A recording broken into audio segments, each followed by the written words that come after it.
to them because I don't want anything to go on there. And so today's the day. Hey, John, if you put me in your queue, I'd like to request 60 seconds to read a poem. Thanks, John. To read a poem?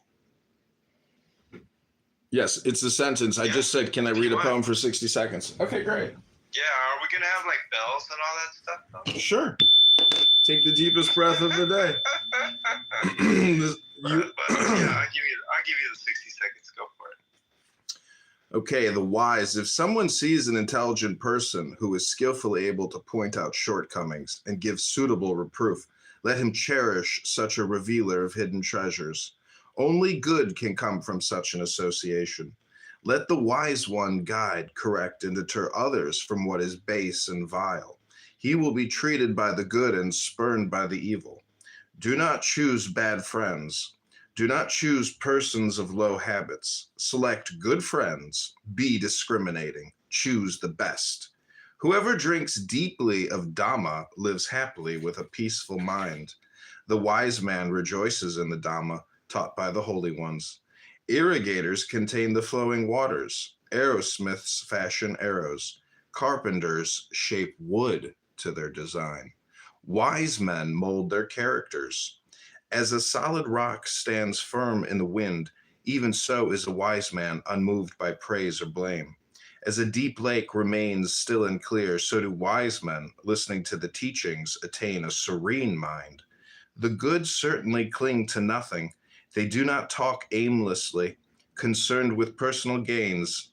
The wise, the saintly, whether experiencing comfort or discomfort, show neither elation nor depression. Not for one's own or another's gain should one commit an evil deed, regardless of the desire for children, wealth, a kingdom, or any other sense of success. One should remain virtuous, wise, and righteous. Hey, I have a question, John. Where's the source of that? Just out of curiosity. It's called the Sayings of the Buddha. Well, I think there's a lot of worldly wisdom in what was said there, certainly.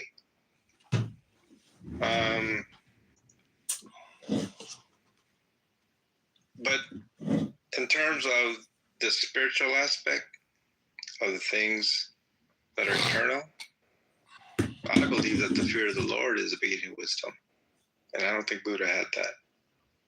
But I do think that there's a lot that's said there.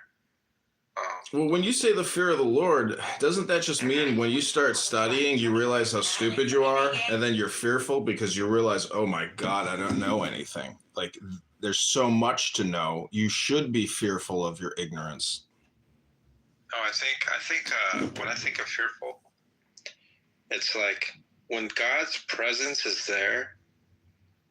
If you ever look at some of the people, they were just like trembling, and they were like faces to the ground because of the sheer power of God.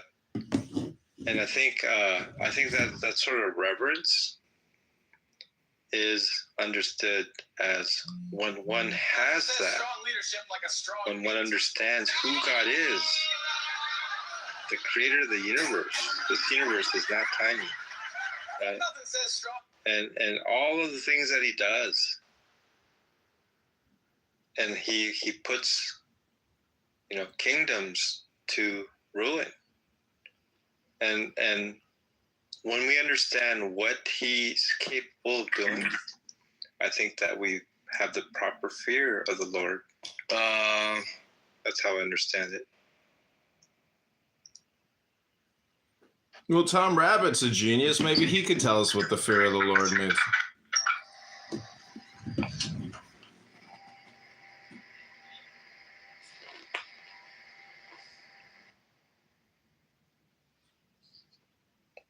Sorry, Bob. I didn't see you with your hand up. Is this Bob McGee? Yeah, it is. Yes, it is he. How you doing, John? Hey, Bob. How you doing? I'm doing good. The ice is finally melting a little bit today. We was in the middle of the ice storm over here in Louisiana, John. Oh, yeah. You were saying it was getting very cold over there, right? It's been very cold over here, and the ice will melt today. I'm probably spoiled right now. I mean, last night was about 40. If you're in California, 40 for the low. You are spoiled. Huh? Well, we had about a 40 for the low, but right now it looks like it's about 75. Which are you in Northern California or Southern? Southern. Southern California. Yeah. Bob, what does the fear of the Lord mean to you, Bob? The weather's great. Yeah, well, it ain't that great here. But all the gold in California is in the bank in Beverly Hills. John, what do you think of the... Keep it up.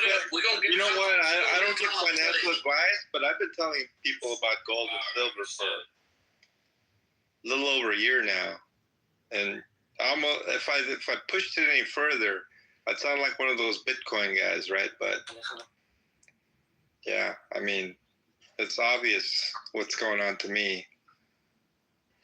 John, what do you think of the verse I sent in the chat, John 16:33? I fucking love that, bro. We deviated from that topic. Did you see it? That was annoying because I thought that we were getting somewhere. Yes, he who is in us is greater than he who's in the world. For there to be an intent of genocide, you That's not the verse I said. Is that where you're trying to just read it there? Because I can say, No, well, oh yeah, I want to kill all your it says take heart, I've overcome the world. If I don't do Yeah, man, I love that. I love that. Goosebumps. Genocide. Now, I can tell you on the other hand, oh my God, I love you and your family and you got amazing kids and your mother and your father, they're amazing and your wife, she's my best friend, whatever, you know. But all of your dreams. And I am putting cars from the house and I mean like that's clearly like I am attempting to get rid of you. No, but intent this is why intent is an attempt or intent. It's an objective. Intent is an objective. No, it's objective.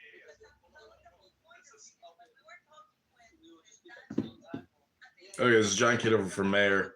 Go to johnforcongress.com. We're following me here. To execute the war. Hold on. How they were planning to execute the war. Right. In that plan, they were saying, okay, we're giving you a heads up so that you can evacuate. You can, I mean, if they're telling them, we're going to attack, we're going to give you a week so that you can get out, you cannot say that that is an intent of killing everyone. But Daniel said they didn't follow the plan. You said they didn't execute the plan. Yeah, they didn't. Yes, she used the plan. She used the plan. She used the existence of the plan, even offering the plan as a proof of a genocide.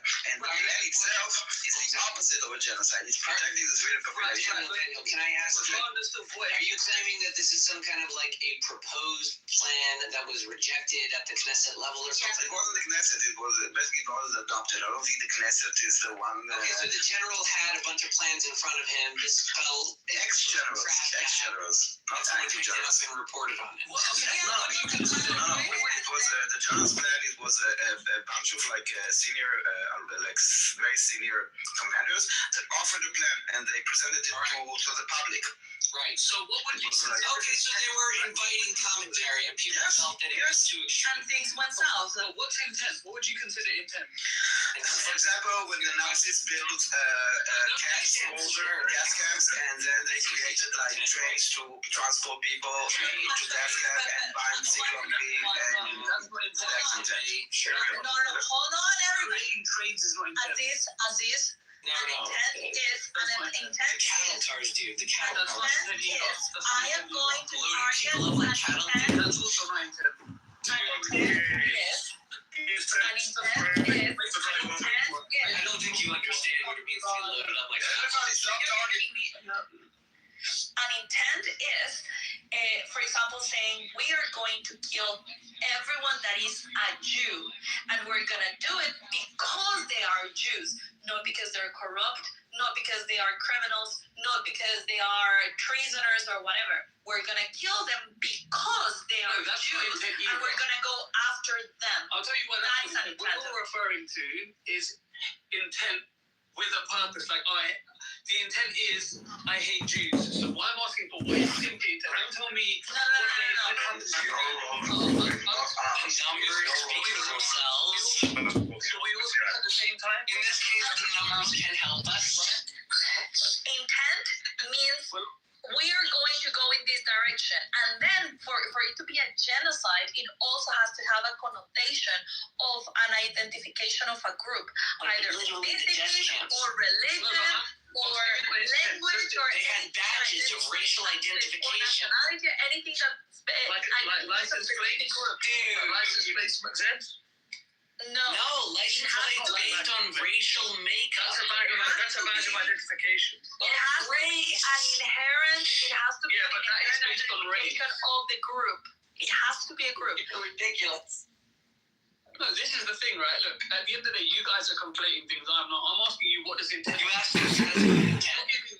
What you're giving me is like hyperbole. Like the death camps? You're giving me The examples. literal ovens, the death machines? No, don't try. That's not intent to destroy. You're crazy. You realize, right? At least, hold on. How when they burn the There are records? two things here. There are two things here. You One, have to give me. hold on, Aziz, in order to differentiate a genocide, you can say one thing is a massacre and one thing is a genocide. Both of them involve a lot of people. The difference between a massacre and a genocide is that in a massacre, you just kill indiscriminately. You don't care who it is, you don't care the color of their skin, you don't kill anything.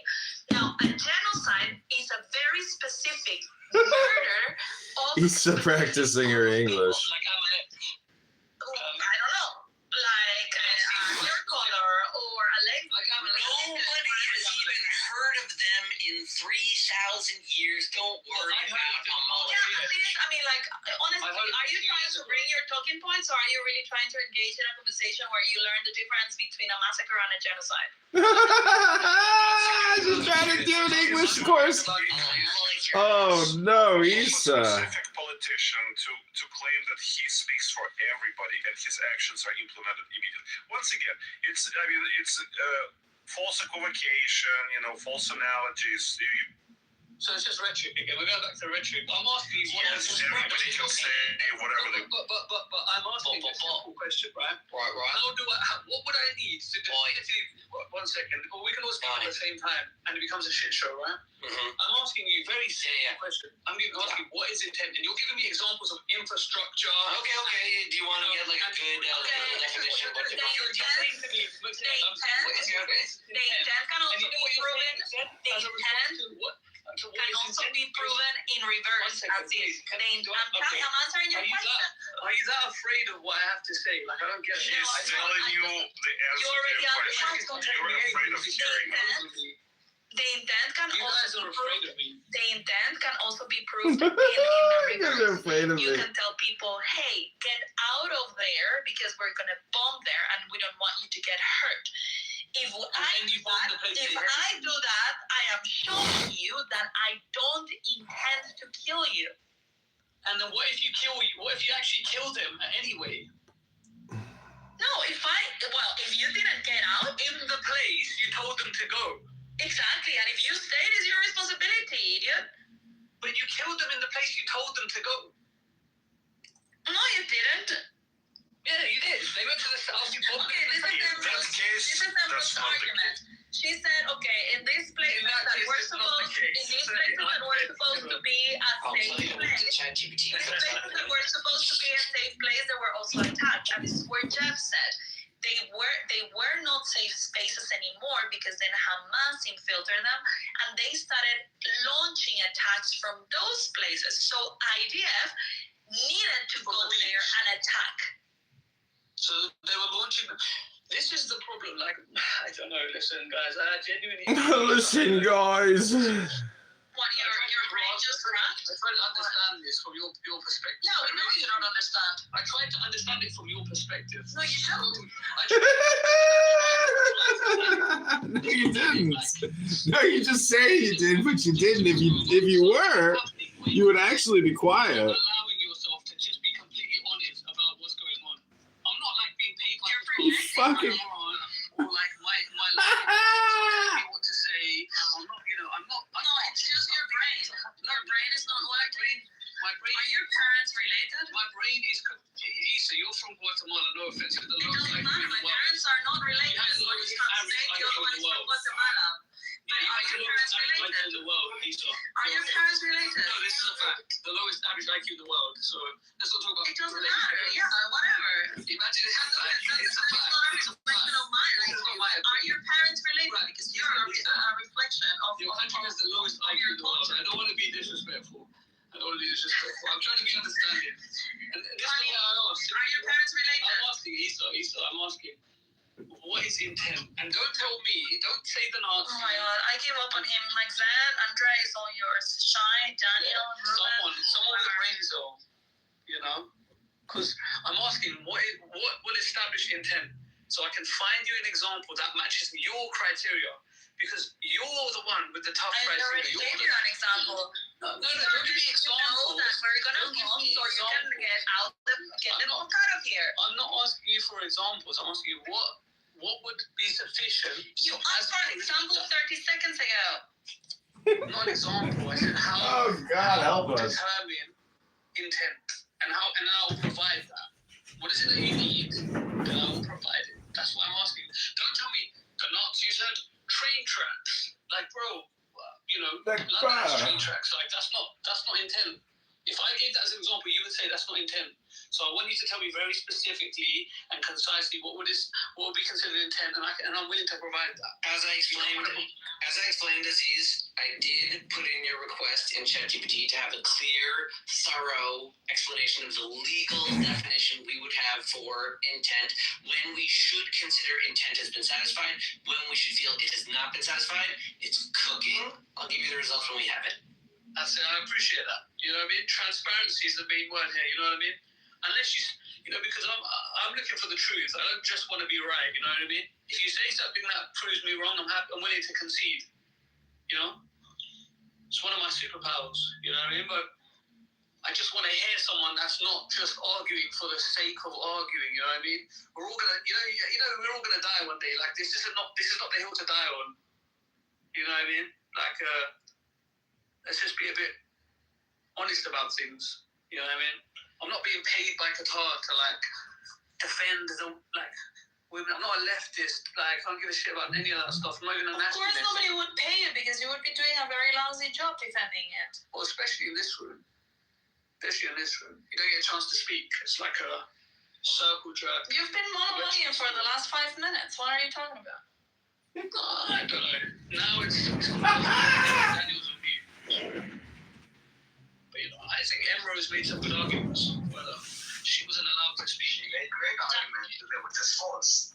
For example, her claim that Hamas agreed to release all hostages on October 8th, and now we're still waiting for the proof. And no, but she even said she's willing to pay. She said many things, but we're talking about facts that are technically verified, not just things that you say. I can say at least it's the smartest person alive. Right. It's a great claim, right? You would love it, right? But you know what? Right? You would love it as a claim. You would say Daniel says amazing shit. It's just not true. But Daniel, you know what's more impressive is that she said, if I'm wrong, I'm willing to concede. That's the thing you don't have, that she has. Because I tell you why. I tell you why. There's one difference. I don't use talking points, and everything that I say is after I research and I do my homework. This is why you will not catch me being so obsessive about a point that I don't know. I would say maybe I don't know. I'm okay with this. But if I say something, it's after I checked it. Got it? And this is why I was even willing to put money. Because I know what I'm talking about. Because it's not like the difference between me and people like Emrose. She would say, you heard a lot, this person said it. Do you know who this is? I don't care. I chew my own food. And this is why it's hard for me to be mistaken about those points. Because I come to the conclusion by myself. Do you understand? I'm not a believer. Al Jazeera said it, and I repeat it like a parrot. I would actually go and I would look into the details and I would do my own research. And I suggest you guys do the same. And then maybe you'll become Zionists. Because reality, history is pro-Zionist and it's really not pro-Palestinian. Not anymore, you know. Maybe once a Well, time. facts are still, facts are facts. You're talking about propaganda again. No, It's a difference. I think Zionism has had more propaganda faced my way. Who was right? Who was right, you or Ambrose?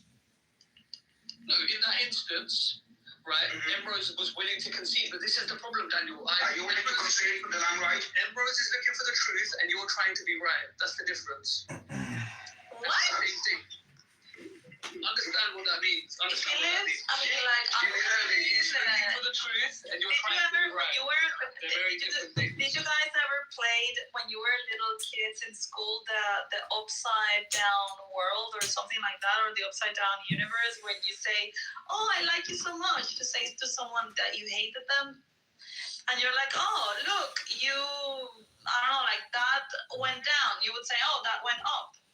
So it's like the upside down universe, and you would say everything the opposite of what it is. That's how it feels.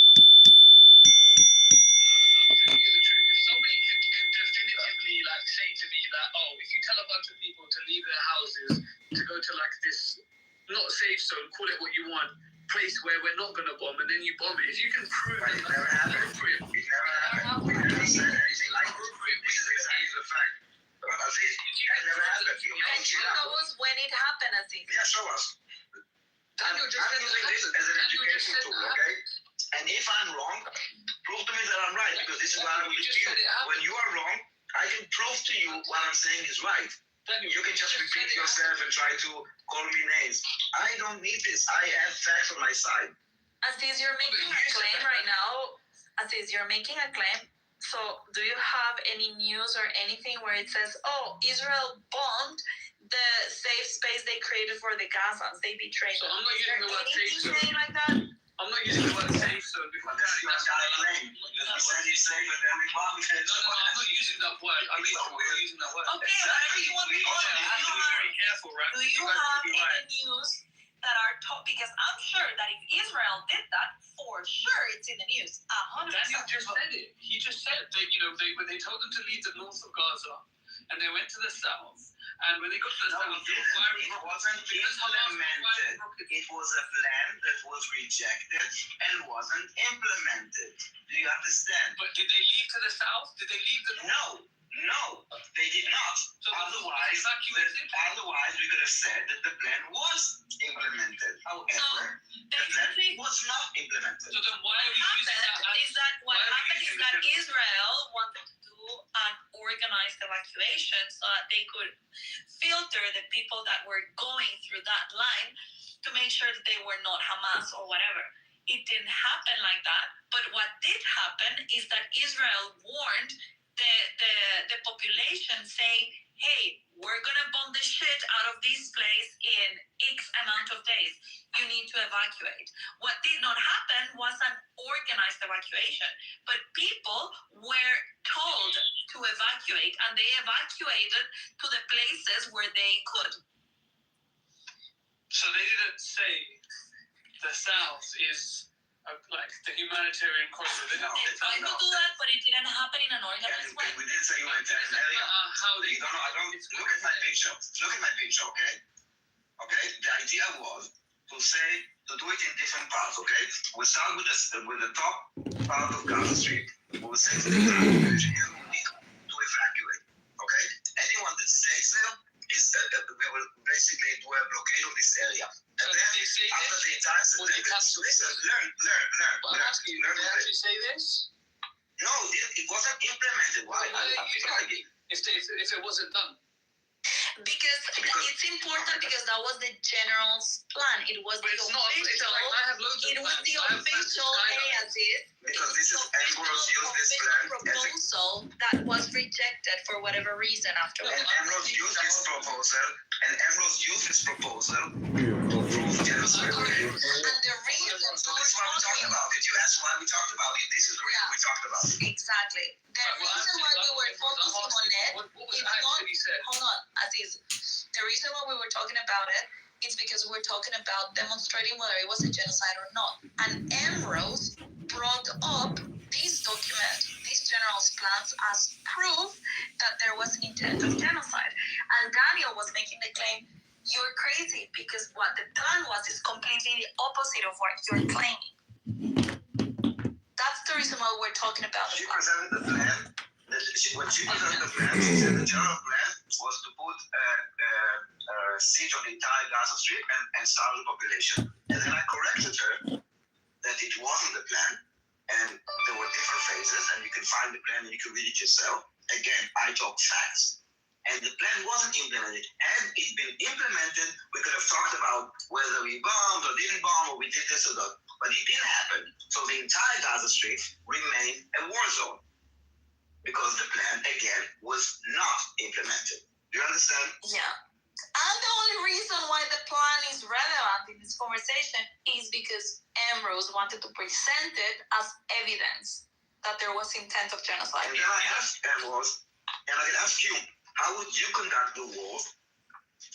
And she said, You know, yes. even this, we will probably never come to an agreement, right? Because we disagree, right? But so then, No, you have your own opinions. The thing is that the pro-Palestinian has their own facts. Well, This is yeah, where we can you're right, disagree. you're right. We have our own facts and you have your own, right? And so ultimately the world will be, the way we will look back will be how the new generation choose to perceive things. You know, it doesn't matter about what we say and what you say. It will be what the world feels about what happened. No, feelings, I don't care about your feelings. We don't care about your feelings. The facts. Facts don't care about your feelings. As you say, the facts don't matter. The facts do not matter. No. It doesn't matter. You know what Facts matters doesn't care about. Listen to me. Facts don't care about your feelings. Do you understand the word that I'm saying? I'm not saying facts don't matter. Facts matter. They don't matter. Facts don't care about your feelings. Yeah, they don't. And you know what? Feelings don't care about facts. You know, and people feel too much about what's happened. So that's why. We don't care about your Trying to feelings. sound like intellectual or profound. Feelings don't care about facts. Yeah, that's the problem. History is not is a fairy tale. It's an emotional story. It's not. We know that feelings don't care about facts. And that is the problem of You guys use feelings and facts because facts are already on side. You're using that as well. You're using This, I understand why you're using because facts and emotion. because as well. And the reason that you're using feelings and facts, feelings and emotion is because facts are not on your side. No, but Daniel, you're trying to use emotion as well to be able to bomb hundreds of children as well. In October 7th. Not emotion. Yeah, you are. October 7th is your the checkpoint. You know, that's the checkpoint for emotion. Anything post that. Okay, you're getting a headache with your feelings, so. That's it. And so history will tell it in an emotional way, as they've always done. No, history will be factual. There's no facts. Facts are. That shit was evaluate me now. That shit was valid. That was valid. You're gonna evaluate me now? Really like Ultimately.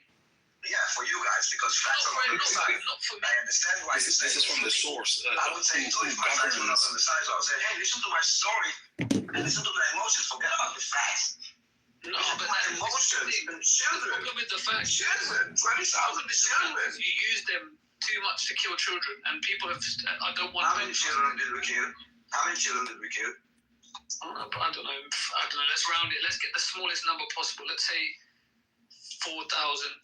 No, they say 20,000. Let's say 1,500. Mm-hmm.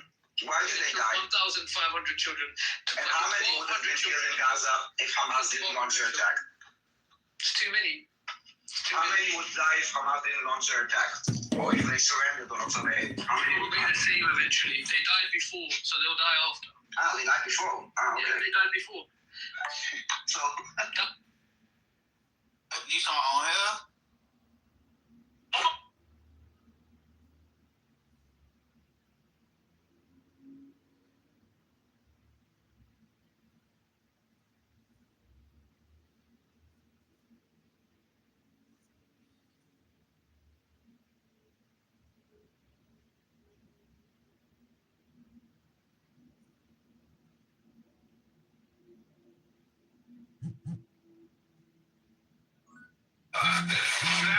friends. My name is John Kitover, and I'm running for the United States Congress. Rumor, what's going on? Delam barat cheliteng shodeh. Delam barat cheliteng shodeh. Rumar, did you come to read a book? Hello?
For all the wealth of the rulers and the offspring of the era, of their empty glory, and I was laughing at their ignorance. The next chapter is called Jesus Descends Incognito and Liberates the Gnostics. That's an interesting book. It's a good one. All right, who wants to read page 479? Jesus descends in incognito mode, of course. Isn't that interesting? Jesus has the same mode as a Google browser. They kicked me.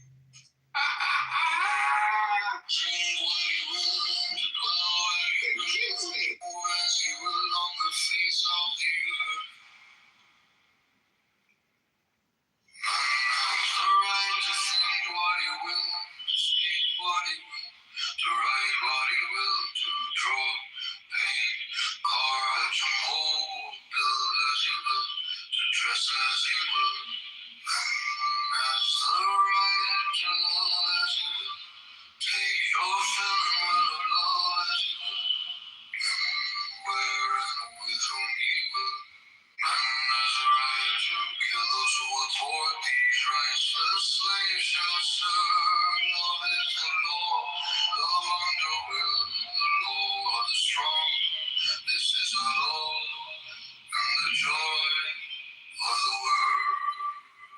Members of Congress, thank you for letting a guy in a striped t-shirt borrow your microphone. I got Mary Kate.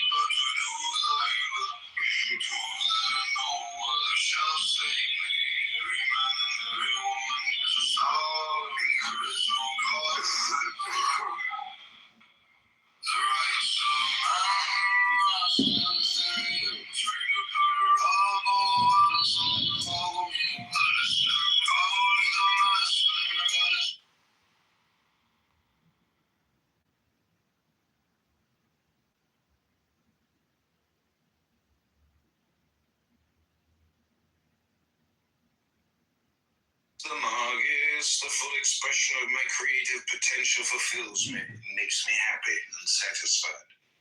The two snakes at his head are an ancient Egyptian symbol for healing and regeneration, caduceus.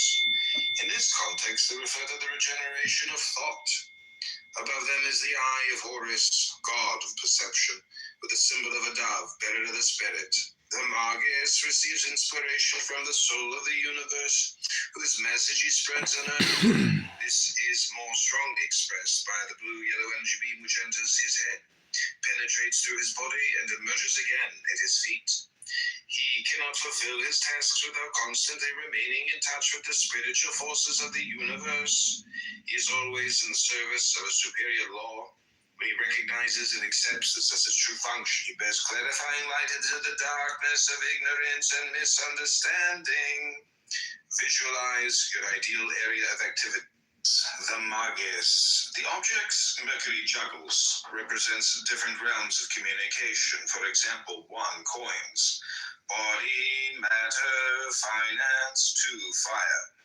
Inspiration, transformation, dynamics. 3, wand. Philosophy, religion, spirituality. 4, arrow. Directness, honesty, purposefulness. 5, scroll. Writing, publication. 6, winged egg. Extrasensory perception, telepathy. 7, cup with snake. Emotions, relationships, sexuality. 8, sword. Intellect, logic, analysis. The two snakes at his head are an ancient Egyptian symbol for healing and regeneration, caduceus. In this context, they refer to the regeneration of thought. Above them is the eye of Horus, god of perception, with the symbol of a dove, bearer of the spirit. The Magus receives the Magus. Keywords: Mercury, communication, playful dealings with all possible forms of communication, flexibility, brilliance. The Magus is represented by the Greek god Mercury, the messenger with wings of pure spirit. See the yellow wings on his feet. Mercury bears energy which spreads and radiates from him. The cards represents the will, wisdom, and the word through which the world was created. Mercury balances with great skill on the tip of a surfboard-shaped stand and juggles with the different tools of communication. He is a genius at using all the possibilities available to him. In his duality, Mercury stands for truth and falsehood. He brings all set ideas and judgments into question, which often makes him appear in a questionable light himself. The rose in the fool's left hand is white to indicate freedom from the lower forms of desire and passion, and also to show that it refers to the spiritual prototype of desire. It is a cultivated flower, showing as to other details of fool's vesture and equipment that he has come from a previous scene of cultural activity, from a plain somewhere behind him on his journey, whereas corresponding to Aleph, the fool symbolizes cultural activities. At the waist, the robe is encircled by a girdle having 12 circular ornaments, of which 7 are visible. It refers to the 12 signs of the zodiac, through which are expressed the powers of the 7 heavenly bodies known to the ancients. Thus the girdle typifies time, and since the belt must be removed in order to take off the black coat, Here is a plain intimation that to rid ourselves of ignorance and passion, we must overcome the illusion of time, which is, as Kant long ago proved, purely a creation of the human intellect. The practical occultist learns to replace time by eternity, and practices daily to accustom the sun, the sun, the sun. She or he has found the ultimate source of inner light. He or she radiates divine wisdom and love upon the whole world, infusing it with the light of transformation.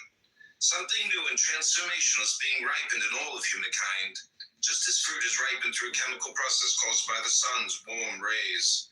The birth of a new humanity requires the completion of a process described in the old alchemical texts. The phoenix burns, only to arise from the ashes anew. Magnificent bird, and fly into the open sky. The light of consciousness will permeate all aspects of our being. Affirmation: I am in harmony with the divine light which fills and guides me. What task or project is on the agenda for you now? This paragraph refers to the 28th path of wisdom, which joins the Sephira Netzach to the Sephira Yesod. This path is called the natural intelligence, and it is associated through the letter Zadi, which with the function of meditation. At the time the outline of these meditations was first given, we also received the following comment on the fourth section. Here it is, one of the profoundest doctrines of sacred science, the doctrine that the universe owes its existence to the Creator's perpetual self-recognition. Nature is thus the result of spirit's meditation upon the powers of its own being. The universe is thought into existence and is maintained in existence by thought. Upon this foundation rests the whole structure of practice. From the mixture of light and darkness do all things proceed. And I am Prince of Darkness as well as King of Light. There should be anything wherein I, the Lord of all, have no dominion. They are crookedly who know this not, and in their deluded minds they divide my nature, setting the kingdom of light over against the realm of darkness, and thus making two gods. But the darkness is the fountain of existence. Once the universe floweth forth, and thick darkness, which is my habitation, is the substance of all outward appearance. 80 is the eye, which is the wellspring of outward appearance. That eye is the one multiplied through the Sephiroth. It is the sun of light and light, the sun of life and light, shining through the 12 tribes of heaven. Attribution of motion to noon becomes more intelligible when it is remembered that the older philosophers used the term motion to designate what is now more commonly called change.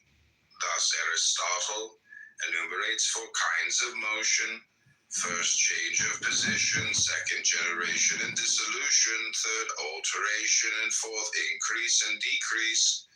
Noon refers most particularly to the phenomena of generation.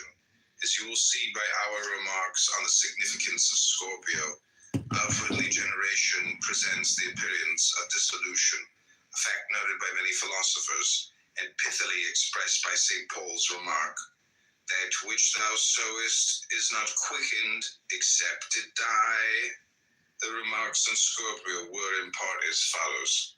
The imaginative intelligence attributed to the letter Nun is a specialization of the image-making faculty inherent. Comment on Yod, or pronounced Yodi, transcribed as I or Y, the number 10, meaning creative hand, the intelligence of the will. The letter name Yodi means hand. The ancient pictograph form of this letter was a representation of the extended forefinger, a distinctly phallic emblem. The same idea of masculinity is applied to this letter in Kabbalistic literature. For example, it's the first letter of the Tetragrammaton, I-H-V-H. Yodi is called the paternal letter and is assigned to Kokma. which is named A, be the Father. This idea is elaborated in the meditation, paragraphs 1 through 3. Fluid darkness or ink is dio, D-I-V in Hebrew. The letters of this word are the same as those of ivy. I stand not aloof, unmoved, watching my handiwork. As a potter watcheth the clay upon his wheel, nay, not so, for I am the clay, and the wheel, and the potter too.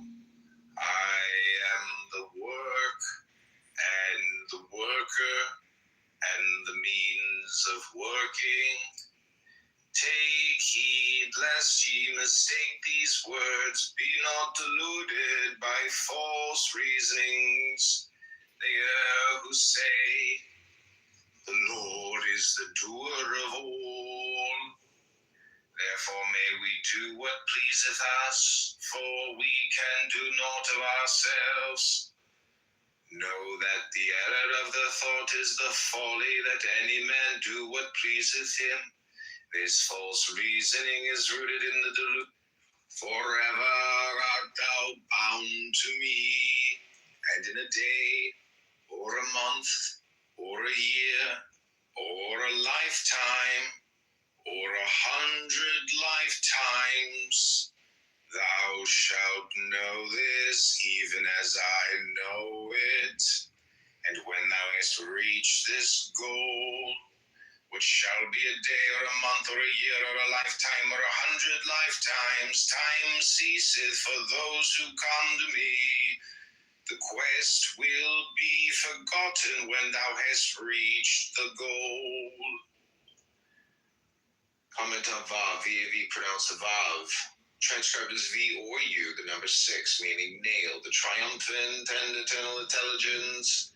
Up to section 4, the text requires little explanation. Readers of the works of Jacob Boehme will see a close correspondence between his doctrine and that of section 3. Ruleth, lest ye usurp the rights of the Lord. His and his alone is the temple, and ye who are concerned with the building are not its owners. Not thine but mine is the work, not thine but mine is the temple. For me and me only is it planned and built, and mine are the ordinances established for thy guidance in the service of the light. For truly Kether is in Malkuth, and in Kether I dwell, solitary without a second. What think ye then, hath any man or woman a right of ownership higher than mine? Mine is thy body, thou who seekest to find me, mine and mine alone. Mine is the substance of all that cometh into manifestation through the word, the hermit, and the bodies of the servants of Adonai must be freed from that illusion, ere they may serve as transparent channels for the light which descendeth from above. The law of Adonai is other than the laws of men, for in the laws of men hath entered confusion. This must needs be, since mankind still remaineth a work unfinished. Yet be on guard, ye who seek to be numbered amongst the sons and daughters of the true Israel, lest ye mistake the half-formed concepts of an earlier stage of growth for final truths. The great work directeth itself always toward the building of the temple of Adonai, and in its earlier stages there are needs which do not continue throughout the building process, yet men mistake the scaffolding for the building itself, and thus pay idolatrous reverence to old rules which have no longer any useful purpose. Watch therefore, O ye, Malkuth, and Malkuth is in Kether, but after a different manner. In Kether I am the one, the indivisible, but in Malkuth that same one, which I am, appeareth as four and cometh into manifestation, as the 10 which returneth unto the one. But to enter the kingdom there must always be 2. For the wheel turneth not, but by the alternation of opposite forces. Yet my kingdom of Adonai is not the kingdom of this world's illusion, and the bodies of the servants of Adonai must be freed from that illusion, ere they may serve as transparent channels for the light which descendeth from above. The law of Adonai is other than the laws of men, for in the laws of men hath entered confusion. This must needs be, since mankind still remaineth a work unfinished. Yet be on guard, ye who seek to be numbered amongst the sun. Like the reflected image of the sun in a glass, which, if it striketh straight into the eyes, seemeth to be the sun itself. No man riseth to ruach by his own power, yet many delude themselves concerning this, and from that delusion spring up many weeds of error. Know ye that the least of thine impulses towards what seemeth to be above hath its source in that same above. Avoid error by keeping fast to this. Nothing in the levels of Yesod and Malkuth ever can or doth set power into operation. These are but as glasses, and the feelings and interpretations of the spheres of desire and intellect, directed downward toward Yesod and Malkuth, are as spectators watching a mirror image reflection wherein all is the reverse of the true images. In the physical universe of Gupf is the breaking up of the one into the four, which are Tasha and Malkuth. Know ye that never does power have its beginning in that which is below it, doth ascend from earth to heaven, even as Hermes saith, and from heaven it descendeth again to earth, and as also he hath it. Yet remember that whatsoever the sages write is always veiled, lest the profane burn themselves with the fires they know not how to direct. Thus canst thou see that they who read the words of the sages with the outer eye alone mistake the inner import. Dost thou aspire to the height of the sphere of the sun? Worthy is thine aspiration, but many are called and few are chosen. For only if thou canst understand the written word with thine heart, canst thou perceive that even thy aspiration cometh not from the levels of Gupf and Nefesh, but is truly the reflection of my descending power of Ruach. The meditation on Malkuth. I am the clarion call of the beyond, reverberating myself throughout the garden of delight. I am the breath of life, O child of Eden, pervading thee with the perfumed fragrance of my spirit. Thy very self am I, O Israel, and self of all that is, deluded by the illusion of personal independence. The uninstructed mistake the descent of my power from the life breath of Ruach for an ascent of power from my manifestations in Malkuth. Know ye that never does power have its beginning in that which is below.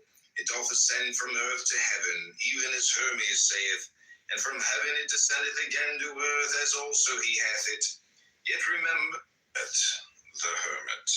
The 10 ineffable Sephiroth subsist eternally, but the manifested Sephiroth come and go, as cycle succeeds cycle in the cosmic outbreathing and in breathing. During a cycle of expression, therefore, when the Sephiroth are both unmanifest and manifest, they are represented by the number 20. All the forces represented by the 10 lines of emanation are included in the 7 spirits of God or Elohim. The number 7 excludes the number 10 because the theosophic extension of 7 is 28, which digits to 10. The heptad below the supernal triad consists of the Sephiroth from Chesed to Malkuth inclusive. And this heptad begins and ends in 10 because the extension of 4, the number of Chesed, is 10, and the number of Malkuth is also 10. Malkuth is sometimes called Kala, KLH, the bride, hence we read, the heptad which is below the supernal triad completed itself in the kingdom. Vision of the prophet is Kauza, CHZH, to have a vision of, and the active participle of this verb is used as the noun Kotze, CHZH, prophet, seer. as in 2 Samuel 24:11 and 2 Chronicles 9:29. The phrase "it was" is Haya, H-I-H in Hebrew, having also the numeral value of 20. This section refers to the 20th path of wisdom, joining Chesed and Tifereth. It is named intelligence of will. The 10 ineffable are the unmanifested Sephiroth, or the potentialities of the limitless light, subsisting in eternity, which become the Sephiroth when a cycle of manifestation begins. Yod is both 10 and 20 because manifestation begins. Yod is both 10 and 20 because the numeral value of the single letter I is 10, and that of the letter name IVD is 20. The 10 ineffable Sephiroth, Yod pronounced Yode, transcribed as I, Y, the number 10, meaning creative hand, the intelligence of will. The letter name Yod means hand. The ancient pictograph form of this letter was a representation of the extended forefinger, a distinctly phallic emblem. The same idea of masculinity is applied to this letter in Kabbalistic literature. For example, as the first letter of the Tetragrammaton, IHVH, Yod is called the paternal letter and is assigned to Kokma, which is named AB the father. This idea is elaborated in the meditation, paragraphs 1 through 3. Fluid, darkness, or ink is Deo, TIV in Hebrew. The letters of this word are the same as those of IVD, Yod, and the letter 20 is, of course, the same. The phrase "it was" is Haya. After the Church of England, I went to school at King's School, Canterbury. And of course, we attended innumerable services in that great cathedral. And one of the cardinal sins which one could commit was to laugh in church.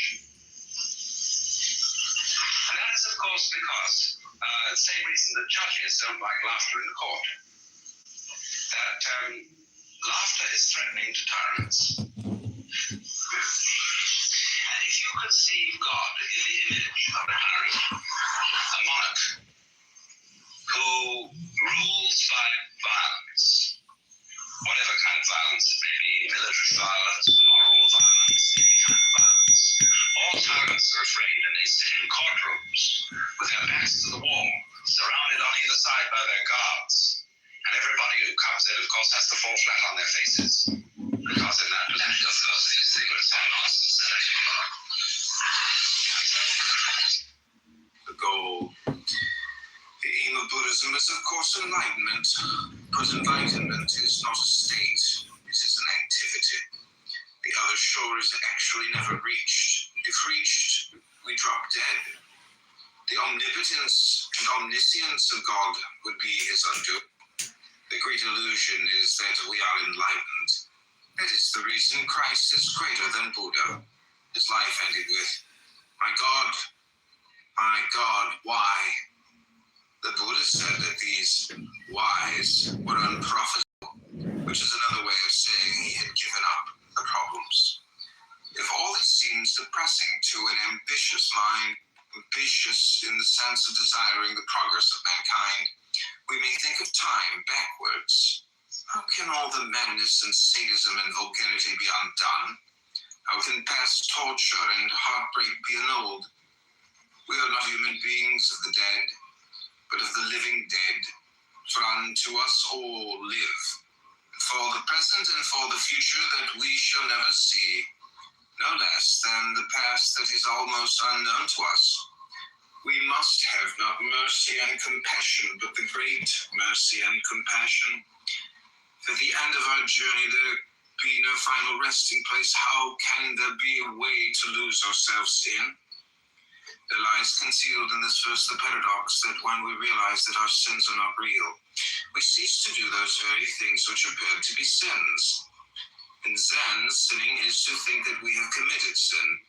Mysticism, sin and its immediate consequence, or rather coincidence, hell, is the sole separation of itself from God by self-love. Sin is egoism, not the egoism that is irrevocableness. But in times when perhaps least expected or even unwanted, the realization comes to us that what has never is that it's irrevocableness. But in times when perhaps least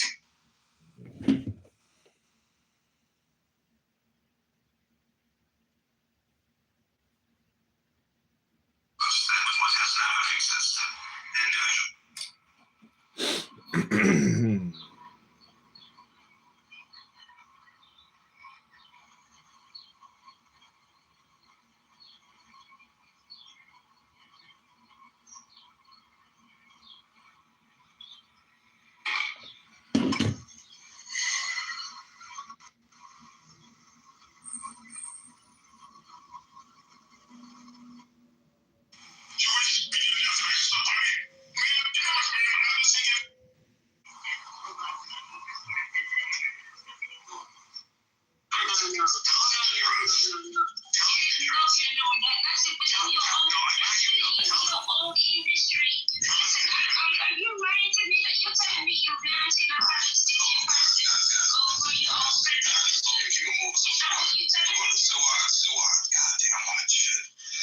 you said you know the parents. Can you name the parents and do you know these people?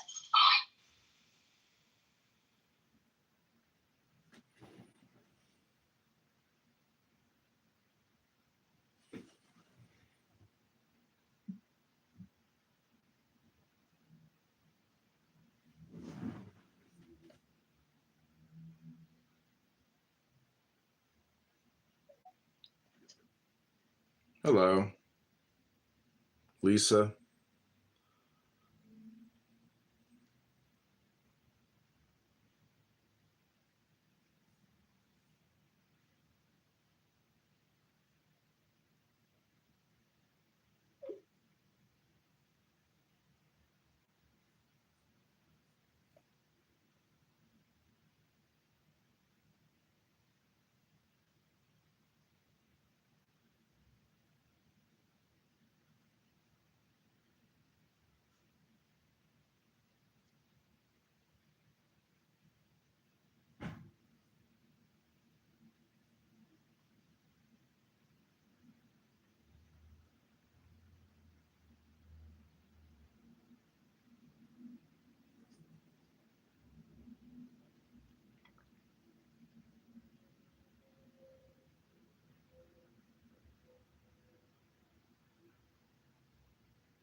I'll tell you after. I can tell you after, yeah, is that literally don't know who the exact actors are that are pushing this. That's what areas. And they travel, and they, again, is usually so fucking hypersensitive to criticism. And it's not just. Arrows. Go around to the south and repeat. Bellow Psyche. Completing the circle widdershins. Retire to the center. And raise thy voice in the Payan with these words. Iopan. With the sign of NOX. Extend the arms in the form of a tau. And say, low but clear. Pro.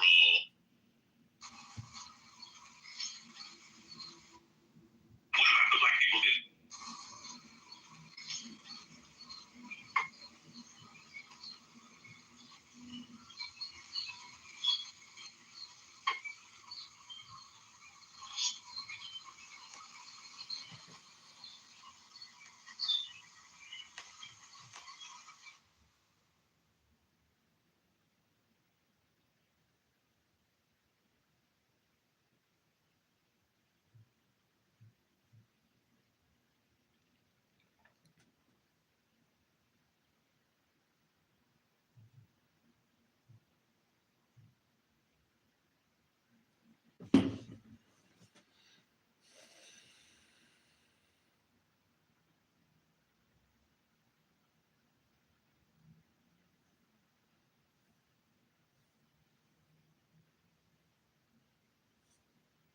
Reason it wasn't. It proves that there was no intent of getting rid of them. The fact that the population has increased instead of decreasing proves that there is no intent of extermination. So it's not only about proving the positive intent, but also about like what steps are being taken so that there are not losses of life, right? The fact that they warn them before every single attack proves that there is no intent to harm them. Now, the problem is that I think people like Aziz part from the starting point that Israel should shelter and protect every single Gazan life, when that is false. It's not their obligation. The obligation of the IDF is towards Israel and their people, not anybody else.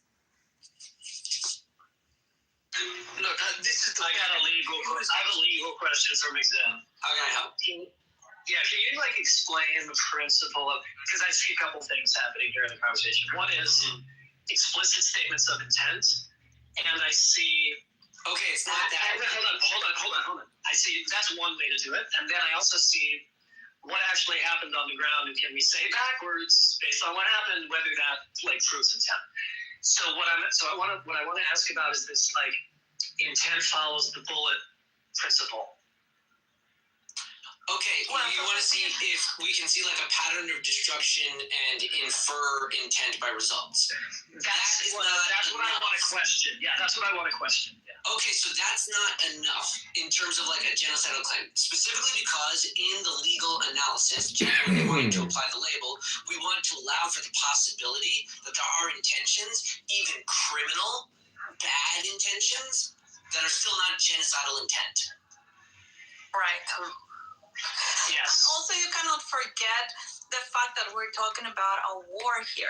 It's not just like one day they woke up at 6 a.m. and decided to go and exterminate Gazans, right? I don't know. Let's see who gets more points. But again, that's why the question is very pointed to isolate the purpose element. They're really like the heart of the intent. If there was like a magical apprehension of the humans around them, understanding of the purpose of this action, destroy Palestinian because Palestinian. That is the genocidal intent. Right, but that's under the assumption that. And then the only reasonable inference is a legal catch-all. In case you still want to say, I don't think I can see that magical testimony. I saw his purposeful action. Instead, I saw what happened, and there was no explanation in the world other than their desire to destroy a Palestinian for being a Palestinian. And also, well, the initiation of the war, that creates a clear objective. In this case, well, they took hostages, right? And so the intent was to get the hostages back and disarm Hamas, because this is not the first time that they are putting up with this shit. So as long as they are following and pursuing those two objectives that were presented from the very beginning, from the 7th of October in the afternoon, that was the objective. And so since that was the two objectives, you are pursuing those objectives, and then the rest are consequences of that. Because now, if you told me they accomplished the two objectives and then they continued doing that, then we can talk about a different intent. You could make different claims about there's a specific phrase when they mission creep. There it is. Mission creep is when the original stated goal is accomplished, but then we find that we also need to do this, and we also need to do that, and we also need to do that, and suddenly the mission is much more than the original parameters. And that's a creep. That's definitely a problem. You could theoretically have a mission creep towards genocide, but what the purpose you'd be looking for is like an intention within the minds of people to destroy Palestinians per se. That's the focus in terms of satisfying any element of intent. If we wanted to say that we had documents of like leadership, their purpose is to destroy them for being Palestinians, that would be evidence. If we had like but this would really illustrate, this would be an instruction after consideration of both sides. Both sides have all of their evidence to claim that this is intention with purpose to destroy them because of only their Palestinian identity. And then the defenses of, no, here's what we're actually doing, which is yet to be said, as is always the case in a court case, before they're given counsel, which is why, you have to see the case. Which is why the ICJ, whole preliminary ruling, that's saying reasonable grounds. Yeah, we have to look at it. It could be. That's still not a verdict because you haven't heard a single word from Israel in that court yet. Right, that's just the grand jury, right? That's just the ones that even get to the indictment, right? Is that the correct analogy? It's not even that. It's what they said is that reasonable grounds to believe that they may need to be protected from this side. Because they want to be the genocide to happen. But I'm simply identifying. Aziz asked me if I could clarify for him whether he thinks it's a genocide, and I cooked up these two questions to see whether or not Israel intends to destroy Palestine. And I asked these two. Aziz said no to both, and I explained to Aziz that means he doesn't think it's a genocide very clearly. Can you repeat the two questions? Sure. The destruction purpose question.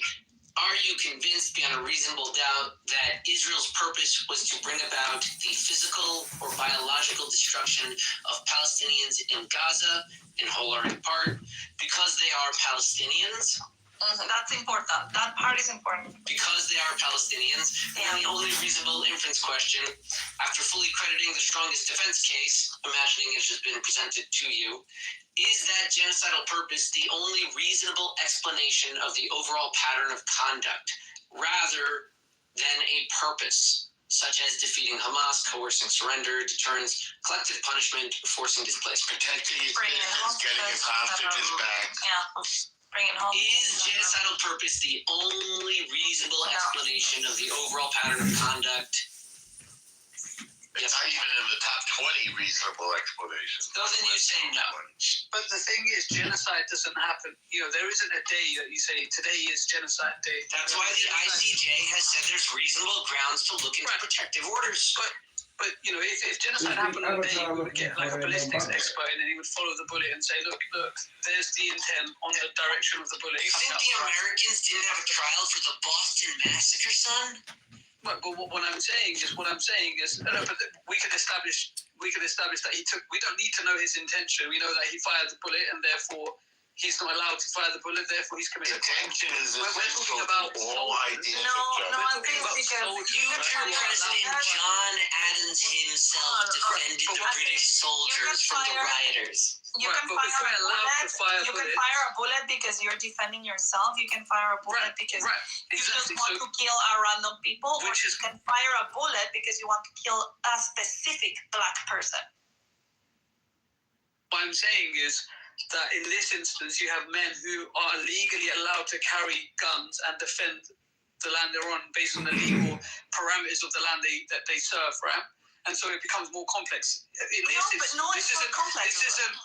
Because this isn't as simply as assassinating JFK and then finding out who shot him and knowing that no one's allowed to assassinate. Yeah, but the important thing here is, why did they assassinate JFK? They assassinated him as a terrorist. No, it does matter.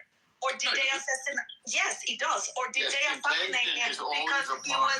Hold on, because not in the case of the oh my assassination God. of JFK. Yeah, or did they assassinate him because he was white, for example? Which is the reason why I said, hey, are you killing a black man because he's black? Or are you killing a man because you're defending yourself? Or are you killing this other man because you just went out on a shooting spree? Right, but in the case of JFK, his motivations would really change the outcome of the outcome doesn't matter.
With every precinct reporting, John Kitover is projected to win the mayoral race.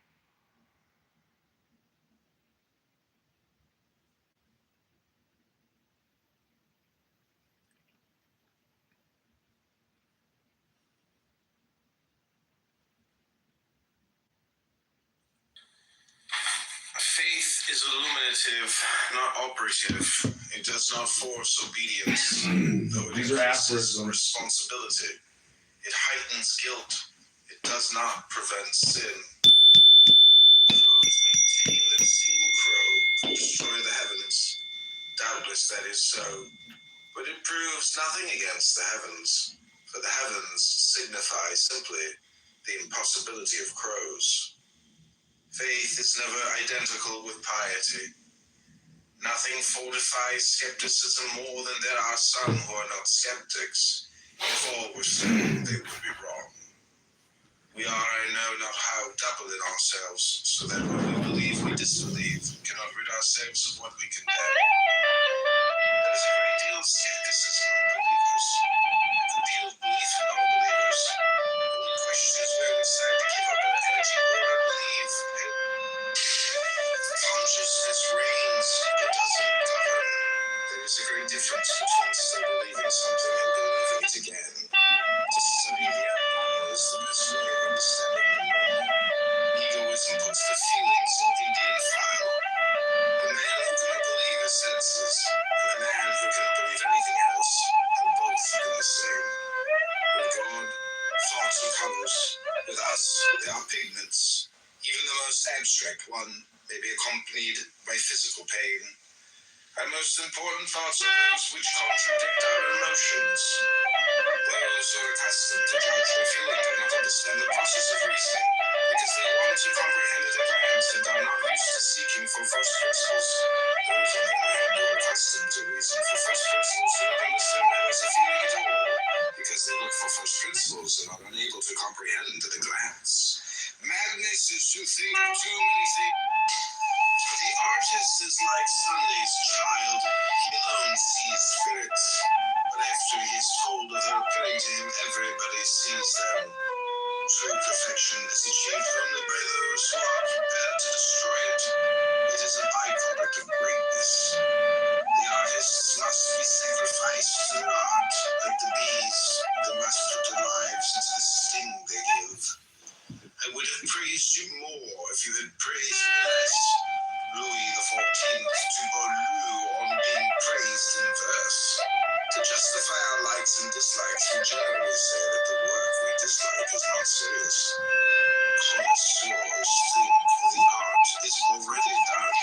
The good spectator also creates. There is nothing more dreadful than imagination without taste. Taste for simplicity cannot endure long. Good taste, besides being inwardly clear. Prefaces are like speeches before the curtain. They make even the most self-forgetful performers self-conscious. It is very difficult to write like a madman, but it is a very easy matter to write like a fool. I consider why murder is considered less immoral than fornication in literature. Cynicism in literary works usually signifies a certain element of disappointed ambition. One no longer knows what to do in order to astonish and survive. One offers one's pedunda to the public gaze. Everyone knows perfectly well what he will see, but it is sufficient to make the gesture. A successful author is equally in danger of the diminution of his name, whether he continues or ceases to write. In a certain sense, print had proved a drawback to letters. It cast contempt on books that failed to find a publisher. All book calls for pen, ink, and a write. The natural flights of the human mind are not from pleasure to pleasure, but from hope to hope. On proportion, the classic whole depends. That whole has a place for the romantic beginning. It puts the romantic into its place, certainly, firmly keeps it there. The anti-classic has no place for any image at all, either of the beginning or of the end, only for a makeshift. The value of a principle is the number of things it will explain. Principles always become a matter of vehement discussion when practice is at ebb. The man who listens to reason is lost. Reason enslaves all whose minds are not strong enough to master her. In an unreasonable age, a man's reason let loose would undo him. Synthetical reasoning setting up as its goal some unattainable abstraction like an imaginary quantity in algebra. and commencing its course with taking for granted some two assertions which cannot be proved. The web of this world is woven of necessity and chance. Woe to him who has accustomed himself from his youth up to find something capricious in what is necessary, and who would ascribe something like reason to chance and make a religion of surrendering to it. Every man who refuses to accept the conditions of life sells his soul. Chance does nothing that has not been prepared beforehand. He that leaveth nothing to chance will do few things ill, but he will do very few things. Prudence is a rich, ugly old maid courted by incapacity. Necessity poisons wounds which it cannot heal. I must complain the cards are ill shuffled till I have a good hand. A prudent man will think more important what fate has conceded to him than what it has denied. If a man look sharply and attentively, he shall see fortune, for though she be blind, yet she is not invisible.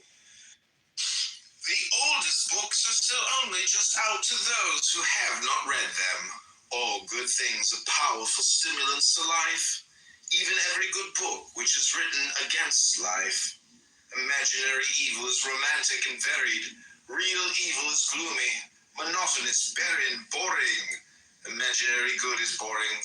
Real good is always new, marvelous, intoxicating. Imaginative literature, therefore, is either boring or immoral or a mixture of both. But one will drink for the other. Complaining. All they'd rather do, and I was one of them for the longest time, so I'll always point the finger in the mirror first. I have to outwork my complaint.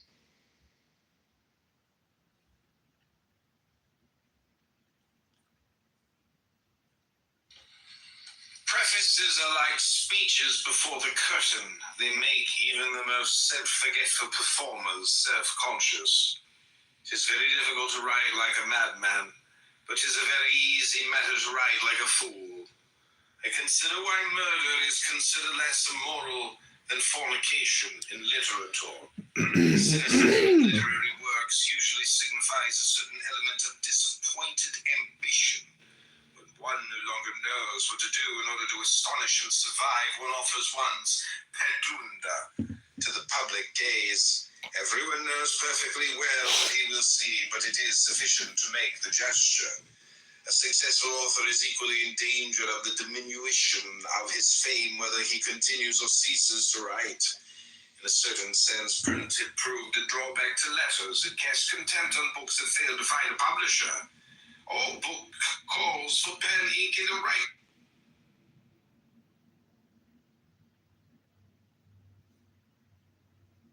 The natural flights of the human mind are not from pleasure to pleasure, but from hope to hope. On proportion, the classical depends. That whole has a place for the romantic beginning. It puts the romantic into its place, certainly. Film keeps it there. The anti-classic has no place for any image at all, either of the beginning or of the end, only for a makeshift. The value of a principle is the number of things it will explain. Principles always become a matter of vehement discussion when practice is at ebb. The man who listens to reason is lost. Reason enslaves all whose minds are not strong enough to master her. In an unreasonable age, a man's reason let loose would undo him. Synthetical reasoning setting up as its goal some unattainable abstraction like an imaginary quantity in algebra, and commencing its course with taking for granted some assertions which cannot be proved.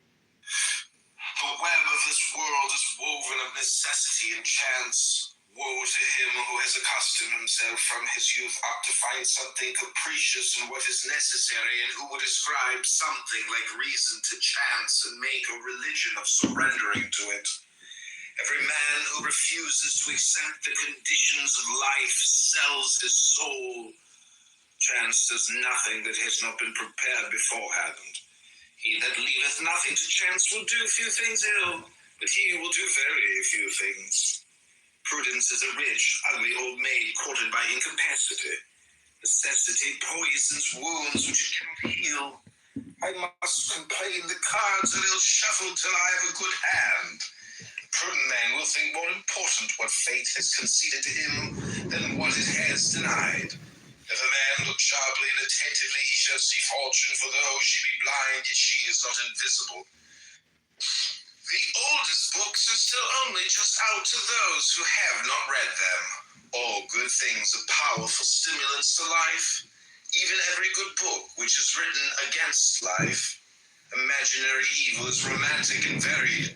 Real evil is gloomy, monotonous, barren, boring. Imaginary good is boring. Real good is always new, marvelous, intoxicating. Imaginative literature, therefore, is either boring or immoral or a mixture of both. What one wrote playfully, another reads with tension and passion. What one wrote with tension and passion, another reads playfully.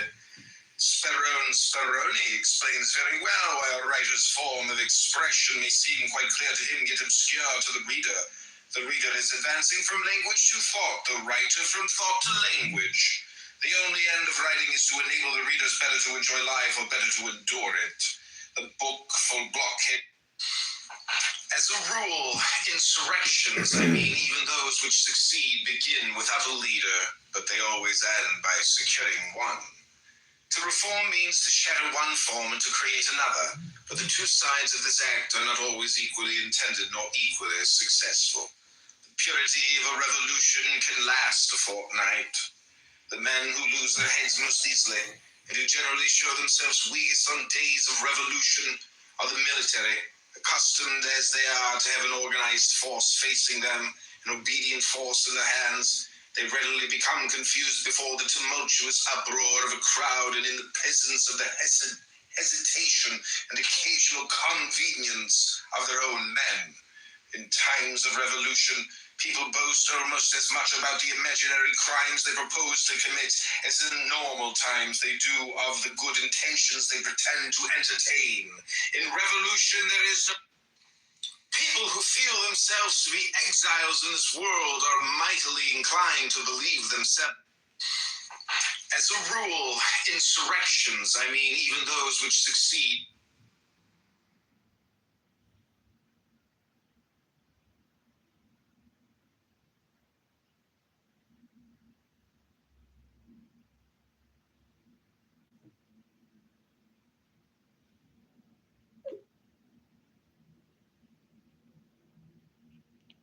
begin without a leader, but they always end by securing one. To reform means to shatter one form and to create another, but the two sides of this act are not always equally intended nor equally successful. The purity of a revolution can last a fortnight. The men who lose their heads most easily, and who generally show themselves weakest on day...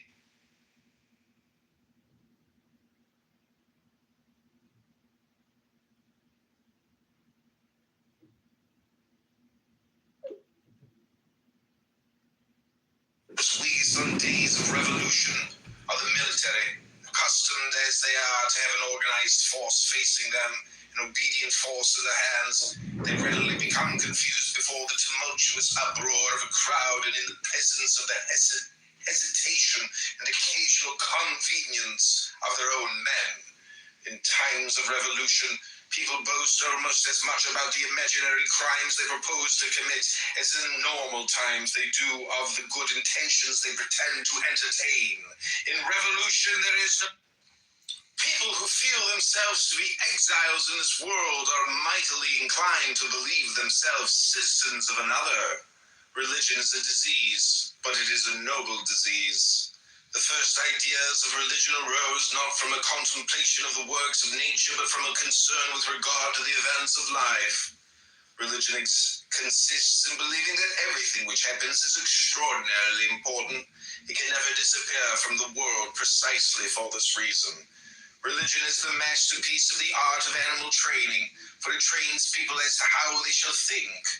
Apart from religion, expressed in ways generally intelligible, populations sink into the apathetic task of daily survival with minor alleviations. Whatever the world thinks, he who hath not meditated much upon God, the human mind, and the summum bonum may possibly make a thriving earthworm, but will most indubitably make a sorry patriot and a sorry statesman. Skepticism is the chastity of the intellect. To deny, to believe, and to doubt well to a man as the race is to a horse. The liker anything is to wisdom, if it be not plainly the thing itself, the more directly it becomes its opposite. Ultimate insights have a tendency to undermine the orthodox approaches by which they have been reached. To give a reason for anything is to breed a doubt of it. Intellectuals cannot tolerate the chance event, the unintelligible. They have a nostalgia for the absolute, for a universally comprehensive scheme. A man cannot ask another a question without at the same time answering it himself. This is physiological. If it were not so, my answer would always satisfy him. One can live in this world on soothsaying, but not on truth-saying. An open mind is all very well in its way, but it ought not to be so open that there is no keeping anything in or out of it. It should be capable of shutting its doors sometimes when it may be found a little dry.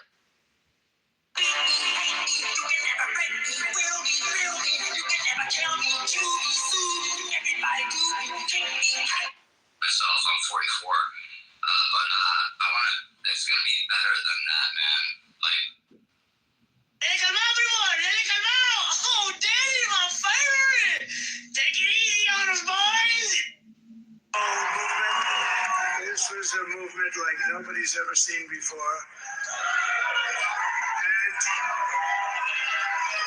frankly, this was, I believe, the greatest political movement of all time. There's ever been anything like this in this country, and maybe beyond. And now it's going to reach a new level of importance because we're going to help our country heal. Help our country heal. We have a country that needs help, and it needs help very badly. We're going to fix our borders. We're going to fix everything about our country. And we made history for a reason tonight, and the reason is going to be just that. We overcame obstacles that nobody thought possible, and it is now clear that we've achieved the most incredible political thing. Look what happened. Is this crazy? Do you believe that the Lord tonight has set you free? Yes, sir. Turn around and tell those people. I'm not gay no more. I am delivered.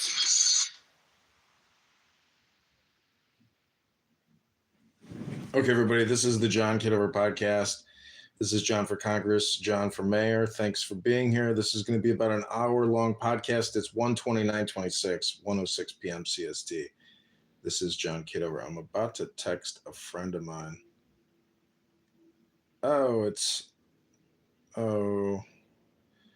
Follow her follows. Okay, so I'm trying to text a friend of mine named Zach. A funny video.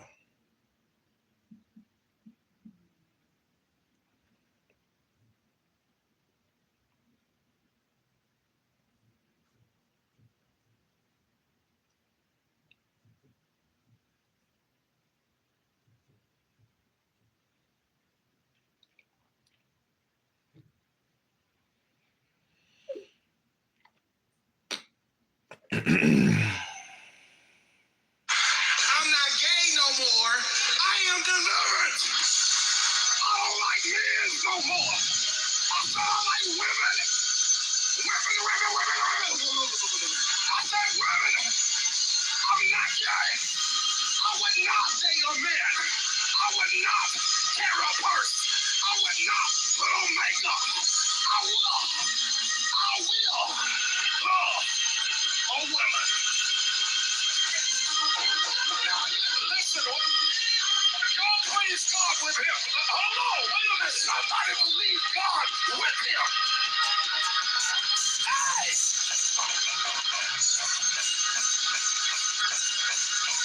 You don't just preach condemnation.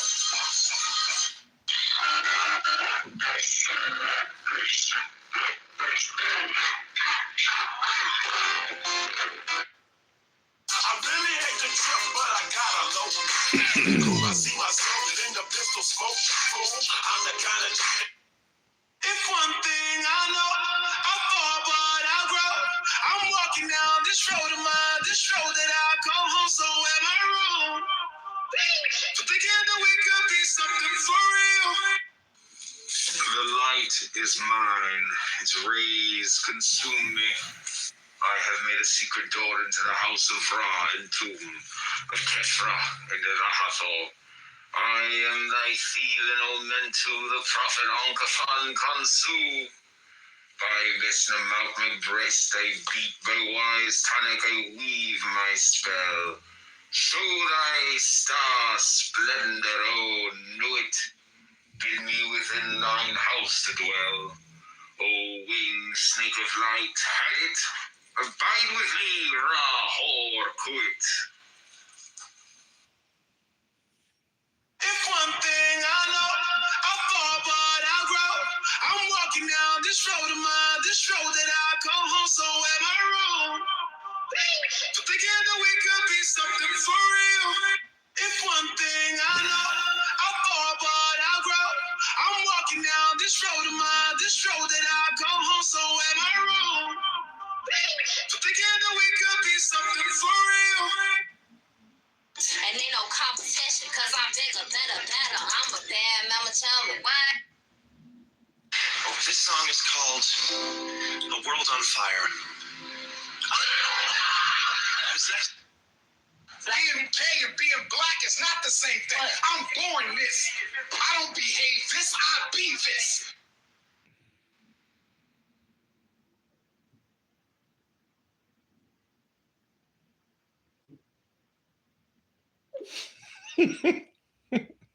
This, I be this. Homosexuality is a behavior. Being black is a state of being. Don't confuse who I am with what you do. Hey, wait, I think you have something on your tongue. Show it to me. I can't possibly look that fast. You gotta keep your mouth open. Blech. Stop, I'm being serious. This could be dangerous. See it?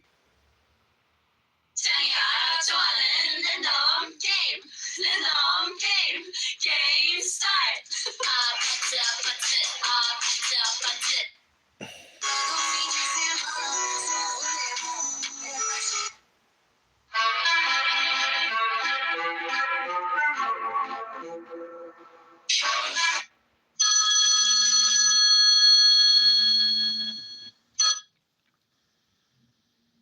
Hi, this is the Jewish Complaint Department. How can I direct your call? I had a complaint. I had receiving a text from an anonymous number, and I would like to complain about that. Sure. When did you receive the text, and what did the text say, sir? Yeah, I should have just assumed that since the text was coming from Chicago, Illinois, that it was coming from the Chicago cheeseburger. No, this is the Jewish Complaint Department. We're a nonprofit set up to collect complaints about whatever your complaint is. Thanks for calling in. We're happy to take your complaint if you'd like to make a submission. I don't have a complaint. I have nothing. I have nothing to complain about because life is good. I mean, I'm alive. Rabbanu Shalom. There are followers of the Rebbe that say Rabbanu Shalom is extremely useful. Rabbanu Shalom. Can you get? I guess is this a new cell phone, or should I save this cell phone number? Is this a new Yeah, this will be. I'll have this for 29 more days. Oh, what happened to the number that I have saved? That number works. That number will always work. This is just I set up a new burner to record Clubhouse anonymously. I see. Yeah, this is the new burner phone. All right. Well, I didn't click on the links, but I'm assuming that they're either a Sora slop or they're Clubhouse nonsense. You can watch them if you. One of the videos is inspired by what you showed me, so it's I'm not a gay guy anymore. It's just me impersonating him. I don't know. You'd have to watch it because I'm sitting there just laughing. I'm trying to create like. Because I thought it might be like a spam or something. No, if it's YouTube, it's not. Nobody could spam you with like. You can't fake a link. If you could spoof a link, that would be amazing.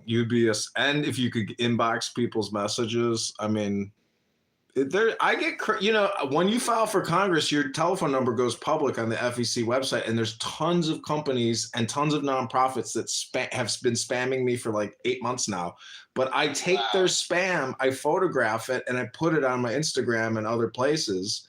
The craziest thing is the letters I'm getting from abortion activists. I'm getting handwritten postcards every single day from people all around Illinois that want to stop abortion. It's wild. Wow. Really handwritten? Yeah, I'll photograph them. I've got new ones sitting on my desk, and I'm going to photograph them soon and put them on my Instagram. But that's like the third batch I've gotten. It's like a network of people that just handwrite postcards. That is fascinating. The whole thing is it's all a scam. It's all a scam. I told my dad that once. He got so angry with me. He's like, "How dare you say that?" Wait, who? I told my dad, I was like, "Dad, isn't everything just technically a scam?" Right. He was like, "How dare you say I that?" found this Facebook group, which is Hispaniolas of Maine. Mm-hmm. And the whole Facebook group, you know, it automatically translates it into English for you. Mm-hmm. But all the posts are written in Spanish. And this is 20,000 people in the group, in this Facebook group. And then I realized that a very popular use of the Facebook group is people selling food from their homes, tamales and pupusas and empanadas, and it's all unlicensed. And sometimes I think about, like, you know, making my homemade wine or my Japanese knotweed fruit leather or my roasted acorns. And what's stopping me is I don't have a licensed kitchen. So how can I legally sell this thing? Well, it's a hobby. What a fool I am to assume. the law. Yeah, can you believe you made an assumption? You made an assumption. I made an assumption that this You made an assumption. to be followed. And then there's people out here, there's like 3 for $10 empanadas, you know, they got a picture of their fucking dirty kitchen, but the empanadas in a bag, and they say for home delivery, call, you know. Bro, the biggest dream going is that you could ever have a store that could ever turn a profit. I mean, you'd have to make $150,000 out of your store annually just to break even, man. Like it's so hard. Retail storefronts are like, you know, highly branded and fully invested. You know, just go to a Chipotle. Try to open up a Mexican restaurant and try to compete with Chipotle. You know, just try. They will destroy you. Do you have a place out there? You live in Chicago. Do you have a Sweet Green? Yeah, we got that. Yeah. I love that place. I love restaurants where, you know, they do real work, hard work to make you an amazing, you know, 5-star gourmet Michelin meal. Right. Well, that's true too. Those are always good too. How about the Jewish Appreciation Department, Jewish Gratitude Department? What do you think the Jewish Complaint Department is? Well, right, but you got to flip it. Have you ever heard? I mean, I know you don't like my poetry, but I did write a song that I'm going to send to you. That I don't know if you've ever heard, but it's called. Have you ever heard my song that's called Gratitude Attitude? No. I have a gratitude attitude. All right, I have to go, but wait, I just want to let you know, by the way, you're also being recorded, and you're on my first Spotify podcast, because I'm going back into Spotify Creator and I'm uploading these convos and recordings. So thank you for being here on the guest. What's the name of the podcast? John Kitover. John Kitover podcast. It's on Spotify. It's on Spotify. I'm gonna look it up right now. I told you about the Zach's Mom podcast. Okay, I'll talk to you soon. I know you got to go. All right, I'll talk to you soon. Okay, bye.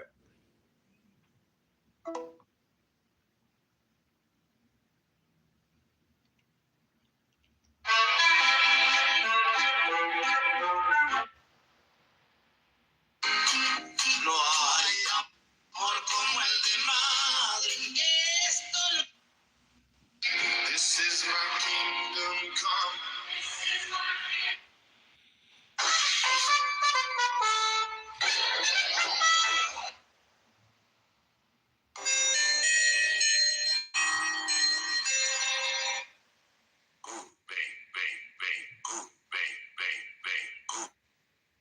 So this is why I start by quote posting these posts immediately after it has been published, so that more people can in fact join in and listen. I'm going to start today by cooking a little bit of steak as usual, you know, just for the funsies. Yeah, it's going to be great. Just had mine, it was delicious.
as a rule, insurrections, I mean, even though...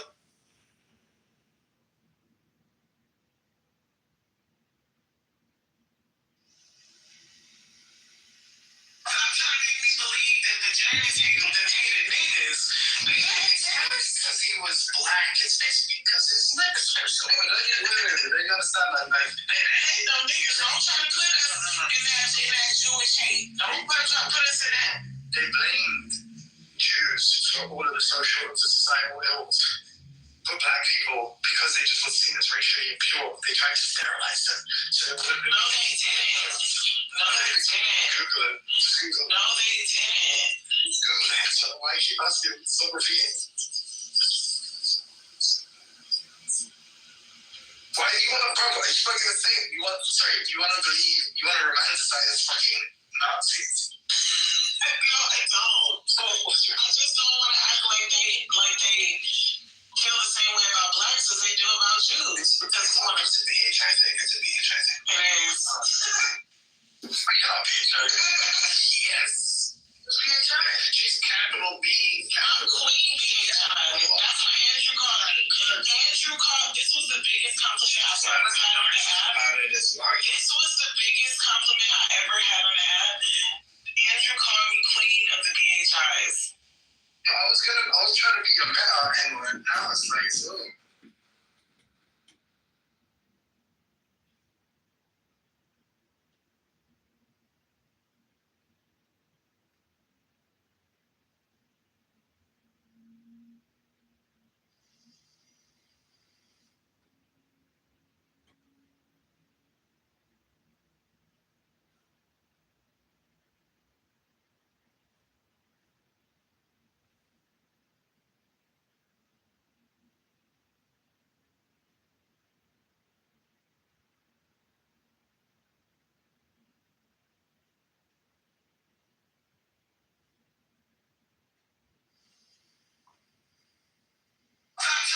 Believe that the Germans hated.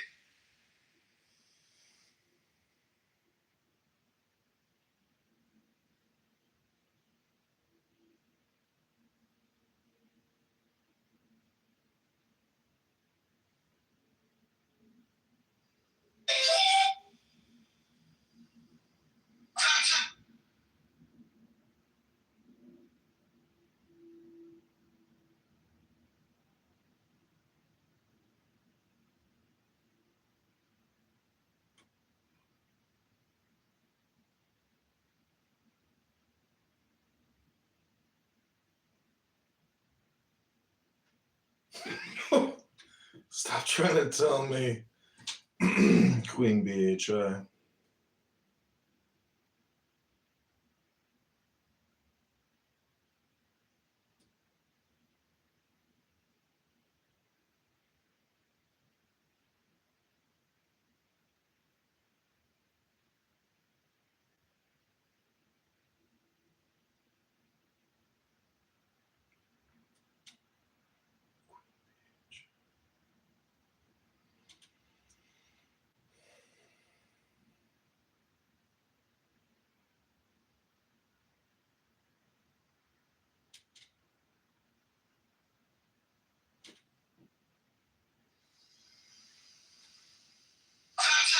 Believe that the Germans hated niggas. They hated Terrence because he was black, especially because his lips are so good. They gotta stop that, man. They hate no niggas. Don't try to put us in that Jewish hate. Don't try to put us in that. They blamed Jews for what?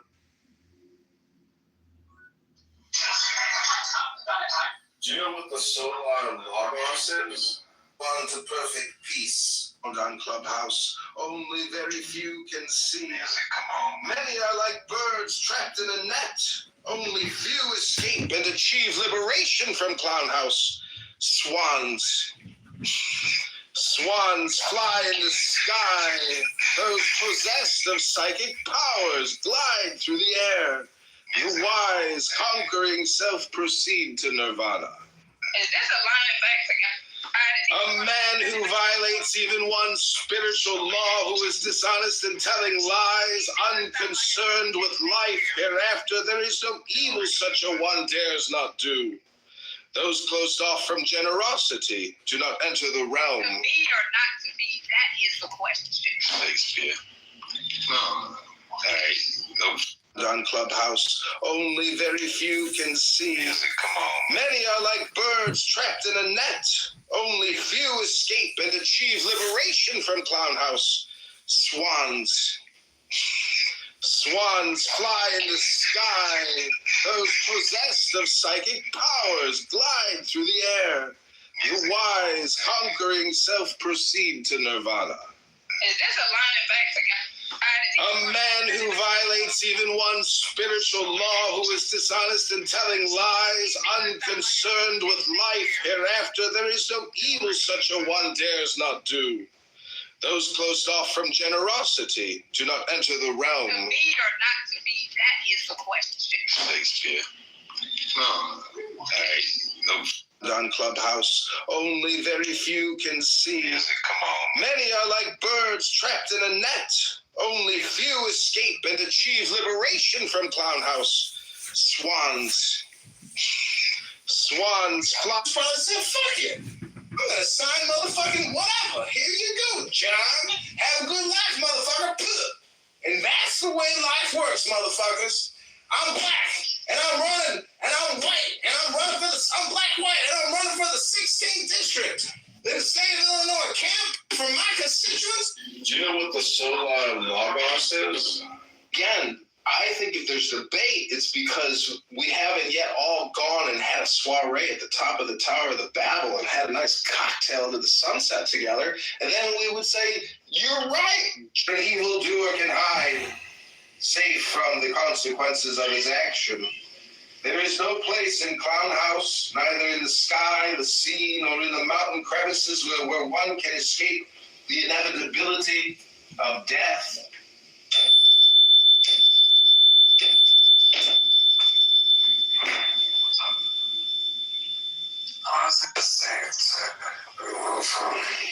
Music. Is this the kind of energy at sea that you bring to work? What energy? What do you want? Again, I think if there's debate, it's because I'm the Father. And this concept, a man who violates even one spiritual law, who is dishonest and telling lies, unconcerned with life hereafter, there is no evil such a one dares not do. Those closed off from generosity do not enter the realm.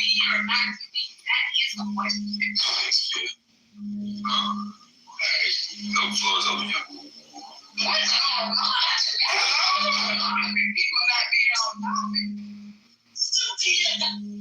It was a good floor for a while. Alright, so there's a nice period. It has nothing to do with being honest. It has everything to do with being honest. There's a virtue of being honest. Communication, honesty, straightforward dialogue is the best. Sometimes not everything needs to be communicated. Yes, it does. I disagree with you. I think everything has to be communicated. Like, for example, Nora's in the audience. Son of a... With the help of Kitover. Yeah.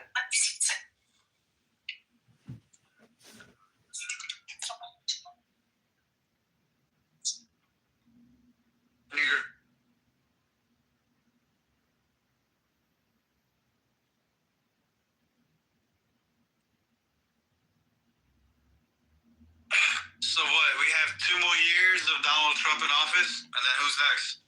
It's 3 more years. But there is no next. Three, sorry. Oh, shit. Yeah, but he's going to be a lame duck by the end of this year. There will be no next, bro. Next is Gavin Newsom, and then next is Gavin Newsom, and then the right wingers who figured out earlier that those are Next is gonna be Ocasio-Cortez. There will be either way, the right wingers who figured it out early, it's gonna be kind of like Bitcoin, where people figure out they need to move to Russia. We're gonna be a motherfucker. And we're all gonna motherfucking die. Look, I'm telling you exactly what's gonna happen. Call me. Yeah, we're all gonna die. So you know what? Let's just do it. Republicans are gonna lose big. later on this year. They're gonna lose big, and that's when Trump will be a total lame duck. And that's just what it is for the next 2 years. Okay, thank you. But Diego, do you remember in like 2011 when people thought people that bought Bitcoin were crazy or stupid? It's going to be the same thing with like moving to Russia soon. It is. I would bet on Gavin Newsom, bro. Gavin Newsom should be. He's the only one that, you know.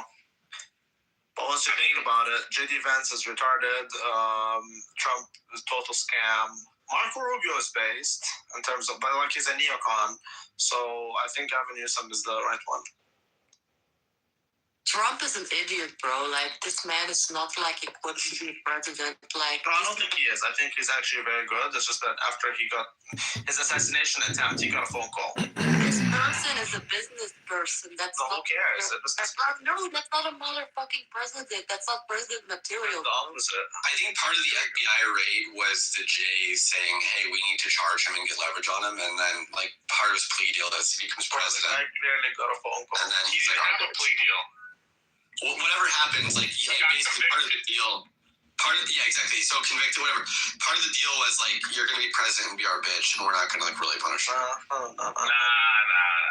He was fighting up until his assassination attempt, bro. I'm telling you. Don't tell me how I know, but I know.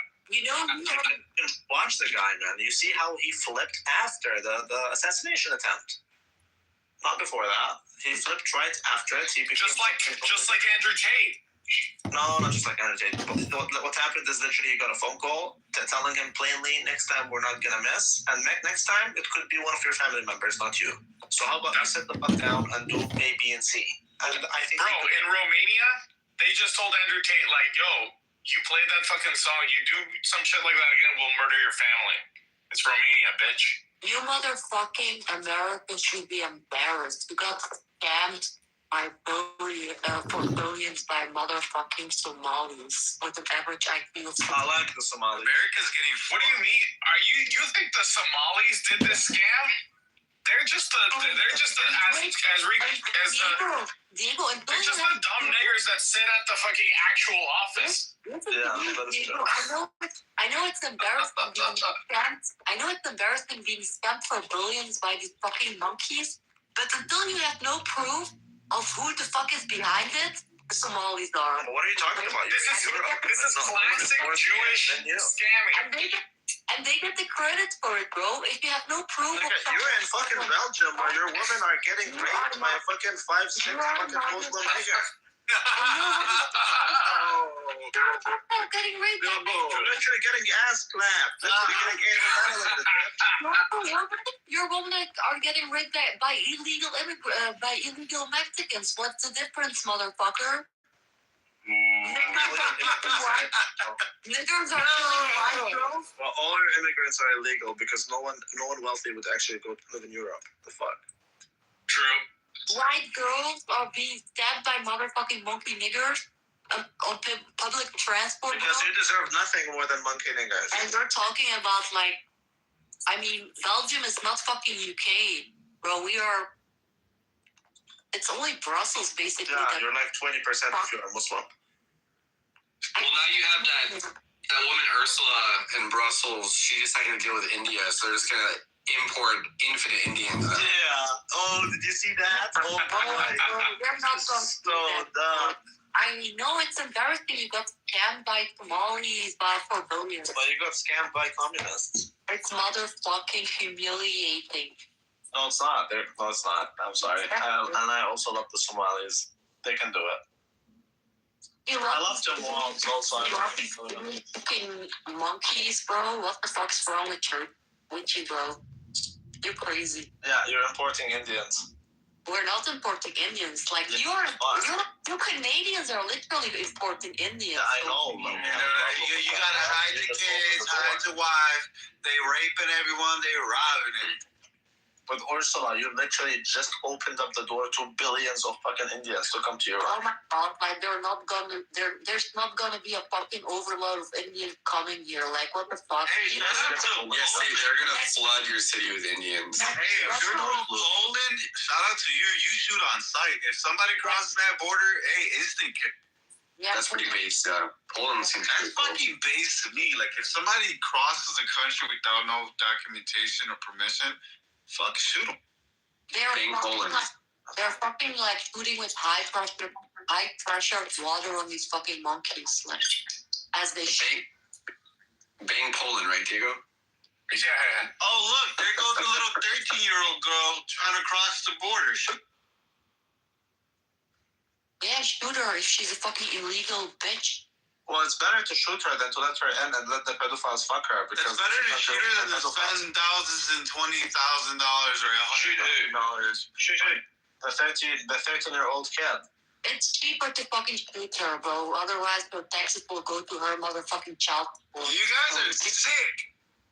Tim, she's saying that Belgium is not the UK. UK is where the problem is with the Muslims. No, I'm not. I didn't motherfucking say that. I said we are not like the UK. Like, our biggest, like, immigrant problem is in Brussels. Like, other cities are not having the same problem. Yeah, there's multiple cities in the UK which are problems. Yes, and our fucking cities don't have a Muslim mayor that can't speak English or the native language of the country. We are not doing against regular fucking talk. Please not talk about black people that way. We're not talking about black people, we're talking about Muslim. Oh, they're all shitskins to me, but we gotta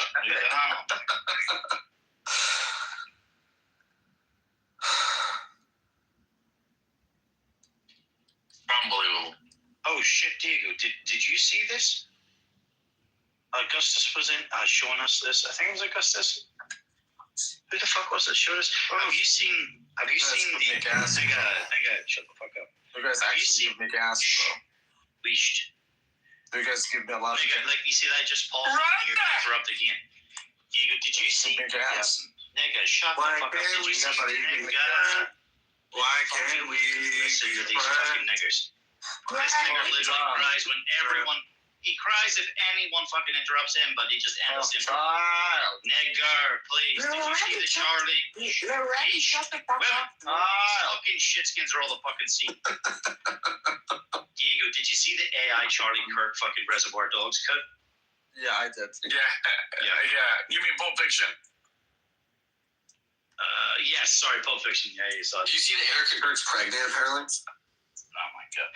They've been saying that. Let's talk about that in a second. Did you see that?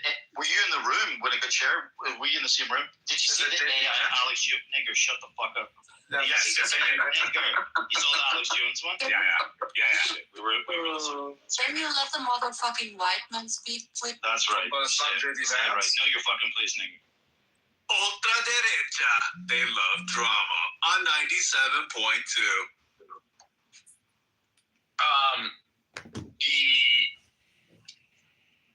JD Vance is definitely MK Ultra Monarch Project. I realized that in the Pulp Fiction video, the fat fuck with the curls is meant to be JD Vance. Yeah. By the way, that's the meme that keeps on giving, bro. I know. But I kept watching it. I was like trying to figure out. I was like, who the fuck is that guy? And I was like, oh, that's the meme fucking JD Vance. Yo, how did he become that fucking meme? What's the story behind that meme? I have no idea. They got traction. I just saw one where he's like on the floor of a toilet.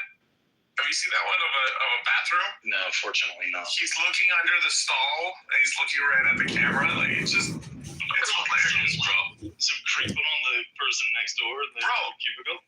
Bro, that motherfucker cannot become president with that fucking meme. It's just not possible. He's too he just doesn't have what. Bro, that motherfucker can't be president with G kids, right? Oh, yeah. Ron DeSantis is the one. I don't know why the right wing likes him. They should go after Ron DeSantis. Ron DeSantis is a cock. Ron DeSantis. No, he's been pretty good, bro. How the fuck is he from Florida? No, what I'm saying, listen.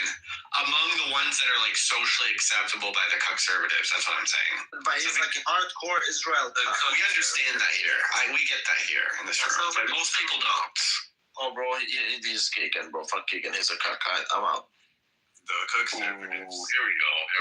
Episode 2. That's it. We lost. Wait a minute. Ronnie ran away from Keegan? What the fuck's going on? Yeah. Keegan tried to dox him. Yeah. Wow. Oh, a rabbi. I don't know why Keegan does that. There's still a rabbi mad at Keegan. I disavow Keegan for doing that. I don't know why Keegan is. I mean, He goes hang around too many niggas. it's like Tim. Like I want to stand at the like on top of the world and scream what you sent me yesterday. What did I send you yesterday? What did you send me yesterday? Jesus. Okay, let me go look. Bro, I sent. You don't even remember. You must have sent it to everybody. Oh, if that's the case. The files. You know. Yeah, I mean, I want to tell everybody. The triple X files. Oh man. That's right. But I'm gonna keep it to myself because I'm a gentleman. Yeah, sure. Yeah, add that to the fucking spank, but unless it's just like a publicly known thing on Clubhouse. It's a publicly known thing, basically. Oh, okay. But the more it's known, the better. So what the fuck is up with that, Anne? Did you see it? No, what is it? So I can say this, Tim, right? Yeah. Why am I receiving nudes of you? Oh my god. Wait, news of who? Are these pictures still like around? Some fucking Jewish girl. Still, I know we all know who you just said. Bro, these pictures, like they even sent the pictures in my house chat like a month and a half ago. Wow. Is she hot, you? She has some nice Khazar milkers. Yeah. Yeah, they're fake. They're fake. They're fake. Come on. Have you observed the photos, Keegan? Have you determined? I wish you guys would share. What are you talking about? I wish you guys would share. It was Prince. It was Prince and someone else was arguing with her, and then they posted it. Rico, you have your goon chair ready? Here we go. It was funny because someone that told me, hey, you got to go read this chat. So I said, oh, Prince knows about it because he was in, I'm pretty sure he's the one who sent it. Also, what's your gynecological determination? Yaya's nudes that you sent. She's an exhibitionist. Confirm nor deny any. The question was great. Who the fuck was she stupid enough to send them to? But bro, I've heard a lot. Rumor has it, 21-year-old Arab boy. Here we go. A woman on the app is so ghetto. She self-admittedly was served drinks at a strip club when she was younger, no? Who gives a That's the least of her worries. Keegan, what's your gynecological determination? Yo, Keegan, you missed it. I defaced Ashik yesterday. Instantly. Oh, did you? Face, everything. What would guess he's an ugly mug? Bro, that guy is 100% gay. If you see his picture, hold on, let me put one up. Okay. And I swear to God, I'm not trolling. This is from his Instagram. Okay. PTR. It's an older picture of him, but it's him. And you can see the Instagram on top, so you can look it up yourself. Who's this? Oh, no. Oh, that's just racist. What do you mean? What is racist? I didn't know you were black. Oh, child. Yeah, you can check his Instagram. It's on top of the picture. And you know what's even better? Keegan. I think my church gave money to the village at one point. No, hold on. You know what's even better? You know that picture he has up of the house he claims it's his? In what motherfucking position are you to criticize a sheep? Shut up, Flatima. Go get some fucking boobs. Listen, Islamic. Listen, Keegan, PTR, the house. Go get a boob job. Shut your mouth. Keegan, the house that PTRs is not his. He took it from a Facebook page. PTR, from a Facebook page. It's up for rent. No,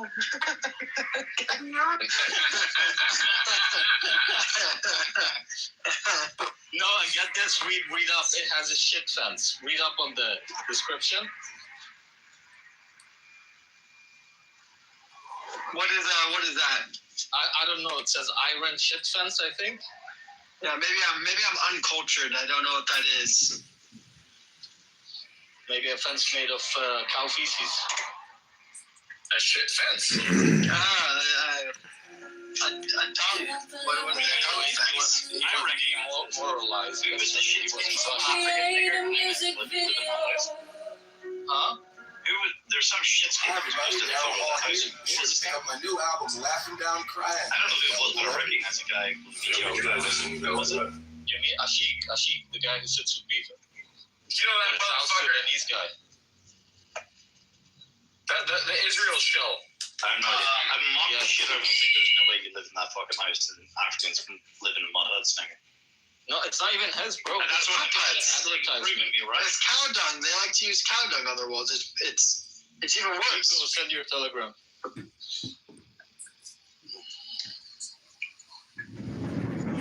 You should have me just look up AJ. Don't worry about it.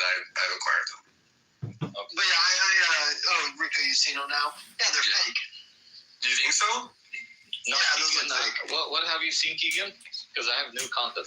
I can confirm what he's saying. They are not real. She said it like in a room. Yeah, sure. Okay. Keegan, I got videos, bro. Whoa! Don't fuck with Prince, Fatima. You're next on the fucking list. Dance monkey. What the fuck are you even doing here, bro? Like you're. I'm the sand monkey who makes all of you tremble when I fucking expose your information.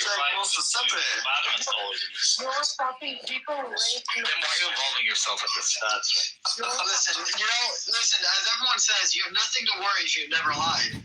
I've always said I live in the Midwest. I'm poor. I own a house though, which God bless, and I have a lovely white family. You're doing pretty well. I'm doing pretty well. I am doing. I do. I think I am. My house is like 2,200. Qualifies as poor, bro. Yeah. No, I mean I'm not. Yeah, I'm not like poor, but like I'm poorer than Yeah, you're poorer than Bill Gates. Exactly. Bill Gates. Yes. No, but I've seen somebody sent around a few second videos of Elle saying that she wants to get fucked and shit like that. Okay, I've actually seen. I think I know what you're talking about. I had seen that video as well. Like her, like trying old. I also saw. Yeah, she's a little dirty whore. I also saw an uncomfortable video of pussy play. Oh. I don't want to see that one. I saw. Well, so what I saw was I saw the stuff that was, of course, posted in that huge argument that happened under I forget what house it was under a few weeks ago, and then I talked to some people about it, and they're like, "Oh, I got more stuff." And then I saw a few more stuff. I was like, "All right, I'm good. I don't need to see anything else." Other than those are fake. You know, actually, Fatima, you're lucky because there's nothing to see, so nothing to expect. I personally think there's nothing wrong with fake movies.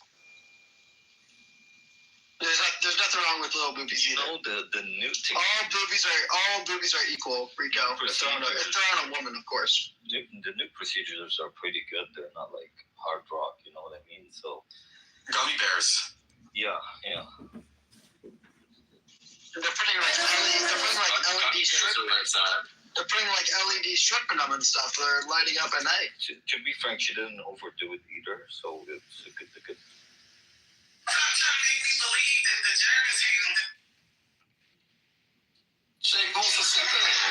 Jill with the soul on to perfect on Clubhouse. Yes, sir. Jill with the soul. How's my favorite rabbi doing? Safe from the consequences of his action. There is no place in Clown House. He always leaves the room when I come on in. I'm the father. He's been ducking me for He's been ducking me for like 2 months now after I did not dox him. I don't know how much I'm going to talk about it. Dox him. Yeah, I mean, it was a gay man who we all know pretty well, and had an issue with him at the time. And that's the way life works, motherfuckers. Have you tried leaving email or messages on the Shekel Fund website? Yeah, so I actually would spam the kosher shekel fund clubhouse chat with verses of the Bible to repent for his sinful ways, but I guess I didn't really do anything. I'm just trying to help him. I'm trying to help everyone. He's a rabbi, and you're using scripture in your own context. Well, sola scriptura, so it is my, all scripture for me is in my own context. Are you Protestant? I am a Protestant. Okay.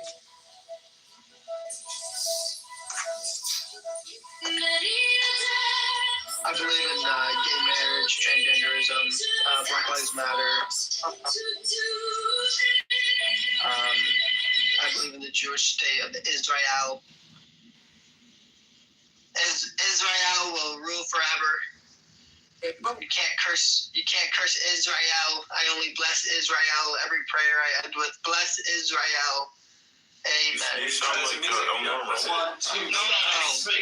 want me to sound like El Normo? We're in sync now. Yeah. We're in sync now.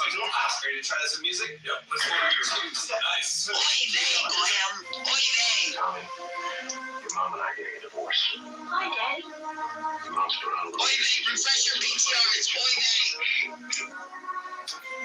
Oh, El Normo, how did you do that? Hold up, another trick. Must be one of your Jewish team. That's what I find. There's a shit show. That picture is crazy. What the fuck? Tommy, your mom and I are getting a divorce. This is me in 1975. That looks like a problem from Harry Potter. That's anti-Semitic. Your mom and I are getting a divorce. I'm calling the ADL. Your mom's put on a little weight since you were born, so in a funny way, it's your fault. Tommy, your mom and I are getting a divorce.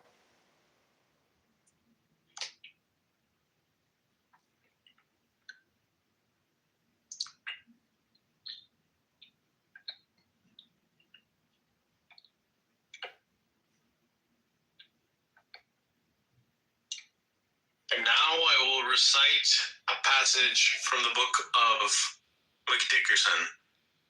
Quote, "For I am an asshole. It is neither wrong nor right. It just is." Galatians 2:4.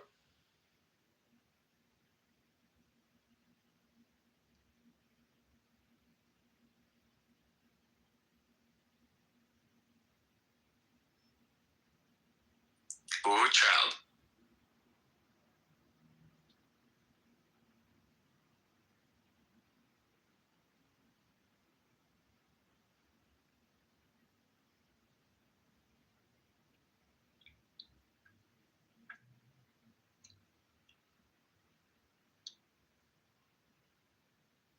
How are you doing, Shane? Oh, I'm doing good, and you? Yeah, I'm good.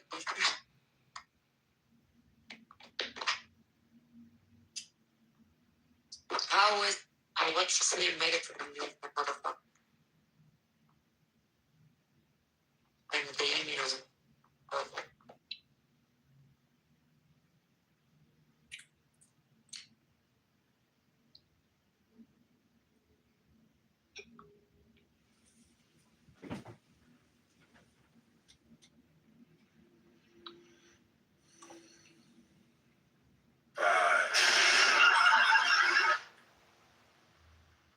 The Freedom Flow Yoga, where we stretch like our paychecks after tax cuts.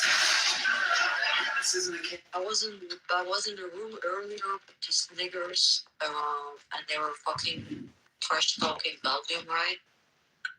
And I was like, bro, like, what are you fucking trashing Belgium for? Like, telling like me that I mean, I do admit we have a weak army at the moment, but like history-wise, we showed up strong, bro. Like, okay, we fucking colonized Congo, bro. What did your fucking country do? The bitches know Africans and speaking we. Shut the fuck up, you already know that. Okay, stop up. I'm not finished yet, you dirty This nigga just wishes he had a job a European in it. Also, like there's the whole region in I make South more money Africa. than you. You're still a nigger. Remember that. You're still a I'm nigger. younger. You're still. I can own your house with a fraction of my wealth. Nigger, you're 5'2". I don't give a shit if I was 4'5". Nigger, you're 5'2". You're not even. I don't give a shit if I was 4'5". I still make more money than little midget man. Okay, here we go. I can probably fuck your daughter with that money. Shut the fuck up. Sure, and I can fuck your daughter with that money. Alright. Someone that makes a lot of money is not gonna say it like that. Only poor niggers do it. Like, bro, you're acting like. I love how she feels comfortable saying that word, but she wouldn't dare say it in Belgium. More money that's. I'm sitting with the Americans. They have First Amendment, so I'm gonna say it. You try so hard to fit in, but you don't fit in. You don't fit in. Nigger, why are you projecting? You're the sand nigger in a fucking another man's country. I love how I always get triggered by my mere presence. What a beta boy. What a beta. Dance monkey. Dance for your daddy. Dance for your daddy. Good boy, good boy. Come speak to me when you grow up. Just. Oh my God, Diego, put some. When you grow up, boy, tell me what you want to be when you grow up. You want to be a terrorist? He already is, bro. That's right. Oh, so you want to be a gangster, huh? You know what's funny? Tim can't even afford to live in the capital of his own country, but I can. If you're so rich, why don't you? I live in my own country, you fucking. If you're so rich, why don't you think about? Come live in the capital, and let's see if you can afford it. My own country. Yeah, come live in the capital. Nigger, how's your shoebox? Come live in the capital. What's your property in that shitbox? Do you own or do you rent, nigger? Oh, you're a renting nigger. You rent a room. You can't even afford a whole fucking property. Because I'm not gonna stay in this shitty country. You're not gonna stay in this shitty country. He's always got an excuse. You rent a room. I'm literally leaving next year. A shithole for fucking third worlders, bro. That shitty country, I'm gonna Rich people stop. the fucking city. Keep crying. I'm not gonna make your opinion. I live in England. Oh my God, shut the fuck up. Doesn't matter, Northern Ireland is shitty. You're emulating the kite guy. Why don't you move to New York? Dude, Diego, just go over to Northern Ireland and check it out. This is the most fucking medieval shit. That's amazing because it's all white, nigga. You're disgusting. 99% white. That's why it's for? That's why it's for? Shitskins like you could wish a dream or something to like. Hey, we can all be friends, you know that, right? No, not with this. Could we? Instead We can be friends if they go out. It's not on our side, though. He's a You know, Diego, English people died to move to Qatar and UAE and Saudi Arabia. This guy's talking shit. Poor motherfucker. Honestly, bro, maybe it's not a good thing, but that kind of soured the Middle East for me, man. I don't think I'm ever gonna go. Fucking savage people with no fucking impulse. You're fucking insulting the English and you're literally speaking their language. You motherfucker, stupid ass. Rent free in this fucking nigger's head. We don't have to speak your ugly ass language. Wait, that's funny because you're the one commenting on me all the time. White man's clothes, nigger. You're wearing white man's clothes with a fucking white man's haircut, speaking a white man's language in a white man's fucking country. What type of fucking nigger are you? Why don't you put on your traditional clothes, you fucking nigger? Nigger, you want to be white so fucking bad. No, they want to benefit from And they all want a fucking white woman too. You're pathetic. Yes, they do. And then they come in hot like, oh, well, I'm in your fucking nigger. Who cares? Everyone wants to be in my fucking country. All their fucking monkey women look the same. Black hair, dark eyes, fucking hairy body like a fucking gorilla. Damn! And if they're anything like Nora, they're fucking crazy. Yeah, bro. Yeah. They all look the same, bro. Nah, man. You know, the only country I've ever been to in the Middle East, sadly, this is going to piss Prince off, but I went to Israel, bro. Went to Israel too, bro. But did you kiss the wall? And did you accept the 7,000?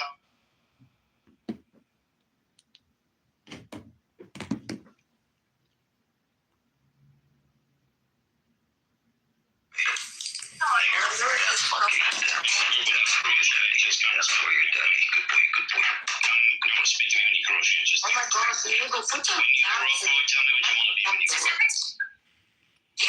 terrorist. He already is, bro. That's right. Oh, so you want to see dicks? Funny. Them can't even afford to live in the capital of a small country, but I can. If you're so rich, why don't you... I live in fucking country. If you're so rich, why don't you take a... Come live in the capital. Let's see if you can afford it. My own country. Yeah, come live in the capital. Nigga, how's your shoebox Come live in the capital. Will you own your property in that shitbox? Do you own or do you rent, nigga? Oh, you're renting here. You rent a room. You can't even afford a whole fucking property because that's not gonna scale this shitty country. You're not gonna stay in this shitty country. He's always getting an excuse. You rent a room. I'm literally leaving next year. A shithole for fucking third worlders, bro. That big concept of the Rich people live in the fucking city. Keep crying, still keep crying. It's not gonna make her anything higher. Live in England. Oh my god, shut the fuck up. Doesn't matter, Northern Ireland is shittier. You're just like, you're emulating the Kai. Why don't you move to New York? Dude, you could just go to Northern Ireland and check it out. It's the most fucking medieval shit. That's amazing because it's all white, nigga. You're disgusting. 99% white. That's why it's poor. That's why it's poor. Shit skins like you can only wish or dream for something to like come Yeah, we can all be friends, you know that, right? No, not with this fucking terrorist. This terrorist is not on our side, bro. He's a English people died to move to Qatar and UAE and Saudi Arabia. This guy's talking shit. Oh, that's cool, motherfucker. That's cool. Honestly, bro, maybe it's not a good thing, but Noda kind of soured the Middle East for me, man. I don't think I'm ever gonna go. fucking savage people with no fucking You're fucking insulting the English and you're literally speaking their language. You motherfucker. Stupid ass. Rent free in this fucking nigger's head.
Very high in the nation, well then, no, they're not going to match up and do well against that. But if you're going to put some that are at hand and that are needed to do.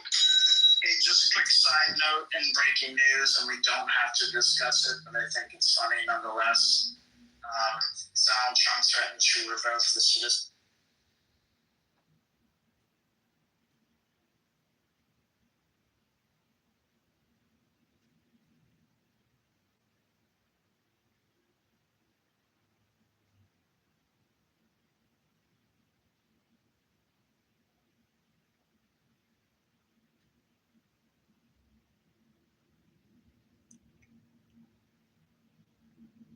Queen BHI. Hey, just a quick side note in breaking news, and we don't have to discuss it, but I think it's funny nonetheless. Crazy true, right? You have a lot of people coming across the border, but they didn't give Biden was needed to the truth and needed to help.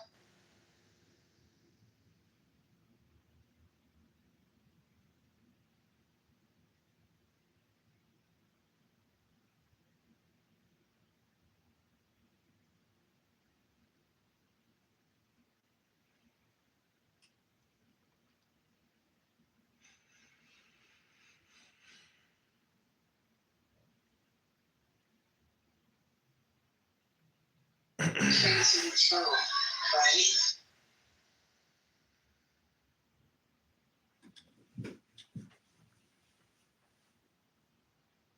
So there's not programs helping those kids out. There's probably more issues going on with middle class folks now.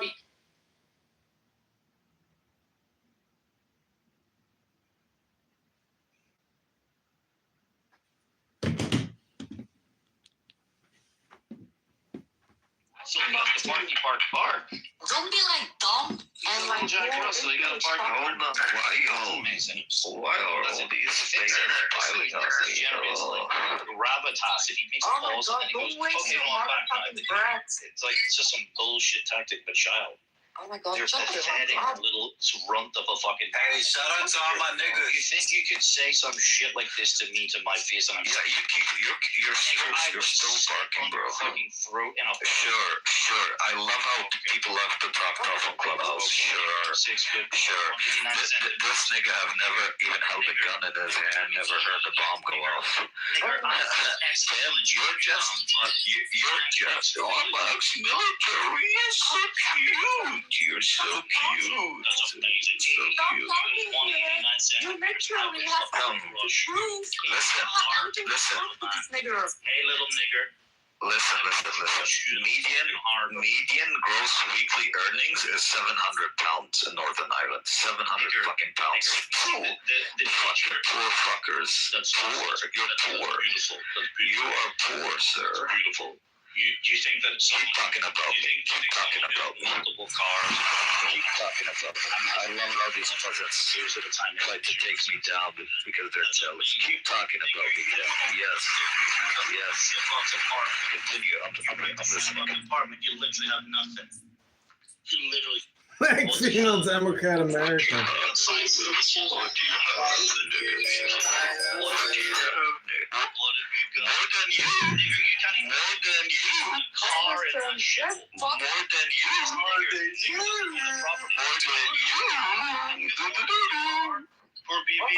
phone is literally that shit phone that you got. It's literally the most expensive asset. That's the most expensive thing that you can say your phone is. That's why I've lived in 4 different countries, or 5 different countries. Sure. That's how I'm able to travel several times a year while you sit on Clubhouse. Travel because you got nothing. Sure, I travel because I got nothing. I travel because, at the contrary, if you travel, you have something. If you travel, you have something. You're a fucking person. Keep crying, kid. Keep crying. And at the end of the day, you're what, 45-year-old sitting in your shitty apartment with no children. You keep talking about, well, why aren't you married, nigga? Why aren't you married? Where's your wife at? Bring your wife around. I'll give her a good time, baby boy. Fucking savages are fucking. Hey, shout out to the baby boy. Keep barking, Tim. Keep barking. You are literally. Where's your fucking ugly? You look like a monkey. You're ugly. Look at this fucking flat bitch. You probably have to spend Keep barking, Tim. Keep barking. It's funny you're calling me monkey while you're the one dancing and mumbling. Keep talking, Tim. Yeah, really. Because you're the one. I mean, everybody sees it, bro. You're losing control of your emotions, and I'm sitting here relaxed and coherent. I want attention. You're giving me attention. What does that say about you? You give me attention. I'm giving you attention. You're the one talking about me whenever I enter the room. I don't even know what your name is. Everybody sees it. Diego and Rico, everybody sees it. Wherever I enter, you talk about me. You're obsessed, bro. And it's not a manly trait. You're not a masculine man. You're not a masculine man. And you probably never made a woman orgasm. I mean, but what you sound like a beta boy. But, I mean, sure, I can give you a lecture or two. Nigger. That's all you gotta say. Nigga, send monkey. Nigga, send monkey. That's all you gotta say. That's all you have to say. In the future, keep talking about me. Good boy. Keep talking about me. Keep talking about me. Because it's going to be music to my ear.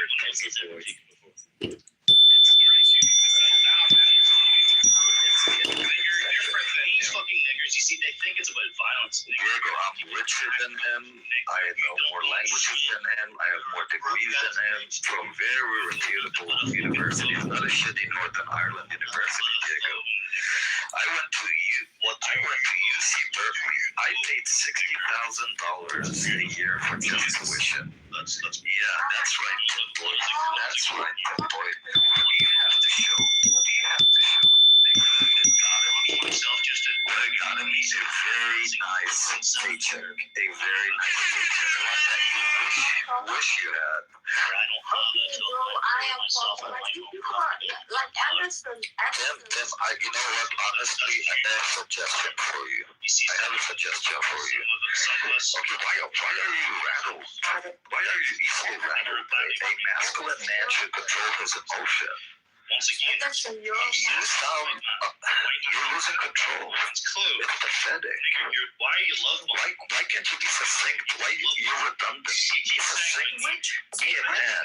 Speak with confidence. Speak with confidence. I mean, everybody hears your voice tone. You sound triggered. It's quite clear. It's fine. You understand this? Keep barking. It's fine. You just sounded like a triggered beta boy. I love you? Why the fuck would I love you? Why would I love you? Because I love you. This is gay as fuck, bro. What the fuck is going on? Talking to the fucking people at the ass, bro. Why are you stuttering? I don't get it. So tell me, why you keep mentioning my name? I'm mentioning your name? When did I mention your name? When did I ever? Bro, you're irrelevant. Hold on. You open a room right now, all you're gonna get is Diego and Rico. Let's just be honest. And that's because they're nice and they do charity work. But It's an American thing. You're not every detail from me. Every detail? What are you even talking about? I swear to God, you're irrelevant. Even in conservative American clubhouse, nobody likes you, dude. But Diego and Rico, maybe. Tell me more. Tell me what do I know about you? So everything I said about you is accurate. That's right. That's right. So you're a beta boy, 45-year-old, no wife, no children. You failed that life. You failed that life. Tell me more.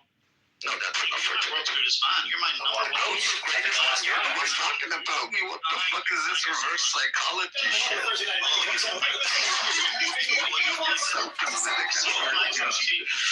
Too short. Stutter some more, Timmy boy. Why are you so touchy? I don't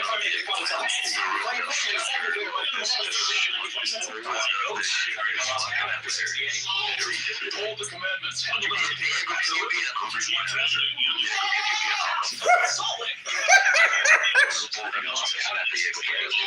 Behold the freedom flow yoga. Especially our paychecks every tax.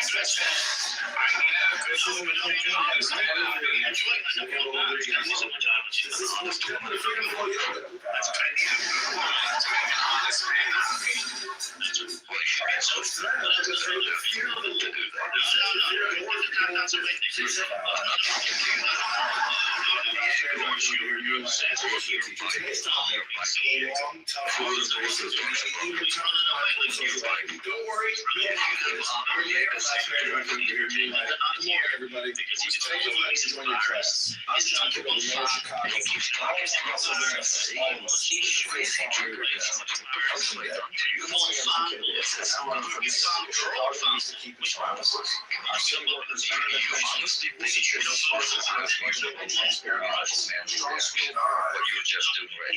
Chicago's nice. I want to speak to my mayor. And my first plan is health. Specifically, John Kitover, and I'm running for mayor. You understand? This is not normal. This is why you're This is not healthy. Because the white man does not even think about you. Rico, you think this is normal? Shit skin, you understand this? It doesn't even think about you. Are you done? You're obsessed. Okay, let me know when you're done. Let me know when you're obsessed with white people. Okay, sure. Let me know. You're trying to master my language. You're trying to live in my. So you're admitting that I speak your language better than you. Thank you very much. I paid $60,000 to get there. That's a year. That's a Do you think My name is John Kitover, and I'm running for the United States Congress. I know you can't have your mind, but I'm going to make the best choices. It's not about being proud of it. It's about the way that the degree is. Tell me more. Right, Diego, you have to be a pragmatist. Not everything has to be ideological. Yes, I'm sure you go ahead. Behold the commandments. Tell me more about myself. Tell me more. You're my number one fan. You're fucking obsessed. This is truly pathetic. This is truly Kitover pathetic. doesn't even know this much about you. This is way You're obsessed. out of the ordinary. You're beneath, nigger. That's what it means. Okay, let me know when you're done. Look, it's okay. I'll be your punching bag if it means therapy for you. You're pathetic. It's okay. It's okay. I don't know a single thing. It's okay, Habibi. Even if you tell it, it will never commit to memory. Kiss me with those big lips. I know you want. Oh, you like You're it? already Yeah. a faggot. Keep talking. It's my number one fan. Get it out. Get it out. I know. Yalla, Habibi. There's not a single thing I know about you. There's not a single thing I want to know about you. But you're fucking obsessed with white people, particularly me. It feels like you're most threatened by something. Diego, I'm up with some food. Let me know when it's done. You're most threatened by something. Alright, mute up. Prince. Why else are you so fucking triggered? Tim, listen. No, he's got nothing to say now. No, he's got nothing to say. If he went to UC Berkeley, you can be guaranteed that he was his only people he could sleep with Nigger, had you think purple this hair. nigger went anywhere? Nigger, you think you're gonna take some dip fucking sand nigger's words? Come on, tell me. I promise you, Diego, that was not the See, I case. say tap dance, he comes off mic. It's amazing. Or sleeping with Asian women. Like, come on, you didn't have a lot of choices out there. So, UC come on, Berkeley, bro. What do I? There's a lot of Asians know? in the UC. What's my number one fan then? Except UC Santa Barbara. Oh, he's pretending to get a fucking phone. And UCLA is also like kind of diverse. It's very Asian. But yeah. But it's very Asian. Yeah, it's all very Asian. San Diego, UC San Diego is even worse. It's like 100% Asian and Indian. No, Diego, that's not true, by the way. Dude, come on, man. I grew up in California. Yeah, bro. Well, growing up in California doesn't. I mean, when you went to that school, there was a riot. You're like a full-blown riot. Yes. You know, that's correct, but no, wait, before the riot. That was the Ben Shapiro riot, you mean? Yeah, like a full-blown leftist riot. I don't even remember what. No. I went before that. But Diego, why are you like? After all that has been said, you're concerned who I slept with. I promise you, my standards are way higher than that. Okay. No. Thank God. Oh, he's got game now. That's a short king's got game now. Then you weren't getting laid in college. Which is even above everything else in this Diego, for the love of God, like, why does he act like John Kitover? Like, this is the John Kitover. He never shuts up, keeps mumbling, sounds triggered. That's incredible. Of course, I don't like you. You ruined the room. You literally ruined the room. We could have had so many nice conversations, and you just chose to be triggered. You chose not to be in control of your emotions. Maybe try to read up on Stoicism. Maybe it might help you. Listen, I do not want to listen. I don't think anybody else want to listen. To counteract the fact that you're pretty much Thank you for destroying the room. Go kill yourself. Thank you. We appreciate Off it. the fucking bridge. Get near the vest, okay? No, why would I? Okay. Why would I? Because you're a short guy. Because I'm short. Okay, sure. Sounds very You're barking intelligent. at Thank you for your because page. you're a little bitch. Barking at the big You're one barking now? at the big dog because you're a little bitch. The only one barking in this room is you. Little dog energy, bro. I mean, I wish the room was recorded so you could replay it and listen to it. You understand? You got little dog Bro, energy. Then for the love of God, That's amazing. relax. See the fact that I'm not. Bro, this is not That's healthy. amazing. You don't sound normal. I know. Are you on drugs? Because we don't. Are you like drinking? shit What is this? We don't like shit skins. You understand? Okay,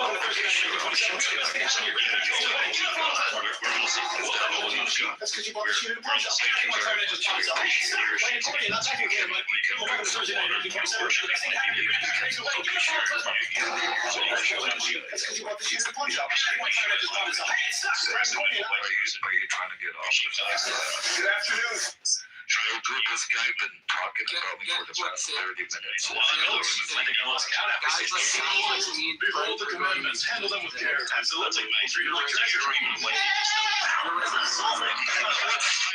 He's been complaining about so-called shit-skinned immigrants for the past 3 years, and he's not even doing his role to save his people.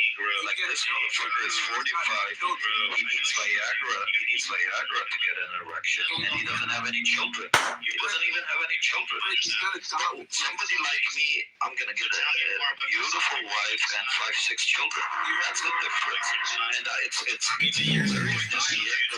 Diego doesn't see it. He's got a doctor. Diego, people like me, I'll just marry a 20-year-old tomorrow. Like, trust me, bro. You don't own shit, nigga. You're talking, bro. Why you got so they got lost out after 68? Behold the commandments, handle them with care. Absolutely. Treat them like treasure. That's not a soul. They got lost out after 68. Everything that Diego used to criticize is happening. It's an ego. Keep going. Freedom from yoga, where we stress like our paychecks after tax guys.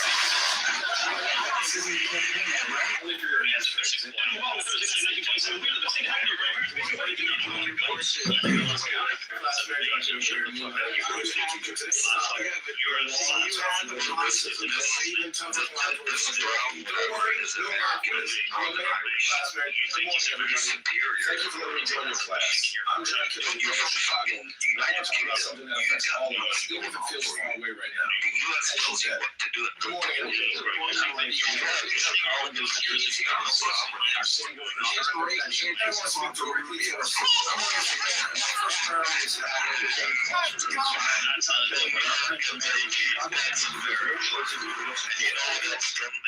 Me too, the shit-skinned guy. I'm also American. You know what's not? You're not. I could go to the U.S. Embassy in London and say, I'm a citizen of the United States of America.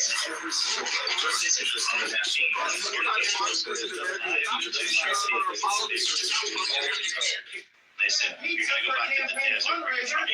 That's our spot. Yeah, move along, Chase. Should you need free abortion? No phones, no. Good afternoon, neighbors. When we invest in our You're going back to the subject and object unite.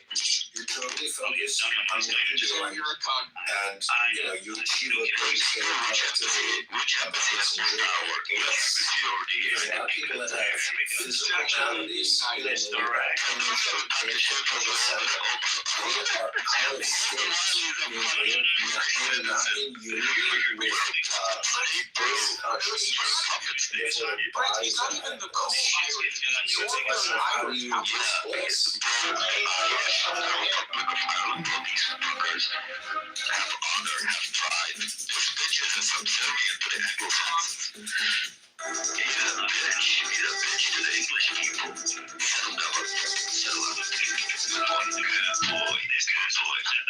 the purest fucking white place in the United Kingdom.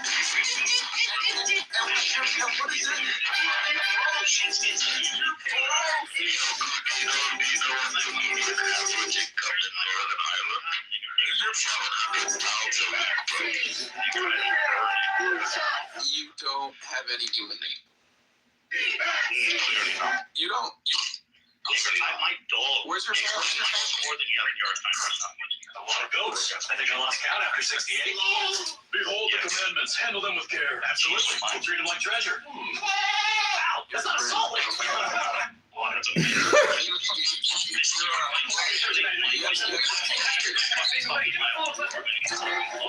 Johnny come listen. He's older than us, and he's just triggered, dude. You got red pill Twitter and Instagram reels, and now you think you know everything. You're a low IQ anti-Semite.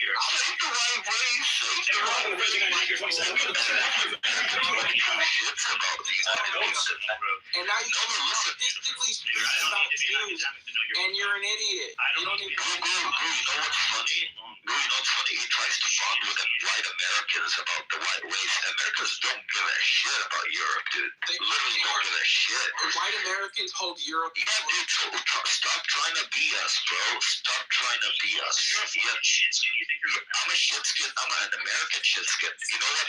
What does that say about you? I'm an American shitskin. At the end of the day, I have citizenship, and you don't. And you don't. And you don't. So if you have citizenship, what are you living in London? You're a because I can, nigga. Because I can. That's amazing. I look forward to you going back. You're a Johnny completely, bro.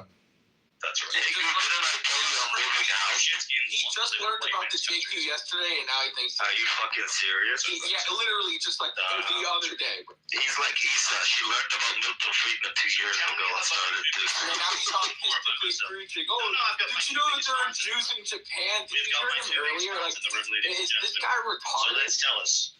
You're an idiot. You're dumb. Tell me. And look, and if I've got 1 and 2. your race is relying on people like that, it's going to die out. It's going to die out.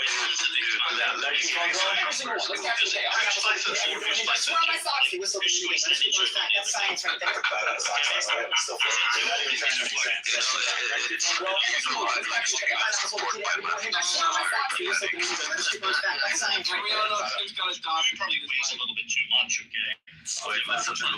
You have the package for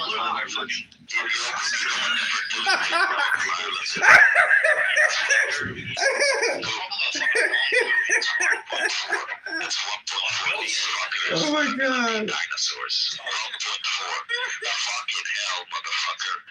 And he keeps complaining about things and he's not even doing his part in society. Yeah, he doesn't have any. This fucker is in his 40s. 40s, single, no women, no children. You have to no family. I remember the reason they're attacking me. I remember he even talked shit about his mother. Because you're an insufferable. The reason you're obsessed with me, nigger, is because you're a confused. We're obsessed with you. Literally, nobody but Diego. Like Guru's a real name. And Diego doesn't even bother. That's the funny part. This nigger think Prince is a real name. Diego, why don't you mug your friend Diego? You better run and tell the Mug your friend Diego. Jew. He's turned into a Jew. More integrity in his left nut than That's the amazing. entire I know.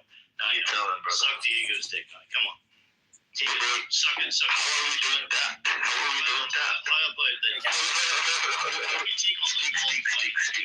Who is just happy that he get the Isles nuked, bro? That's why he's in forever debt to fucking Prince. That is true.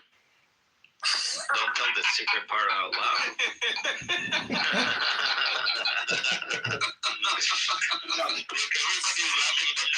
Everybody's laughing but this schmuck. That tells you he's triggered. That tells you he can't even if he has a dispute with another man, he can't laugh at a good joke. Because he acts like a woman. I swear to God. That's not true. You come off as an insufferable fucker, man.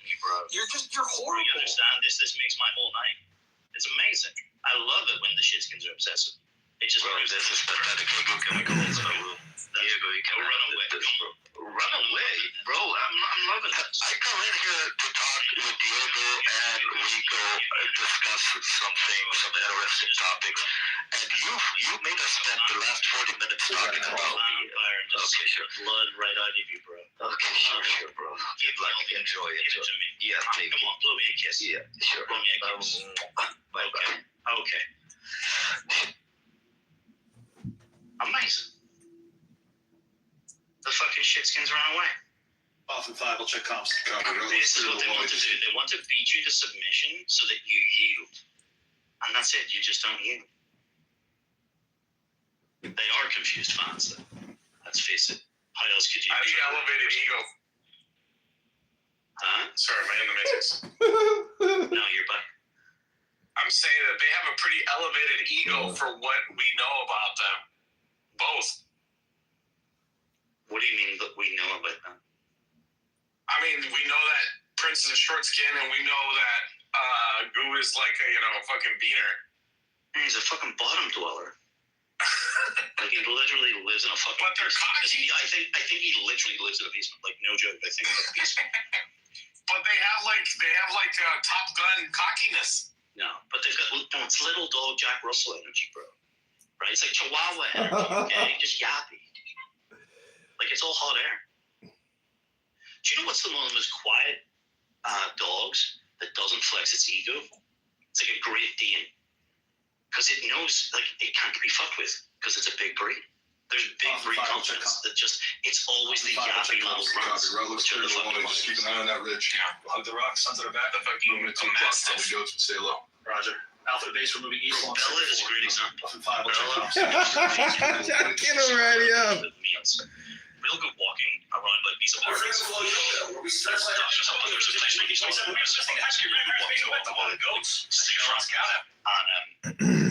like this one spot where sometimes there's like two small dogs, so these old people that live in these apartments. And they'll be sitting there. Bella just sits and like tilts her head and looks at them. Doesn't even bark, doesn't respond. And that's it. Doesn't even respond. Because that's big breed confidence. But the niggers are obsessed with me. I literally don't even know needs to keep his promises. Our city workers I are don't know if it's known or whatever. I don't even know his name. But these niggers try to think that they know everything because they're obsessed. Because haters are in fact confused fans. That's a good one. I never heard that one. Haters are confused fans. Why else could they remember so much about you? I never thought about that one. That's nice. Bro, look at the energy. He was like trying to put it into like, you know, he was trying to fact check me on like 99% white, although he doesn't know the county that I live in. But you know, they're like putting energy into this research. It's not just like off the cuff or whatever, you know. But yeah, these shitskins are gonna die. They think they're gonna own that land eventually. Bro, the way that they're acting, this is what they don't understand. It's the way that they're not, you see, it's just like the Jews. They get like their first taste of blood. Right. And then they can't help themselves, okay? So sure, they get a short-term win. But their actions, the way that they're not acting like this, it's just like that wakes up more people than anything else. That alone. Yeah. So that is what's going to get their ass fucking up and eating of expulsion. Like, I think Prince probably did sleep with a white girl. It was probably a very exciting experience for him. She was probably some low-value white girl. Bro, and now he thinks he's got like... There's two types of white girls that fuck non-whites. There are the low-value, loved ones. And then there's the theoretically valuable ones, which are pretty, but they're going to fuck a nigger who's like in the NBA. Okay? The average white girl will never go near a fucking shit skin. Right? The white people, by all other metrics of all other races, is the least likely to fucking intermix and interracial. Right? Where Asians is much more normal and whatever, and blacks obviously will, right? But out of all the races, white women are the most resistant to. And that's why they're obviously perhaps the most targeted. But anyway. Tim, I'm going to send this. They're confused fans, bro. I'm going to send you this news, and you're going to go, of course, this is who it was. Hold on. Hang on one second. Did you also notice that they started crying, like, tell the teacher? Right? Yeah. And then that had to be shut down in real time. Fuck. Where are you? Check Signal. I probably should have said that. You're gonna love the profile pic of the guy. Yeah, fucking pronounce that guy's surname. The U.S. used to be a serious country. Dude, what do you think he was doing by uploading that stuff into ChatGPT?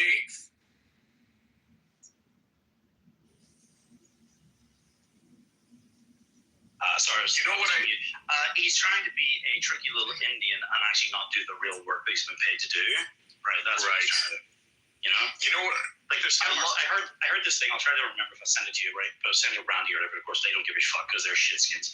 But this guy who's like been some like die in the wool. You know, like there used to be this expression about in Apple employees who were like there from very early days and so forth, where like they say like if I was cut open, like I bleed in 6 colors or whatever from the original logo of the Apple, right? Logo. So they're like die-in-the-wool, hardcore, like true believers, have been there for decades, etc. Right? Well, in Google, there's some guy who's like helped them, Larry and fucking Sergey, whatever, develop search or whatever from like almost like day one, very early employee. And he was like, there was this guy recounting this story where he was absolutely mortified because a new, more senior staffer was brought in like business development or whatever the fucking department was, right? And he's a fucking Indian. And the Indian came up with the idea that in fact, because we're a monopoly, if we actually make our product worse, that we'll actually make more money because it will make people actually have to search at least twice, and therefore we can search twice as many ads, and there'll be no penalty because we're a monopoly. And this like hardcore European fucking die-in-the-wool, fan of like who spent his life, the prime of his life's work perfecting and improving this product like search. It's mortified because you're literally saying you're going to make my product or my work less, like worse, right?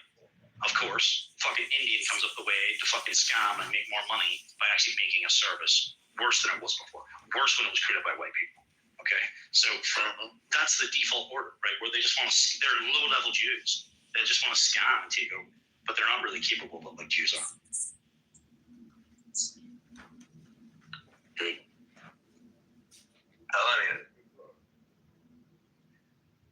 There's not a single thing these fucking shitskins have ever added to society that a white man couldn't or hasn't done already. Well, look at it. We had a shitskin fucking CEO of Twitter. How did that go? You give it to a fucking white man. Boom. Pumping. Right? Elon takes over. It's a whole different company. You cut 80% of the fucking workforce. It's more profitable. And it's a better objective product and gets more traffic today. Actually, the product was good when the white guy invented it. But then he got kind of pushed out. Sure, that's the way it always works. And then they have to like justify it and hire a bunch of shitskins, and then they take it. And then there's this huge bloat because it's just like a bureaucracy at this point. It's a fucking jobs program for HB1 visas. Yeah. Telling you, man, I don't know what the future's gonna hold for us, but it's going to be that white men are going to wake up because the shitskins are getting more aggressive. Partially because they can kind of feel like they've got like some kind of win. Maybe they're getting some people elected or whatever it may be. So on one hand, publicly, they're getting more, boisterous, more bravado, more ego, right? Like the displays of like this. Right. But privately, they're responding in an elevated way because, like, look at the lawsuit, for example. Like, you should know this. It's even like Sun Tzu, when you are, weak, appear strong. When you are strong, appear weak. I have an extremely strong case. If all things going well, blah blah. I'm saying nothing. I'm conducting strategic silence at the moment because when you have such a strong position, engaging in conversation with them or communication with them opens the door that you could infer something or say something that opens the door to risk. When you've got such a strong position, you don't need to do that. So imagine like in poker or whatever, you've got a poor hand, maybe you take more, frivolous risks because, that's all you can do. They are acting so loud simultaneously because they've smelt a little bit of blood and they feel that they can say some things. But the reality is they're saying it so loud and so proud is because it comes back to the same thing where the propaganda would be necessary if their victory was assured. If their victory was assured, they wouldn't be needing to like try to browbeat and chest pump and fucking say all these fucking words. They would just do it, but it's not. Their victory is not assured. It's not even close. And the more that they do this, the more they wake everyone else up, which makes it all the more likely that history is going to repeat itself as it always has done. What if they think they already won? Huh? What? What if they think they already won? Well, I'm not going to get in the way of my enemy when they're making errors. Yeah.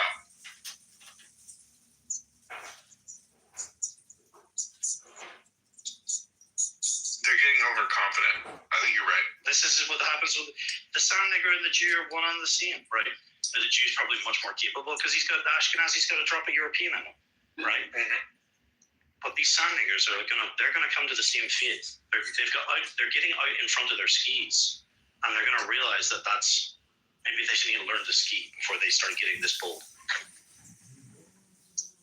You think they buy their own thing that when they refer to themselves as white because of the census and stuff? Nah, that's just some tricky Jewish bullshit, and they like to muddy the waters, and they'll like go privately backwards and laugh with each other or whatever. How we said this or whatever. They don't believe that. They don't. Whatever. It's just tricks. All of this is just tricks to kind of demoralize you and make you docile. That's it. And they just despise anyone. It's like the Japanese proverb, the nail that stands out gets hammered. Because simply just by standing there and not yielding, they have to attack it. They don't attack Rico. Rico's a cuck. Rico won't even dox Abby, let me rephrase that. Abby has doxed him, and out of fucking fear, he will not say her name, although he knows it. That's wild. Claims to know it, right? Yeah. But they don't attack Rico. Because Rico doesn't have a spine. He's pathetic. Yeah, but the difference is, it doesn't matter if he's pathetic. It doesn't matter if the majority are pathetic. All it takes is a small few to stand firm and the rest follow behind. This is the way it always has been, always it forever will be. And it takes 3.5% of the population to wake up to you. That's all it ever takes. It takes a radical, true believer, a group of 3.5% to overthrow a country. That's always has. This is the social science of it, right, that they've figured out. And that's why they fear, that's why 2 summers ago, there were riots. They burned down fucking migrant hotels because they had to crush those dissent early and quickly because it was going to spiral out of control, and they would easily get over 3.5%. Right? They were putting people in prison for 2-year sentences for deleted tweets which were up for like 10 minutes. They have to do this because if they don't, 3.5% of people will fucking wake up and start taking action, and it's over because they can't put over whatever the numbers are in fucking prison. They can't be seen to be fucking beating their populations because that too, the system coming out and beating their own populations in such large numbers will wake up the rest of everyone else. So that's why they have to act so aggressively in such a short time frame to try to nip it in the bud. But the time will come because none of these fucking turkeys vote for Christmas, right? You can't vote your way out of this. The politics will come downstream from culture, and these little motherfuckers like this are waking more people up than I could ever possibly do. So poking these motherfuckers in the eye and making them act the way that they act does the job for me. What do you think about Andrew Tate semi-apologizing? Apologizing for what? For playing Heil Hitler. Andrew Tate's a shit skin. People are, this is also like, even Trump, Andrew Tate, whatever. People are only useful for the period of time that they're useful, right? Andrew Tate may have been useful to point at and to, like, even Nick Fuentes. Ultimately, Nick Fuentes is going to fall. Why? Because he too is a fucking light-skinned shit. Well, Nick Fuentes, he's from my hometown. I'm here right now, LaGrange. Nigger, he's Mexican, bro. I'm Mexican too, bro. Okay. Nigger, you can't be Mexican and from fucking Illinois. Nigga, my parents are Mexican. Well, I'm American for a lot of Mexicans. Back to Guadalajara, nigger. I'm American first, my nigga. Well, that doesn't make you American. What does make me American then? Nigger, I'm American first. That doesn't make me I'm fucking American too. Well, I was born here. I was born here in this fucking soil. I was born here, I say. That makes it okay? Nigger, if I take a shit in my kitchen, that doesn't make it dinner, okay? That makes no sense. That does make perfect sense. Yeah, it doesn't make any fucking sense. That's because it's inconvenient to you. Nick Fuentes ultimately will fall because he's not actually truly white. He's not the founding stock of America. Now, there's a difference between Nick Fuentes and Sangre. Sangre, you're a descendant of migrant workers, right? Yeah, I'm a descendant, but still, I was born here in this fucking Because soil. Mexicans don't end up in Illinois unless they're the children of migrant workers. No offense. I'm just saying that's and those are the facts. I mean, yeah, I understand. Except for, I think Nick Fuentes is a different. His history of how they ended up in Illinois is completely different. It's like a unique exception to the rule. I'm just saying we should have just kept bombing after Japan. I'm just saying. Bombing who? Everyone. Who? The whole goddamn world. There should be just one name. We would have been by Mars right now if the U.S. Bro, this is such a fucking distraction code. Like, there's literally shitskins invading the developed world, and they want to go and worry about Mars. Like, who gives a fuck? You go to Mars, and by the time you come back, there'll be no Earth worth fucking living on. Mars is a fucking hypothetically. Bro. At the end of the day, the point was Andrew Tate, Donald Trump. Listen to me. Trump will fall. We fall out of favor, but he was useful for the time that he was, in the game, in the arena, right? But there are no secret cows. Like, I would throw Donald Trump under the fucking bus all day, every day, and twice on fucking Sunday because of the fucking vaccines, right? But was he useful to stop Hillary Clinton getting in? Yes.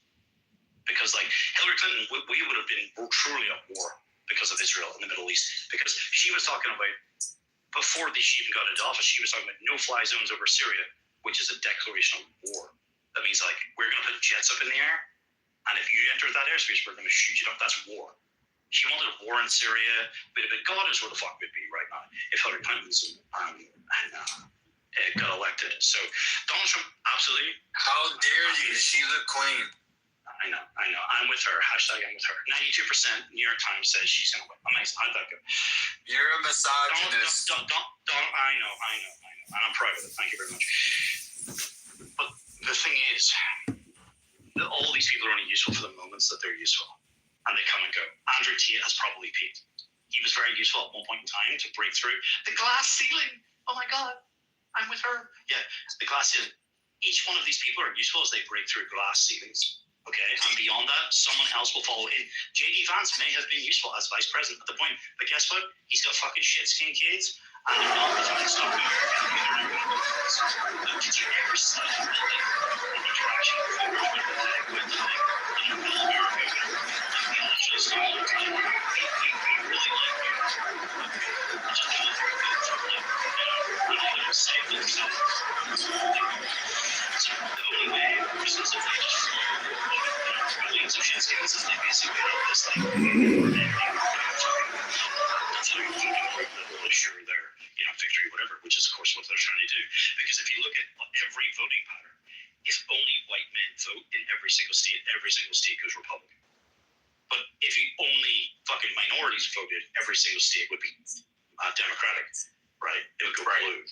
So they're literally just trying to manufacture the vote by flooding the fucking borders.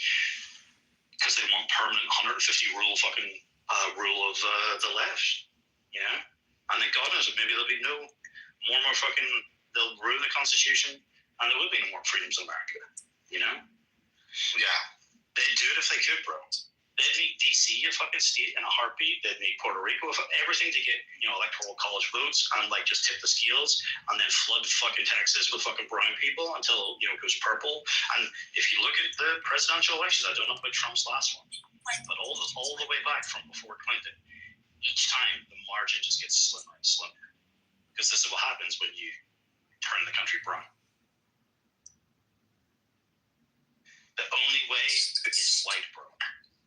Dude, it's tough, having someone like Prince come to your country and he has nothing but contempt for you. It's tough, bro. The words that want and need to be spoken cannot, because it's also been made fucking illegal to do so.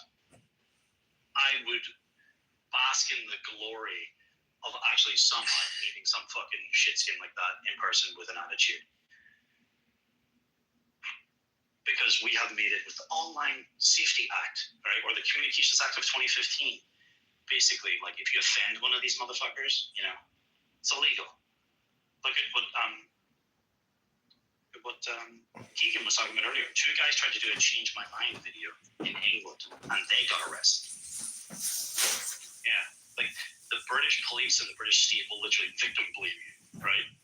You're the victim of a crime, they're going to arrest you. Mm-hmm. I just saw that they have for cracking iPhones and stuff that the police themselves can use. I saw something in the US. This is US specific, I think. I don't know about here, but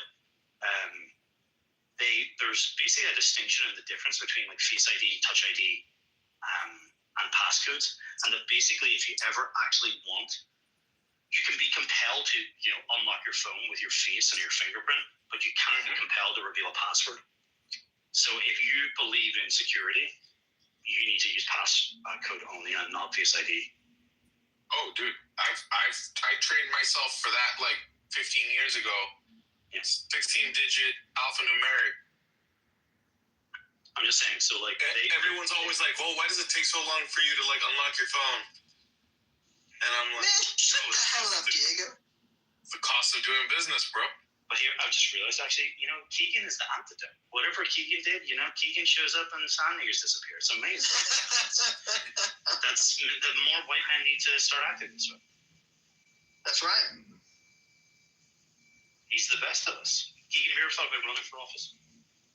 Fun fact, In the year 2028, In the year 2000. eligible for president.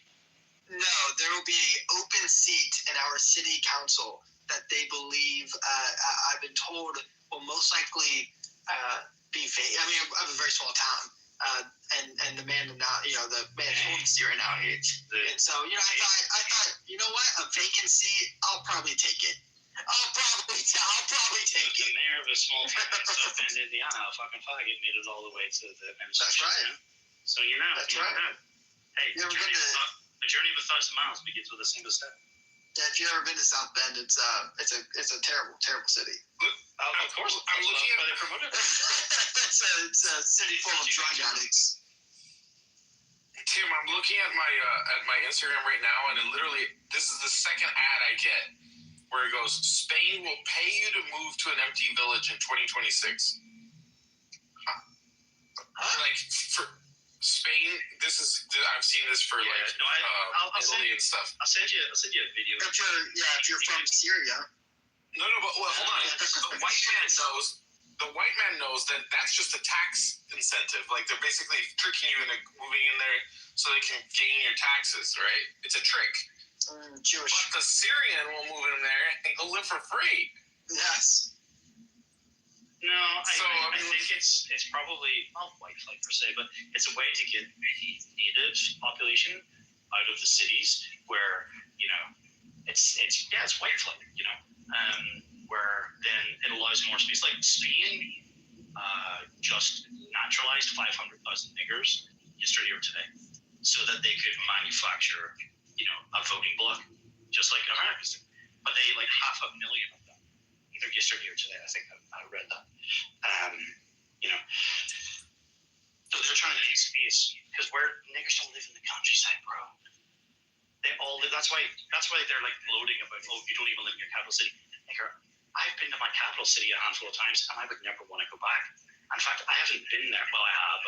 I flew into London a couple of times, but I've not actually been to the city. I've not been to the city 15 years.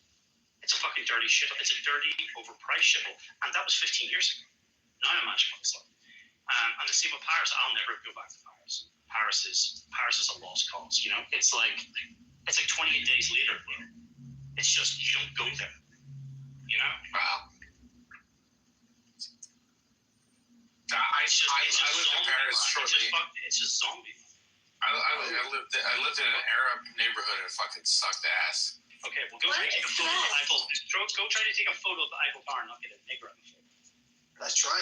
Yep, 100%. Yeah, I know what you're talking about. I like watching those videos of the white guy. I thought I was going to France and they're disgusted behind the state of the place. They turned basically shanty town fucking bullshit and developed nation street corners. They're it's just disgusting, and the filth, trying to cook in the street, and just they're fucking just third worlders. I like watching the video of that white guy who went to France. He goes to a bunch of places, but he'll mess with people who are scamming people out of money. They're it's always black Muslims or it was. I saw the one. How's that guy not getting arrested? Because some of them fucked them up. The white guys right back, right? Oh yeah. They'll swing on them. How are they not getting arrested? Obviously, maybe they're publishing the videos after they leave the country or something, but they're it's you're literally recording the evidence of you fucking them up. Or it's sometimes I see them spraying shit pepper spray or something. That shit's usually illegal in Europe. You cannot carry that in the UK. If a woman gets raped but she sprayed the guy with pepper spray beforehand, she also will go to prison here. So good. Bro, we used to. Did you watch that video yet? I saw it. You faggot. I saw it since on X or whatever, so it'll come out in the feed. I liked it, so I can go back and. Okay, there you go. But I know exactly what's happening. I know without knowing. Right? Basically, the British police victim blamed. There's two people that were fucking victims of assault or whatever, and then they fucking dealt with them as if they were the fucking problem, just make sure that the savages didn't rise up. Yeah, it's I saw a video. I really enjoyed it. It was an ICE agent who had a Hispanic. Because some of these ICE agents are without doubt like second or even first generation Hispanics who like because they need Spanish speaking people and white men will learn it. But they I saw this video up today and it was a Hispanic guy who's an ICE agent and he rolls out his window and he goes, "You better get that camera out of my face or I'll shut you up for good." And the guy goes, "What does that mean? You're going to kill me?" He just rolls his window back up and drives away.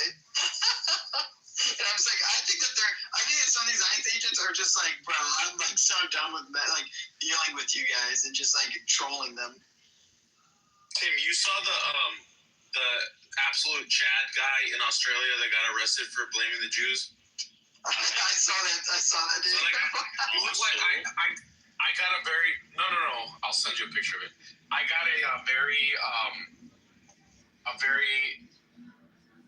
like a higher like count because I said that he looked like a general in the Roman army.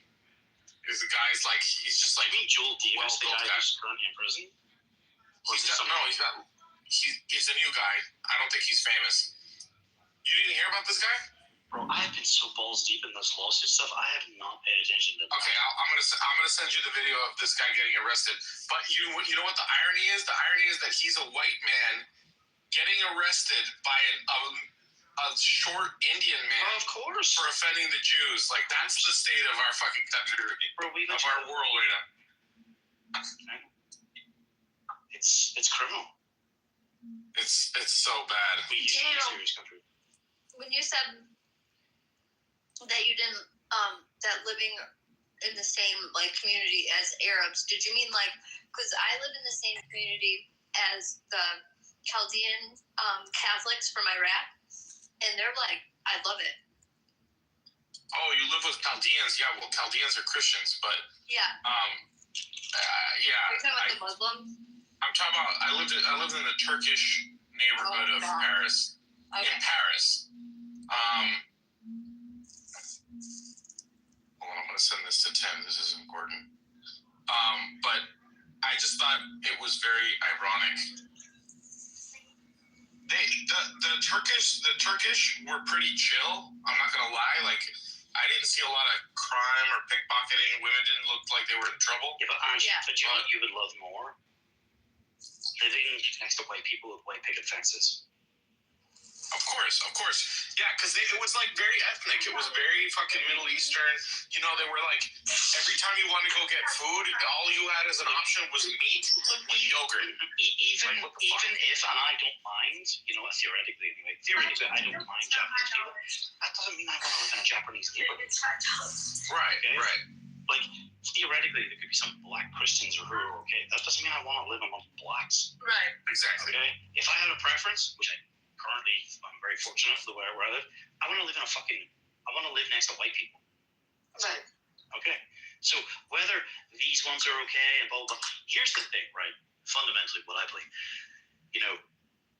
let's say you're going to buy a car or a house or whatever, okay? Yeah. Let's say it's advertised for $250, okay? And you really want to pay $200 for it, okay? Or let's say you want to get a budget of $225,000, okay? What do? You come in below $225,000. You come say, I can offer you $210,000, right? $200,000 and $210,000. And then they'll come back and maybe hopefully go, okay, well, we'll give it to you for $40,000. How about $40,000? And then you kind of try to meet in the middle, right? Right. Well, there's a terminology in negotiation referred to as anchoring, okay? And the first person to basically place the anchor is typically where it's hard to pull away from that. It's like sticky, right? Or it's heavy. So if I say, I'll give you 190 grams, they'll go, whoa, that's an anchor. I was the first one to place it. And then, they maybe have to try and meet me closer to where I anchored, which means that they have to be more aggressive with their discounting or so forth, right? But in public negotiation, which is what we're doing, we're basically negotiating with people in public on ideas. I might have to argue something to 100%, 10 tenths. But that doesn't mean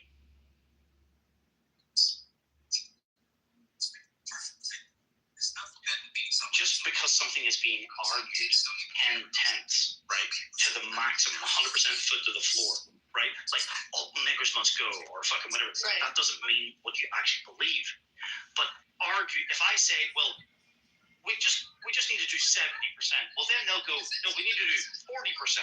And then all of a sudden you're arguing like way down where like it's not really going to be effective. So I think it's really important to argue to the absolute maximum, to the absolute extreme, to like 10/10, because you know you're going to get pushed back.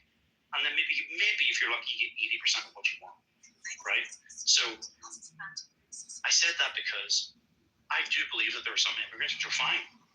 Yeah. But yeah, I think you have to argue as if it's all of them going on, all of them. Because if you go, oh well, some, and then it's fair game. It's an open range of like how many can stay. But if you just argue, so to me, I actually I think of like Carson. You've met Carson in the South. Carson's cool. I've known Carson for years on here. I spoke to him personally many times. We have private calls or whatever. But our Prashant, do you remember Prashant? Prashant's once that, he's joined a cult or whatever. But I have to argue things as if Prashant's going home. Right. All of them. Whether or not I like them or not, there are. Even the big booty Latinos? I thought you were 9, you're fine. Dude, I'm not, what the fuck is his name? Berlusconi? What the fuck was that Italian guy called, Diego? Yeah, Berlusconi. Right, he was like, all the immigrants can go home, but the beautiful women can stay. No. Even the good ones. They can take their DNA with them. Yeah, they might be beautiful, but your children are going to look disgusting. Anyone who has procreated with a fucking migrant can get deported with them also. Oh, I like this. That get a little fun. Now it's getting fun. All the mudcharts are going to Africa with them. I like this idea. That's right. You see? Now we're going to have fun with it. You see, Keegan, now I'm not arguing about 100%. I'm arguing 120%. Okay? I mean, just like, white people are getting deported too. Okay? And then all of a sudden, they're like, oh shit, you can't say that. And then guess what? Maybe I might get 100. But what about Diego? What about Diego? If I argue, huh? What about Diego? He's white enough, right? He's got the northern. He's got the. That's the thing on, right? I have to argue as if Diego's going home. Yes. Right. Okay, I have to hold the line. Right. But when it comes down to it, someone who's white enough. And are you not like part Lebanese? Yes, I am. Okay, well you're going home. You're going home. You have to. That's what I have to say publicly. Okay, but the reality. Privately, I'm so sorry. The reality is you're white enough. Okay. Yeah. Yeah, and you have blue eyes or you have brown eyes? I see black. Light eyes. Oh, okay, yeah. Yeah, you have light eyes or poopy dark eyes. That's right. That's all that matters. Are your eyes the color of the people we want to deport? I'm so sorry, you have to go too. No, I'm not. They're not. That's it. You got to argue like 100 or 120% of what you believe. Okay. To maybe get something close to what you want. Okay. That's right. So I say some shit sometimes which people think is extreme, but. So I don't have to go home? Well, it depends if you ask nicely.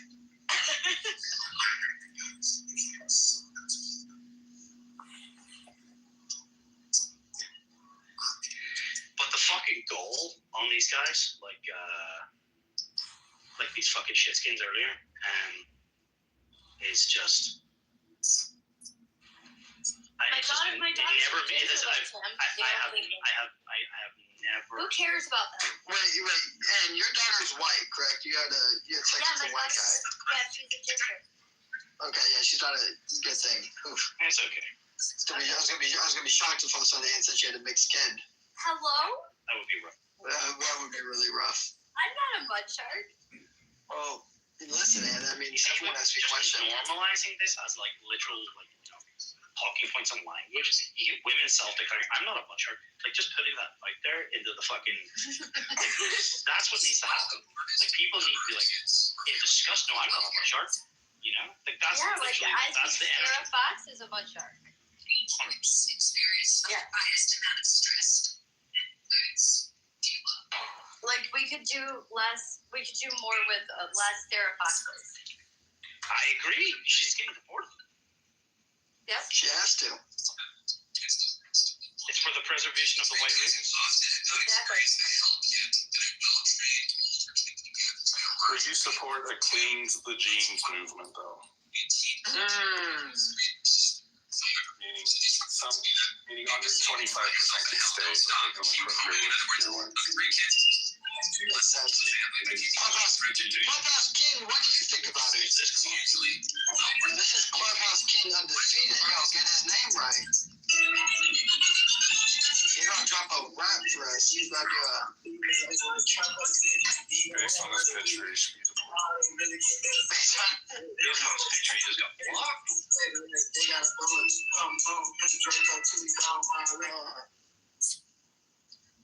Come on, Diego. That's rude. Bro, they're literally incompatible. He's trying to sell us a SoundCloud album. Come on.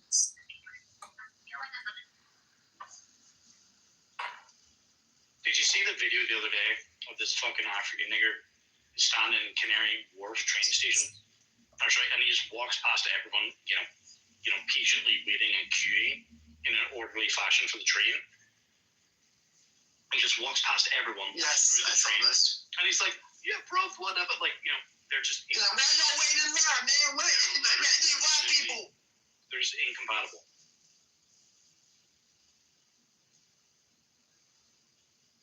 Yeah, they. Like, how insulting it is? That guy clearly doesn't have a job. It's how insulting it is that we're paying these people to be here. Yeah. Well, this is what I think. I think when we buy Greenland, we send, again, all immigrants from all these nations, they need to leave. But any of the African Americans who are like, I'm from West Africa, but no idea where, we send you to Greenland.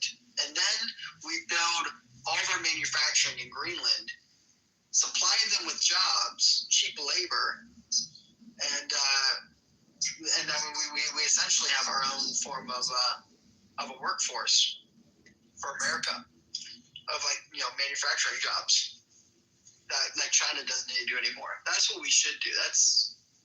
That'd be the perfect world. The reality is, it's not even that. Like, let's just presume. Because if you offered a black American $150,000 to go live in Greenland, bro, they would go, oh yeah, they would freak out. They're like, reparations. I'm not entirely against even having some shit in every country, but let's just get it straight. It needs to be like Dubai, where there's no path to citizenship. If they're here literally on a work visa only, and they're literally being subservient to the natural born population. Okay? This is, hey, we can have immigrants, sure, and they can come here and add to the economy. But they are subservient to the white population, the natives, right? So we don't need to deport them all. We just literally need to not give them equal rights because they don't deserve it. They're not entitled to it. And most of them will just self-deport.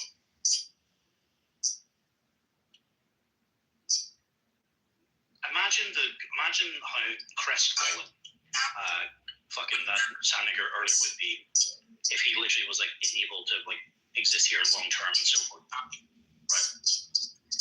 He wouldn't stick around.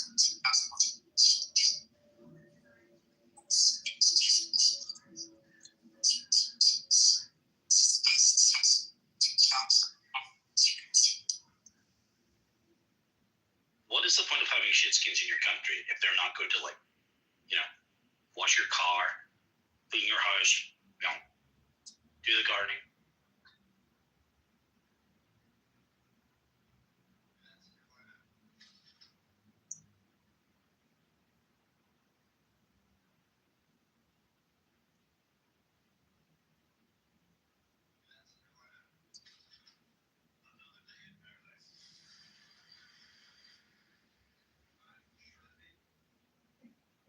Are you asking me, Tim?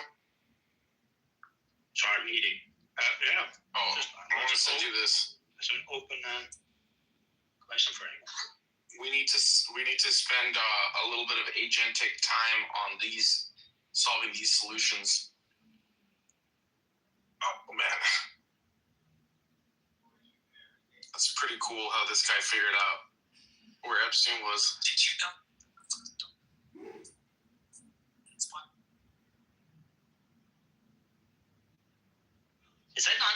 Yahoo? I can't listen to it because we're in the room.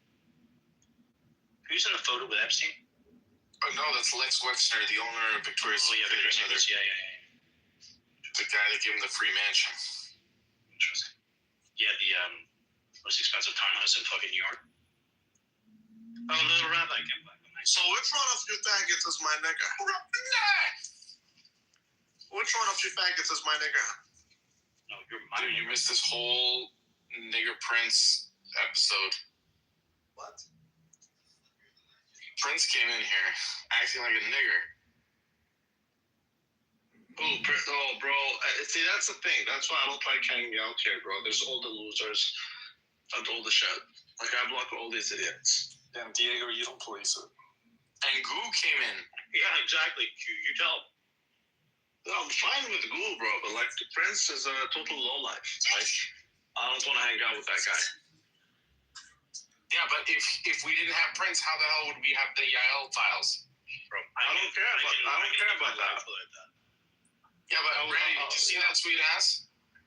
Bro, I saw a lot of shit long time ago. She sent me shit. I don't like the non-consensual shit. Listen, he's defending his fellow Sunday. No, it's the fact that did all those I don't think you to send me their photos. Who? All those fucking 40-year-olds you keep sending me. Bro, they're not fat and they're not 40-year-olds. They weigh yes, more I than do you. have They their literally weigh more than you. Yes, I do have. They don't, and I do have their consent. But can they consent? If they're mentally ill, bro, can they consent? I don't think they're mentally ill, though. Well, you would say that.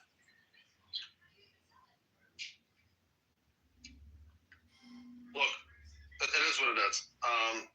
That guy is mentally sick. I don't hang out with that. I know that Ashkenazis are 40% more likely to be schizophrenic than the wider population. But what about sound niggers? Honestly, I never met anyone who we don't really have. Well, maybe because we don't talk about it, but like I never met anyone who has mental health issues like that. I never went to a therapist. I don't know anyone who ever went to a therapist. That's a taboo or something. Bro, I think if you went to see a therapist, maybe you wouldn't be taken out on fucking, chicks in a fucking dungeon.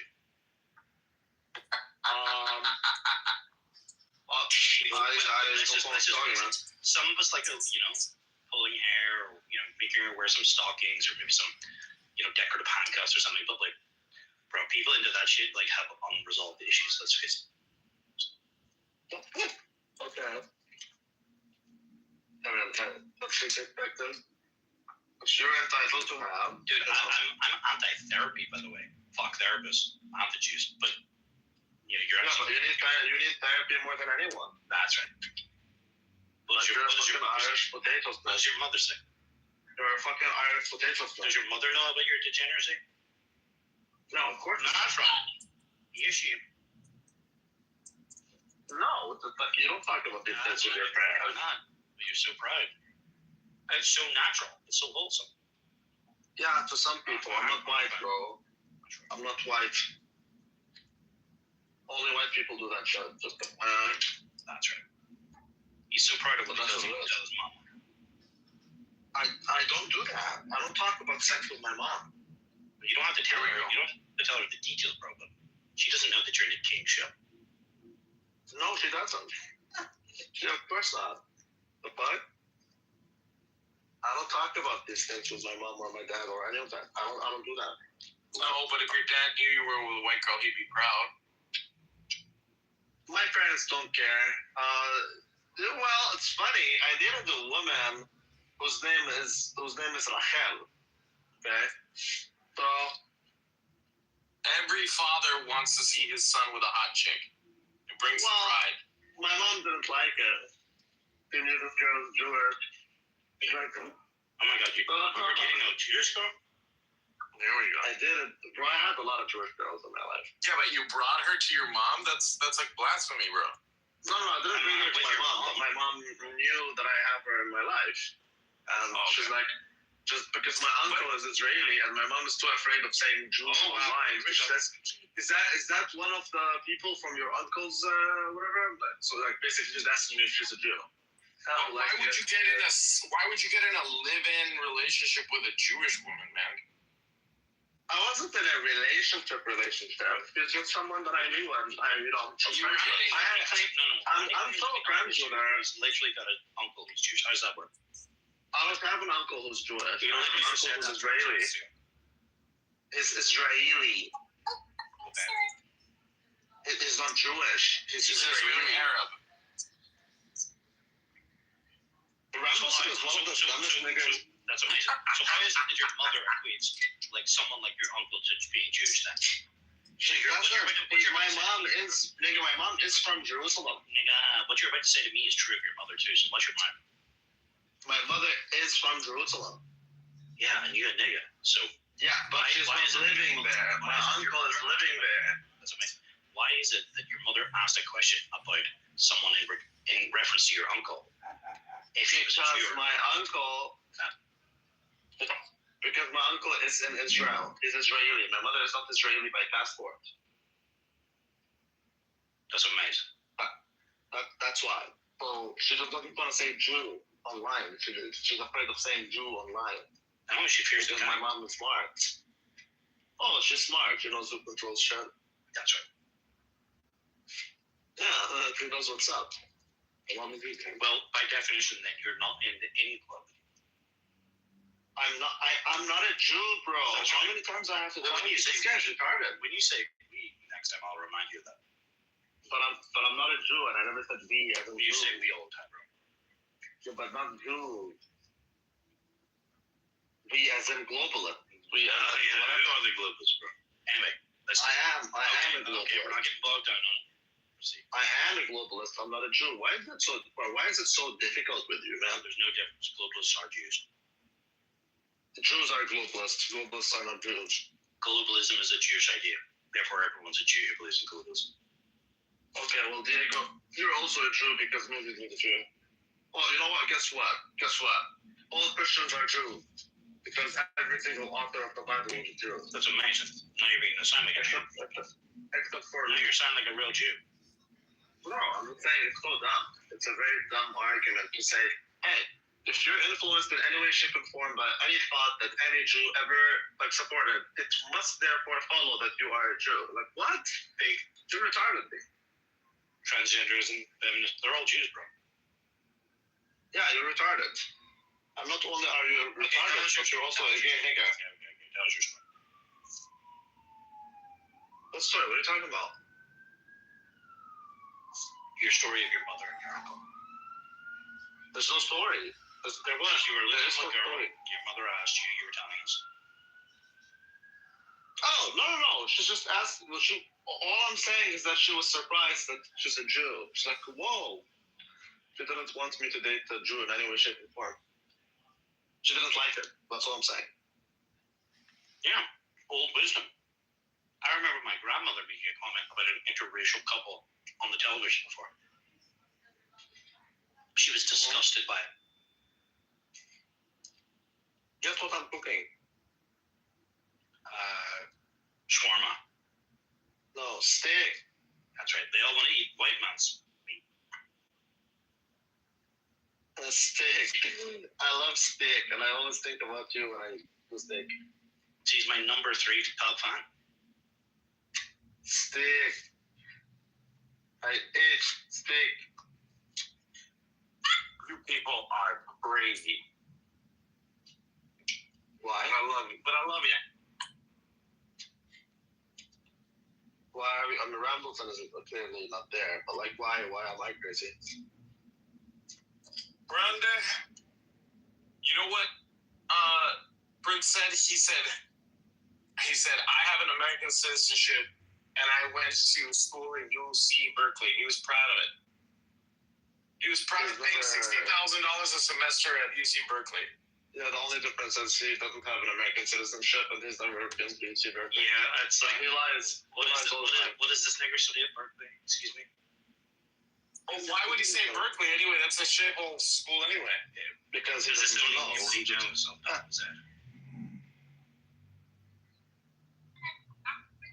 He says he's got more degrees than Rambleson. Oh, so he's a wage cut? Does he sound like someone who's educated too? Well, he's a fucking bottom feeder. No. Exactly. But he's Everyone who's never been to university, no, I can tell. I can just, in less than 2 minutes, talking to someone, I can 2 minutes? Bro, you need less than that. Jesus Christ. Yeah, but I spent all my time, all my life. No, I'm saying that you need as long as 2 minutes, you need less than that. No. What I mean is, like, I don't even need to hear you speak. I can just know this guy. Did he go to university or did he not? Like, what kind of guy is he? You can, especially when it comes to education, bro, you can tell. You think he didn't go at all? I don't think he's. No, he might have been to in Sweden. It's like some shitty university where they teach you nothing. It's public. He's poor. I know that. He's not rich. Things like that. He's not a smart guy. He's definitely. He's so rich. It's amazing. What's it? He's definitely not. Listen, the wealthiest people I know, no one talks about him. Yeah, but not just that. He's definitely not wealthy, and he's definitely not smart. I know for a fact, without an inch of doubt, that he's never the maximum bachelor's degree, but even that I doubt. Wow. Yeah. But that's the maximum. That's as high as it gets. Why is this surprising to you? Come on. You actually I don't know. The shit coming out of that guy's mouth? I don't know. The same thing, yeah. Gu was like criticizing you for being against the Jews, but being a latecomer. Like, what the fuck does that matter? Who? I don't know. Gu was going after him. Firstly, I live in a place there's literally no Jews. Frankly, most of the fucking world has broken up. Cool. If I was forced to live amongst them, let me tell you, I would have learned a long fucking time ago. Yeah, I know. You were open about like not being exposed to them and not. But let me tell you, put it like this, Ego. Do you maybe amazing, Negro? Can you think, does anyone else come to mind that has picked up something so quickly and learned so much and deeply? Yeah. I don't need 10 years to learn a thing. About what? The Yiddish kites? But I also, I wasn't. What are you talking about? I didn't know these things like fucking 10 years ago. I know, bro. What I'm saying is like, but I'm Catholic. I'm saying like 25 months ago, I didn't know any of this. Okay, like I remember the dancing Israelis as like the dancing Middle Easterners. It's so funny to me how like so many things were like misattributed or like saved under the wrong author or something in my mind. But I remember these things, right?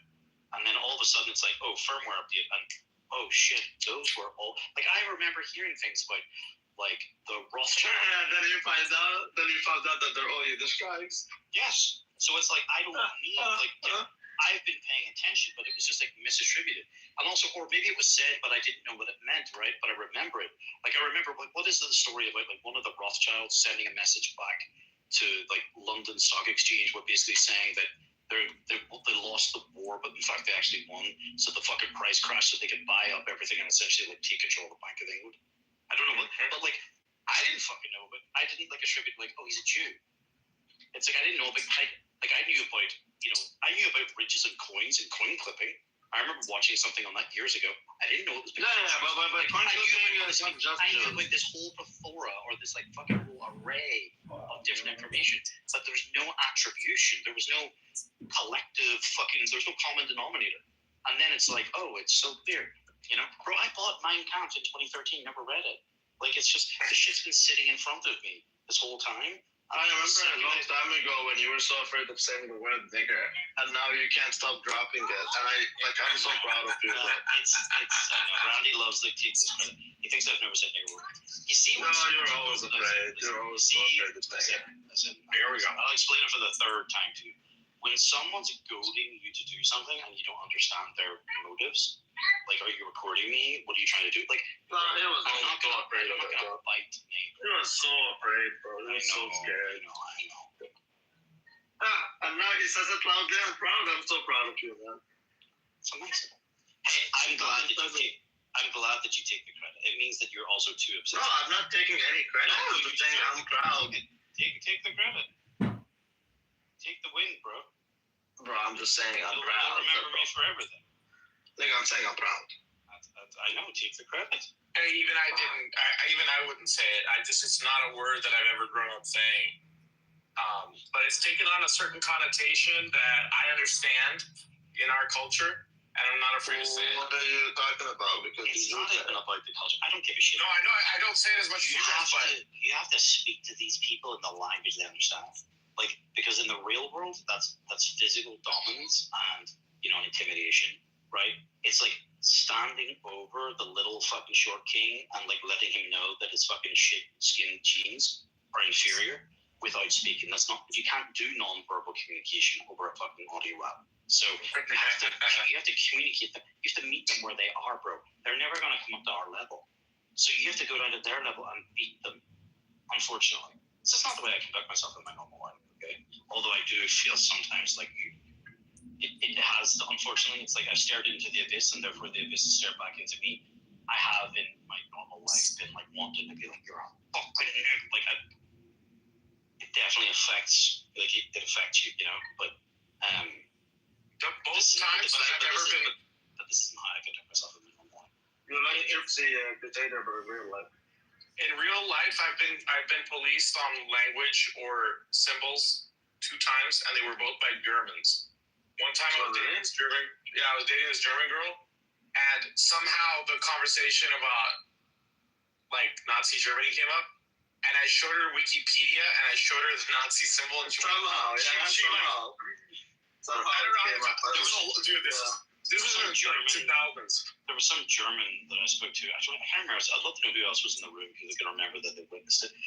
And this guy got so fucking ashamed and like angry at me for saying like, what do you think of all these foreigners in your country? And like, maybe you need to like start thinking about, repeating history or whatever. Like just hinting gently at these things. This guy got so like they have been so browbeaten and ground down that they're ashamed of their history that they should be incredibly proud of. It's the other time, dude, I was giving a speech. No, but don't you think they should be ashamed? I think they should be ashamed. That's because you're a son of it. Well, that's because they lost the war, nigga. Okay. And when you lose the fucking war, that's what happens. No, I wouldn't. You know that. You know that I would. Come on. Randy, who's like 22 years old, always thinks he's going to be like the general in the rear, fucking making big decisions, and like he's going to be safe and inside of here. Like, nigga, you're going to be fed to the meat grinder first. No, bro, come on. So I was giving this other speech, and I was discussing why black people, like I was talking about cash and how our society is moving away from cash. This is like more than 10 years ago. I was talking about Bitcoin and stuff, and I explained why black people use mostly cash. But I said something along the lines of, but they were not very smart about it or something like that. And suddenly there was, apparently, I wasn't in Germany, but there was a German in the audience. And he basically got up and said, this is outrageous. How dare you say it? And I said, sir, like, I wasn't even that big on the thing, but I was like, hey, buddy. This is why we're literally living in the Matrix. You can be in a room, and the second someone detects something that's against the status quo narrative, they actively become an agent to combat you. Right. And it's not even their own beliefs, right? It doesn't have to be, but it doesn't have to be, though. That's the question. And by the way, similarly, even before that, I had given another public speech, and I had said something about how in the United States, I said that there are no black. What was it? I said there's no rich black countries. But in America, that wasn't. Nobody's thinking about that. But in Europe, this guy and I didn't back down, and I didn't ever get invited back to that university because the university head was there with me, and he didn't stop me from asserting my right to free speech and telling this German guy to go and make his own speech if he wants to. But he didn't encourage you to come back, did he? Yeah, he didn't like it. You could see he was sweating balls, man, from what that back and forth with the German guy. We say they sweating bullets, but yeah. Sweating bullets. Thank you. Yeah, it's amazing. Like people are just so ground down that they like. You guys keep wasting your time. Like I've got a lease saying nigger, but like she won't say something negative about the Jew, right? There are too many in her place of work. Let's just say, you know. Here's the thing though, when this happened to me today, what about Christy? Were you successful with Christy?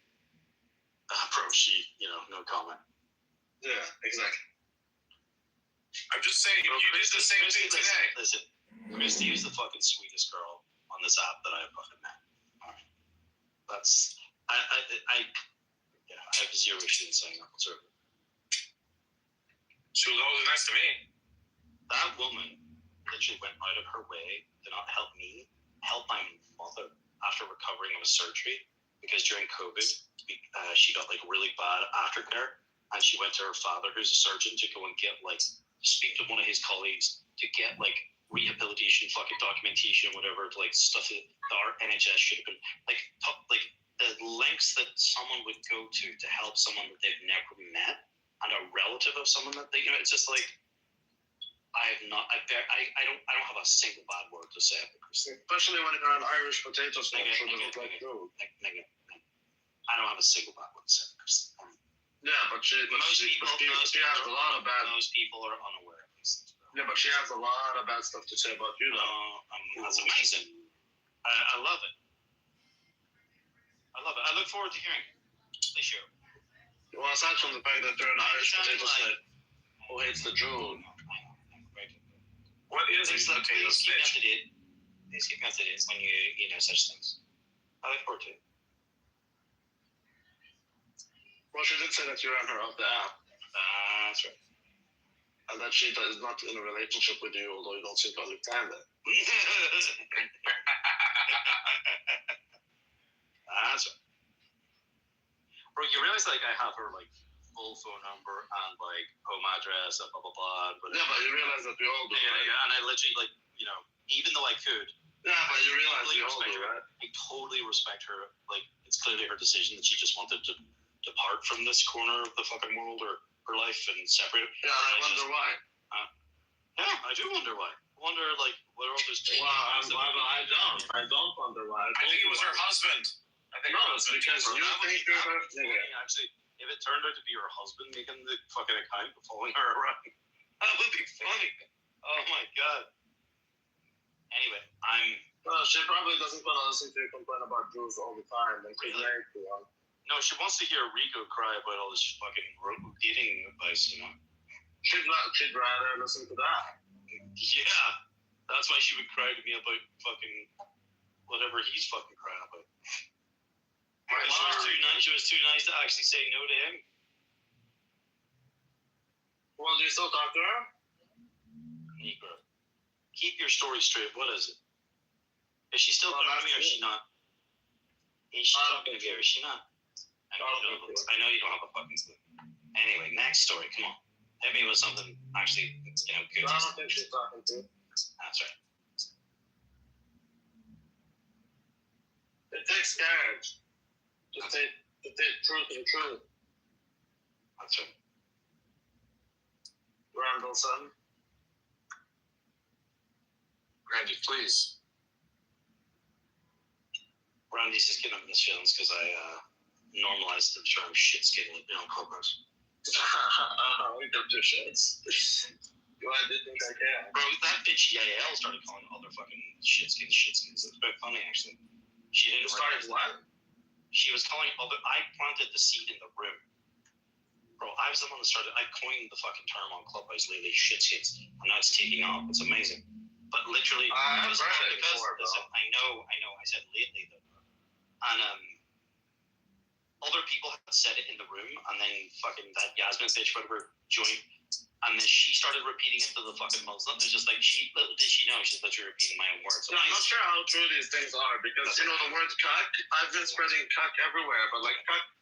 I feel like you start noticing the words after you start spreading them. That's explain it away. It's okay. Explain it away. Goo called Tim a cuck. But he is a cuck. Right. That's right. He gets it. Yeah, but Tim isn't that. In what sense? In every sense. That's right. That Randy's fucking my wife right now. Isn't that right, Randy? But Randy's not satisfied unless the cock watches. Isn't that right? Exactly. Well, no, he doesn't have to watch. But like, we can have videos. I like home videos. Oh my God. Are you done with your sexual degeneracy? I don't mind telling you. To be honest, you sound like a sociopath. Why? Only a man talks like that about not race mixing and Latinas and DNA. Bitch, you don't know shit. There we go. I have no clue who he's talking to. Life is 60% DNA and 40% choice. Yet you chose to be a dumbass. Why? There we go. Is this nigga drunk? He's Mexican. Well, how about you make us some hot tamales, nigga, before we ice you right now? I'll make you an American hamburger. Well, how about you make us an American hamburger on your way back to Mexico, nigga? So before we fall ice on your ass. How about that? Because guess what? Well, if you take a look at Minnesota, bitch, it's coming through town. I need a Coke.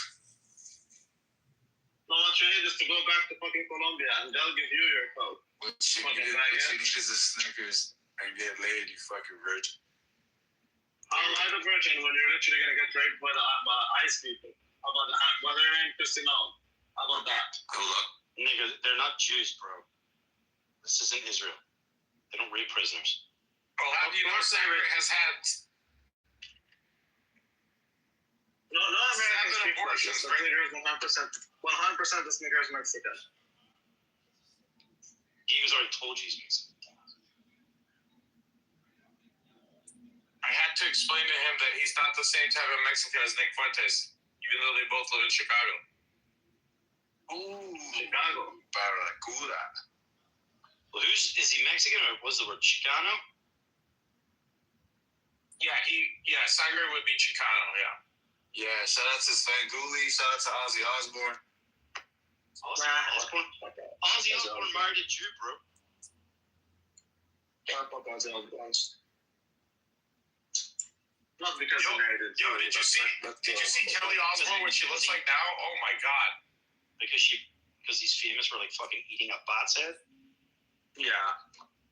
No, he's famous for the Mexicans for taking a piss on the Alamo. You remember that one? Ozzy Osbourne pissed on the Alamo? Yeah, he took a piss on the Alamo and got arrested. Crazy train. Wow. And they fucking let him move to America after that? He was drunk. Yeah. That allows it. Look at this shit, Mark. What's this fucking dipshit? Mark Levin, fucking losing his mind. Today is Holocaust Remembrance Day. I love Mark Levin. Was liberated. 6 million Jews.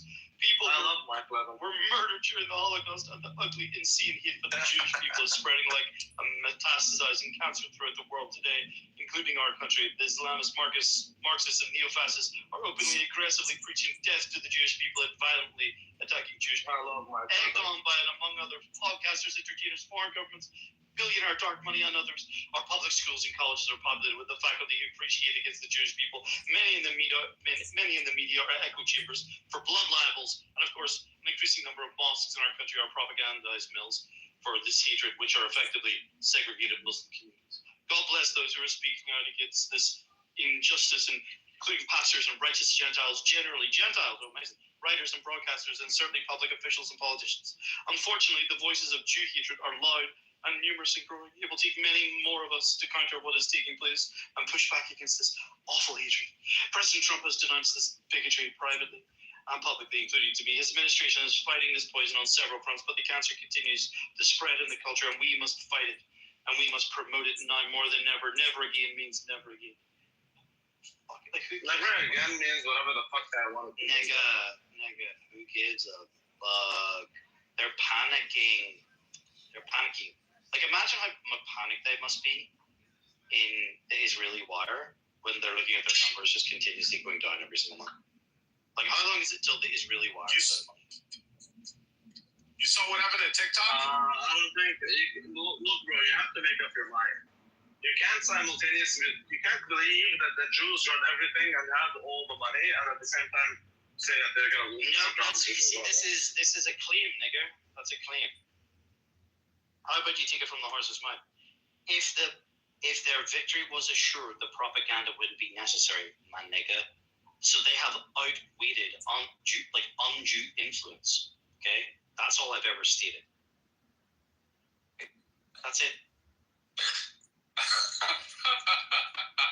That's the first time I heard Tim say.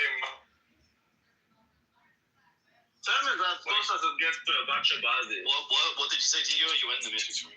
I said that's the first time I heard you say my nigga. You said it like with perfect inflection.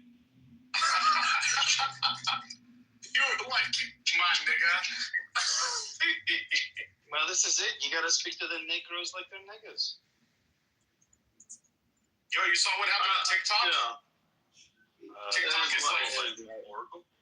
It's like imploding, dude. Yeah, it is imploding. Because of Trump. No, Larry Ellison. No, it doesn't implode.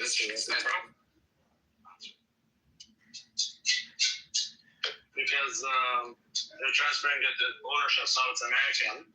So they're all leaving because obviously it's owned by Jews now. It's funny. It's actually because they're literally Jews, actually. What's the next platform? It's called Upscroll. Oh, Upscroll's owned by a Palestinian. If the running cost for an app like this one is so high, like it would be interesting to see like you make a Clubhouse competitor with actual rules that truly like people want to the features and functions that benefit people, not hurt their fucking experience. Why can't I have Moltbot make me the app? But it's not the app. The app is fairly lightweight, bro. It's the running costs and the cost to get people on board, the cost of acquisition, right, of like new users. Can I make your parents used to have a restaurant, right? Like very few people. Like I'm not afraid of walking into an empty restaurant, but I'm not a fucking normal guy, right? In fact, there's arguably you're gonna get the best service when you walk in there, right? The best experience, the best. All the attention is on you, the chef, whatever. They're not busy. What about Truth Social?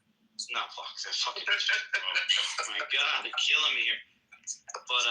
But like this is why they always need. This is why the nightclubs always need hot girls to do promotions, and hot girls to do guest lists and entries and shit. Well, what do you know about hot girls? What do you know about hot girls? Yeah, what do you know about hot girls?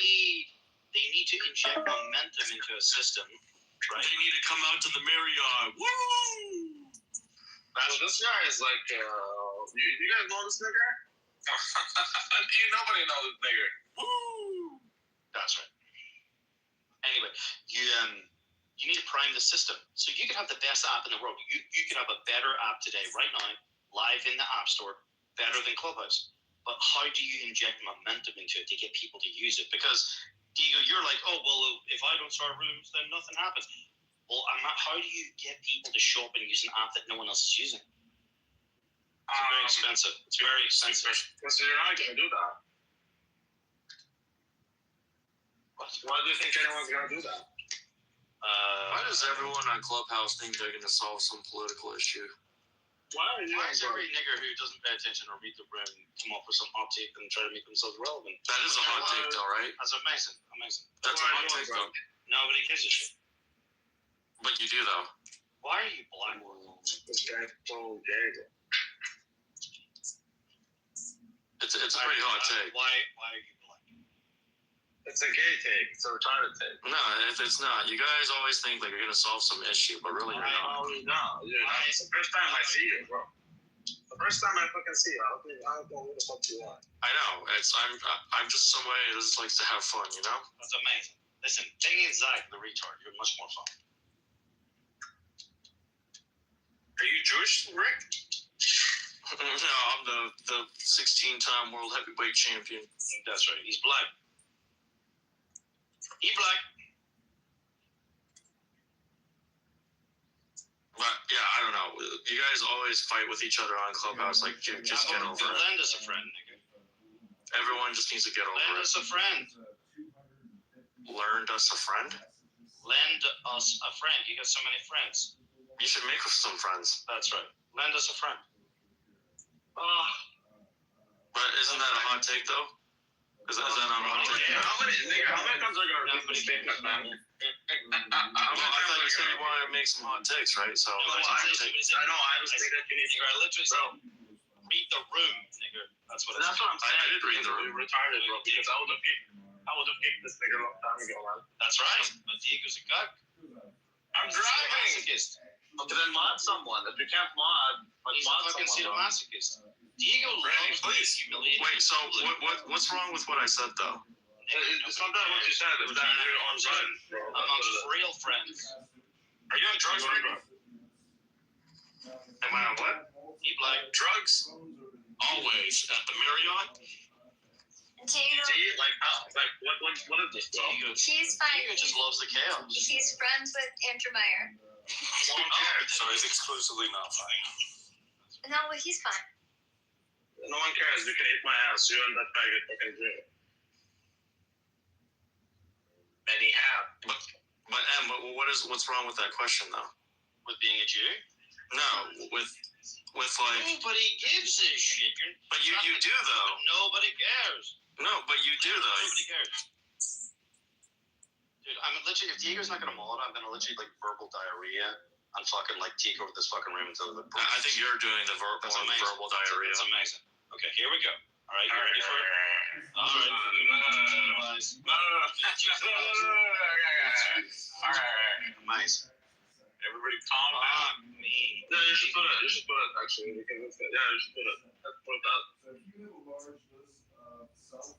I support that. Ramble song.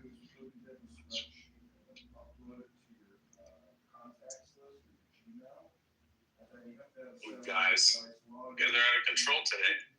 No, you are someone who's unable to run your room, bro. You're incapable of having control. I didn't even know who this guy was. I barely started. Who cares? No one cares.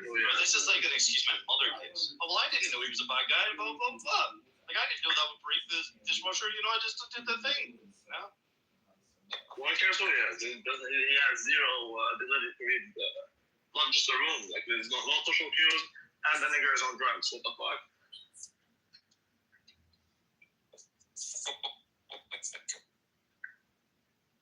My God.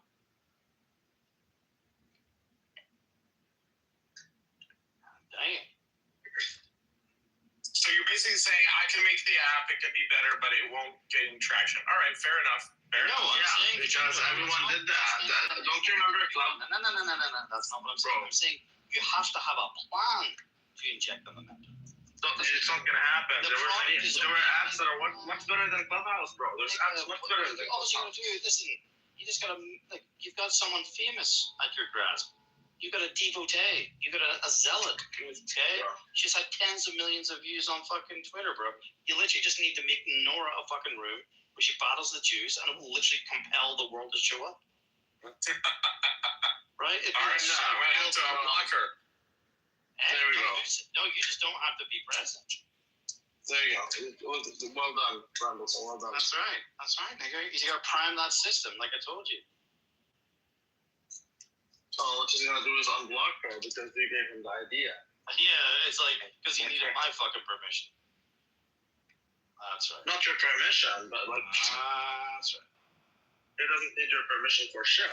You know he's a cock. Look, you do know he's a cock, and that he will unblock her, right? I'm pretty sure he actually, quote unquote, he used my permission the last time to unblock her. Because whatever I said off the cuff, some shit, and then he unblocked her and she walked into the room and everyone was like, what the fuck are you doing here? He said some shit like, oh, I thought you meant that she wasn't as bad as this other person, so I unblocked her. Or something. Yeah, you do know that he uses that as some gay justification because I said some shit to unblock her. Yeah, that's an excuse. I know, because he's an excuse nigger. He doesn't have the balls. Yeah, to do it. and there you go. You're giving him an excuse. Because you know he's looking for an excuse to do it, right? Well, I don't know, because he had the opportunity to like just kind of like let it go the other night, but he actually Keegan not cornered him, but Keegan prompted him to say, "Hey, what do you want to do?" And he was like, "I can't remember what you said, but you were like off of their head." And fucking, she got kicked. So she came back. They all come back, bro. So who knows? I know. Just who knows? I tell you who knows. I know. That's right. There we go. I have steak. It's a bit early for it. Fucking steak. You do miss her though, don't you, Randy? A little bit. Oh my god, bro! Listen to me. He's trying to open the door. No, I don't go to your rooms. That's the thing, bro. I don't think you get it. I don't think you understand. But well, I don't think you care. That's the thing. I just want interesting rooms. I don't believe you're that dumb. Bro, your definition of interesting is chaos. Bro, no, listen. The fucking Indians are happy enough. I sat in a fucking room this morning with Randy and a fucking couple of Indians, and it was more orderly than this fucking shit that you pull up. How is it that the fucking shit-skin Indians can have like a more orderly, calm room where it's like a pleasant place to be for a long period of time than the fucking chaotic shit that you pull up? Because you love the drama. But if you notice, I never get into these battles with these guys. Bro, but you allow it to happen. You're a fucking Jew. You manufacture the circumstances for it to happen. You're not the one pulling the fucking trigger. You're pulling the strings to allow the conditions. All right, well that's changing. I don't want it anymore. Gentlemen, that's what he said. I don't. Hey, log fucking note. Captain's log, fucking January 29th, fucking 9 fucking whatever time it is, 54 p.m. Diego said, I want to change that. Amazing. Change. He wants to, bro. I'm going to be called just to call your ass out. Be like, what did Diego previously say? Yeah, do that. Nigga, call your ass out, nigga. Yo, what's up, you guys? Nah, shut your ass up. Oh, that's Augustus? Oh, I didn't know. I thought that was some... Oh, I thought the song, right? I had no idea. What was it? Nah, I was just tuning in. I was just saying hi. Hope you guys are doing good. Line came in here hot earlier and I had to get I had to shut it down. Good.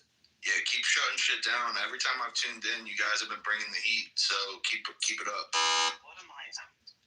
Was it you that shared us the AI Alex Jones, They Live? Nah, but that sounds funny though. Oh, bro, you gotta see this, okay? Gotta see this. Diego, who was it that shared that with us? It was like a new guy. It was fucking up, bro. You gotta see this. Are you still on Telegram, Augustus? Yeah, I think so. Let me see. Let me check. Bro, it's so I'm on Telegram. Good.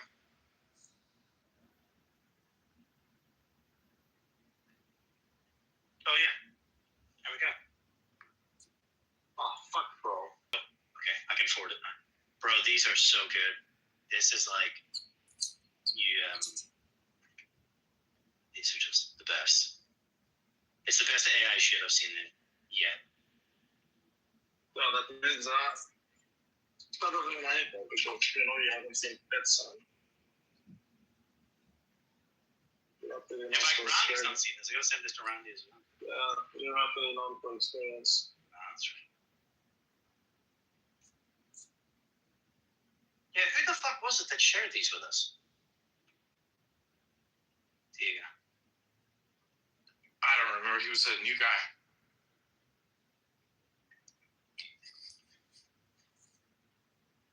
There you go. Randy! Have you got the kids with you? Can you do a Randy? No, I can't. I'm gonna have. This is a good friend of mine who's just back from Japan. He flew to Japan to go and buy an NSXR. Nice. This is when you see the car and the posting it. Because those are right-hand drive, right? Yeah, well, they only made the NSXR for Japan. So a 1991 car, right? His, I think, it's the first gen, but they made them up to 2005.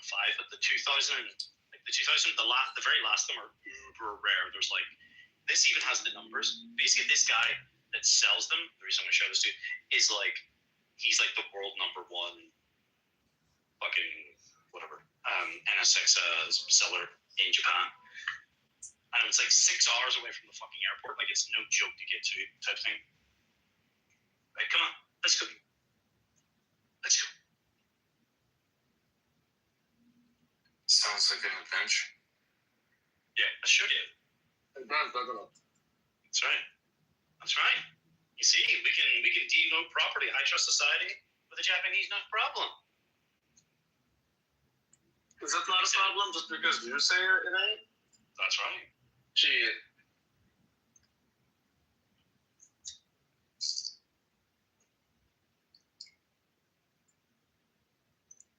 Yeah, it's great. It's genuinely like it might be the best AI video that I've seen yet. And they're only going to get better, right? So you don't know that. That's right. Yeah, no, they're going to turn off the AI supply. They're going to turn the top off. This is the greatest thing there's ever going to be, ever was and ever will be. Shit. We is kings. We was kings. Or Rush hour. I am you. Oh, what? And you is me. Because you are saying we is kings. What is it? Does he say we or me to the other guy? This is me. And he's like, I am you. And he's like, what?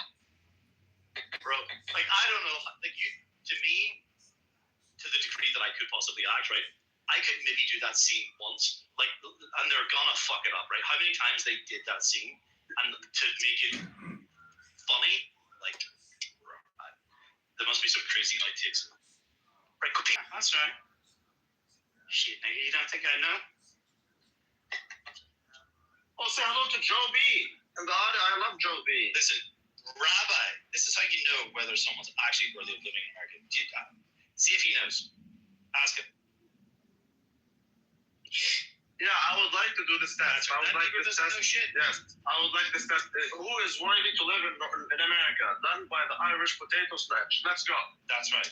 Give me the test. That's right. What's the test? So that I know if I may qualify. How many presidents have come from your country? Here we go. 0. Exactly. That's right. Amazing.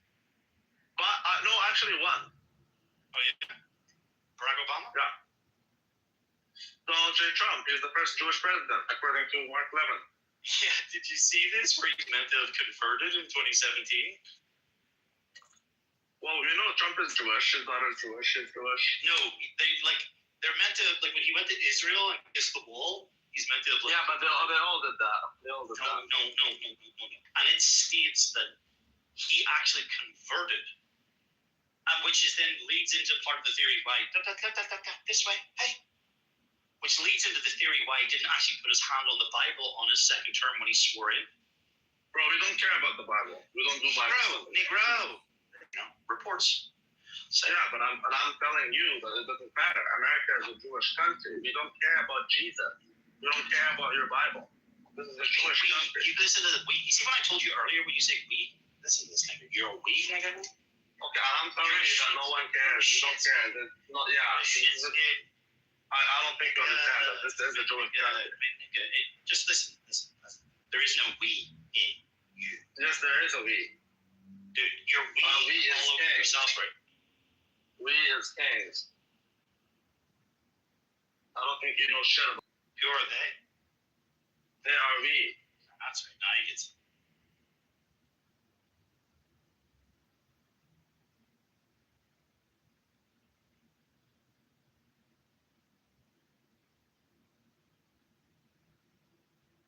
Wait, hold on a second. What? Well, I'm cooking steak. If you're still cooking steak, you fucking overcooked it. You fucking. Yeah, you overcooked it. I'm doing bulgogi. Bro, you fucking overcooked it. You're still cooking. You're a fucking savage. I did overcook it. This is like some like camel meats, you know, it's got bacteria. Gotta cook it all well done. I like it medium well. Perfect. Well.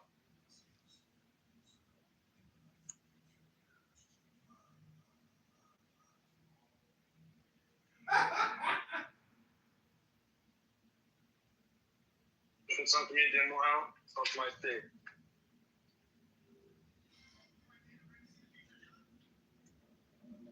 Can you say his name correctly, please? Mississippi. Sheikh Mississippi. Yeah, Mississippi. Sheikh. That's right, Sheikh Mississippi. It's like bringing one of the highest things of Islam with one of the lowest things. I love Islam, bro. It's like, okay. I respect it, but I just confrontation with Abby that she threatened to dox me and I knew she didn't have shit. And she was like bluffing that she did. And she got me the money. I never did, but regardless, this story got out and she tried to like pretend to dox me. And in the argument, I was like, you don't have shit. Fucking, if dox me right now, you fucking bitch, post my fucking information or I'm going to put up your PTR. And to goad her on to do it. And then it got so bad, I said, I'm going to make this, and I just made her be as my PTR for a week. And bro, seeing some shit skin as my PTR for a week, like it was like something that's very subjective, right? Unless it's stated, it's subjective. Out of 10, what does she look like? Oh, she's a fucking mongo. I'll just take your word. Hey, bro, you can Telegram. You can see if you want. It'll help you. But you don't have to take his word. Yeah, I got Telegram. What has been? I'll just tell you this. What has been seen cannot be unseen. That's right. Trust Trambleson. I wish like, I'm figuratively doing the Homer Simpson, washing my eyes out with bleach right now. Yeah, you should wash your ass while at it. That's right. Bleach. Send it to the kosher shekel fund. Only two? No, there are too many. How do you spell shekel? S-H-E-K-E-L. You see? Oh no.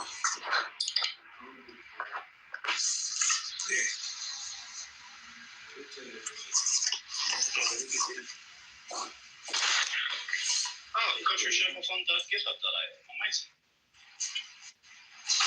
No, but it redirects you to the website. I know Lou sent me this. Yeah, it directs you to the website. You should watch out because the website is run by Bibi or Arch Nemesis. This nigga ain't gonna get shit. What's it called? You will be global. What do you guys? Oh my god. Oh, nigga. Oh, nigga. That's right. You know, a nigga is an actual place in away. Well, nigga.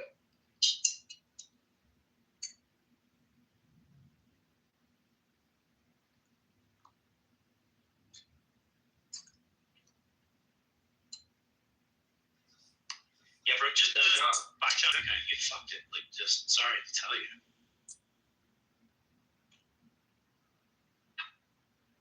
Yeah, I'm not sure if you know what that looks like. I cook more steak on this fucking laptop, but also, yeah. You're probably using some bullshit non-stick pan as well for every company.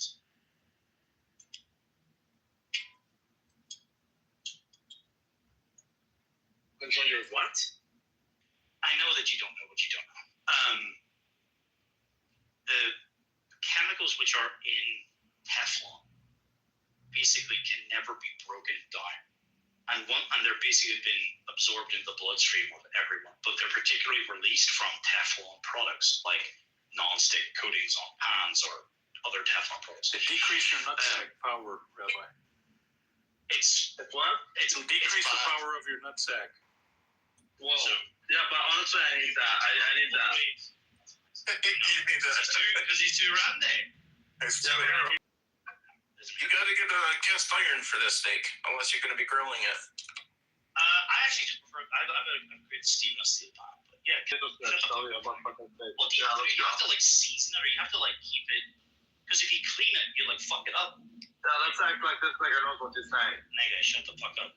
You can wash it, and then after you gotta apply like oil to it. Heat it up, put oil, and that's it.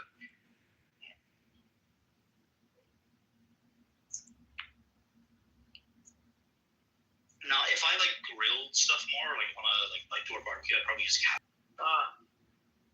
Music cast iron. I love Randallson, bro. Nigger, I literally said I used stainless steel. I was actually looking at getting a titanium. They say there's no coating on it, but there's something on it that can be scratched off. And if you actually read into the terms of what they say, because they don't, the definition of coating is something that's either dipped or sprayed, and they have some other type of proprietary fucking mechanism to like apply it. So it's apparently not a coating. Anyway, so God knows what the risk is for some titanium oxide fucking poisoning or what the fuck it is that they use. So there's just, you can't go wrong with stainless steel. Stick! That's right. Well, a couple of strips of bacon or tallow. Nice. Rabbi, what are you cooking it in? Cooking what? Your steak. Yeah, what do you mean? What do you mean? Elaborate. What do you mean? What type of oil? What's your base oil? Jesus Christ. My base oil is Mazola oil, nigga. Jeez. God, you are. That's more nut power drainage right there. I like the fucking. How many times I have to tell you that my nuts need to lose power? Bro, you're literally eating like fucking Asian lubricant. Yeah, but my ballsack needs to lose power. The only thing you bleach, bitch, is your butthole. That's right. How else is she gonna like it? That's the only thing you bleach. That's right. Jack. Jesus Christ, bro, this is bad. 100% corn oil. No, you need to cook it in tallow, or here in Britain, it's much more commonly and easily available. There's partially like it's more than tallow, so it's actually got even more flavor. What we refer to as beef dripping, which is it's basically just pure white. The flavor, oh my god, it's incredible. And they used to fry everything in this, including French fries, until the big corporations invented the fucking seed oils. Amazing. Yeah, there's nothing wrong with that. It's actually cheaper as well, so it's healthier and it's better tasting and it's cheaper. I bought a 10-kilogram block of it for like $16 from my fucking wholesalers that I go to. Wholesale. No, bro, I need like the username. I'm never gonna be able to find that. Oh, you need that. Oh. Yeah.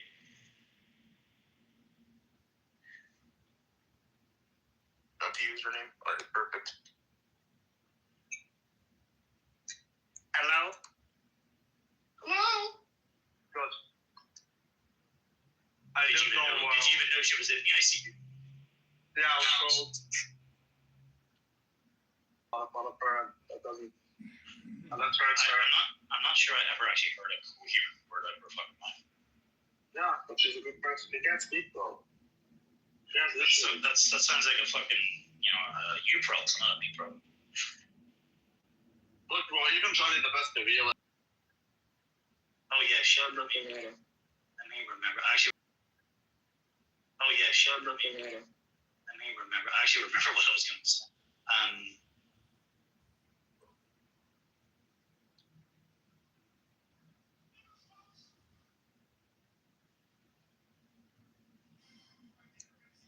It doesn't matter. Oh, say hello to the Scunport. Hello. I love the Scunport. I love you too.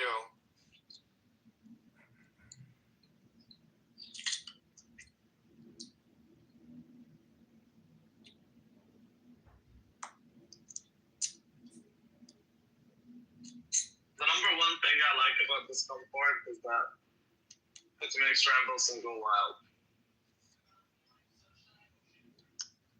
That makes all the boys go wild. That's right. What do you say for that, Rambles?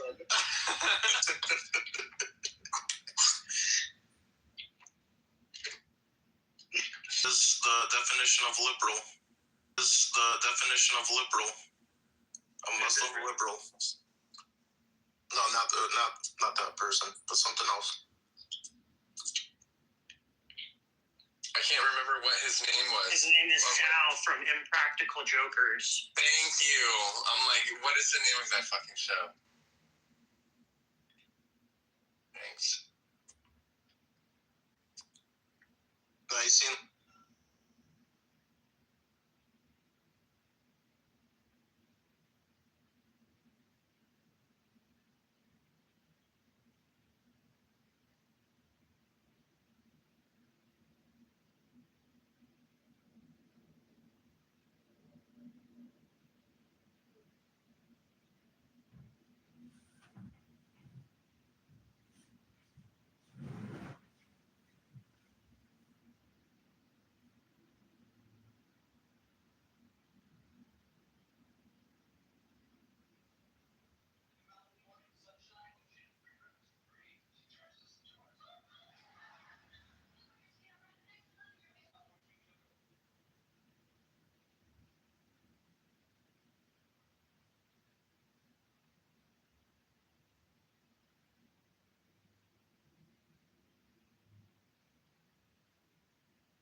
course. See? Biological. Check the papers. It's all proper. Permit.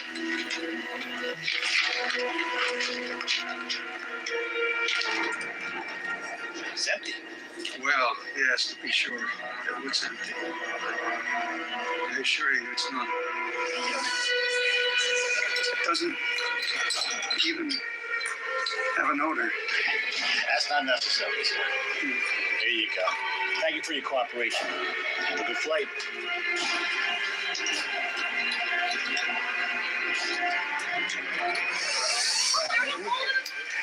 It's obscene. All the violence, all the lunacy. You might say that we're the next endangered species. Human beings. I think you're right, man. I think you hit the nail on the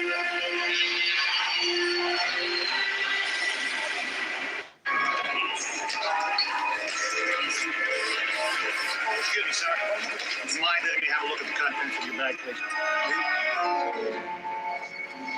Biological samples.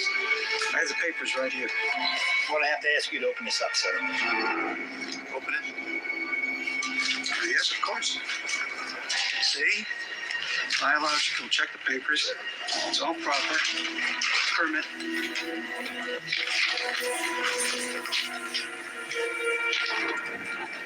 It's empty.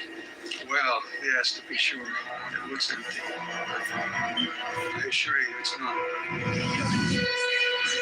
It doesn't even have an odor. That's not necessary, sir. There you go. Thank you for your cooperation. Have a good flight.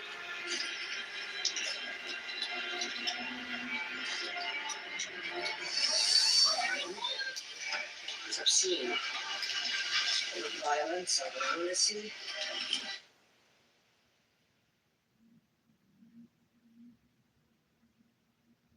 This door! You hear me? I'm not leaving! You think you can just... I'll kick it down, I swear! You ruined everything! What the...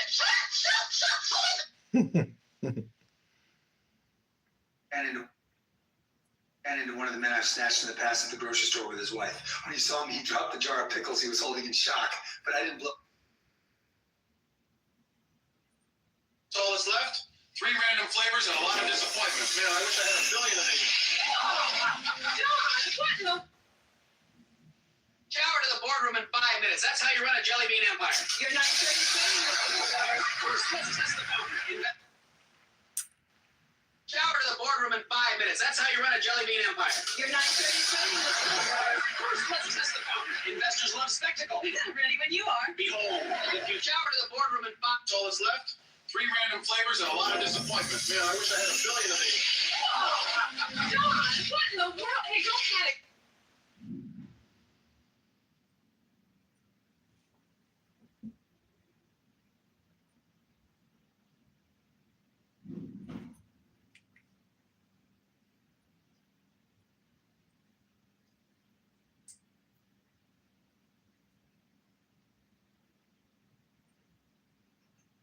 That's all that's left.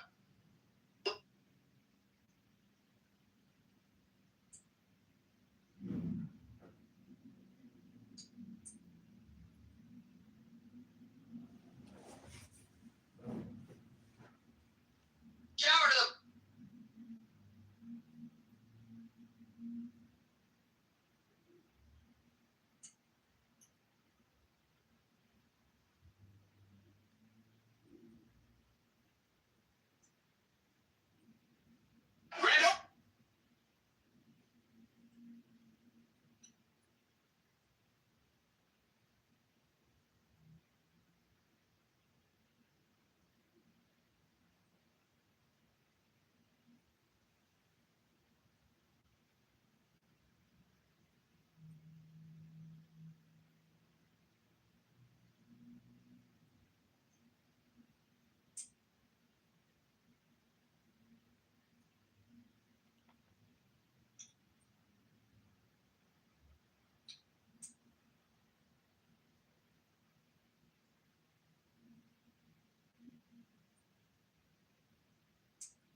Kitover's Jelly Bean Emporium, home of the green one.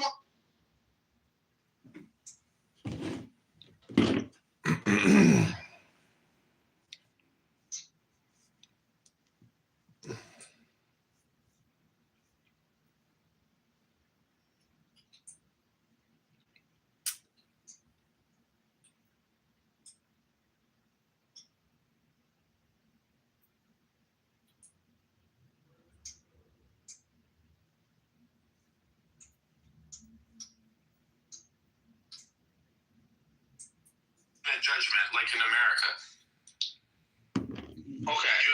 It says you cannot issue bankruptcy notice to an employer for unpaid wages unless the employee first has a court judgment for those wages. So that's the American style. Sorry. Yeah.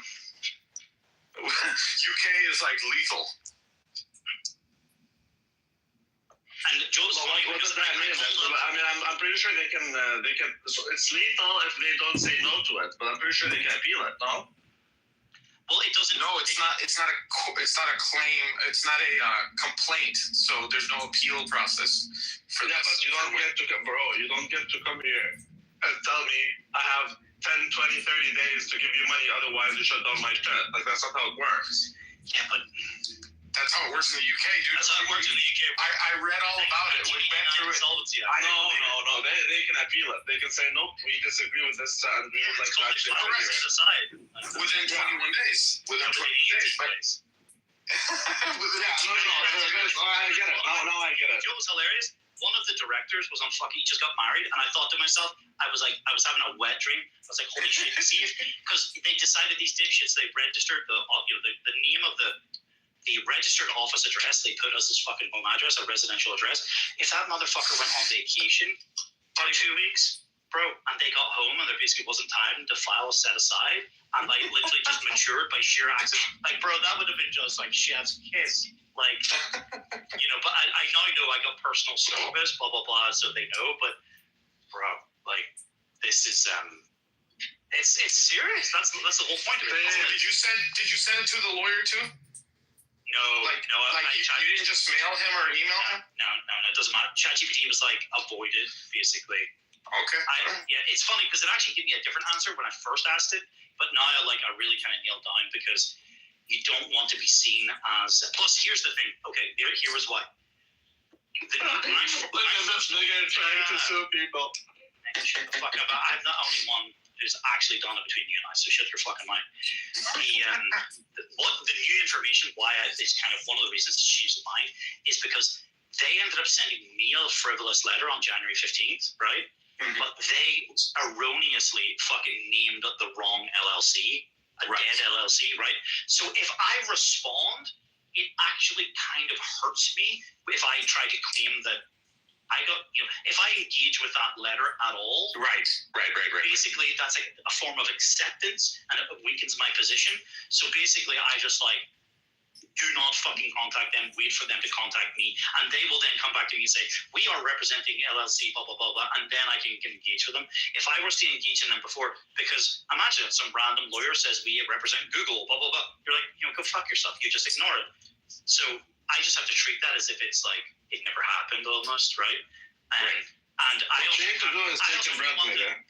don't want to reply to them and teach them, hey, that's the wrong LLC, because then they may correct their behavior. So what would also be a great gift, unlikely, but when they go to file to set aside, bro, you see if they also use the wrong LLC name to file to set aside, that will be like that will be the greatest fucking gift ever, because it's so little time, right? That if they file to set aside in the process and they send an affidavit and then the court sends me an affidavit, all I have to do is say, this is not the same legal entity as I contracted with, blah, blah, blah, blah. And like, it will be thrown out, right? And there will be no more time to file a second set aside motion, right? So they've already made this error once, right? They've already made this error once. It's possible. I think it's 5% chance they'll make it twice. But even still, here's the thing. If I have not replied to them whatsoever, right? But if I did reply to them and I taught them, I educated them, actually what you contacted me was a dead LLC, they could then correct their behavior when they go to file the motion to set aside. And I don't want to teach them that, because I want them to either file under the wrong name, unlikely but possible, because they've kind of done it before, or if they go to use their January 15th email to me or letter to me as some kind of like global dispute narrative, I can literally undermine their argument. Nigga, I can undermine their entire argument to be like, I was sent a fucking letter from a solicitor's representative, a different legal entity. Nigga, because we've actually got real world experience. You're just I think Randy's saying, motherfucker. What Randy's trying to say is that he gets the point. He didn't have to say the whole thing. You didn't have to complete the thought. He understood what you're. Well, what I'm trying to say is, like, usually you take a breath control. That's right. Some niggas got weak lungs or something. You guys. Anyway, well, it just keeps going. It's wild.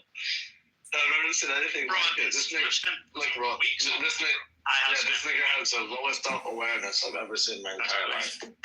It's like Oprah Winfrey on steroids, bro. That's right.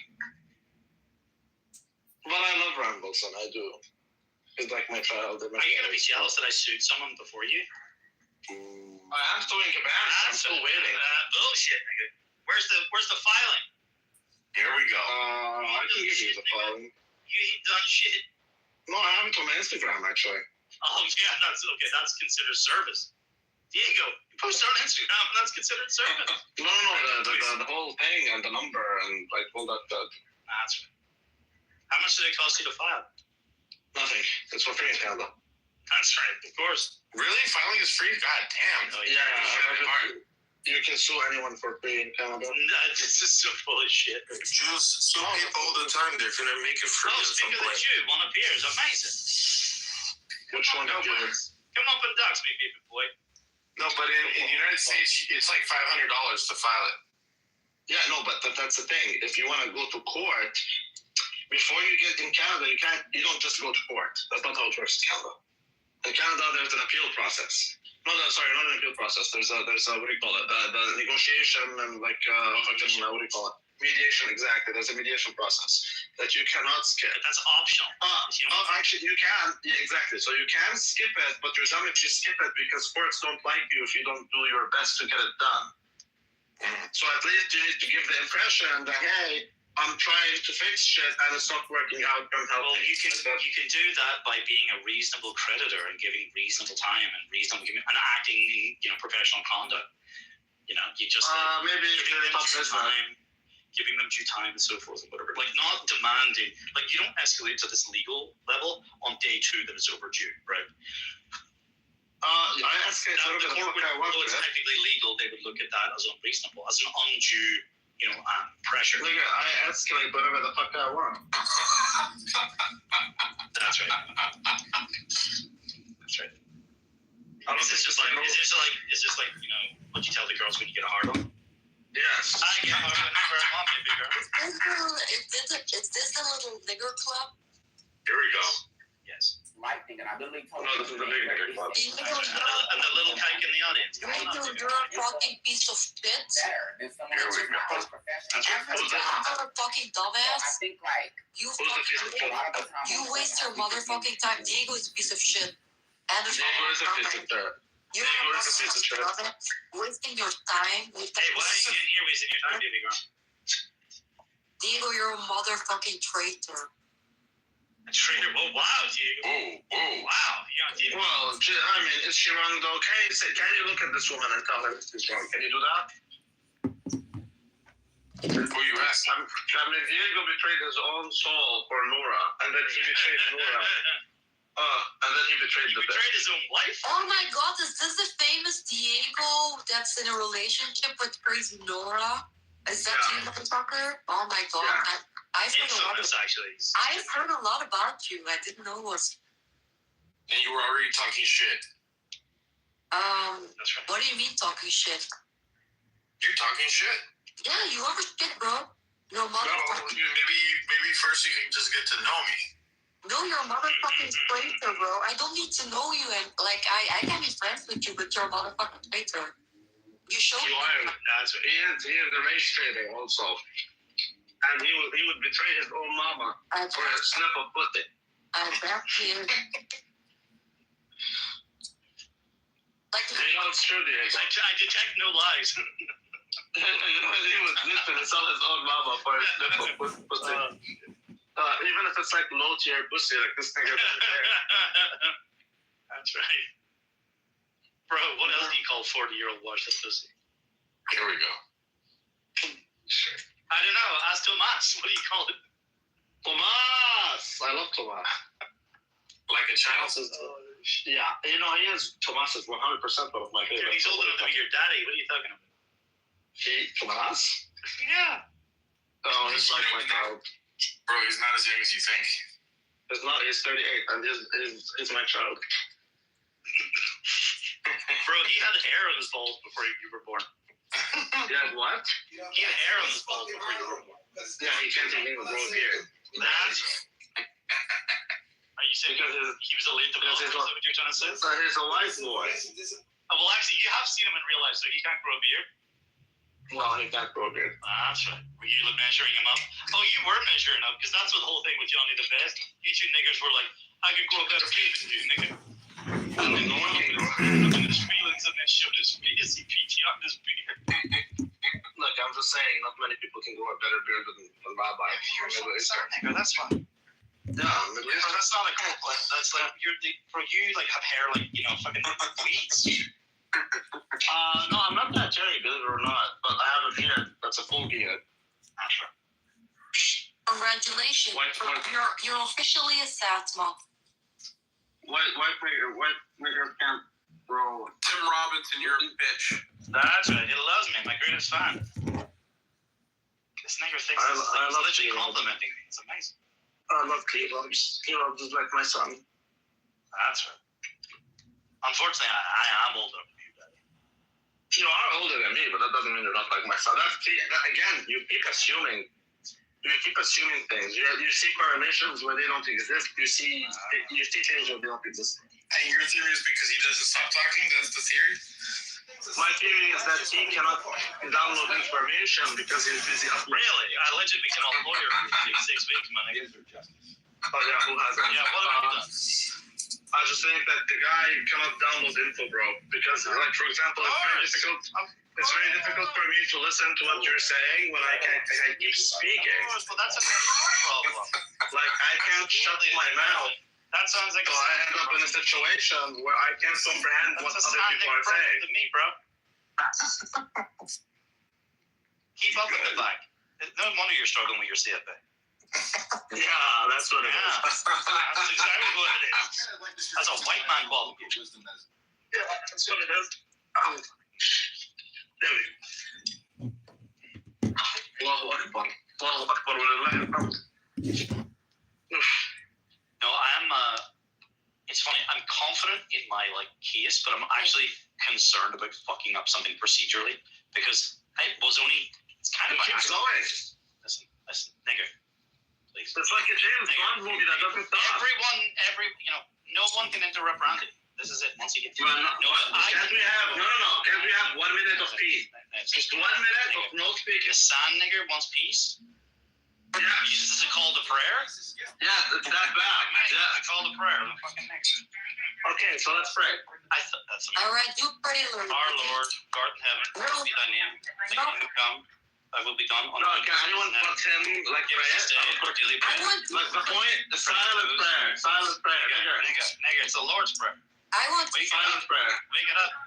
Let me know. And deliver us. You can't shut up, bro. You literally can't shut up. Glory. It's crazy, bro. Never. Like he actually has a syndrome. I don't know what you call it, but like the Lord's prayer. But can you fucking shut up and listen? Randy, can you give it a name? I don't know what his condition is, but he definitely has something. Dr. Rabbi, he's gonna. No, but you clearly have something, bro. Like, bring it, Dr. Jackson. I got more energy than you. No, you don't have to have. No, you've got nigga. Fried your brain, bro. You've got zero self-awareness. Is what you've got. More energy. Zero self-awareness. You motherfuckers both have a big ego that you cannot let go of. That's the problem. Yeah, you're so helpful, girl. You're so helpful. Look, thank you very much for very, like, you know, I don't know. Let the man just keep talking, okay? Oh my god, you act like motherfucking nigger. Like in little rooms, they're acting like. This is me patting the fight. Wasting your time 24/7, not wasting my time. You've been on this app today longer than me. Yeah, but I've been eating, I've been cooking, I've been shaving my balls. What do you think I've done? I've literally cooked, I've walked my dog. Okay. Nothing. You told us for 1 hour about your gay shit. You couldn't take a breath. One thing you didn't do is take a breath, nigga. I know. I'm like, it's incredible. I just set a world record, right? Why are you behaving like monkeys? What the fuck? Yeah, one thing you didn't do is take a breath, nigga. That's one thing you didn't do. That's right. This is what you have to do to respond to the sign. Welcome, nigga. What the Are you spray painting something? I love this hard fuck guy. Are y'all doing y'all good? Yes, how are you? All good in the house? You already know what time it is. No. Well, it's time for you to buy what? Open up. Is it milking time? It's time for you to buy what, nigga? You're so funny, little Rabbi. Can you tell us, open up, what it feels like to be a white man in 2026? He's not even white. He's Mexican. Fighting to pursue his own American dream. He's a Mexican. Oh, he's Mexican. Who is Not a Mexican. No, he's a Mexican. Mexican? It feels like I'm kind of horny sometimes. I'm really excited. Excuse me. He's definitely white. I think he's somewhere from Louisiana. Is that true? No. He's a fine bus Miami boy. He is white, and he looks very handsome. Oh, he's a Miami type of nigga. He looks very handsome. I enjoy waking up in the morning and having a good time. Excuse me. I'm answering your question. Bit of morning glory. Oh. Let the mother. Yeah, with his left hand. Pamela? Is that your girlfriend's name? Pamela? Sometimes I like to indulge and cheat a little bit with some chocolate. Not as much as before breakfast? Usually in the evening, I have a little bit of chocolate. Okay, like 70% coca, or like what? What are you, more like a milk chocolate type of fucking? Oh, yeah, it's a little gay to have milk chocolate. You're right. Yeah, it's a little gay. I have a chocolate milk cookie. I have a chocolate milk. I'm gonna say, Stan. Nah, I never have chocolate milk. Listen to albums. There are some good Why would you ever? No, hold on. Why would you ever say that, bro? Chocolate milk is amazing. What the fuck is wrong with you? It's a nigger. I think it's for like autistic people. I don't know. Well, I am autistic. No, it's great. No, dude, that's awesome. That's awesome. Let's drink it. That's perfect. My buddy drinks it. It's like Creepy Joe. Chocolate milk and a modafinil. I want everybody to respect Yum. He's the whitest guy in the room. Okay, he's the kind Watch your fucking mouth there. He's the kind of guy that should make at least 6 babies with his genes. Yeah. Listen to the fucking European girl. Yeah.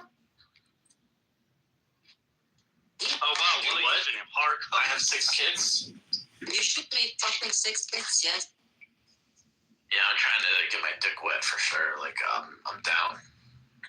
I'm down to make some kids. Can you imagine getting 6 women pregnant in 1 month? Oh, fuck yeah, we could do it. I can't imagine I do it not 6 times. I always love there's this Warren Buffett quote, and it's like, some things take time. Like, you can't make a baby by getting 9 women pregnant in 1 month. I was like, imagine 9 women pregnant in 1 month. Holy shit. Yeah, that would be life changing in a very different way. Oh yeah. Welcome, Netner. This is not your room. These people are niggers. That's right. But they love us anyway. They're all behaving like me. But they can't keep their eyes off us. Obsessed with me. Okay, this nigger's getting work. Hey, are you guys Muslim or something? Yes, alhamdulillah. Alhamdulillah, mashallah. Allahu Akbar. Allah Akbar, brother, yes. Alhamdulillah. How is the Somali income cash flows? Are you asking me? Yeah. Who's this chief? How the cash flows to Somali cash flows are doing. No. Who's this fake British guy?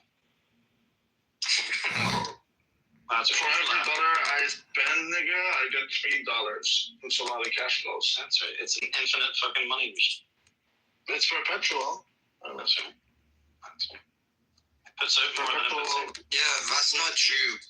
That's not true because the money that you make from these cash flows, you like spend on terrorism, so it's not true, man. No, who told you I spend them? I don't spend them anywhere. I put them in gold. Where is the You're buying my gold for me with your tax dollars. Where did you hide the gold? With BlackRock, obviously. Fuck. Oh, nice. So are you like a whole bunch of faggots friends with Nora? Hi, Serena. Yeah, of course they are. Of course. I'm okay with Nora. I think she's very Oh, sweet. kick her, Diego. Wait, is Nora in the room? Kick her. No, you. No friends of Nora alive. Why not? Diego. No friends of Nora. Kick her, Diego. Oh, shit. Oh, shit. Oh, bro, she's going to be on my DM so bad. Shit, I was fucking with you, bro. That's funny. I like that. I actually appreciated that. Oh, fuck, that's funny. Oh. Bro, I love Nigga Bar. Honestly, I didn't even know they sell these, but it's like, it's very obvious what they're trying to do, right? Yeah, you love Nigga Bars, don't you? Yeah, I do. Nigga. Why is it these fucking shitskins and trams, bro? Well, this nigga is like Afghani, I think. Oh no, he's Turkish. This nigga is Turkish. Really? Did I change? Did I stutter? This nigga is Turkish. I know that. I remember him. I remember you say you're a cock. That's so I watching my. You can say I'm a cock, nigga. I'd literally be pissing on your fucking prophet's grave. Shut. What prophet? Muhammad. Peace and blessings be upon Fuck Muhammad. He gives a fuck about Muhammad. Yeah, you sound Australian as like. Australian? You think Turks are Muslims? You stupid cunt. Of course, Turks are like totally backed by Islam. Yes. What do you think about Erdogan? They're literally taking a shit on your lira. What do you think about that? Yeah, we're trying something new. We need to try harder, yeah? Yeah, sure, why not? Because at this point, bitch, all your women are worth like $2.50. Are you from Israel? Of course, I'm Israel Thai. I can feel it from your... Every time I go to Turkey, all these Turkish niggers, they go up on the floor and they start kissing my Jewish face. I can understand from your verse that you are from Israel. Of course, these Turkish niggers are kissing my feet. Yeah, that's why all the Ashkenazi Turks are fucking a Sephardic bitch woman down there. Oh, you can say whatever you want. You don't even speak English. Whatever, bitch. Whatever. I'll do what I want. 40% of the Jewish dog is Khazarian. You're a dog. But 100% of the Turks are fucking faggots. Who's getting your petrol from Israel? Oh, please give us fucking petrol and gas, please. Well, you know, if you don't give it to us, nigga, if you don't give it to us, we will fuck you exactly like Muhammad fucked Aisha. Bro, Nigga, do you understand that you live on earth to serve the truth? Do you understand that God created you on this earth so that you can bow down and kiss my feet? Do you understand that? And there's also a Jewish man that... That's the reason why God created you, nigga. It's also a Jewish man coming back to judge the Muslim world. Listen, they're God literally created you so that you can serve my balls. Bro, fuck your God. That's why you exist, nigga. Moses, fucking... It's all bullshit. It's all this fucking scheme. The only thing that's bullshit, nigga. We use Islam. Bow down. You bend over, nigga, and you kiss these women. Because that's the only reason you exist. The only reason God created you. Yeah, kiss the Turkic nuts because they're in Turkey. No one wants to kiss no Turkic nut, and there's zero reason to do that. Rabbi, kick off wrath, Rabbi. You can't even get a fucking F-35. What are you talking about? What are you talking about? We run Israel. Turkish nigga. We run Israel. What the fuck are you talking about? He's talking about the soaps, you know. We have a Turkish nigga. The only thing they're running in Israel is the food stands. The only thing we're running in Israel is circles around these Turkish niggas. Go look up the tribes of your Running top circles. 50. Go look at the tribes of the top 50 that's running the Yeah, with the lira going down, you can ask that so much cheaper than we give a fuck about the lira? You think we give a fuck about Well, all I'm saying is we can literally like turn your woman into total cum buckets for $250. Well, with Israeli American soldiers. $250. It's really American. Bro, you guys aren't You're some fake British. Shut the fuck up, mate. You're a fake British. Yeah. And if you dare mention that oil again, we'll fuck you like Muhammad fucked Aisha, nigga. The moment you think about not giving us the oil. You are nothing. You are nothing without us. Shut the fuck up. I'm gonna be sucking my toes. Sucking my nose out of my sandals. Jew. You're not even Ashkenazi, bro. Shut the fuck up. I am Ashkenazi. You're not. Of course I'm from Romania. No, you're a crypto. He's from Romania. I'm from Romania as well. You're not a Khazar. Oh my god, you fucking shitskins are all the same. You're not Turkey, you little bitch. This nigga wasting everybody's time. Well, he ran away. No, I removed him. Oh, finally. Who's this Sonu motherfucker? There's a new sheriff in town, Randy. Oh, Sonu. He finally burned his balls. Oh, Sonu is actually a Jewish cranny. Nice. I love Sonu, like my child. From the river to the sea. That's why I didn't fuck her when she came to Montreal. Here we go.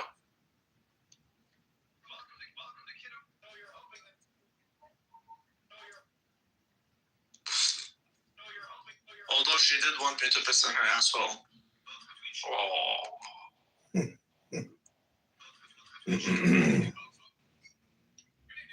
It's true.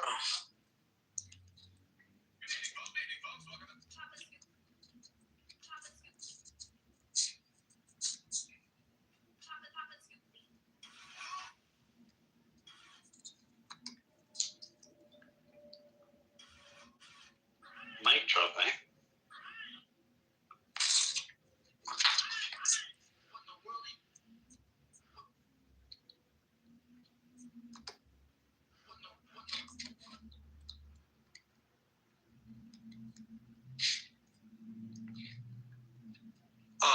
Did you guys ever have a BlackBerry? No. I could afford a real phone. D-Dubs! Irish bitch, potato snitch. Oh, man.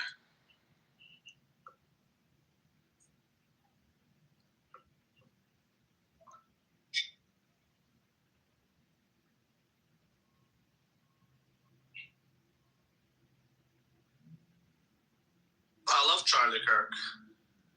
Not sure. They fucking smoked that dumb nigger. Like, who the fuck goes to the fucking, especially in Utah? Who the fuck does that? Why would you even go to university? Why the hell are you doing that? Shit.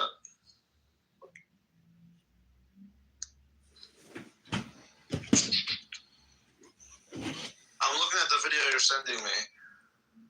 That was sent you. Yeah. Do you like Charlie Kirk and George Floyd? Yeah. That's right.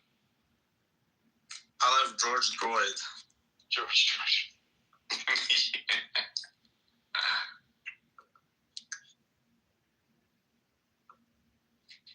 I love all the little cameos. There's like I love Alex Jones. Even P. Diddy's in it.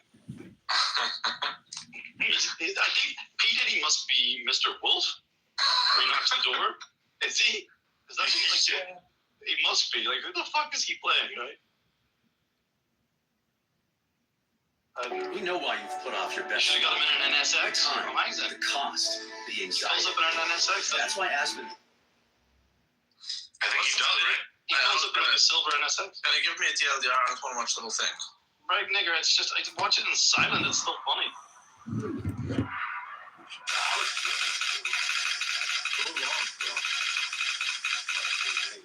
No patience. No wonder you can't finish your fucking shit. I have to start it now. You wasted the whole goddamn I'm doing a good job today, actually. Not as good as I wanted, but I'm good.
Shower to the boardroom in 5 minutes. That's how you run a jelly bean empire. You're not That's all that's left.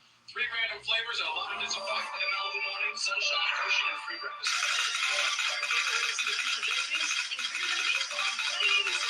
The big things are slipperier than last year's company coupon.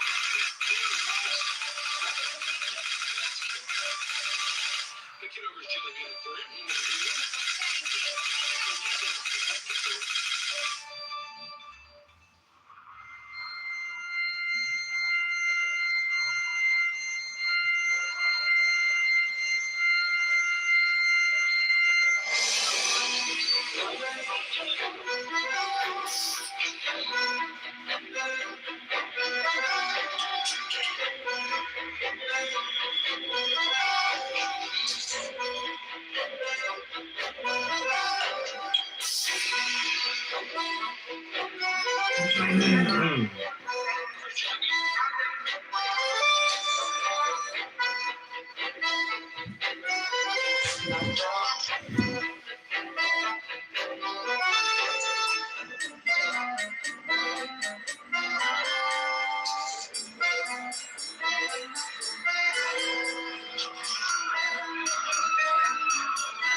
할머니, 할아버지 보고 싶어.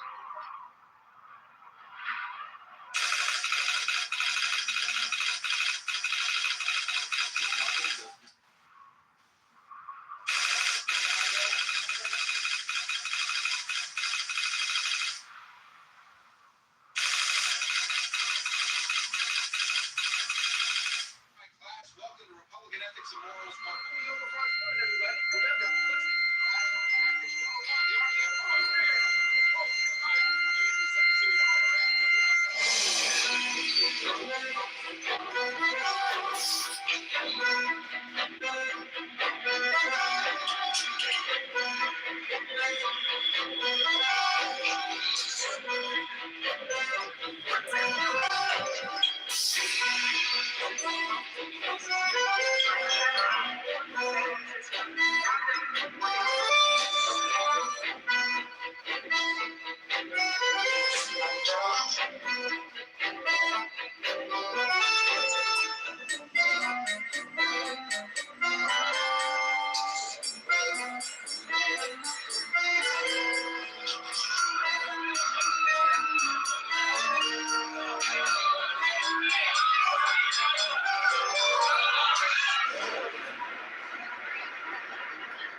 What's going on with Divine? I don't know what you did to him. I really and truly don't. I don't know what you did. I don't know what the yam with a sharp. Man, I know, man. To be pounded yam. It should be pounded yam. My favorite yam is pounded yam. Like it's the yams. Yeah. Sweet. Yeah.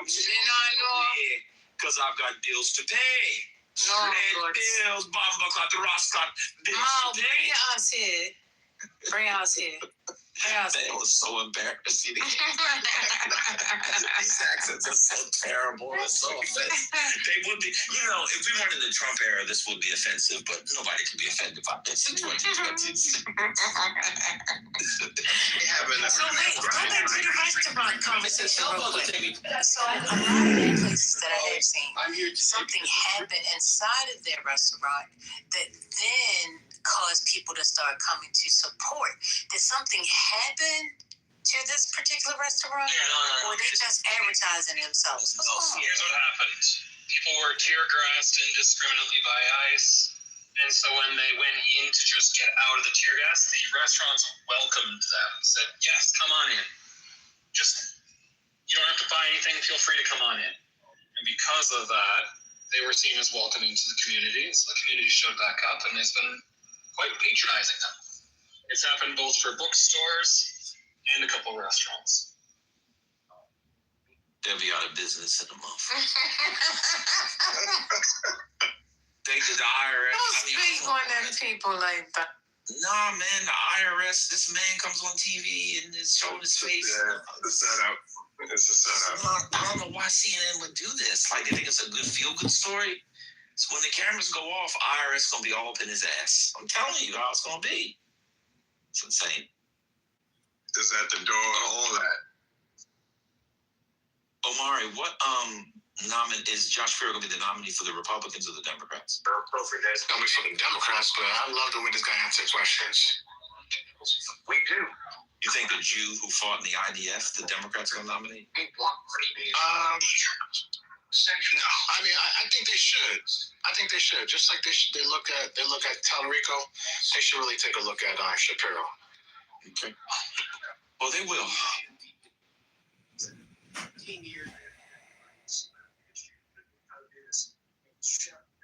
Unbelievable. I don't know why this guy would do this interview. Why can't... CNN is terrible, yo.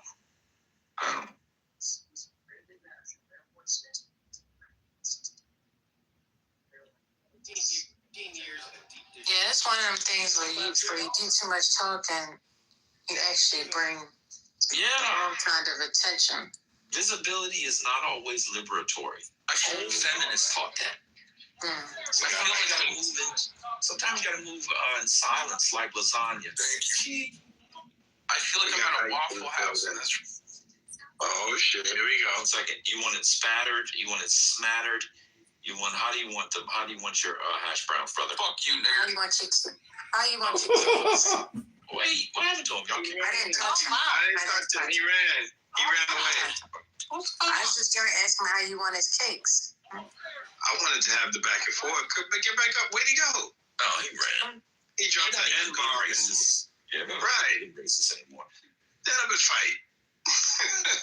Y'all worried about the Proud Boys. They're afraid to be Proud Boys online. I think they're gonna fight in real life. They're too busy taking their kids to soccer games. So I think Brian is. And I have. Brian said we're fighting the Proud Boys by beating them in kids soccer. Oh my God! Oh, sorry. That was the craziest story of the year, yo. Wait, was that in 2026 or 25? It was this year. You sure? Yeah, it was 2 weeks ago. 2 weeks ago. I know. Well, yeah. I guess. That's been a long month. I couldn't believe it. I said, wait a minute. That shit was hilarious. That was funny. And I'm like, and you came up with that. You actually thought about that, and then you said this out loud. Hey, okay. They beat them by 3 goals. Oh, God. But you take that off of your PTR. That's a mess. What's that? I literally forgot. I just realized you were talking to me. That was scary. I forgot. But anyway, that's the deal. So you gotta still vote on it, though.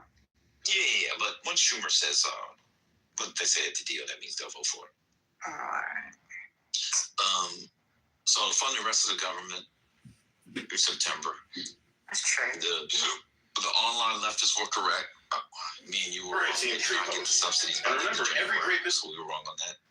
And, you don't have to keep saying that. Damn. Well, they always say we never say we're wrong. Oh my God, they never say we're wrong. So okay, you said it once. You said it like 5 times. Okay. And then this other thing is for 2 weeks for DHS. I don't know what they're going to do on DHS. DHS is a mess. But don't they got to report tomorrow? Don't they get one more day, or it's a wrap? It's done. No, part of the deal is a 2-week extension. But still, they got to wait until Monday. Yeah, it'll probably be shut down for the weekend. Starting Saturday and Sunday. I guess. The other story I was going to say, I don't know if you guys talked about it, but apparently Trump officials, this is according to a report in the Hill I just read, Trump officials met with Canadian separatists. Did you guys see that? These far-right people in Canada, in Alberta, met with Trump officials about separating. Did you guys read that? No, it's fucking crazy, though. Yeah, I don't know what the Canadian laws are. Those guys could be tried for treason, like real talk. I don't know what the law in Canada on treason is. This would be a good idea for Jarl to explain to us when we actually want Jarl here. But the premier of BC, according to this article, said they were committing treason. He alleges treason. To go to a foreign country and to ask for assistance in breaking Canada up, there's an old-fashioned word for that. Groceries. I made the word. No, there's an old-fashioned word for that, and that word is treason.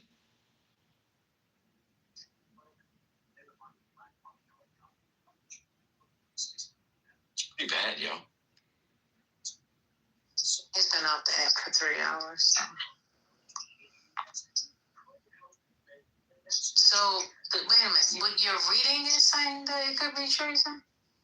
No, yes, that's what the premier, like the governor of the province, they call him premier, of the, like their version of governor. I think, if I got that correct, I think it's what the premiers are. They're like governors. He's saying that's treason. He's saying, the Canadian guy. Wow. Saying, yo. Yeah, they're saying that this is out of a Putin playbook in terms of going to, territories, I think, like Donbass, and try to stir up the sentiment, anti-government sentiment in there. So,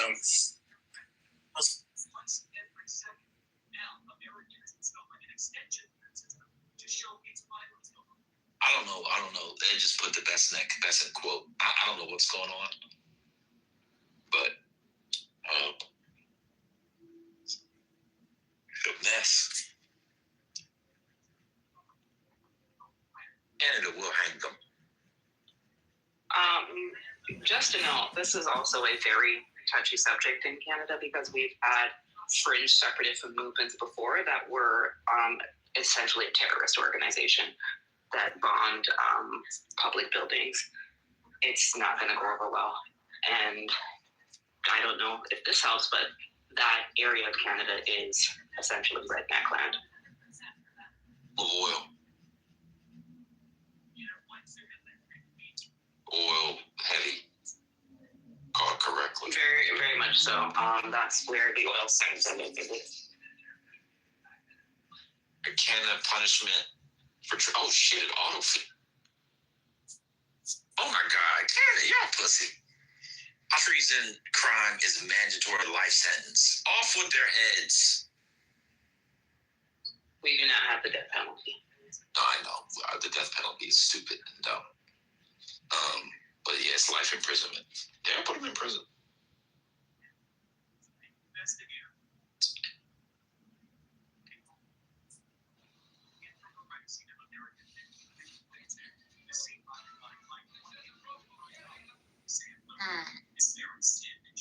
Well, it's a few 1 year anniversaries that we didn't talk about. We didn't talk about Kobe. You know, that was the other day, his birthday. Kobe Bean Bryant. Mm-hmm. The flight thing is tomorrow. Remember DC? With the helicopter with the little babies on it coming back from the skating contest. Oh, yes. That was horrific. So it sounds like the Trump administration is going to have to take accountability for this. Did. Oh, okay. Well, I don't know because that's on talk about.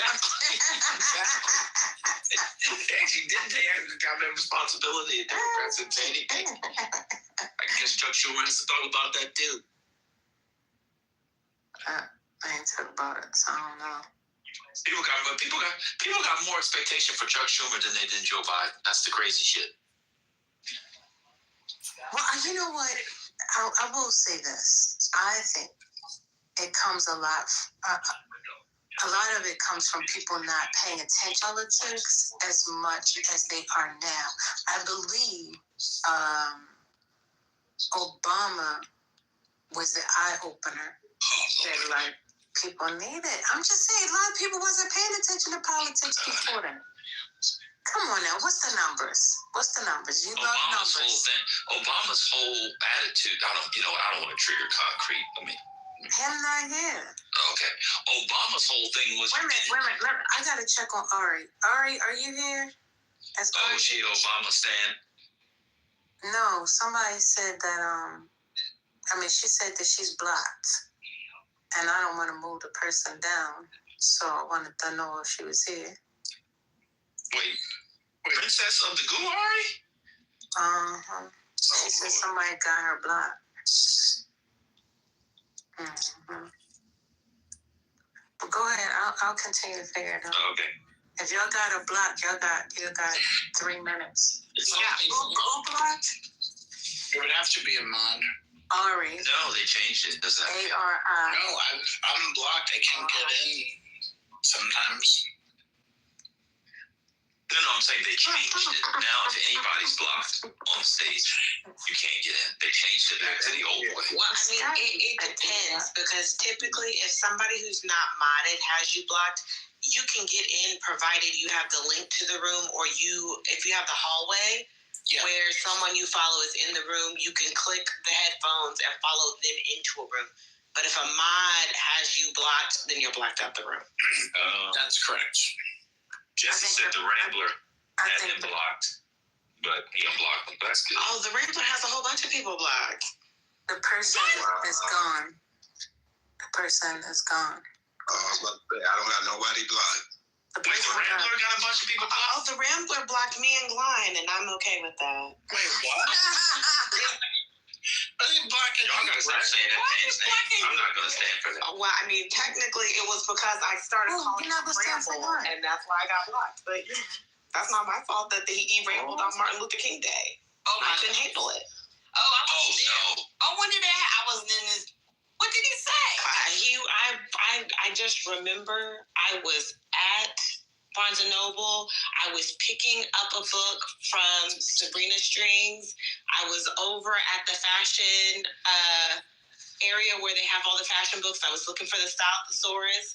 And y'all let that man ramble like he generally does. Oh, no. Y'all would say certain things, and then it was like that one conversation y'all had about Rudy Giuliani the other day. Oh, yes, that was yesterday, yeah. And I had it, and I was just like, oh my God, another ramble. There goes ramble. And it was worse. It was worse. It's not the ramble. Oh, no. Wait a minute, who is this? I thought y'all was talking about Ramble. So I brought it to the stage that he had been rechristened as Ramble. Bri, you remember? Who is it? Rambo. The Rambler? You don't know who the Rambler is? That's Rambo. Right. I'm thinking that I'm thinking you saying that somebody else is now. Okay, got it. Rick recounted the whole scenario. I wasn't here. I was invested, Britt. I love it. Now, mind you, I only remember because that day I really was in that Barnes & Noble trying to get that book, and I was so thrown what off are House trying to Republicans finish working that on book. to Oh, I fix the can't affordability remember. crisis? Oh, that's funny. Oh, Pat is here. So are you still blocked, or? Affordability is top of mind. You don't. Wait a minute. I'm seeing this thing on Instagram in Baltimore. People in Baltimore are complaining about snow not cleared at the bus stop. Anybody see this? I saw something like that. I guess it makes sense. They don't own the bus stops. Right. That's it. So if it's not cleared, it's the property owner. I hadn't even thought about that before. Or the city, because like in the city, those kids ride public transportation. Right. So for schools and stuff. Correct. Where is this now?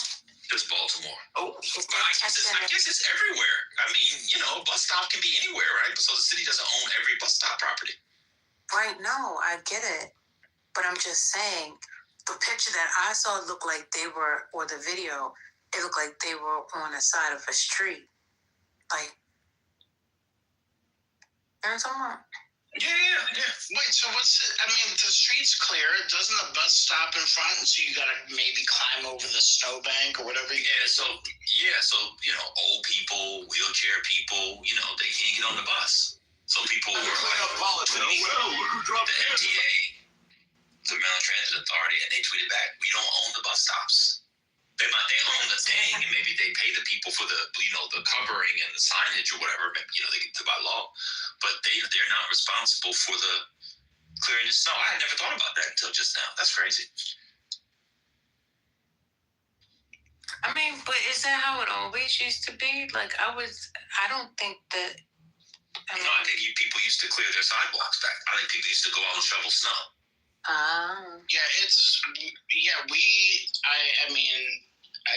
We can't even get to the bus stop here. Not that I take the bus, but I noticed, you only have those little openings at the end of the block that people are squeezing through the snowbanks, one at a time. There's no way, you just have to climb over it. Yeah, you got to climb over it. Big said who owns it. So, if there's a bus stop outside, that might put a bus stop. There's a mall in Baltimore called Mondawmin. Does Target have a Mondawmin? But say there's a Target in a Mondawmin or whatever, and they put the bus stop where the Target is. It'd probably be a big bus stop because that's a Mondawmin bus stop. So a bunch of buses go there. The city is not responsible for cleaning that out. The people that own it, either Mondawmin or Target. If they don't go clean it out, them niggas ain't going to clean it. That snow going to stay there till it melt. They're going to have snow there. I'm going to tell you, there's going to be snow there till the middle of February. Back in the day, I feel like people wouldn't just shoveled it. Like that was somebody's job. Like if you worked at a store, the 16-year-old boy or the 8, the young guy who worked in the stockroom, part of his job was to go shovel the snow.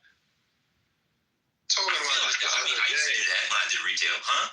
We were talking about the other day here in New York, sanitation will hire day workers not to do the bus stops, but to do certain crosswalks, because there's a lot of crosswalks that are not the responsibility of anybody here in the city. And so sanitation, I guess they had a budget for that. You know, dudes be like, yo, let's go. And they'll bring back like seasonal city park workers and different individuals to come and help clear the crosswalks. But I feel like here in New York, I gotta check. Someone does clear the bus stops. Some bus stops do get cleared. I don't know if it's sanitation or if it's the city or if it's MTA. But yeah, that's fucked up. Well, my guess is in New York, like if it's, you know, if it's part of the general cleanup. But so say you had a bus, I forgot the number of the bus. But say you got a bus stop, you know, that goes through Central Park. That's city property. Or you have a bus stop, you know, outside of the Met on the Upper East Side or whatever. You know, they always get their snow cleaned out first, no matter who they're thinking. That gets cleaned out. But like, in front of my apartment, they don't clean it. It's, you know, it just melt, or it turns into that nasty, dirty, black ice snow mountain. Y'all know exactly what I'm talking about. That nasty black soot exhaust snow mountain. I know exactly. And if you don't go out and clean it up yourself, anybody gonna clean it? I'm on Anonymous. It's disgusting. Gross. And then people put their for garbage pickup, and they put their trash in it. What's this F word's name? Scotty. Fucking Scotty. That F word Scotty, that little fucking traitorous F word. Scotty goes around saying everybody has him blocked, and he can't. Scotty is the one with the massive block list. He's got hundreds of people blocked. That's why you can't find your room. Yeah.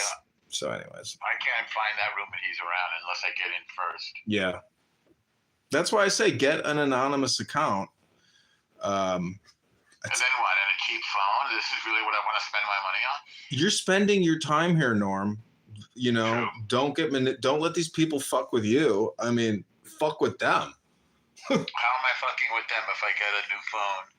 And if they know that you're in the room under anonymous, you'll find out exactly why you want to get anonymous, because you're fucking with them. I'm telling you, like, don't let this stupid app, which wastes your fucking time, fuck with you. Fuck with them. Fuck with them. Plus, there's always another room.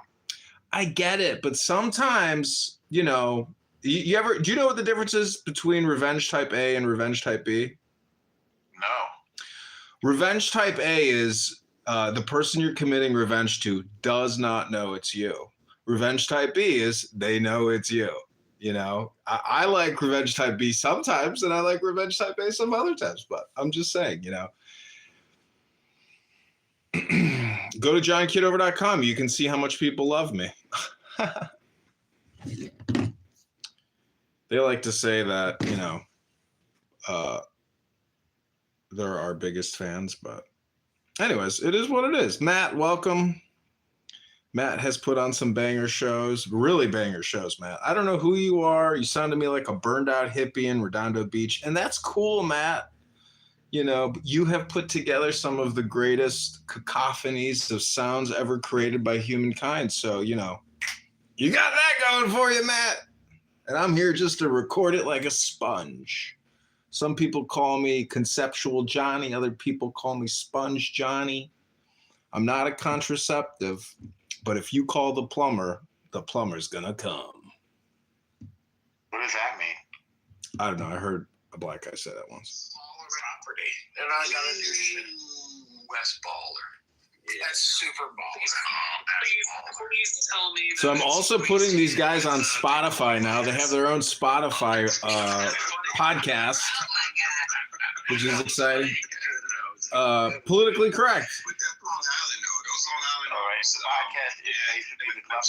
Yeah, I'm just recording them and calling it my copyright. Tell the city that you're creating up the public. Yeah, you can create a Spotify creators account, record people, then upload them to Spotify. I will. I'll see if he has a room tonight. I'll record him. I'll put him on Spotify. Let me know if I can help. I think that's important. I agree.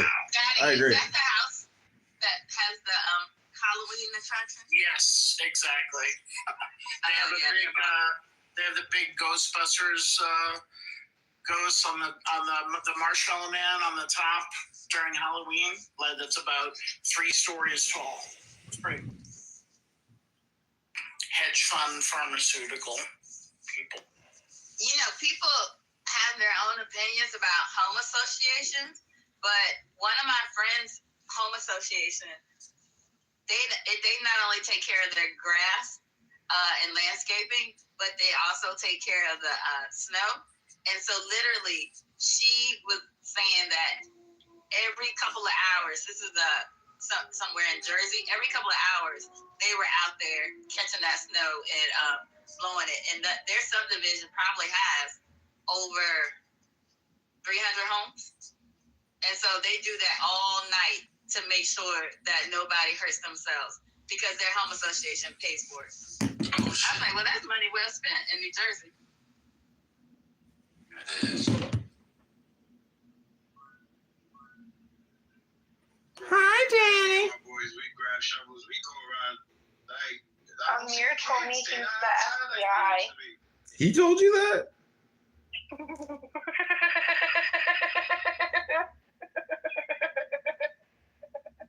No, he didn't. I'm trying to find his house right now.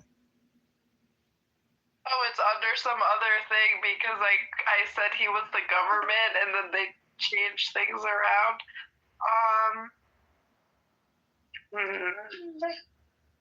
No, this is Amir's house. Am I blocked? Is he World Affairs Forum? Can you see it? Danny dances like a slut. Look at this room. It says Danny dances like the Israelis before that. The AK is not licensed. Let's look for Palestine rooms. I'm gonna tell you this, my man. Hey, man, you guys doing anything? It's like mixing you the other day. It was mad. What did I do? Who was it? I can't tell you who that was. Though. They was like, my man, say, my man, cool, man. We ain't got no problem. Like, oh, no, man. I don't like her. She be in the chair going out. I was like, oh, man, you got it. Who said it? Not about that, man. What is their name? Say their name. They're all men. Come on, so much more. Here's a little compilation. Dude, we break them together. Because the Democrats always said no to electronic vote machines. And then once they stole it, oh no, you didn't trust them. And now they're trying to simplify it down, drop it all, they've been caught stealing. And now they're ready to vote. A bunch of niggers. Here it is. Virginia just stopped using touchscreen computer voting because it's so vulnerable. Right. We need to look at all the voting machines. Every Secretary of State needs to be, assisted in making sure that they're not being down the track. They continue to take the voting machines to approval. The researchers have repeatedly demonstrated that ballot. Run out for a minute. You come back, they done took the spot that you done dug out for your. They're not taking my spot. Yeah, that's nasty. I'm getting those. I'm sorry. I didn't mean to trigger anybody. I had a neighbor who put a lawn chair in her spot that she dug out. She was like, I'm sorry. I said, I ain't judging you put in all that work. Let somebody run through this motherfucker take your shit. Crazy. Oh no, I'll take a construction horse, and I have a orange comb, and I'll pull it in there. I'm not lying. It's actually places in Boston where people mark spots with like chairs, and it's actually legal. It's only not allowed in 2 places. No, I heard in some cities the mayor has said do not use no chairs to save parking spots. The street, you don't own the street. They gonna move your shit out the way and take your spot. Yeah, but I'm just saying, like, for common courtesy. This one feels GP. Searching for my turtle's head is one of the scariest things Take my shit. Not only do I have to worry about him taking my finger off. He's mad. No, because I dug my shit out with a fucking hatchet.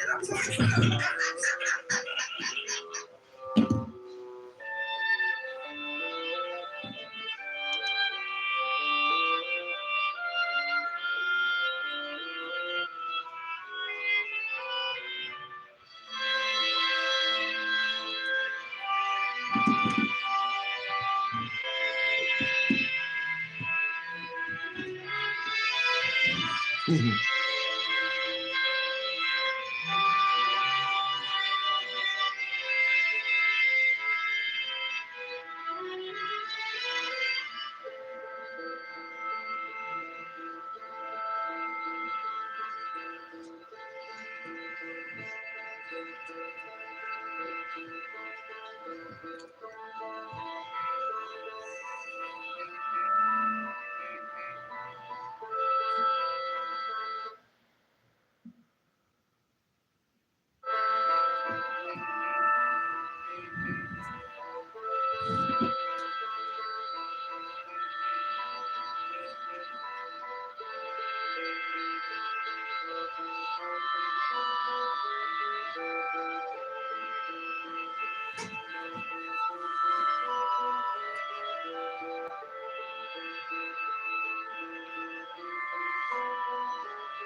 Like having the ability of Mel Brooks.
100,000 at least.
Perfect Valentine's date, they care about the little details. They know how to set the mood.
Morning.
It's Friday night like a jar of jelly beans and whatever's on Channel 8. Oh, for me, 2 for me. Hey, this one's shaped like Idaho. Whoa, no.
Good morning, Chicago.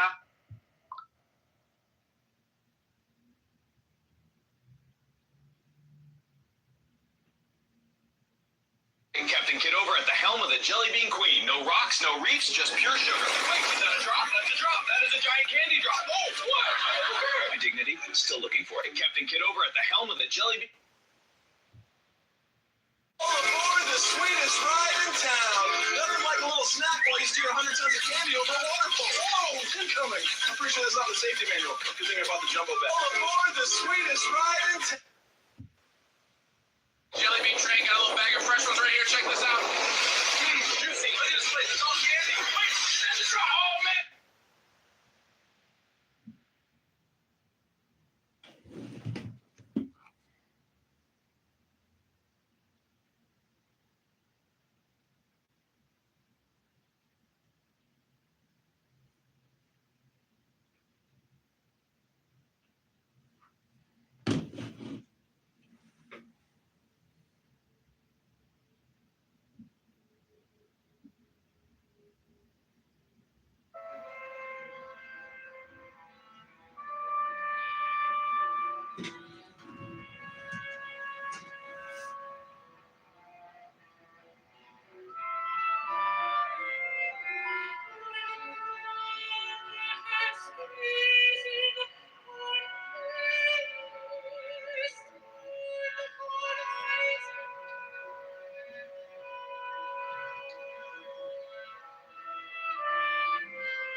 better be going at least 10 to 15 over that if you want to stick with traffic. People will run you down. Really? Oh yeah, everybody. Oh, that sounds awful. Even there are videos on TikTok of people going above the speed limit. The police officers right there beside them going above the speed limit too. Everybody's going over the speed limit. But like if you're going excessively fast, that'll be a problem. And that whole, I want to say his name was Rashid Rice, the little boy who played for the Chiefs, the Kansas City Chiefs. I want to say it was back in 2004, March or so. He had a very big wreck on one of our expressways because he and a friend in a separate car were speeding and going crazy fast, and then they hit some woman. And so I think he went to jail for that. But like, everybody speeds here. You just have to hope you don't get busted for speeding. That's awful. So she speeds and she beat up her man. Every time Britt says something, like speaks on behalf of Texas, I just cry on the inside. I wasn't crying I wasn't saying anything on behalf. I was just saying she was speeding. And everybody here speeds. She thought Florida was back home. And she went 104. Well, she's a man beater. She's a man beater.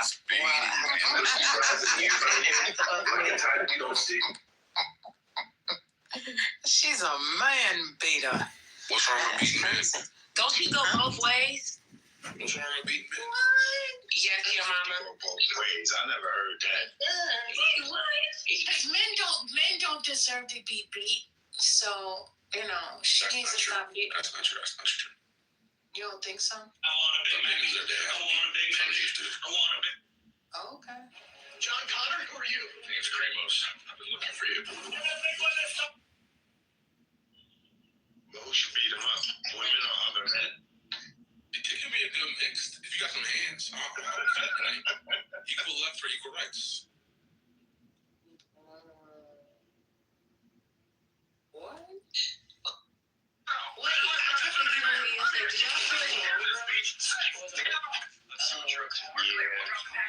y'all had us in the hallway. If y'all do it again and not talk again, it's going to end again. People wasn't talking. I wasn't in here. I didn't know, so y'all would stop talking. She did give the warning. I stepped out for a second. When I came back, they was gone. Now, I didn't actually end it. I just said, okay, nothing else to say. Yeah, you did your due diligence. I just found myself exiting stage left. Well, we was in the zoo of Clubhouse, and it was torture. I've never been as... it was bad out there. Were you in that Black Limitless room where they were talking about immigration? No, I was in the room where they was... yeah. You said Black and Religion? That's what you said? I think the group is called Black Limitless, but they were talking about, like, politics and religion being talked about with friends, and every time I went into that room, they were solely talking about the immigration crisis. Yeah, it was down bad, y'all. We got to pray. I'm serious. We got to do a serious fast. Because we gotta be prostrate. This is the time. The saints. This is the time when the saints we got to be in the meeting, because this is out of line. That room was insane. I'm just gonna tell y'all. Was Jamal in that room? Told him Paul what the fuck his name is? No. Because he was in one room this morning talking about how Black Americans should realize how connected y'all are to white people since y'all carry their names. Oh my God. This nigga was in there like, it was sick. It was sickening. First Lady telling me to rush the Spirit. The Spirit was coming, First Lady. Okay, so this is a slightly meta question, but yo mama, which was worse? I don't think you were here yesterday when Sweet did all that talking about taking him and his wife down to the immigration office if they were undocumented immigrants to let them know, hey, we're undocumented, and basically throws themselves at the mercy of the agency and risking deportation versus that room yesterday. Wait, Sweet, the NOI Suite? Yes. Oh, no, I wasn't here. See, in the daytime, I sleep during the day because, I'm too lazy to get out of the bed. Well, because you don't work. No, I'm in the bed. Well, that too. But, so I missed the room. So, no, I didn't hear that. That sounds bad because that sounds stupid. Right, but yesterday's room I was in that room for a little bit. It was, I wouldn't say interesting, because if I said that, I would have to preface it by saying when I say interesting, I'm saying it very derogatorily. But I mean, everybody has opinions, I guess. Yeah, it was bad. I mean, some of the people that were talking, I don't know if they heard what they were saying. It made zero sense. Oh, sure. But you got any entertainment news for us, brother? Yes, we do have entertainment news. Go ahead and I'll give you some entertainment news as well, too, on behalf of Unfiltered TV Network. Thank you for not throwing me to the goo, bitch ass nigga, bitch ass hoe, whoever did that. Thank you. Thank you, Jesus. Thank you, baby Jesus. Get that out of bed. No, I'm asking you for an update, but I don't have any entertainment news. I know that's your thing. What you got? I got the entertainment news today and every day because I'm with Unfiltered TV Network, y'all. So we just want to take a moment to just breathe. Do that a couple times. Okay, here come the abundance and prosperity train, y'all. They come by every 15 minutes. Thank you. Thank you, baby Jesus, for the abundances. Entertainment news we got is that Michelle Williams, she wins a Grammy. She and the other children of Destiny, but we all knew who the child of Destiny was the whole time, and that was Lil Beyonce. Beyonce's so tough that she, Kelly and Michelle were the only three left out of 33 members of Destiny's Child Girls Time. I said, that's a lot of members rotating out the group, Beyonce. Everybody got Matthew Note about that group. And there was three. And that's Child of Destiny. Children of Destiny. They should name it Children of Destiny. Not Destiny's one child, because Destiny didn't have just one children in that singing group. It was 33 of them the whole time. But the entertainment news is that Michelle Williams is one Grammy, her first Grammy away, to get Destiny's Child inducted into with the Beatles, by every member of a successful group of all time getting a Grammy, having a Grammy, and possessing a Grammy award. Kudos to Destiny's Child and Beyonce, BB, Kelly, and Michelle. Farrah Franklin just dropped "Push Up on Me" single. It's alright. Is it Push Up on Me? Pull Up in Me? One of them. It's given, I don't know, check it out. Kudos to Farrah Franklin, former member of Destiny's Child, who could have been that fourth member, but she got fired from the group by being late. And they said, well, you can send for my luggage. And Beyonce turned and said, well, no, how are we going to send for your luggage? Or some shit, they was talking about luggage. I said, okay, they fighting over luggage. Farrah, where you at? She didn't show up to the rehearsals. Well, if you didn't show up to work at the rehearsals, what do you think is going to happen? Then they started playing a song called Sail On, Honey. It's actually a song by Destiny's Child, but that was for Farrah and all the other members of Destiny's Child. Good times never felt so good. The next story would be that my friend, actually, Lunel, is indeed in a relationship with the legend as well, I'll be sure. That is correct. If you heard rumors, you heard it from source, a friend of Lunel. And she left a voicemail for me saying that nobody was checking for I'll be sure. When he was paralyzed and almost died, got food poisoned twice or three times, I believe. It was Lunel who rushed to his side during him being in a coma. None of them side chicks, none of them hoes, no clothes. But we do truly want to be just successful like that song with Trey and them. And next entertainment news, she said them chicken bitches ain't looking for Al. She said, I made him some soup that he took with him.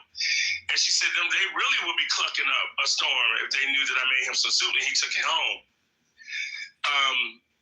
The next entertainment news would be that excuse me. I'm sorry, Mama. You got something? You wanna? You tell us about Ray J. Ray J. We know Ray J. We interviewed Ray J when I was in high school. Ray J said that he only has a few months to live, according to his doctor, due to the fact of all the stress and all the drugs and all the alcohol. He says allegedly attributed to his heart. He's having some issues with his heart and pneumonia. Please put Ray J in your prayers. And his family. Brandy has paid all the bills, he says. But Ray J can exaggerate. He may say one thing, but it's something else. So we're going to keep an eye on this story because we don't know what Ray J going to say next. Last he said he's with a gay agency. I don't know what a gay agency is, but they got gay in there. So I don't know what's going on. We don't like to knock anybody's sexuality because we ain't fucking them and they ain't fucking us. So what is it our business anyways? That should be the red flag that you ask your question. Why is this person asking if this person is gay or not? They're curious. They're intrigued. Why? Probably because they want to fuck your. Excuse me. I said too much. Allegedly. All right. So, thank you. Back to you. You're welcome, Sugar. Shabba. God bless you. God bless you, boy. Amen. Holla.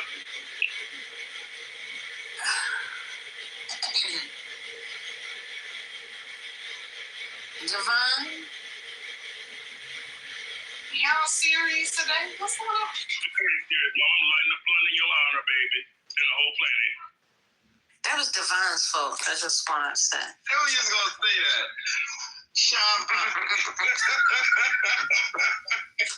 This whole segment was brought to you by Devon. Shout out to us. Commercial segment. I'm happy for you, man. You know what? One more story real quick. This is a big one. I was crying yesterday because of... Okay. Miss Shirley died. He's the homeless out here. And she fed me when I was in the wheelchair. So just letting you know, keep her prayer. And that's a real serious story. Yeah, that's very sad. Yep. She was a protester and advocate, but she also fed the homeless because she was homeless. And the reason why is because she sent her kids. She got 6 kids to her, I think her mom's house. And the baby got a hold of some medication and it took the baby out. So she lost her son, which resulted in her being homeless already, trying to, fight her way and fend her way through. And she said her trauma, turn your traumas into triumph, turn your traumas into giving back. You know what I'm saying? It can make you feel uncomfortable, but it could be inspiring and motivating somebody else that is witnessing you and your greatness in real time. So let that, be with your heart, y'all, to never give up on yourself and your dreams and support each other.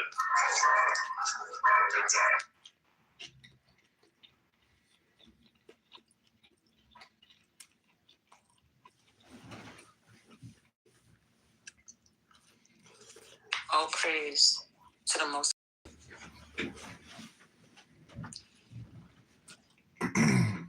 All right. Excuse me. Somebody thought that one of the members of that group. Oh, go ahead, Mom. What you say? No, carry on. Hey, First Lady. Taylor. Why they thought? What you say? Go ahead. What's going on? Why they thought that one of the members of Total, the Can't You See What You Do? They thought it was Patti LaBelle. One of the members of Total. They said, look at Patti LaBelle. She look younger. So they extra petty for that, thinking that was Patti LaBelle singing Total and Bad Boy Records last week. Where was that?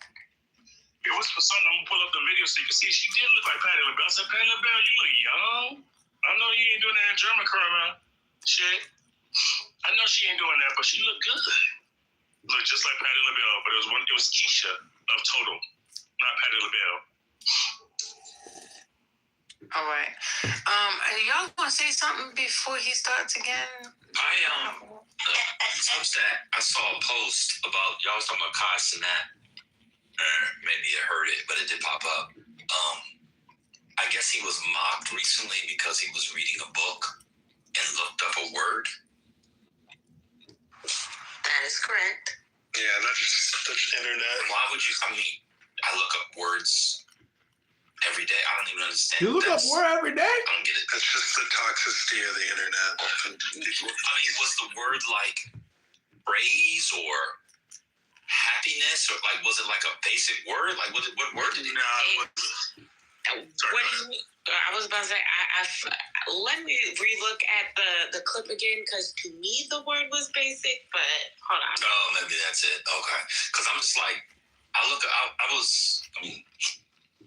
was reading something the other day. I was reading notebooks on the return to my native land. I looked up like every fifth word.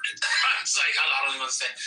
I mean, it was like, you know, different types of flora and fauna, trees. It was spontaneous. It was spontaneous? It was spontaneous. Okay. And that's why they were talking earlier about, I think they said it was Ari Lennox or somebody suggesting that Kai read Toni Morrison to learn more words. So like It was Doshi. But the word that tripped him up, that was a tricky word, shout out to Flip, was spontaneous. Oh my God. Were you reading it French? Hello? No, I was reading it in Hello? English, but it's got all those like, you know, natural formations, you know, like various types of, you know, tree shrubs. I was like, what the fuck is this? It was some obscure tree shrub that's only in Martinique or whatever. I didn't read it. I didn't read it in French. I read the translation from 19. No, it was a recent translation I read. Where's my book? I forgot. Oh, here you go. Yeah, this translation is from. Excuse me. This translation is from. Who is 2001. Who is the translator? Who's the person? Her name's Annette Smith. Okay. No, this was from 1983. Yeah, no, this was 2000. I don't know what's from, but I'm looking at Annette Smith. It's the Wesleyan University Press edition. It's the standard trade version now. It was beautiful. Oh my God, it was beautiful. Okay, he looked so spontaneous. Okay, he shouldn't be mocked for it. I'll leave it there. I mean, they're gonna mock him for anything. He's pretty famous. He got rich really young, so it's gonna take him. He's like 21, 22, so it's not really. I don't see a problem with it. But people are gonna make fun of you regardless of what you do if you're famous. I'm glad he looked it up. If you didn't know it, you didn't know it. Because if he can inspire young people to reading, shout out to that. And I think his mother's Jamaican, y'all.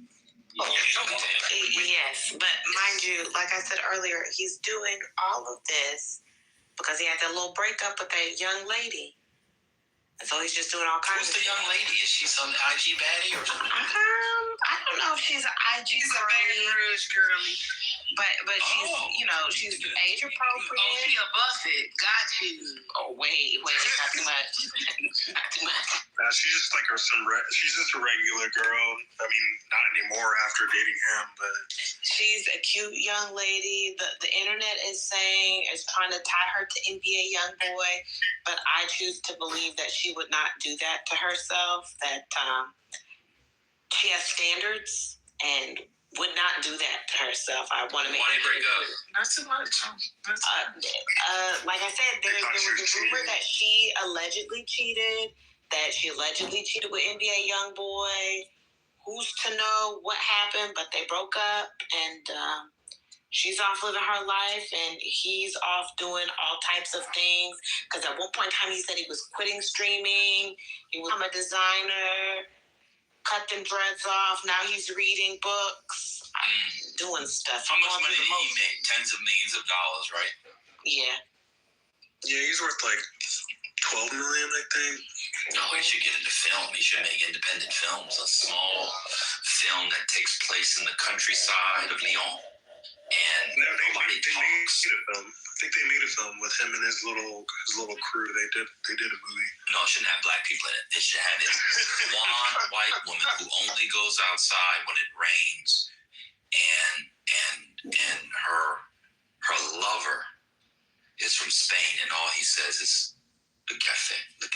Well, I mean, what's crazy to that point, he does have a lot of connections in the industry, because I want to say he has, or the last streamathon that he did, it was called Mafia something or another. He had Tisha Campbell there, had Kevin Hart there. Like, he has people who could teach him, at least on the production side, that type of stuff.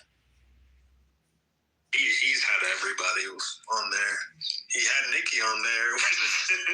We're just going full circle now. I mean, he also was able to go to, what's his face, Tony Parker's house, where there is a 24-hour Nando's that I guess Tony Parker can get Nando's whenever he wants from the comfort of his own home.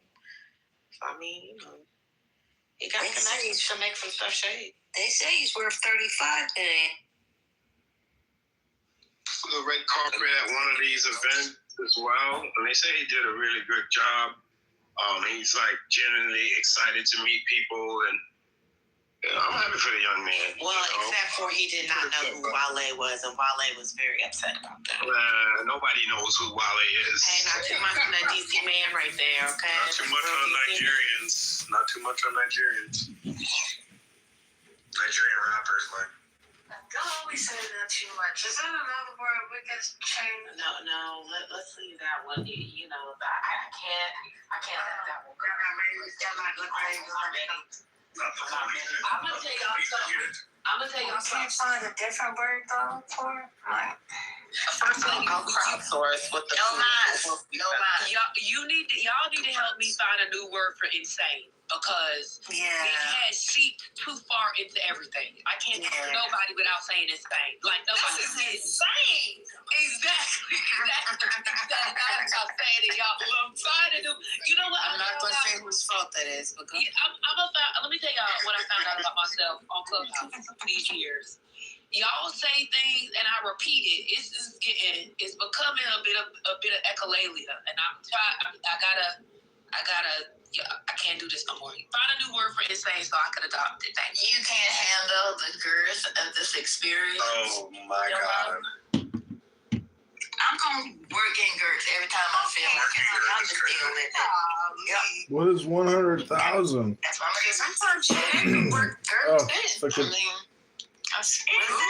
could automate. I prefer no girth, but y'all have been using the word wrong, so I'm here to show you how to use it. This is crazy. I don't know. Yeah, he would have went to the goo. Yeah, if I could automate it scale, I should technically be able. Van about to leave too. He be acting like a little bitch ass nigga. But I just want to understand, why is it that men can do certain things and joke and kind, but women in the same sense can't do the same? I don't get that. the damn patriarchy. Give an example. Like that. They don't have the girth. High five. I mean, yes! high five, Johnny. Great, Johnny. That was great. It's a fact. But give me an example. Hello? I don't know. So let's say If I could automate scale. If we start talking about women bodies or sexuality as women, yeah. All that's left. Start dropping 3 random flavors and a lot of disappointment. Man, I wish I had a billion of these. Oh, you talking about and vice versa, like if they start talking about football or, women and stuff like that. Yeah, we stay around. Mm-hmm. Because the other day, the way you had me play that song, they all fell out. I mean, they felt like flies. I was like, wow, okay. But they can listen to it from other people, I guess. I don't know. But my example would be something like how men flirt And then if a woman does it, like they might, I feel like when men flirt and they're joking around or whatever, I'm thinking that they're just doing it as a joke. But to see the fact that a woman can't do the same without you thinking that she wants to sleep with the man really means that you really want to sleep with the girl when you flirting. Is that why the men can't, see women doing the same thing that they did? Because y'all really got a completely different ulterior motive? Help me understand. They not about to talk about this person. But that's a smart thing. I don't even know what y'all saying. I don't get it. That's a smart thing, though. It's a smart thing. There are violins. First lady, while you were talking, there was violins down there. I'm just reporting this. I'm just reporting this. What is Queen? Oh my God. Look, I'm gonna be First Lady. I was listening but reading the chat at the same time, and there was a comment in the chat that totally distracted me, and I'm gonna read it. Butter put, where did she put it? Dang, I just saw it on the bread. Here it is. Penis girdles might be an idea! Exclamation point. I lost focus after reading that. Is a condom a penis girdle? Is that a condom? That's it. Is that what a penis girdle is? I had all kinds of images in my head. I was so confused. That is funny. Who said that? Butter. Oh, you know what? Where's Sherry? Sherry, don't take no harm, Sherry. Never mind. What's going on here, bro? Kitover's Jelly Bean Emporium, home of the green one. What kind of grand opening? People have been begging for this. But he's really showered in the boardroom at 5. I'm on the call. Give me 1 second. Oh, yeah. That's how you run a Jelly Bean Empire. You're not sure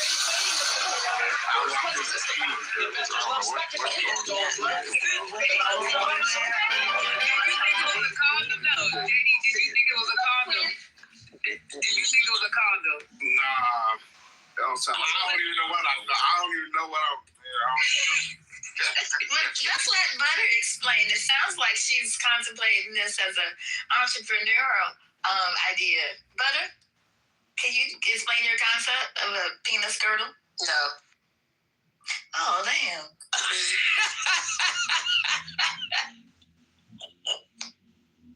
Why she say that like that? I'm just playing. Joking. Yeah, it's a condom. Oh, that's what I thought too. As soon as Bonnie said it, it made sense. Yeah, as soon as Bonnie said it, it made girdle with a penis hanging out of it. What's going on? I took it literal. I was thinking more space, like. Yeah, that's what I'm thinking. You know what I'm saying? Like the men that wear the It's Skims.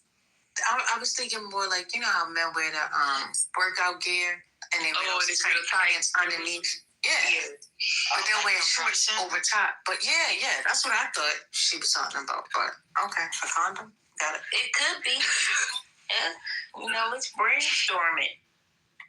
I don't think nobody wants. Just the kind of fake news. Bill Clinton called penis girdle. It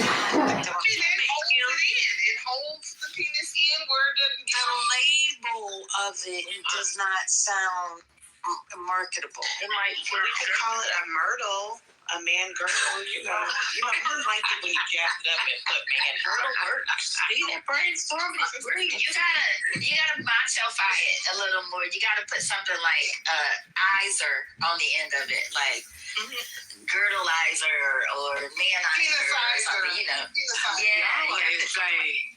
Yeah. Y'all are insane. The penis sizer 3000. It's the number behind it. Exactly. Fancy on that shit. Yeah. They don't like it. See that? You hear it? As women start talking about penis. Well, y'all got green beans. The men got the green beans. Y'all could disappear the room. Nobody would know. Dig dress is crazy. Well, we all know that I'll tell you. Want you to know. If I don't tell you I don't do it, then you know that they did it. There you go. Not a dick dress. Y'all are crazy.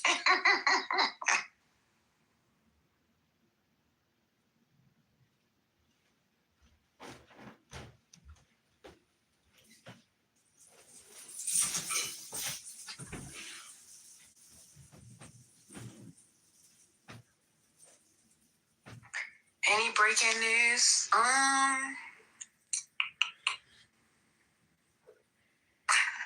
Just going back to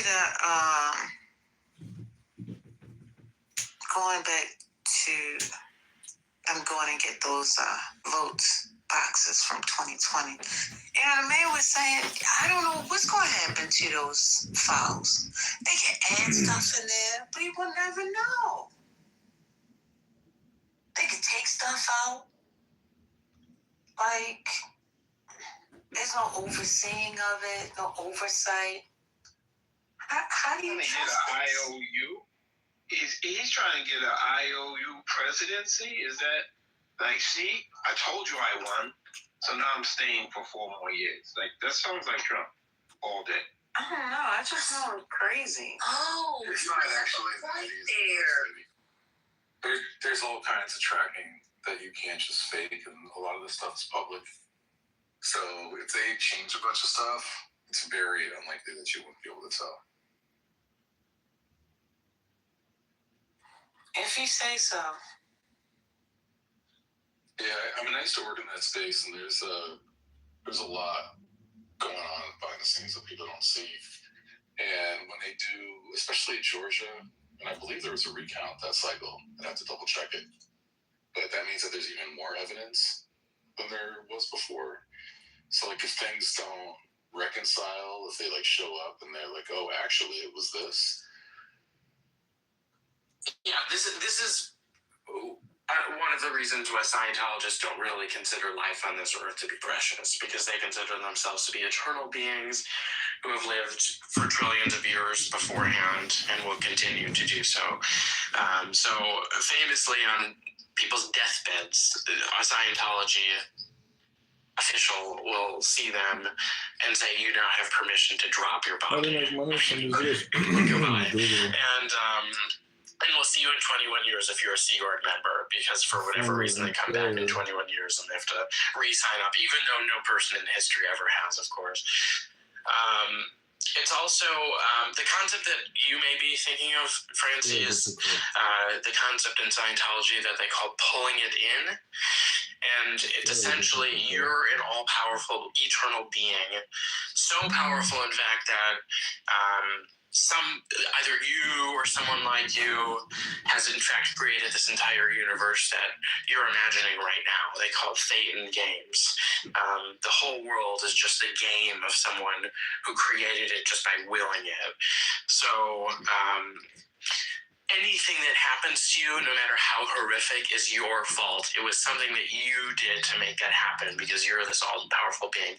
So it's famously how in this organization they've accused people who were sexually assaulted of causing it themselves. They would interrogate that person and say, what did you do to pull this in? If you get in a car accident, what did you do to pull this in? So it's a way of, making victims of terrible human practices feel like they're the ones at fault, and maybe they're not going to bring it up because they don't want to get in trouble for it. That's right. That's totally right. It's horrible, though. I mean, that's just awful. It's just cruel. I don't know. Well, the thing is, see, you get, just like I did, you get sucked into it, and there is some benefit to be had from the early auditing, but the benefit, the practice, it's really coming from abreaction, which was a counseling technique developed by Joseph Fruer, who was partners with Sigmund Freud. I think he's Freud's mentor. And then they used abreaction for a while, then they abandoned it. And somewhere along the way, Hubbard discovered this, adapted it, and called it Dianetics. he also used hypnotism, which he was an expert at, and he would put people in a hypnotic trance, and then he would run the Dianetics on them. But then he was so bad with money, so everybody in the world was buying Dianetics when it came out in 1950, because you could do counseling with another person, you know. So Hubbard just ran the organization around, bankrupted it, and he lost it to a guy who was a donor, lost it to a guy named Don Purcell in Wichita, Kansas. So then Hubbard doesn't have Dianetics anymore, so he goes back to Los Angeles and starts the Church of Scientology of California in 1954. And decides that's when he made it a religion and everything. And then Don Purcell ended up giving Dianetics back to him later. You know, so it's you got to know, if you know the whole wonky, you can see why people get into it, get hornswoggled. Yeah. You know, and then it becomes your social group. And that's just designed to do that. Sorry. I can see it. I can see that, Skip. The app reaction thing is really interesting because I had the opportunity to do one. They don't do them anymore. They are considered unethical now. But when I first started practicing, the psychiatrist who trained me, and I worked with him for about 15 years, there was a patient on the psych ward who thought her dad had sexually molested her when she was a little girl, but she couldn't remember, and she wanted to remember. And he said, I think I'm going to do an ab reaction, because all the counselors were like, oh, yes, we want to see, we want to watch. So when he decided to do it, he said, who's her counselor? I was her counselor. So wow. We were on we went up on the medical floor, and I saw the nurse had an RN and administered the truth serum and sodium pentothal, and she started talking, and then we had a tape recorder, and we taped her talking about all the things. And then the way that it worked is the next day she could choose to listen to the tape or not. She chose to listen to the tape, and it was not good. I mean, it was the worst thing that we could have ever done to her, because I think your brain protects you from memories if they're too painful, and she should have never been forced to remember. You know what I'm saying? So that's really interesting that Scientology did have reactions, because they can be so damaging. Yeah, well, Hubbard would use anything in his life to get ahead, including lying. I met many people after he left Scientology who knew him when he was running around in Hollywood trying to make it as a writer. Didn't do very well. He did pretty well as a pulp fiction, science fiction writer. Wrote some decent things, but he didn't even have a car. But he was a master hypnotist, so he would get invited to parties and people would give him rides because they knew all the stories he was telling were completely full of shit, but that he would hypnotize somebody and make everybody laugh. Like there's a famous story where he hypnotizes a guy and convinces him that he's got a miniature baby kangaroo in the palm of his hand. He has to talk into doing little jumps and stuff like that. So Hubbard was this is a clever con artist who maybe at some point actually wanted to help people, and he always fooled people to think that he was. But he was a split personality from the word go, and I don't know how many splits there were. Probably many.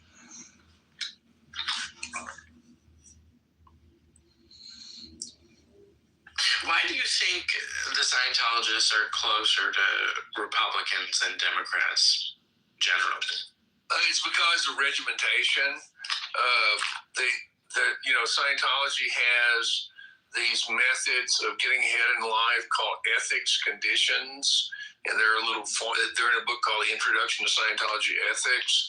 And so there's these formulas, these step-by-step formulas that you follow to move up in life. You know, I used to apply them. I used to counsel people on it and stuff like that. And they've got a document for everything. You know, Hubbard, and you know, it's scripture. I'm sorry, I'm burping. Like Hubbard even wrote a memo on how to clean windows, because they didn't have much money in St. Helena, England, to spend on cleaning agents and stuff. So he said, you know, you can take newspapers and wet them and effectively clean windows that way. He had another one on coffee to keep from having a buzz on coffee. You drink one glass of water for every cup of coffee, you know, stuff like that. So, you know, Republicans are supposedly, but a lot of us are conservative and, you know, sticking to things that work, you know, rather than new, untried ideas. And so that's a similar mentality to the Scientology, do what Ron says thing. But there was a time when Hubbard was very much not friendly to Scientology, and he actually told all Scientologists, published to all Scientologists to not vote for Richard Nixon. And then Yvonne Jench, when I was on the staff at the Celebrity Center, she told our assembled staff one time that Ron had informed her that Henry Kissinger was a double agent and was working for the KGB. So that kind of stuff was going around all the time. But in recent years, they've been, most of them have been Republicans. You know, Craig Jensen was mentioned earlier. I knew Craig. He's a software guy, and he's a pretty rigid dude. Leave the happy in your heart, like that, to the point where you're like, it's like you don't fear death. Any other time, everybody else they cling on to life, and as we all know, everybody dies. Everybody dies. This is the reality of this earth. We all die. When you pray, your 5 minute prayers, and even when you're on your way there, the fear of death is gone. Like, this is like an amazing, like, a feeling.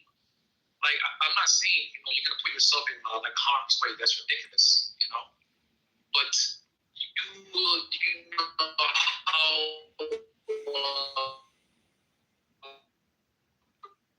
You're in the Matrix, Pac-Man. See if I was in and out yesterday.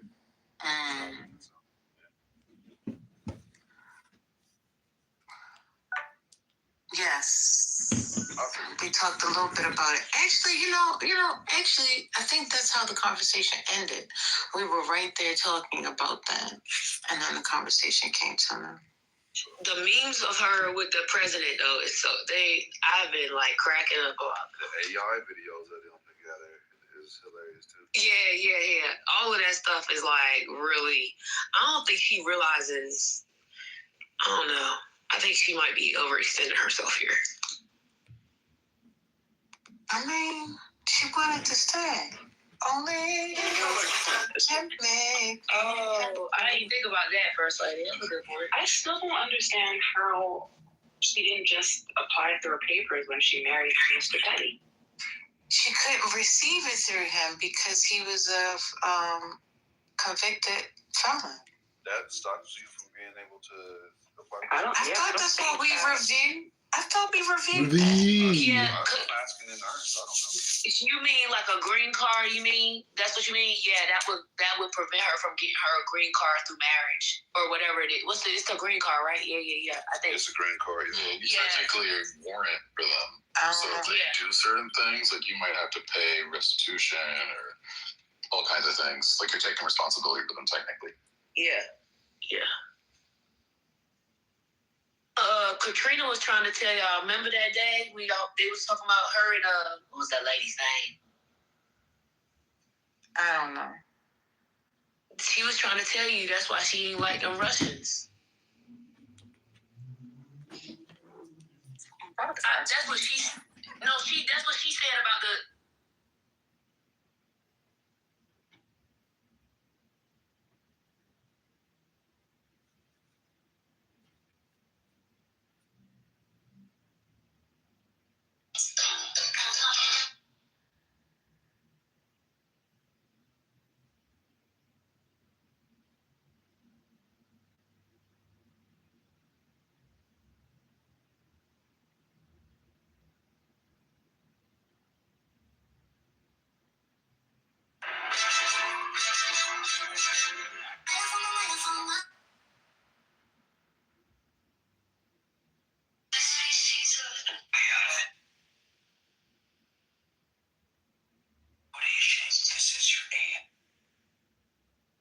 Class, Mary John Kitover here, moonlighting as your history teacher. Today's topic, the long, tough road of racism and the even tougher climb towards social equity. Don't worry, no pop quiz. I'm a mayor. Classmate, red team, tree pose.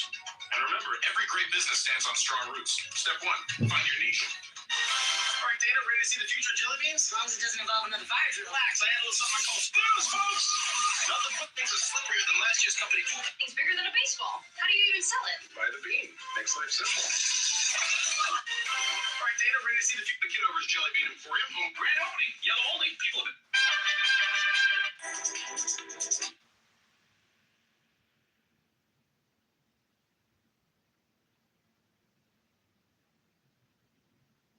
Political pizza party. I thought it was a... Life continue. Passes.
अधश्चोर्ध्वं प्रसुतास्तस्य शाखाः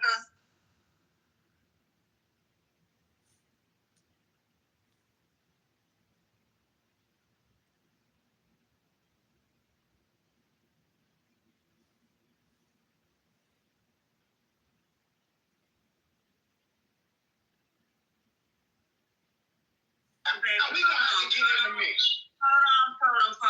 It's done with it. You asked what's going on.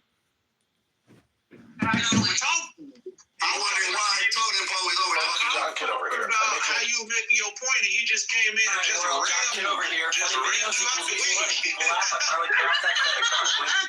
But do you understand what's going on done with it? Somewhat. Listen, I get both sides. Some people are saying it's not our fight, stay out of it. Some people are saying When kids are going out there, the college students from Howard and from high school students, they got with the Black Panthers with ambassador, and they're going to be marching in certain parts of the country, like DC, I think Baltimore, something like that. And so some people feel like it's okay, but it is silly. The women are like, no, that's not where our kids need to be at on the front line, marching, protesting against ICE. But then some people feel like, you got to do what you got to do. This is what the kids want to do. So that's what's happening here. Well, so this is Hold on. Wait a minute, one second, and I promise you I'll hand this to y'all. My question is based off of what Christ has said and based off of what Michelle just explained, and even the little comment that Totem Pole said, when do we, as the adult, more mature adult, or the elder in the situation, look at past incidents, look at most recent occurrences, and agree to, you know what, we could figure out something to do, but that ain't it.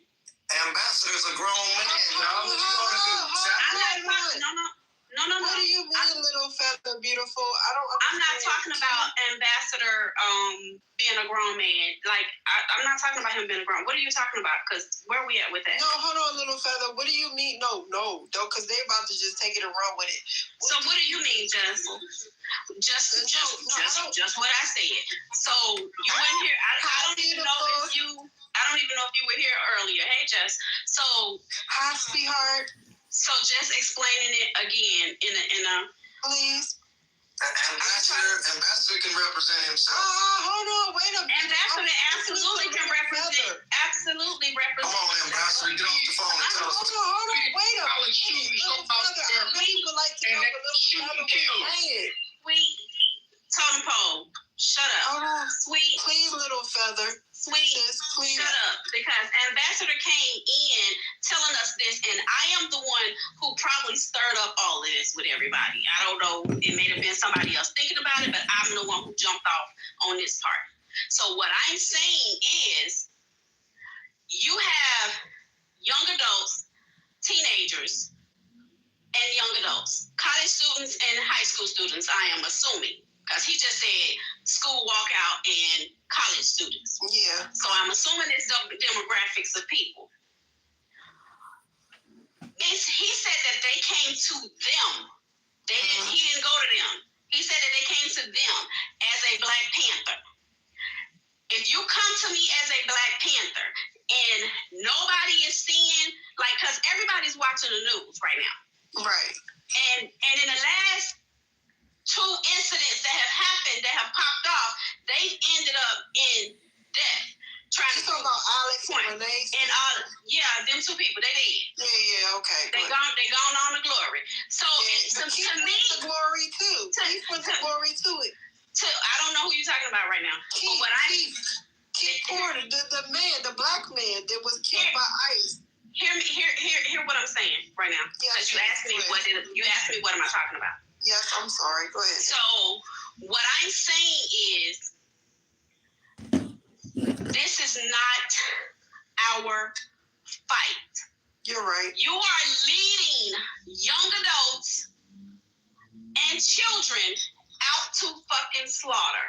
Because if we don't know nothing else about what's going on with ICE, we know that they killing motherfuckers, and we know that they may or may not get off on it.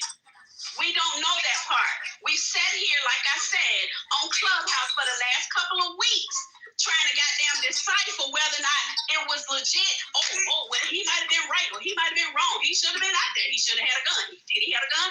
We done deciphered all this bullshit to not realize that had you not been out there, you be at home. So why do we want to lead our children? Because these are somebody's kids. Even though they might be young adults, these are somebody's babies. Why do we want to lead them out there blindly for a cause that is not ours? This is not ours. Hold on. You've been talking. Hold on. Wait, because you've been talking this whole motherfucking time. Hold on, Granddaddy. No, wait, because I've been saying. I don't know you, sister. Now you ain't got no. If you know me or not, I don't know about people that matter. I don't know about it because somebody just muted me. Y'all got it.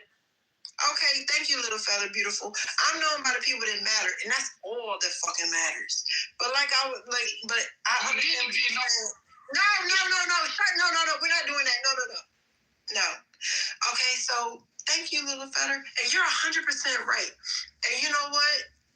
I wanted to speak on this whole situation that you spoke about, that you just said earlier today, before people that just kept talking, it's not our fight. You know what I'm saying? It's really not. And the thing about what you had said is, and you know, I have my little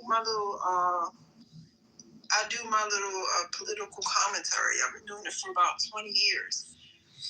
And this whole thing with ICE and what they're doing and how it equates to us and ethics and everything, we, first of all, did our fight. I just want to put that out there. And second of all,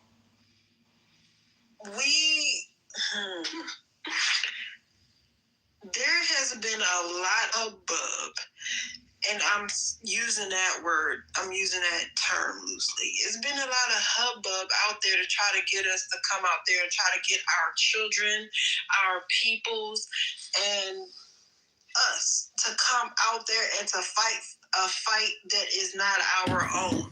We have been ICE, in my opinion, is the same as the police.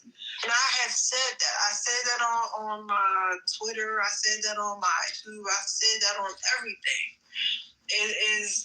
They're trying to put us as Black Americans in a position to where as though we are the target, and we're not the target at this present time. And I don't like how they're trying to reframe this narrative. The narrative is not us. It's not our issue. It's not our problem. And I don't know if y'all peeped it or not, how they tried to put this Hispanic, what is that? What would he say he was? The Black Panther, the Hispanic Black Panther that was a Black Panther. He Latino, yeah. Yes. Don't make me look. I'm about to slide down the wall. And then when I said that he wasn't, I was like, yo, he looked fetish. People jumped on me. You don't know what the fuck you talking about, Jess. You always talking about shit. Nah, I know a fed when I see a fed. I grew up pointing out feds. Okay, I grew up with family in Southeast. I've been in the situations where the jump outs came. You know, I've been in situations where you gotta to know who. When I say Southeast, I mean Southeast DC. I've been in situations where you gotta know who is police and who is not. You know what I'm saying? So it's like when I look at people, I can tell when people have been trained. When I say trained, I mean like trained in combat, you know, and not so worth. So it's like, I really do believe that this ICE situation, and I want to say earlier, my good sis was like, oh, they have what'd she say? They have certain people that they are going and combating. Oh, they have a list of people that they're going after. And when you go in between that, that's when things go left. However, if these people were trained properly, they wouldn't go left in the way they were going left like they are now. But I don't know if you guys are you know what I'm saying, old enough, and you y'all been around and y'all know your good sis.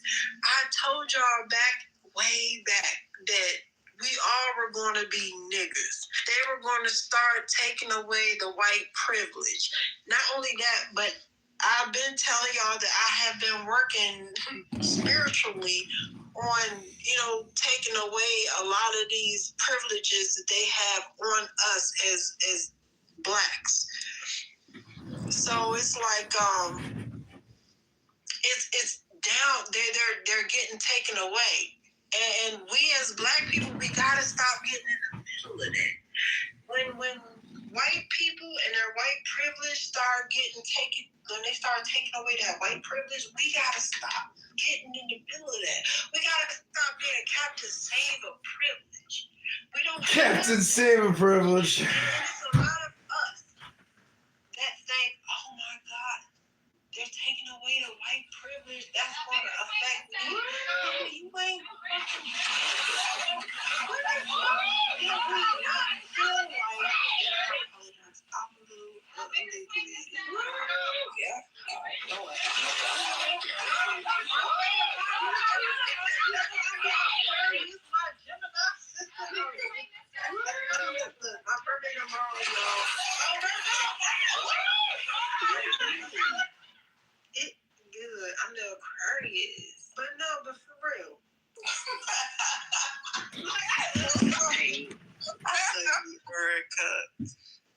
my sister right there. Don't be laughing at me. But no, for real, we gotta realize that we as Black Americans, everything is in our fight. This court has I agree. Now listen, I agree with you. Everything ain't our fight. You know what I'm saying? Oh, I miss you though, Eric. I miss you, sis. Y'all daddy got to know it. Look, we be cutting up. I miss my sis. Y'all need to call each other on the phone or something. I know we do. Hold on, let me get myself together. We do need to call each other. Shout out to air signs though: Aquarius, Gemini, Libra. Hold on. I think nobody knows Gemini. I love all y'all. Hold on. Let me get myself together. I'm pretty gaming. Hold on, babies. Hold on, let me finish. No, let's not do that. Hold on, talk. Calm down, baby. Don't calm down. Hold on, calm down. Hold on, let me tell you, but for real, we have to understand that every fight isn't our fight. If you know me, if y'all have, and a lot of y'all do, I have always been an advocate for Black women. Always give a fuck who don't like it. I don't care how many friends I lose because I'm a Black woman. You know what I'm saying? And so at the end of the day, if you don't fuck with me for advocating for myself, I have 4 Black daughters and a Black son. If you don't fuck with me for advocating for myself, then I don't care. So it's like I've always been an advocate for us. I love us, man. I love us. And not only that, let's make it a little deeper. I have a degree in psychology and certificates and degrees in behavioral modification.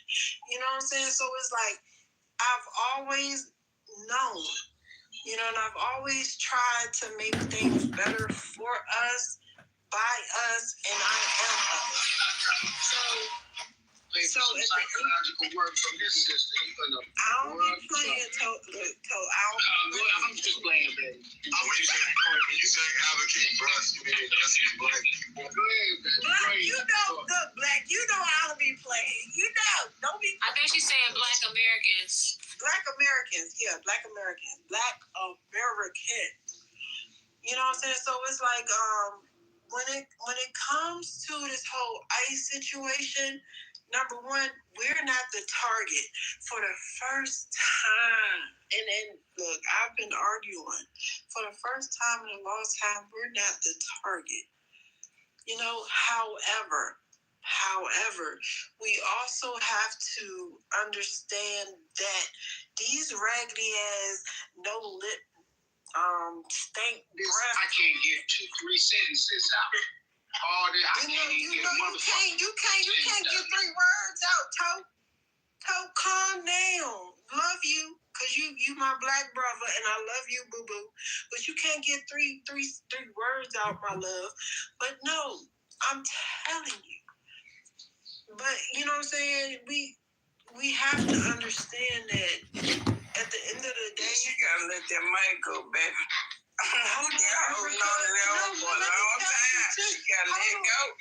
Erica, let me tell you, I came here. Look, you remember I came here earlier and I was like, can I speak? And they was like, okay, hold on. And them motherfuckers talked for like 30 fucking minutes. Eric. Yeah, I missed it. I ain't get that far. I would never go. I understand, baby. Hold on. I understand, baby. Can we talk to you over here for a minute, baby? Hold on, my I understand. I love you. I love you. Let me holler at you over here right quick. Come here for a minute. Hold on, who's that breaking up? I don't hear you. Hold on, is that you, sweet? Was you breaking up? It might have been. I was just trying to pull you to the side so we can have a conversation over here. All right, go ahead, baby. Go ahead, pull me to the side. Okay, yeah. Okay, go ahead, Erica. Me and Jess gonna talk offline over here. Hold on, yeah, y'all. I'm pre-gaming. My birthday tomorrow. right, go ahead. I'm sorry. Go ahead. Yeah, I understand. Let's break this up. Happy birthday to just. Thank you, babies. I love you guys. All right, y'all. Hold on. Sweet trying to talk to me. No. That's over there on the side behind the building. We gonna. Hold on, Sweet. Hold on. Your Wi-Fi. Wi-Fi trying to fuck with us. Hold on. First of all, let me talk to your Wi-Fi. Oh Lord, I'm trying to have this over here Verizon. in the side room. You keep fucking with us. You keep fucking with Sweet Wi-Fi, and we're gonna have a problem. That's right. Okay, stop fucking with my. That's right. Hey, let me talk. That's my cousin right there. Don't worry about it. That's my whole cousin. Not come on now. That's right. We need to channel some family business. I'll go ahead and talk. I don't play about. We'll be right back. That's right. I'm just saying, we gonna, your birthday party, we're gonna talk about that. We got some stuff we talk about while they go back to their conversation. We're gonna talk offline, okay? All right, cool. I'm offended. Okay, go ahead.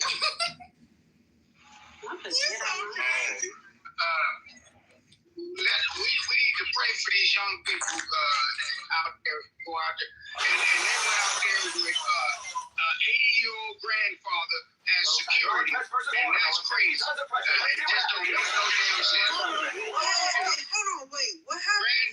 Out there, old Black Panther out there with 2,000 of our youngest and brightest fighting for some Mexicans. Hey, you say he a silver Black Panther? Silver Panther out there motherfucking fight.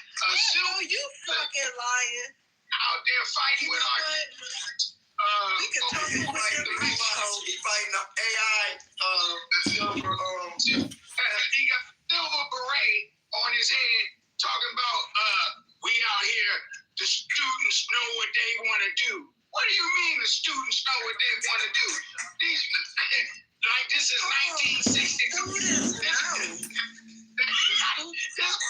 We doing a sit-in. They got on their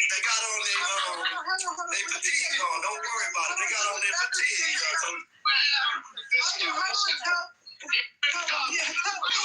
Handsome Corey. This is crazy.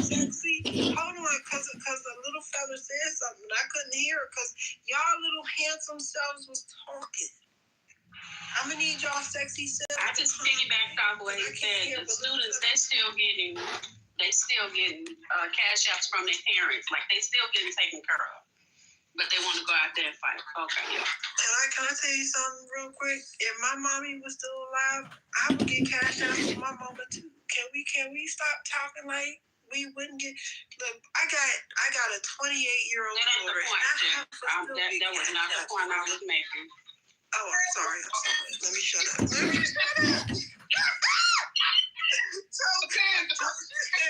tell me you said, Judge. Shut your ass up. My God. I love me some little fella. Look, little fella ain't never good in my babies. I love them. Right, Vegas, here we go. You doing a sit-in and a march. We ain't playing Vegas, here we go. Delaware, D.C.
Let's see what you're up.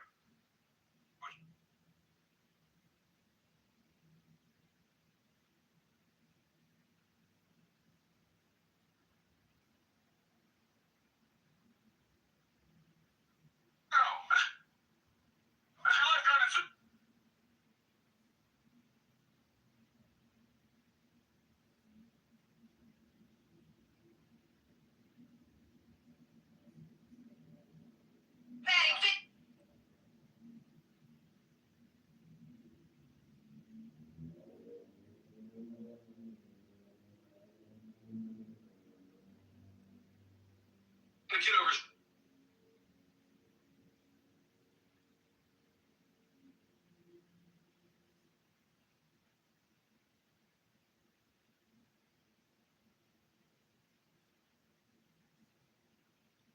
Copy that, secure line.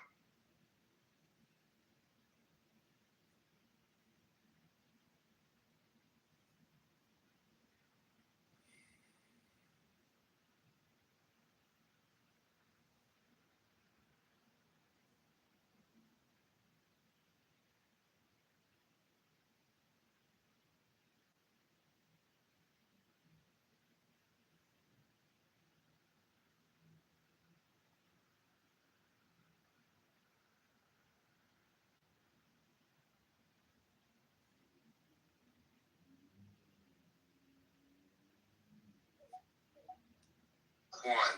Two, the second thing that you stop doing is spending money on shit that we don't want to spend money on, like foreign wars, foreign countries, foreign aid, right? We don't want to spend money on this shit anymore. But they continue to do it despite we the people not wanting it, right? There are certain very simple ways Would you like out of NATO? to make me happier as a U.S. citizen or as a potential Republican voter, right? Would you like out of that NATO? You are not doing. Would you like You're out of not NATO? doing it. Would you like out of NATO? I don't care if we're in NATO if it don't cost us money, Well, right? I don't care. Okay, so I don't you have to care. understand- I don't want to you have to spend. understand that Trump's is a big picture guy. He's been harping on NATO sucking off the United States military. See, the United States takes care of the world. Well, why do you keep moving the goalposts? You asked me, how has my life gotten worse? I told you. You said it was going to happen anyway. You can't answer. I think you're living off a grift, and that people. I'm living off a grift. Sure are. You're saying that I don't legitimately care about the things that, like, if I was living off of grift, don't you think that given my audience is MAGA and Republicans, that if I was grifting, it would be easier for me to go along and not complain and be a cheerleader like I was, because that was the popular thing to do within my party. You're the first to do this? The first to do what? Complain? To dissent? What about witch doctors? What are you talking about, bro? Kitover's workshop. I don't know. I was alive in the 60s. Establishment. People have always wanted to fuck the man, and we still keep on grinding through. Diligent, can I say something here? Nothing changes because you're willing to accept fucking getting ass raped by the man because he says, I'm gonna put a Republican hat on while I'm doing it, and for some reason that makes it okay. I don't understand this like logic, right? Like, for example, my hard line was protecting pedophiles. Right, like that was it. When you run on saving the children, right? That's why I got political in the first place. Right? Saving the children, literally, like wanted to save my kid from wokeness, right? And then when it comes to our president and our administration, not just the president, the fucking DOJ, the FBI. Right? The administration protecting pedophiles at the highest level, right? I don't really, personally think Trump. I don't think Trump's a pedophile. I do think that his donor class buddies, are fucking pedophiles, and that is why he won't take them. The same thing for the Democrats. You're not going to accomplish it. Right? You're not going to accomplish it. They are protecting these motherfuckers. They are protecting these motherfuckers, regardless of how we feel about it. Go help locally. Go work for it. Not talking on spaces, but go do some work. I'll do what I want to do, bro. This is what I'm good at. This is how I'm effective. Suck at it. Then why are you here if I suck at it? Because I'm trying to tell you that you're a Karen, and life is a movie. I'm a Karen. So you've resorted to personal insults because time after time you've tried to have a discussion on the merits. You said, how has your life gotten worse? It cost me more to live. Instead of, you should have done better in life. I should have done better in life. Yes, you just got the wrong career. What would you go to college for? Did you go to college? Diligent, can I say something? You're not winning here. You're not winning here. No. So once we've resorted to just ad hominem attacks, we're gonna move on now because we're not having an intellectually honest conversation. Speaking of intellectually honest, hi Mandy, how are you doing? Hi, Diligent. I just came up to say that to call you a grift is absolutely asinine and low IQ, retarded, and I'm not attacking anyone. I mean, you were right there at the rallies. You helped so much get Trump in, and now, I mean, me and you don't agree on everything politically anymore, but to say that you're a grifter because we don't agree is absolutely asinine, and that's the same argument that the left and the right is having right now because nobody wants to sit down and talk about it. They just want to call others names and say, grifter this, grifter that. Okay, well, the payouts on X is around, like, I don't know, $200-300 is like, maybe a bag or two of groceries. So I would lay off the term grifter. You think it's a winning strategy to get people, to get Republicans who are not happy? You think calling us grifters and telling us that we should have done better in life, you think it's going to be a winning campaign message for the Republican Party this year? Absolutely not. That's going to push you towards the other side even more. It doesn't make any sense. I hate the term grifter. Nobody's grifting. Mandy, have I been consistent on wanting to protect kids since you've known me? 1,000%. I love you and I adore you and I support you. Even though we don't see eye to eye, Stay, could you please mute because you're causing feedback? Thank you so much. He's a little triggered. Yeah. It's causing feedback, and I don't like to, because I hear myself as I'm speaking. But I love and adore you, even though we don't always agree. I think you're amazing, and I love your fight, your stance. You're wonderful.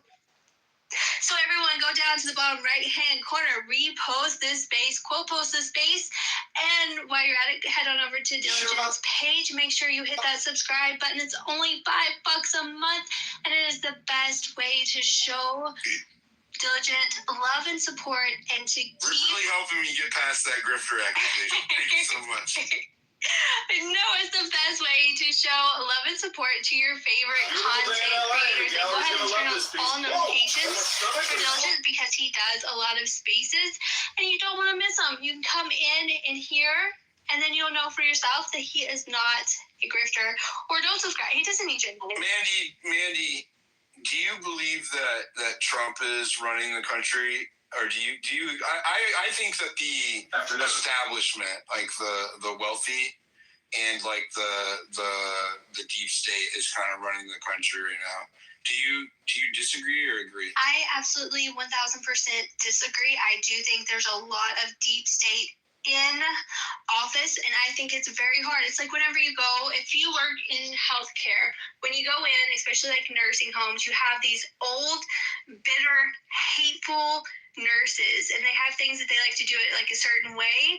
And once you start to prove like that they're not doing it the right way, or there's a better way of doing it, they go out of their way. They set you up, and just to watch you fall. And I feel like it's like that same kind of hierarchy. Like I do not believe that the wealthy is running. I do think there is a lot, like 95% of Congress, I feel like we would be better off without, for sure, 1,000%. I agree with you on that. I agree with you on that. Love you, Mandy. Thank you. I love you. Everyone make sure you repost the space. Please repost the space. Thank you. It's so good to hear your voice. I'm glad you came up. And thanks for defending me from the not low IQ accuser. Go ahead, Thomas, and then Brian. Love you, Mandy. Hey, thanks for the mic, Diligent. I've been in these debates for a while, so I'm starting to see this. People say this a lot, the false dilemma, right? It's like, well, what was the choice, And it's like the fear mongering about the other team isn't going to work to get me to.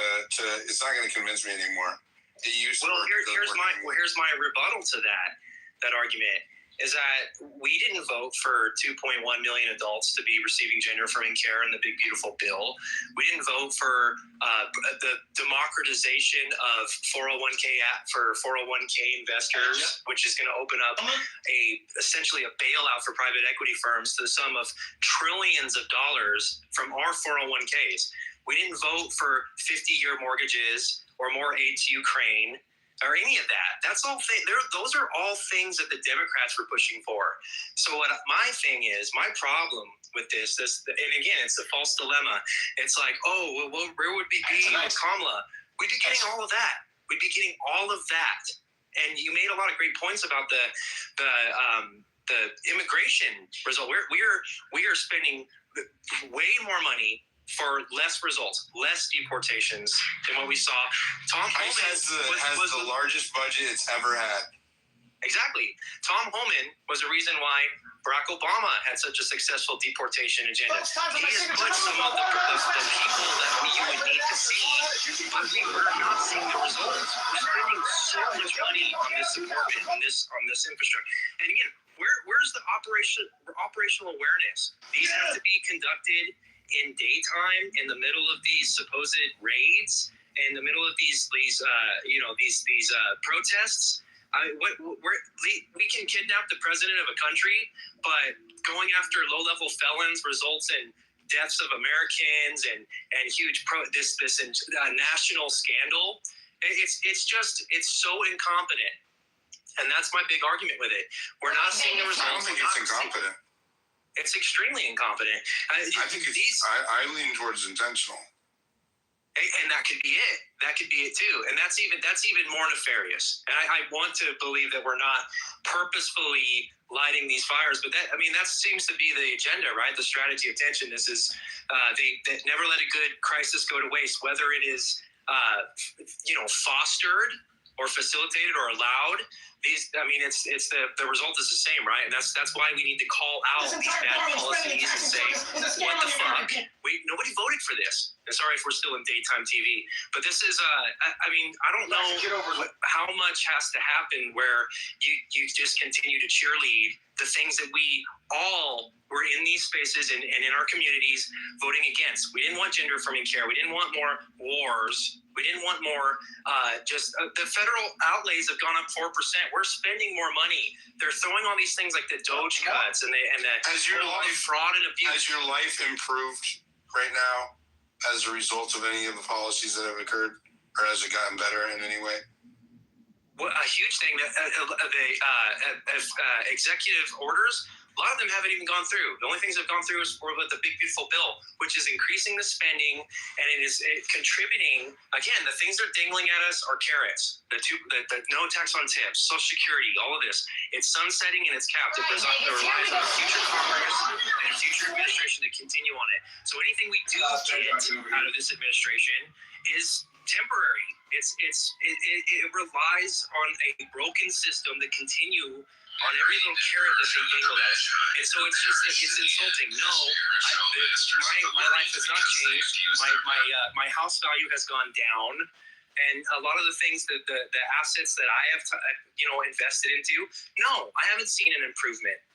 And I bought my house during the first Trump administration, and there was an improvement. We had the 30-year fixed mortgage in Trump's first administration was at a 30-year low. It was the lowest it had since the 1970s. That was something that was helping Americans like me buy a home. And all of a sudden, that's all reversed. Now it's a 50-year mortgage, and we're bailing out private equity firms. It sounds like we're going to war. And we didn't vote for any of that. So I don't know why it's so hard. It was running for everybody to say fuck Joe Biden. But then it's like, oh, it's a Pam Bondi problem or it's Kash Patel. Well, where does the buck stop if not with the leader of the country, the guy who we all voted and received the mandate? I voted for Trump. We're not getting what we voted for. Everybody has a right to complain about that. And I'll end there. But thank you for the mic. And I don't know how people can cheerlead some of the things we're seeing.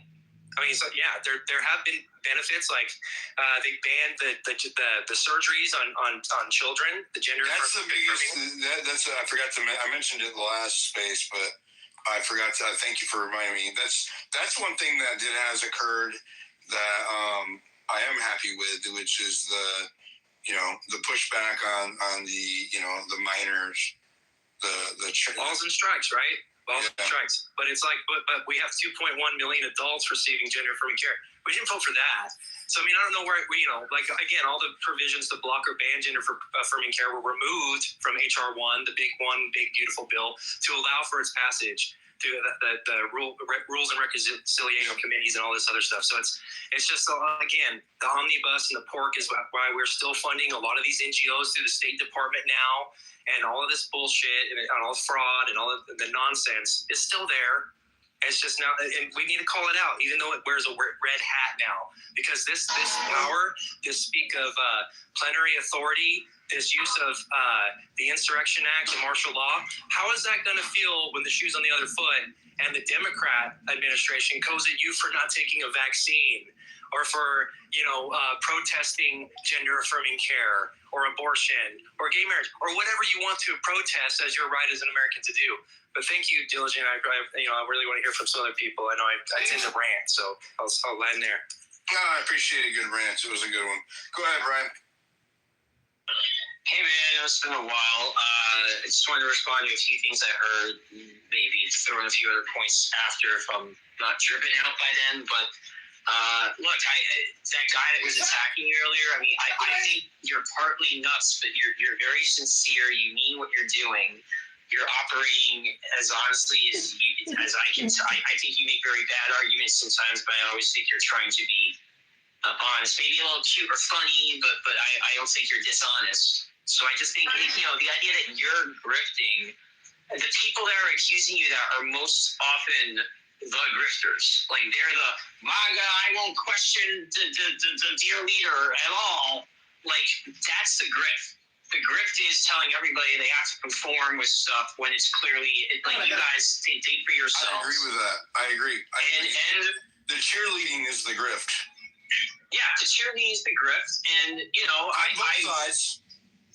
I mean, again, I don't know, but this is what you're not going to like to hear then, right? So I don't think you've heard this from many people in this space. Maybe you have, and I just missed it, or other times I missed a lot. But I mean, look, you guys got what you voted for, and what you conveniently forget that we warned the entire time, many of us going back to 2015, that this was kind of the end game. And it may not happen right away. Then after he lost the first time in 2020, everyone's like, oh, he didn't do all those things. Oh, you people are all crazy. And what I always said was no. He had certain people around him that kept it in check.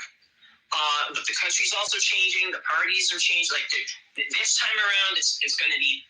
And so, look, I know Diligent personally, and some of you very much didn't want some of the things that are happening now and didn't vote for some of these things. And I'm not talking about whatever the heck this guy was talking about, gender affirming care. And of all the things going on in this country right now, for him to focus on that tells you where their priorities are, okay? right now, we're talking about basic freedoms. We're talking about arms, paramilitaries, industries. The cover of The Economist. The Economist is not a hysterical, far-left communist publication. It's The Economist, right? And they're talking about paramilitaries in America, black and white. So what I'm trying to tell you guys, and I know you can accuse me of saying I told you so or something, but at some point, I hope in the future we can all have a conversation, because there were people who were worrying about this, not just for 4 or 5 years, not just a year or two, going back 10 years. And I really do hope, not just because I'm one of them, if it's other people and they never get an ounce of credit, so be it. But I really do hope, because you guys are concerned about some of the same things we are. And if we can't find a way to unite in some way, temporarily politically, to make adjustments to what's happening, we're all fucked permanently, or at least for the foreseeable future, because I don't see any way to reverse the things that are happening between the tech bros and changing to all the other stuff that's going on, and the demographic shifts that are being undertaken. And by the way, TikTok, you guys are lucky for this. If you're on the right, the way they're doing TikTok, you guys are going to get a much, much higher portion of the younger vote just from what they're doing right now with the new TikTok rules and the new ownership. You guys are going to see that you're going to have a much better youth vote. And they're censoring Palestinian scholars as well. They're censoring lots of stuff right now. What I said was that all we were doing with TikTok was we were exchanging Chinese state propaganda for American state propaganda. That was the deal. That was always what they wanted. It's not even American state. It's Israel. If it was American, then it would be free speech. It's not. It's something else. No, but that's what I'm saying. We're no longer that country anymore. Not under Trump. We're an American. We are not in a constitutional republic. The Constitution is in shreds. We weren't that country under Biden either. I disagree. The Constitution itself was largely intact. And this is where, like, I don't understand. Where as long as I am criticizing, you know what I mean? Like, dude. I'm just being. You're going to try and say you're going to try. And this is again, you're always sincere. It doesn't mean you're right. If you're going to try and talk about the way that Biden administration, I'm in the middle of the sentence. I'm in the middle of the sentence answering what you're trying to ask. I'm saying you're going to try and tell me that the Biden administration, without any legal threats, sending communications to Twitter and Facebook to sometimes bring attention to their own standards and rules and say, hey, these posts are in violation of your rules and our view. We would like to take a look at them. And when those takedown requests are free to be followed or free to be ignored, then there is no legal consequence as a result of many, many, many times these companies telling the Biden administration to go fuck themselves. Who initiated the show? So that is, I'm sorry, I'm in the middle of, I'm not doing that. Thank you. So, again, the government official reaching out without coercion and without legal threats, asking for something, and then having the ability many times to deny that request, which has been documented and happened over and over and over again, with no legal consequences as a result of that, is not the same as what Trump is doing with ICE people, arresting people for filming them and assaulting them for filming them. Those are two very different things. And I would argue FBI in my house and I never did anything, and FBI was on my doorstep. We're here because you got Nazi, please. And Brian, there is a difference between ICE, people recording ICE, and censorship on having the platform. Like, you hopped subjects there, right? We were talking about. I'm saying that the assault. Hold on, bro. Okay, I don't want to talk over you, but we need to break it up a little bit. We'll allow a back and forth to occur. We'll turn back and forth, but don't tell me what I said. Hold on. We were talking. I said we were discussing TikTok. You said that it was going to help the right, that it was going to help conservatives, and I said that they are censoring people, right? And in response, you said, well, that's happening under Trump and not anywhere else. Right? I'm like, dude, it happened under Biden. It did happen under Biden. No. Every tweet. This is. They were censoring, right, for COVID. I didn't say that. They were censoring for COVID. They were censoring for voting, right? J6, all kinds of shit under Biden. I'm not saying he dropped down. Well, we almost made it through a full exchange. I'm not saying that the Trump administration hasn't done any of that shit. Obviously it is. Obviously, there's a major push by the Trump administration to go after people for quote-unquote anti-Semitism. Let me just say this. Even though I don't agree with, attacks on people for their ethnicities or beliefs, I do agree with it being a right to be a hateful, bigoted motherfucker, right? Every American has the right to be a piece of shit, right? We have the right to criticize people or make fun of people based on their race or their beliefs. Do I agree with it? No. I don't like criticizing people based on superficial features. I believe in individual accountability. I've always been that way. But I like to laugh at people for their for superficial features, right? I can laugh at white people. I can laugh at black people. I can laugh at Indian people, right? There is something going on here at the administrative level from the government standpoint where all of a sudden, certain topics are being blended in with so-called hate speech, right? Epstein, for example. The Trump administration curated the sale of TikTok. That's a fact, right? He delayed the deadline for the TikTok ban 2 or 3 times, right? And then orchestrated the sale to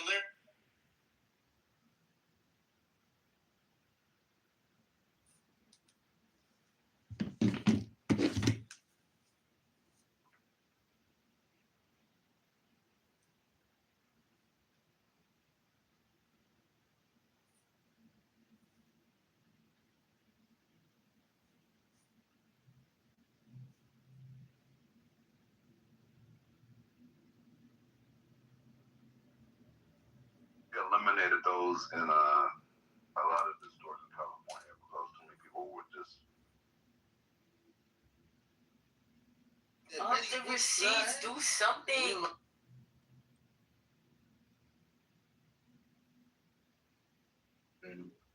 Browns and City, stuff like that. So if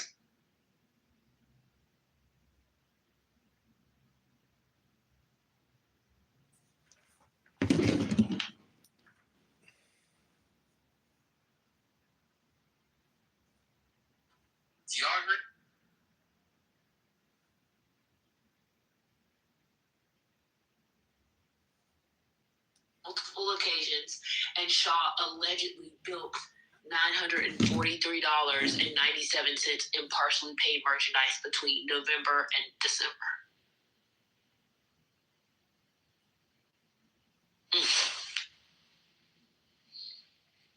Let me find me a Mamdani one. Hold on. I'm about to find me one. I'll put in the chat. Man, let those people steal, man. That's called reparations. hey, she a doctor. What's she stealing for? That's what I'm saying.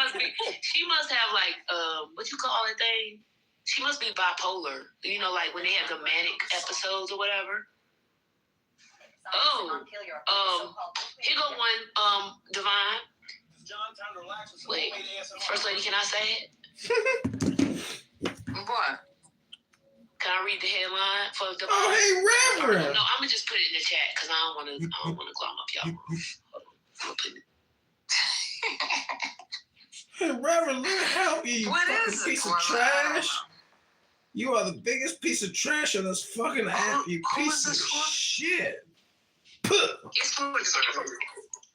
I'm gonna read it, but I'm a DNE, and this segment of Mandani has been brought to you by the good people of New York City. Mm-hmm. Okay.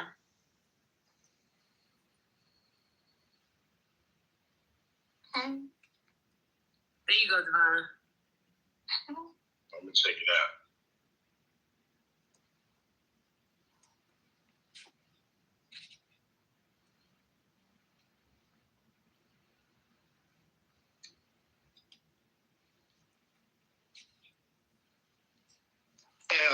You see what I'm talking about?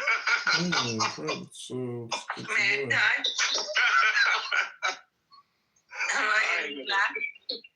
I'm not done even talking about it. I can't. Who's that? Your mama? See, you trying to trigger me, your mama. It's all right. I would just laugh. Excuse me. May I touch? Sure. Okay. It's really difficult for me to connect you with Iran. I mean, I don't know. You know about what's happening in Iran. Do you know about anything about the Iran? They actually right now about to merge with Iraq, I heard. Okay, so we are in a really, really bad situation, actually, and I know I'm really, really sorry if fighting it out, but it's not so related to this topic, but actually it's completely related to this topic. On the other hand, what I mean, for example, Iranian people right now just looking in the sky. I'm Dr. Amina Shahrukhi. I'm neuroscientist, okay, at first. And then I should say to you that we are just looking on the sky as a farmer to just waiting to the raining. Can you believe it?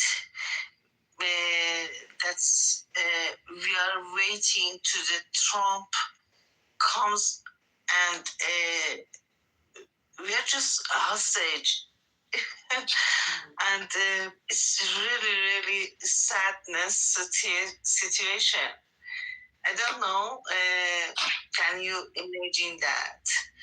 It's a really bad situation. A lot of my people just lost their life because of this really, really bad regime.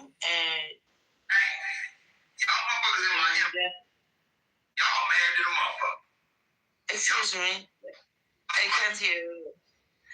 As I told you, it's really hard to me to have a relationship with the other world, and then I'm just trying, but that's your shit. You know what they say? There is a very important point. My daughter lives in the America, USA, you know, and then in this moment, actually, Trump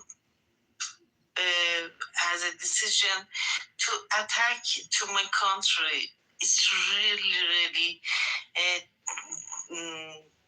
good for my country, and I can't says how many people loves it and like it, because we are really tired about this regime and we are hostage. Can you hear me? Nah, خفه شو جنده چی میگی؟ Shut up. What are you talking about? Excuse me? Yeah, خفه شو حرومزاده. You bastard. Why? خفه شو جنده کسکش. اول برو انگلیسی تو خوب کن بعد یه زر مفت بزن کسکش. Why you can't talk with English language? Who are you? Really? You even don't know English. Shut up. Shut up, bitch. I'm so sorry with this language. You should be sorry for yourself, bitch. Oh. You are from regime? You comes from regime? You're Mami supporter, okay? Vatan Okay. Jende. You're Mujahid. You're from terrorist group. No, I'm not Mujahid. We know you. Shut up. Why? You're saying something like that? Why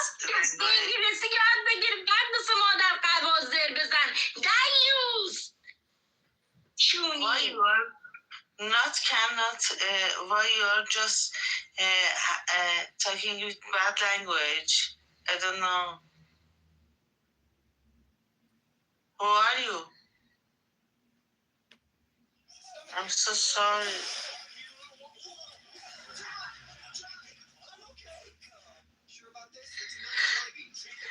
Did anybody hear me? I'm so sorry about one person just interrupt me. It's okay. Where did you leave off at?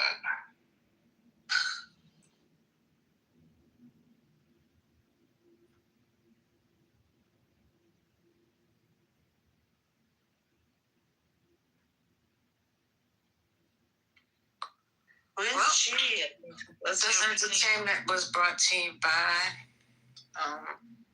Persia. Persia, okay. By Trent. But why is it they always find this room? It's just strange. How you know they not going hopping from room to room? You got burners in other rooms, Divine. Oh, you telling me she's still here though. They didn't leave. They didn't do their performance and leave yet. I don't really frequent other. But a lady that has a daughter in New York, she's come here a couple times, and she was saying how she was worried about her daughter when they were doing the protests and stuff. Y'all remember? She was saying she was worried. She wanted to keep her daughter in prayer and stuff. But yeah. But I guess she's talking about what's going on in her now. She's talking about what's going on in her country now. And she's saying that she's hoping that Trump saves them. I think that's what she was saying. That was the gist of her. Yeah, and the other one came on and said, "You are Trump supporter. Shut up." He kept saying, "Shut up, bitch, bitch." I'm gonna go to Canada tonight. Thanks. I got. How many times you got to say bitch? I mean, she said twice. Unfortunately, she was nonsense language. I'm so sorry about that. I'm just talking about my situation, and that maybe she comes from a regime, and that's why it's our situation. You see, that's it. Thank you to understand. Well, with the jelly bean. Thank you. Well, thank you. First, have you or anyone on the stage caught what's that show, Tehran? The new Apple TV? Yeah, I'm living in Tehran, and I'm professor in Tehran. Have you watched the show? There's a TV show called Tehran. Have you watched it? Excuse me? There is I don't know anything about it. It's really good. It actually Put it in the chat. I'll put that on the trailer. You're not gonna click on the link, but I'll put it on there for you. It's Your exactly question, please. I mean, it is what it is. Nobody didn't want to show up. How many more cases do we have? Well, with the jelly bean war. Morale is high, sugar levels higher. As long as I'm standing, the cherry front will hold. All right, let's give these tangerines a presentation. Augustus popped in and out. Augustus popped in and out a minute ago. I invited him up, but he popped back out. I wondered if he wants insemination. Yeah, that shit is just part of Lucian at this point, and I sure don't want to be distracted by any damn wolf in sheep's clothing. Like, no, some people need to take accountability. They need to grow up. And it's like if they have amnesia or something and they can't remember the bullshit that they're in at this point.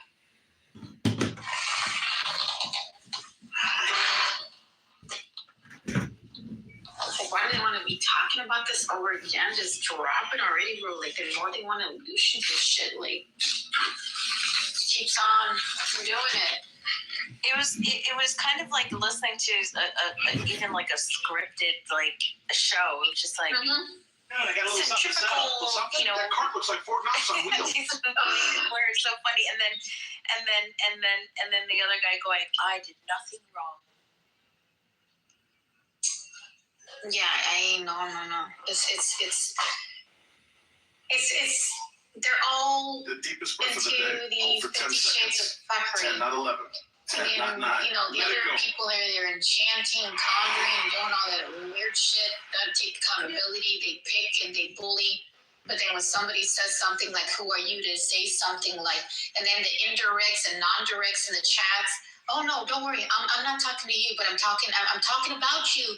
But I'm not telling you. Don't worry. I'm just telling it in the chat." "Oh, you talking to me? Like, are you serious?"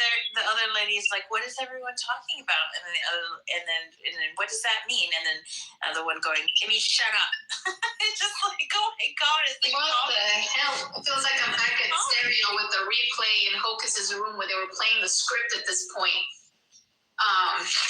It's crazy. I mean, are we kids? Are we fucking grown up adults, bro? We got other shit to worry about, and we got these reenactment actors playing that type of fucking war games bullshit and Lucian and all that. What I can mentally mess with you. Oh no, look at me. Oh yeah, like, are we serious? And we got this little agent in the bottom. To me, an individual who doesn't show themselves, it just tells you they're sneaky as fuck at this point. Two-sided coin that they don't even have the balukas to show their actual PTR at this point. It might be because they're slightly itchy. In Minnesota's room and is now in this room. Oh yeah. Trump and bad Republicans are coming out.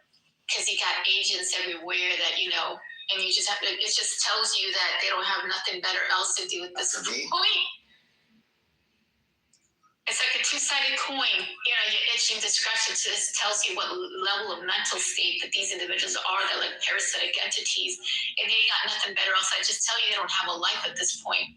They take it back forward. They take it here, take it there at this point.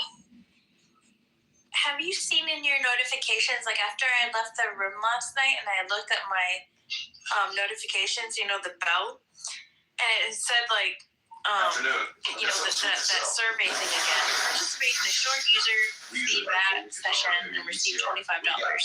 Participate in a short user research session and receive $50. What is that? What is Clubhouse trying to accomplish with that? They're just trying to tell you what they consider. They want your feedback and your energy against at this point, what you don't like. To the north. Yeah, the only country we can bump into someone and give it over your foot. Show you how big Canada really is. About Canada tonight. Really, with this type of bullshit, I am not adding no dumb medium to this bullshit. Have you guys been receiving those notifications as well? I took those off and I said I didn't want any. Yeah, I blocked them. I said I don't want them. How do you block Clubhouse? You can go to your settings and you can go what you don't want. Yeah, I blocked it because they were asking me before, and I went to the survey thingy. What happened? Everything good over there? It's the same old shit over and over. Like, it's like a loosh fest in there, throwing back the ball. You didn't know that person did it, she did it, aim. Like, if they want to be a feature, right? I don't care. Huh? I said, is prophecy over there too? I don't know. I have no idea. Because they say it's all about prophecy, and that's how it started. They got into the tail end. This don't make no sense. We all like full adults. Jerry, I thought you were going to stay in the room and I came back and you were gone. Nah, what happened, I jumped out and I was looking at some videos or something on my phone. Yeah, sorry about that. It's just ridiculous. It's there's going to be a never-ending story, and it's just like one wants to straighten. Nobody wants it, and keep in mind, he's going to have those individuals. Nobody's going to want to participate. If he wants to stay with them, then he can stay with them. But I mean, I don't know what it is at this You point. gotta learn from the first impression as, people's energy, first of all.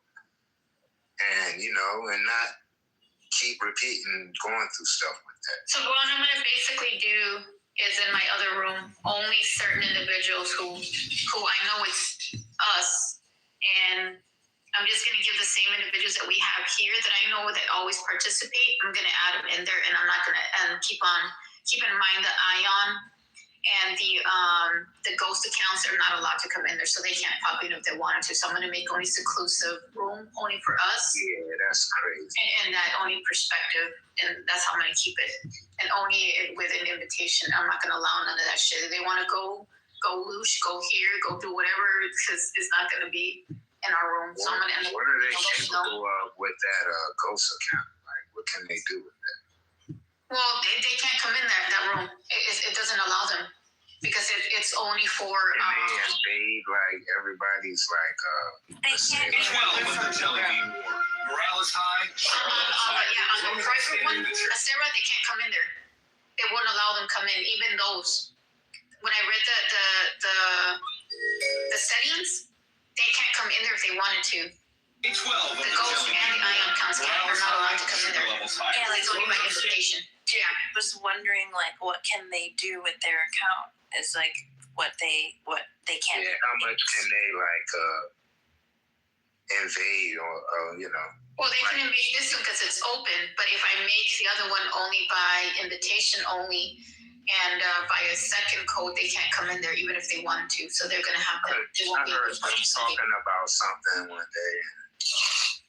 Yeah, they won't be able to. After hearing it, I went and changed my settings or some shit, like with my photos and all that shit. Cause they had my whole Google attached to the shit, and I know I didn't do that. So I'm like, hold on, how did that happen? How's that in the club? Well, just keep in mind anything that goes in there and checks. Like, I'm a person, I ain't got nothing to hide. They can check my Google, they can check my pictures, they can check. I don't have anything to score them or run them. It's the same thing as you see in my Facebook. 12 of the jelly beans. It's the same thing as you have. Sugar levels high. As long as I'm standing, the cherry front will hold. All right, let's get this Here's the thing. They pay a certain right here, John. Deep breath to have an Clubhouse Plus. It's a million jelly beans. Yeah. More like a stomach ache. On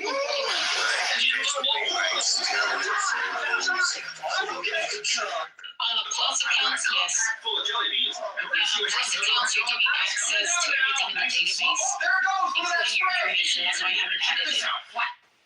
I'm John Kitover, the only So comedian it's that part comes of with the snakes. monetized. So they basically want to know who you actually are as an individual and looking for other social access to your pictures and access to your information, your accounts, and everything you've been doing. Swish it before the sugar rush kicks in. That's how they add it. Somebody was telling me about it, but I did some research on it. Sauce, blizzard of cheese, and the stars of the show. Handful of soybeans, that extra what am I doing flavor. On the Plus accounts. 3 random flavors and a lot of disappointment. Man, I wish I had a billion of these.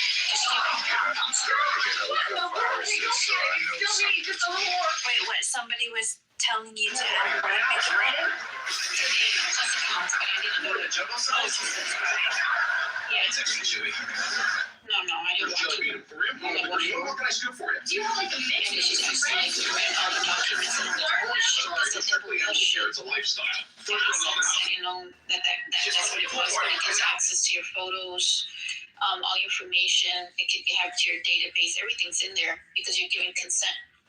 But it's part of the digital thingy. It's part of the digital thing because they need to identify every individual. Keep in mind. What is a digital thing? Well, it's a part of the digital ID. Is that part of the update or something? No, it's the digital ID is everywhere. It's going to need all your information. You're basically the avatar with all the information. They need everything in the face. Oh, okay, that's new or something? No, it's the thing that's going on right now. The digital, not even in here. Everything, all the apps and everything that's going to connect to your identity. Oh, They need a backdoor. Yeah, they need a backdoor to all your information. You're giving consent. The news, folks. That's why I didn't add it. Nothing puts out a giant file like no television. Yeah, that's why I didn't add it.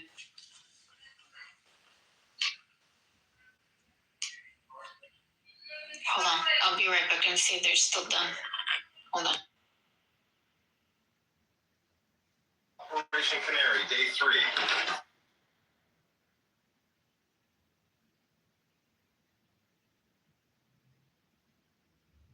It's happening. Somebody get the ball. I think it's happening. Somebody get the ball.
Two weeks ago, what's happened for our people?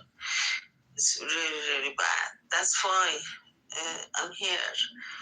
Okay, I'm just thinking I should thinking about that. Thank you to listening to me. I appreciate all. Has your internet been in and out? Because we've heard in the U.S. that Iran has the regime shut down the internet. Yeah, thank you to Mr. President Trump that you can't believe me, but we are just watching to the sky as a farmer to the raining that Mr. President just sent bomb to Iran to just diminish this regime. Can you believe that, me? Can you believe me? Because we are hostage. That's why. Thank you.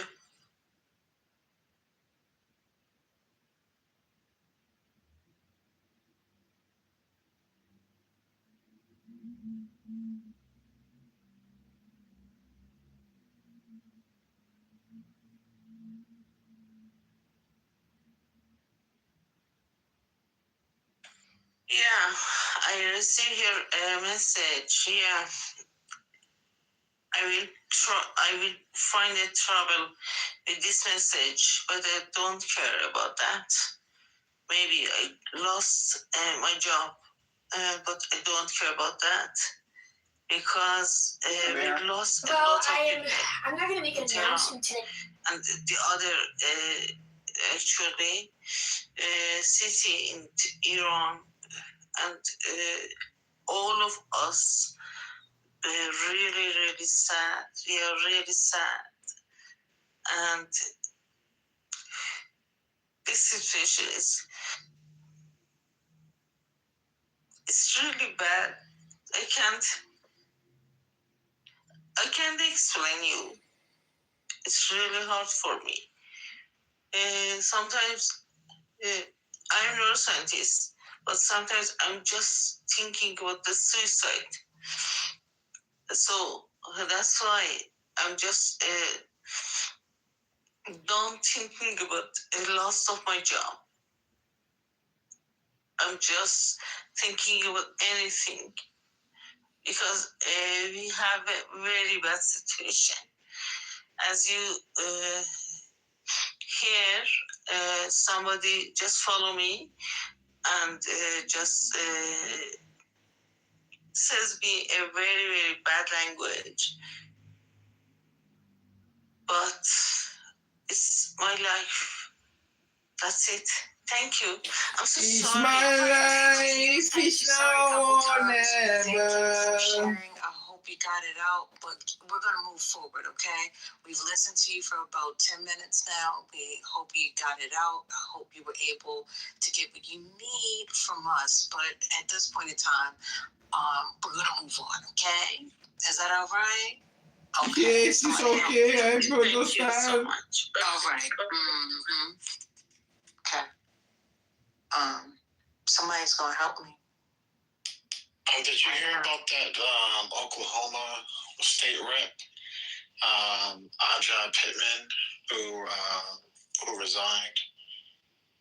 I think she resigned the office after pleading guilty to 3 felonies. I don't know, it's Oklahoma.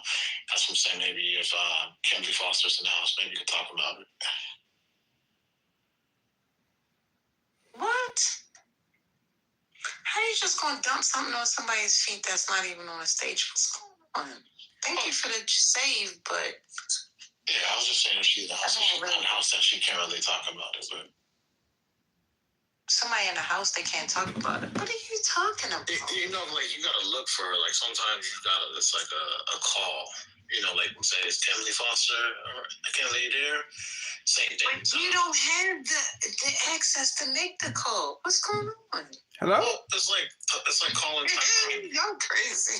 No, you start playing random clips on Mari like last night. It's only certain people What's going on? who have access to call. I don't think that you do. Do you have access to that call? No, not at all. Not at all. No. All right. But I appreciate your save. I really did. But It's like that. What's that commercial where they say you got the with a backup quarterback, and that backup quarterback come in like they're trying to fix it like something. Okay. Trump pushes there's a false election. Trump also backs up Tulsi Gabbard being there during the FBI search. So, I don't know, there's a lot of little strange things going on. It's just... Did you talk about him suing the IRS for the release of his tax returns in, I think it's 2019, 2020? I think that was filed like today. That's in the big. How do you know he's going to lose? All right, world, John Kitover, funny videos equals easy money. People laugh. I like that. The courts today, who knows? But all right, so you want to start a podcast? It's been a while since I've story happened, but the origin. All right, world, John Kit, folks. That's some process by which they basically year tax titles, dude. It's like a weird. I'd have to look at our law. I'd have to look it up again to understand what there's some process by which this Captain Kitover at the helm of the Jelly Bean Queen. About this, Richie Neal was the rep. About these files real quick. From what I understand, they're outside of the limitation to even be able to do anything. So, what can they do with the files at this point but just jerk around? I mean, maybe the federal government is just going to say, you know what, you're right. President Trump, here's $100 million. I wouldn't be surprised. No, I'm talking about the files. He's not where he said it caused damage to his reputation and things of that nature. Not that they're utilizing it in some fashion. We talk about the IRS files. Right. I'm talking about the vote on files. Oh, okay. IRS files. They let some information out that they weren't supposed to leak out.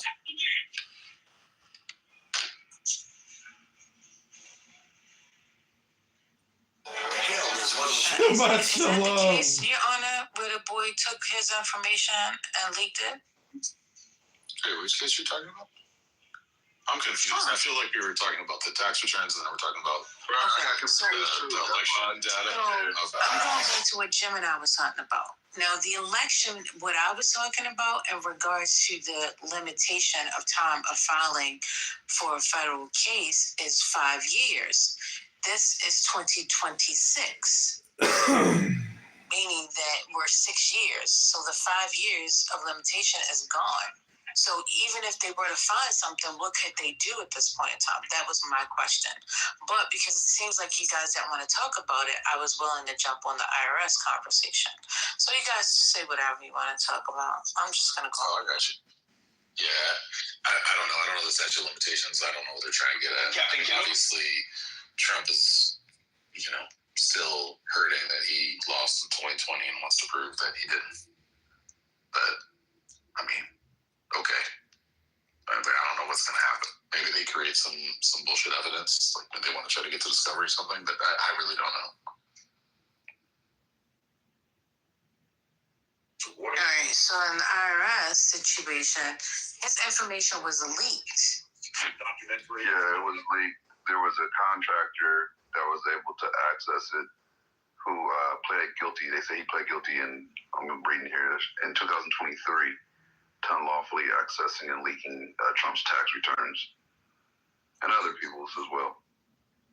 And Trump is saying it caused reputational and financial harm and represents either gross negligence or misconduct by the agencies in charge of safeguarding the information. So that's the essence of the lawsuit. Yeah, that's right. I forgot. I think they actually didn't do the Richie Neal thing. I was talking about it. That was something that That's why you threw me off. Some people wanted. Yeah. I think I'm wrong on that. Wasn't the driving thought that he didn't want to release his tax records? Yeah, and so they took it upon themselves to access and leak it. Exactly. Because wasn't it also another thought around that about president's tax records across the board, president, whoever's president, that should be public, that should be accessible to whoever? I don't see why it should, honestly. No, I'm just saying, wasn't that the conversation? That was the conversation around it, but I never agreed with it because, I mean, unless he violated some tax law, which I'm sure he would be held accountable for and not able to run for presidency. Well, who knows? You could do anything. It seems like I can still run for president. But unless that happened, I don't see why they would be forced to disclose it. Yeah, it was just a norm for a long time to release them. It wasn't a law. Yeah, and I think it was just Donald Trump saying, no, I'm not going to do it. I don't care what the norm is. You're not going to get it. And then it got leaked, apparently, from the conversation that you guys are having now. God knows I sure haven't followed every detail, but I'm just saying. It definitely got leaked. The guy named Charles Littlejohn pled guilty for leaking it. Okay. And now Trump's mad that messed up his reputation. Right. So he's suing the IRS, but not as the president. He's suing it in the personal capacity. As the person Donald Trump is suing, which is weird because that's a part of the executive branch. So. Okay, good.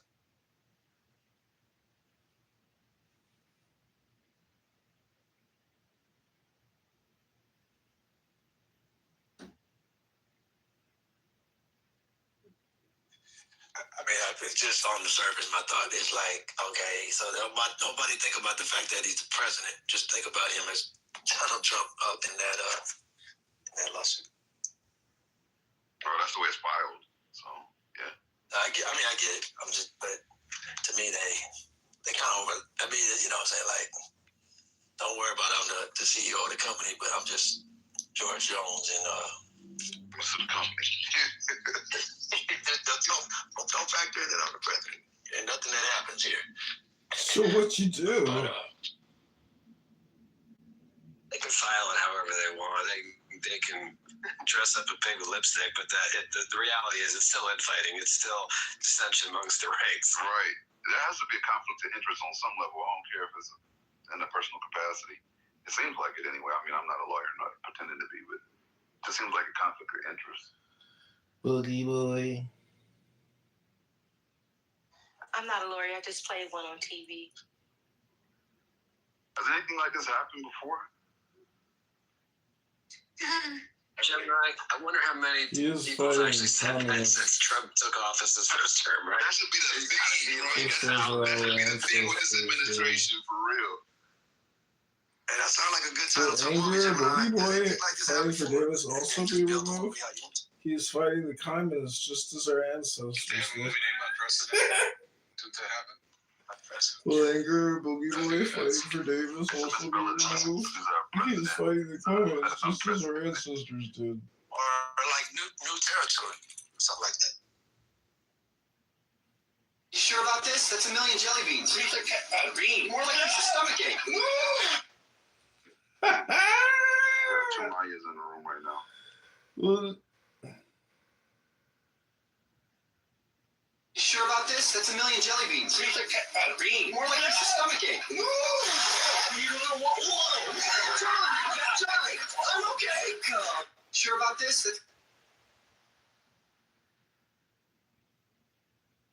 On execution, this line moves slower than the DMV. Any last word? The silence is awkward. What's going on? It's only awkward when you say it. No, it was definitely awkward. I assume you all talked about everything that I would want to Day talk 12 of the Jelly Bean War. Morale is high. See, you might as well assume On execution, this line moves slower than the DMV. Any last words? Yeah, is there a senior discount? We've actually Hold it. According to this warrant, we're supposed to execute a Jean-Claude. Exactly. It's happening! Somebody get the ball! It's happening! Somebody get the ball! They're suing her? Yeah. So the Trump, okay, I guess I found something you hadn't talked about. The Trump administration sued Richie for almost $1 million, including drive to get undocumented immigrants to leave the U.S. by levying court-imposed fines. Lawsuit filed in the U.S. District Court in Richmond seeks $941,114. Harry, dude, I'm sitting here dying laughing at my own Sora videos. It's just so funny. My dad's like, how many are you going to create? I was like, I don't know, 100,000. Years after a Justice Department appeals panel ruled against her in an immigration case in 2022. Officials appear to have arrived at the whopping sum by imposing a $998 daily fine for each of the 943 days that passed the immigration appeals. Harry, cast me in some videos, dude, and I'll recast you back. But if you want to use your face, fuck it. But Zach Ruda's using his face. We've already left the shtetl. We made it through Ellis Island. Rabono Shel Olam. Did you see the latest Rabono Shel Olam video? Apparently there was another one. They filed. I'm in Vegas. I'm smashing watermelons on stages. I'm giving birth to a billion jelly beans. Others filed in California and Texas range from 3,000 to over 292,000. Says there's a maximum. It's happening. 1.8 million for this kind of penalty. Damn. Comes from some law. Pretty soon I'm going to give birth to a million pizzas. I'm going to start spraying pizzas. Willfully fail to leave the country. It's a good one. John Kitover gives birth to 1,000 Where's pizzas. you gonna raise that kind of money? I mean, I guess freaks they should have it, but I don't know if they could do like a lien or something to take whatever she does have. I don't know. I mean, I assume they can't find her. I don't know why you just file this against her, but it's just kind of a crazy story. That money just siphoned off the top. That's pretty much the last. Well, why not just leave at that point? Self-deport. With garnishing wages, have half your check. Half. Well, 98%. I don't know. Right. Something. Gotta leave something left so she can, buy some Starbucks every day. Hello? They want to garnish you? Put a lien on your house? These motherfuckers know all the tricks. Bunch of motherfucking lawyers up in this motherfucker. Motherfucker. Shit.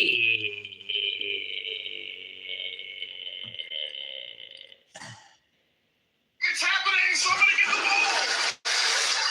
I'm right here, John. Deep breaths. Which one I say? I'm about to start the whole kitty out. We have a red one. And a blue one. Keep going. It's happening. Somebody get the ball. I could give you another. You want another story? Just snorkeling? I'm trying to serve here, First Lady. I'm sorry. Hello? Hello? Let me call you my first lady. You my first lady, Patty. And you my king, goat. Hello? Hello? That motherfucker John Kitover's recording this fucking room again, that motherfucker. Provision that got was to end the show. Somebody play some copyright music. Motherfucker! Put on some Bruce Springsteen quick! It's like this last minute addition to a bill that basically senators who had their records seized by Jack Smith could sue, and it was like $750,000 an instance. So basically, like, there was 5 senators or something who were going to be able to get like $1 million or $2 million or something. And it was I'm just reading it now. It looks like it was the bill that ended the shutdown. And so now they've put in, the House has put in a provision to nix it, like to repeal this basically. So they passed a provision saying that's not, basically that's a provision repealing this. And the majority leader, John Thune, said he currently anticipates the repeal language to remain a part of the government funding package. So they're going to undo that. It was really crazy. It was basically like, just give me money because we don't like what happened to us. So it's a good thing. Yeah. I think Matt put something in the chat, something similar to what you were saying. He didn't, I don't think he actually came up and talked about it. But Hello? Hello? Trump right now says he urges GOP to vote yes on deal with Dems to avoid a shutdown.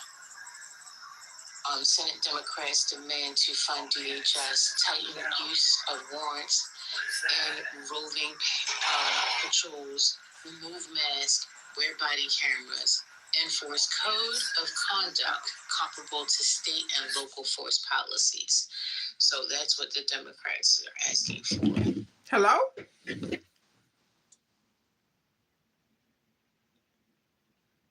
You don't think that's good? Hello? Hello? You know what? Y'all find someone else to sleep. Yes, I think that's good.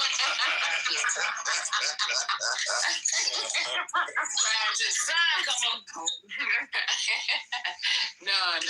Y'all find someone else. It should have gone.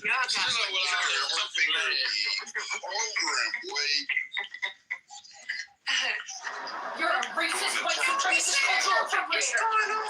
Like, what the hell? That's crazy. He can talk to his You're a racist, white supremacist, cultural. But for me, it's like, I can't do that. Because I be needing a response. I need a hello, somebody. I need an amen for shut the fuck up. Morning, sunshine, ocean, I don't understand why this person is doing it. Shut the fuck up. I don't understand what this person is doing. Like, you do this breath of the day. Hold for 10 seconds. He's got 4 friends. That's why I don't like having the hand raising off. Just throw him out. I did. I mean, we ain't that disrespectful. Just he's done. No, he's gone. I'm just saying it keeps them off the stage for the most part. You know what, First Lady, and I'm not trying to be funny or nothing, but it is so weird. It was so hot today, like extreme. You're an asshole. No, I'm not. It was like crazy hot. Like it was, but you know what? It was crazy. It's not a good thing. It was really hot today. Yeah, it was not a good thing. Like, how can uncomfortable? Like, how can the world freezing and we're burning up hot? Like, it was so uncomfortable. It was very uncomfortable. I was like, wow, like it's too hot. Climate change, like 89 change means more extremes. Amari, ain't you in California? You seen how it was hot as hell. Yeah, it was really hot as hell. First Lady, this is not that. See, you didn't like it when you were misread earlier, and now you're misreading us saying we're complaining about the weather. That's enough. Sit down. Here we should go. Yes. It was like high 60s in the Bay Area today. We didn't even have a single degree today. We had 0 degrees, no degrees. You guys have all of our degrees. Kitover's workshop. You know, I was going to post something today that said, I'm about to call Florida and ask if we can borrow 40 degrees. It's cold. Let me hold something. Every one of you, like, you chose this, right? Did you choose this? I made the wrong decision once. I lived in Boston. I lived in New York. It was cold there. And I was like, you know what? I remember there's a place where I don't have to do this. And I left. It's great. Good choice. Be in the cold. We had several people lose their lives. They froze to death. They found one man in a wheelchair and another person up under a car. One person that's under the car was trying to, I guess, use the engine, or somehow the car was parked, but it was warm for a little bit, and the person fell asleep under there, and they were frozen to death. So that was some announcements made. Just ask y'all to pray for a lot of people. As temperatures were supposed to plummet and from 68 degrees here in Dallas-Fort Worth to feeling like 8 degrees with the wind come Friday afternoon. So I just ask y'all to pray for us, because it's a lot of people that's going to be calling on shelter and needing it. And another lady froze to death outside of the shelter here in Fort Worth, said they didn't have enough room.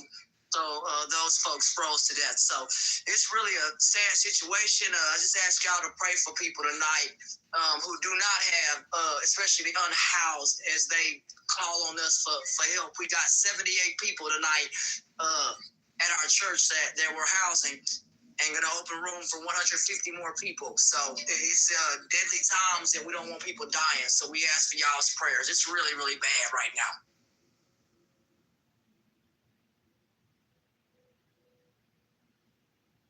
Hold on. You gotta play with the cold to be out in it, and those folks, froze out in it. So pray for them, man. That they find places to keep people so they don't die. Yeah. Okay. No, otherwise, how y'all been? Otherwise, though, how's everybody doing? All good in the hood. Good.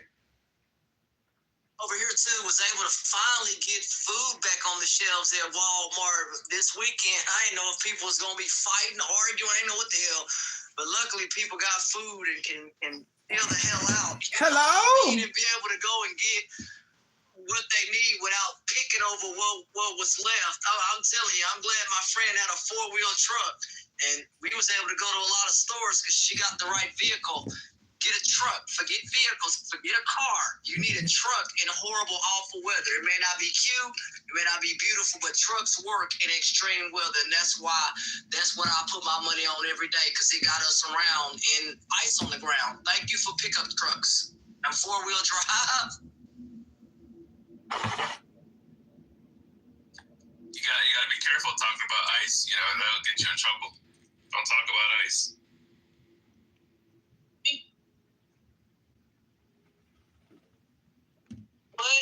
Ice? No, I'm talking about. Oh, you talking about? Don't talk about ice, but I'm talking about ice on the ground. That pickup truck show got us around, man. We was able to get everything we needed because that sucker had 4-wheel drive. If you was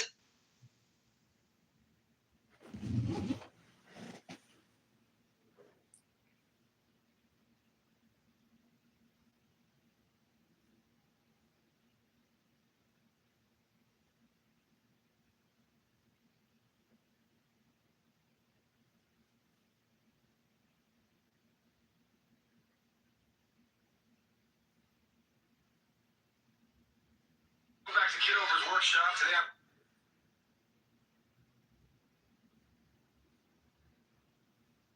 Back to Kitover's workshop today. I'm turning this little car into modern art with 100 tons of hydraulic poetry. Back to Kitover. Right, Vegas, here we go. Why does it feel like my rib? Tonight's special jelly bean. Hey, gentlemen, feast your eye.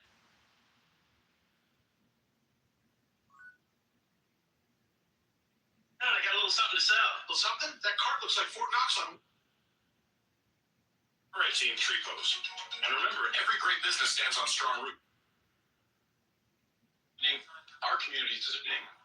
Yesterday's shooting involving the president swore to uphold the law and to make sure it protects.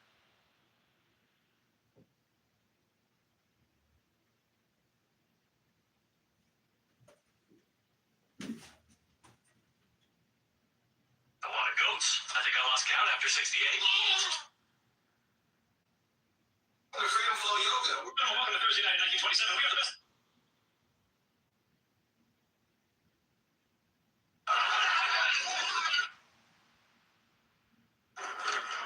Hey.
words to pronounce. Almond. It's almond. But No, it's not. Schedule.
Sure about this? It's a million jelly beans.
It was a very scary time, for my friends and them on the floor in a ball. I didn't know what to do.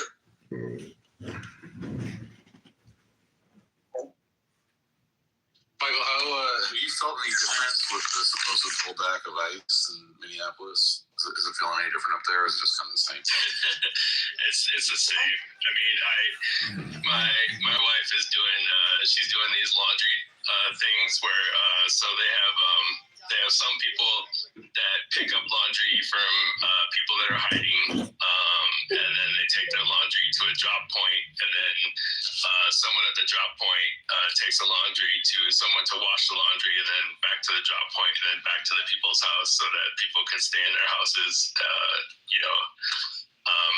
kind of underground road level stuff. That's still going on.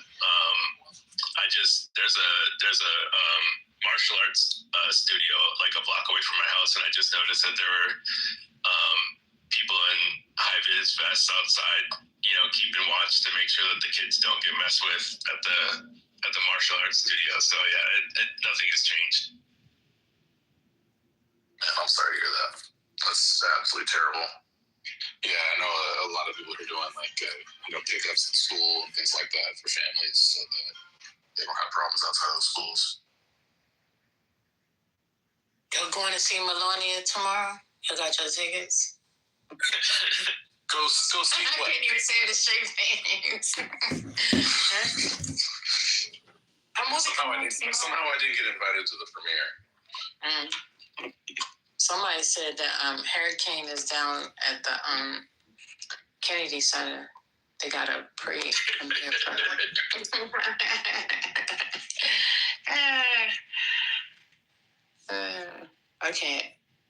I can't see. I don't know. They lost their new guy, right? The Kennedy Center's directing's already gone.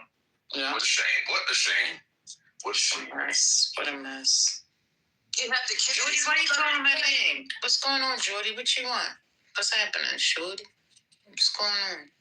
Spirit, as you said, I'm not here. I'm here. She isn't Jordy. Oh, you're sure now? I just responded. What's going on? I just popped a couple antidepressants. I'm back.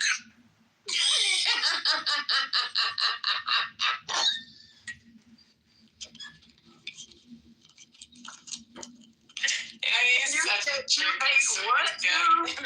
Depressant. What? Why? Help me, Holy Ghost. Help me, Lord. I was crazy. What did he say? What did he eat? Depressants? Why would you eat that, brother? Anti. So so he can stay positive. That's why. He wants to stay positive. All right. I was able to get jelly bean through the this lady. You're the best. I was able to get a bunch of food today. Hey, y'all, see, we back. I got $700 worth of food. I'm floating on cloud nine.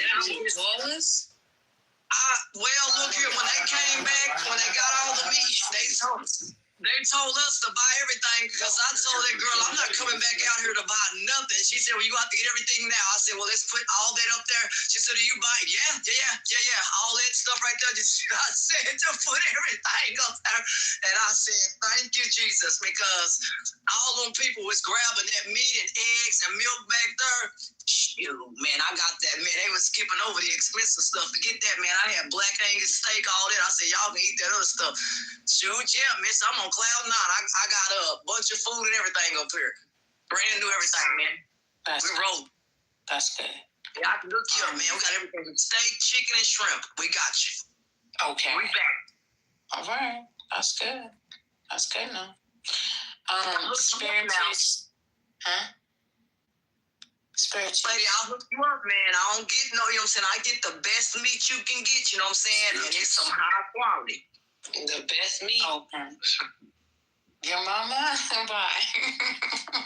Get your meat. Why do you always come in on today? Get your meat today. You don't even do meat. What's going on? I do meat. I do liver. What are you gonna do with me? I do meat. I do liver. I didn't want to break up. I was wondering how this was gonna work out.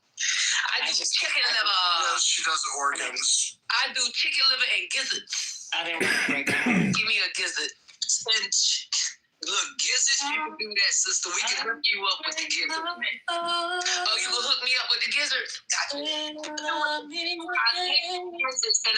can drop them in a little bit of bacon juice. It just makes a little bit of taste. Y'all killing me. Bacon juice? What? We talk about bacon juice. We putting the gizzards in the bacon juice. That's nasty. Anyway, Yeah, man. Oh no!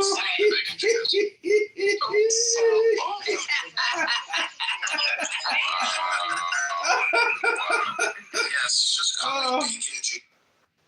oh, that's not nice. It's a fucked up joke. Is it uncured or cured bacon juice? That's actually a thing that Why don't you talk about bacon? What's we call ourselves bacon Jews when we're secular Jews that eat bacon. It keeps making my ears twitch every time you say it.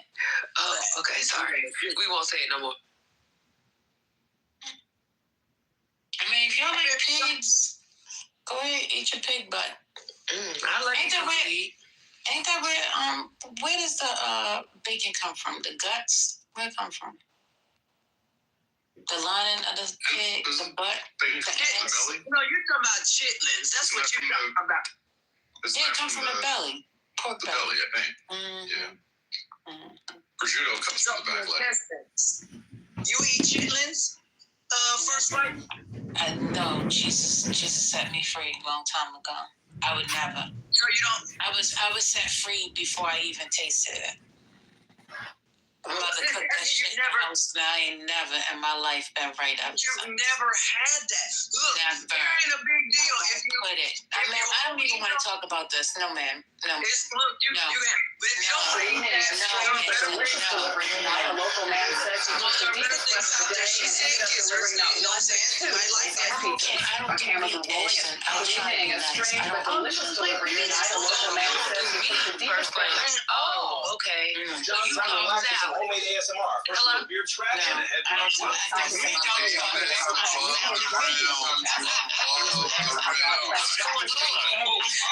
trust nobody says that. She's selling.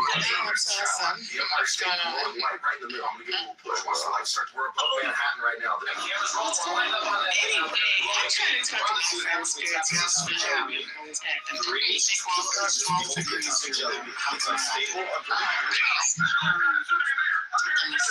Get you a plane ticket to 65 70.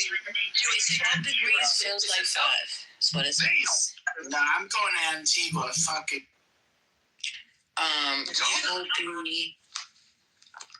It's going to get to 6 degrees by 7 a.m. Why do y'all choose it? Why? Exactly. That's what I'm saying. Why do you choose it? This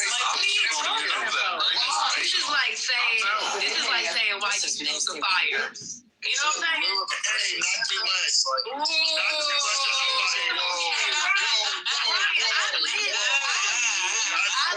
California, Brian. I lived there. That's a low blow. Who muted me? I was trying to mod you. My bad. First lady, how can I help you? Oh, I just wanted to say, the one that I played 40 years, I got it 30 years. So just let me know when you're ready for it. That's all. That's it. Wait, what? 40 or 30 what? Yeah, remember the songs that I played that said it turning 40? Yeah. One that turning 30.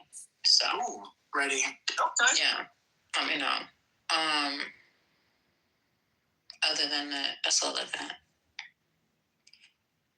Yeah, go ahead, continue on. Y'all talking about moving to California. So California, I don't know. Arizona, but Wait, what? No. Arizona. No, California is fine as long as you make enough money to live there. It's fine. Exactly, but I think New York is cheap. New York's not cheap. New York is not cheap. Matter of fact, New York will be the most comparable state to California when it comes to That's true. What's Arizona? Why you always Look at the summer heat. Look at that summer heat. And if you have allergies, Arizona's all bad. I thought it was supposed to be where you Good evening. A strange but delicious day. I had a local master for the deepest breath of the day. I'd rather go to New Mexico. No, Arizona's just like Nevada. It's just desert. There's no allergies. That's what I thought. I thought they was good for allergies. I didn't know they was. Go back to my allergies then. Oh, your allergies just didn't like the Arizona. That's what it was. Mexico's beautiful. It's just a little too methy if you're in the city. Yeah, I like New Mexico. Arizona is nice from October through February. After that, leave. Because it's about to get hot. And it feels like hell. I will say this. If you're a massage person, like if you like massages, that's a resort place to go is Arizona. New Mexico has some wonderful places. I went to this new place. Also, I mean, there are a bunch of places in Mexico, too, that are good for massages. There's a lot of places where I'm at right now is good for massages. Uh-oh. What y'all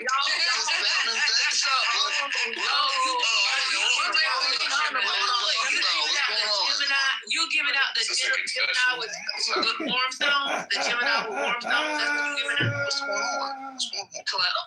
Hello? Pretty interesting, I tell you. Those warm stones are great. And after that, they serve you this food on a platter. I did that in Dubai. Shout out to the Middle East. I'm going back over there. Hallelujah. Their food is so good. I'll just tell you, Ashton, I gotta say, the thing that's most surprising about you is your love of Dubai. If I knew like all the things I know about you, your love of Dubai is the most surprising. How did that happen? How did you end up there? Yo, because I went over there swimming and stuff, competed over there, but then I toured and I was like, man, what's the food? Like when I saw these people coming with these, I ain't gonna lie to you, they had these silver platters. And the dude said, hey, there's a screen over here. You can pick what you want. Let me tell y'all. They came out with this screen, and I picked whatever. And the damn lady goes back, and they get whatever you pick on this screen. They come to your table with it. I said, God, dog, this is bad to the bone. They say, pick something else. Shoot, they had food and shrimp. The next platter came out. I love Dubai, man. Were you talking about Jesus? Look, I'm just telling you, they don't talk about Jesus over there because of the nation it is, but I'm just telling you, if there was a God like Jesus over there, She took the dealer's brother and gave him to a pizza. I'm just saying, the practice over there. They don't practice Christianity. I get Jesus is everywhere, but y'all get the drift. It's not a nation openly. But the food there, y'all, is off the chain. And when I flew United Arab Emirates Airlines, y'all, you don't get no damn popcorn. They give you real food on the menu and told me with real spoons and forks. I said, what you can pay for. I looked over. As long as you got money and you can pay for it, shoot, that dude say, we don't care. Shoot, y'all better do it that way right there. Get that first or second class seat and just sit on down and let them just serve you whatever. Sonny, I heard you was cutting up today. I came in here, I said, y'all crash house. And the chat says, Sonny. Hello. Hello? Hello. Hello? Hello. Hello? Goodbye. Hello? Bye. You didn't even say hi, Sonny. How you doing? How you feeling? Happy Thursday. How you know I ain't back channel and say hey? But I'm saying you didn't say anything on the stage to her. You just greeted her with, I heard you was cutting up. Sonny, she not even there, actually. I don't think she knows she's here. I don't think she's there, though. Because how'd she cut me out by now? Good evening. A strange but delicious might just not be taking Good evening.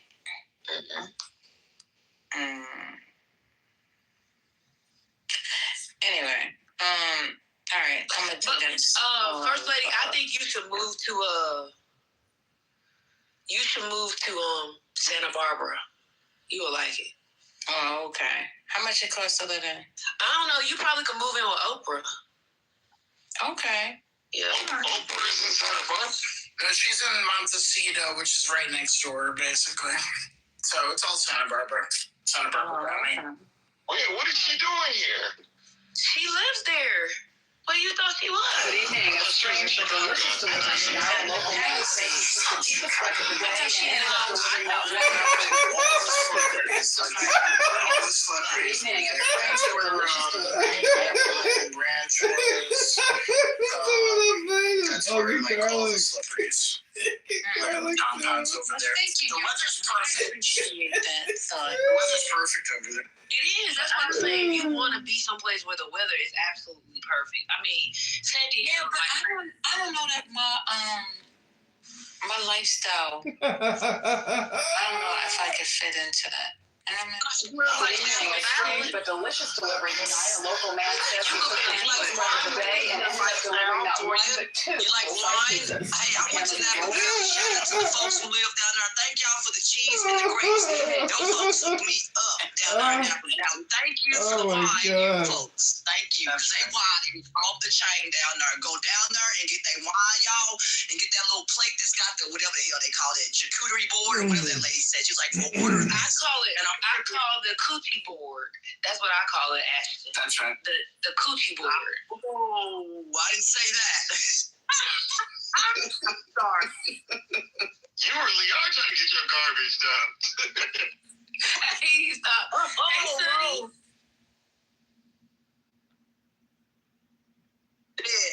There's a Stones song that has lyrics that says, "Thank you for your wine, California."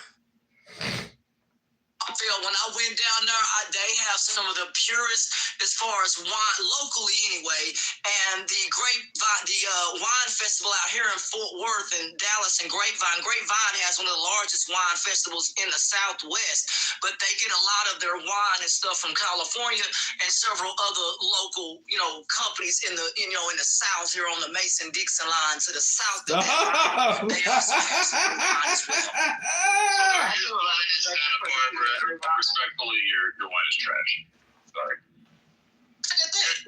Just to throw it out there, there is wine in Santa Barbara, but a place where you can save some money. I would definitely go to Napa, but a place where you can save some money is to go to a city called Livermore.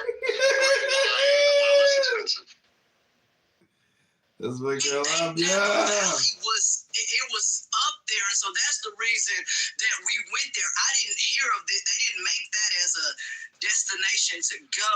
So you said this city has cheaper wine than what I got in Napa Valley. I went there because of quality.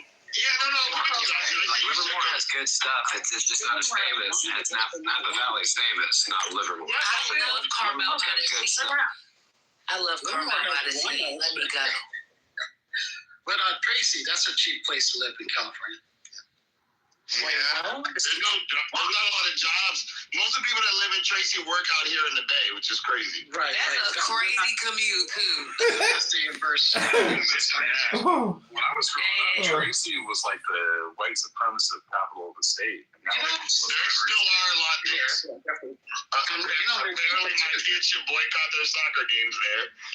So you can live in Stockton. For what? What? Why would you do that? Stockton is on the come up. Are you the game? Come on, don't put people in that position. That's They got relegated. good wine out in Stockton. My auntie got robbed 5 times in the last 5 years. Your mama moves in, she's like, I'm a blood now. We got permanent security out there. The Napa Valley, y'all talking about places that's gonna get somebody jacked on Napa Valley. You ain't nobody finna be messing with your cars. Santa Rosa is fine. If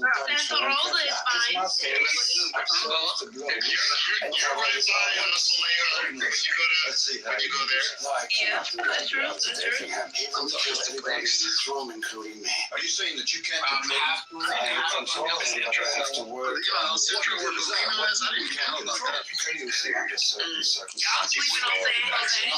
Commissioned from San Jose is typically one of the safest cities in the nation, but basically bulletproof. No need for longer than any human price. You're making Shoot him. Shoot him? Yes, but be careful. It's warmer there, yeah. Much warmer. Yeah, you know what that kind of sound. Man gets bread to a pizza.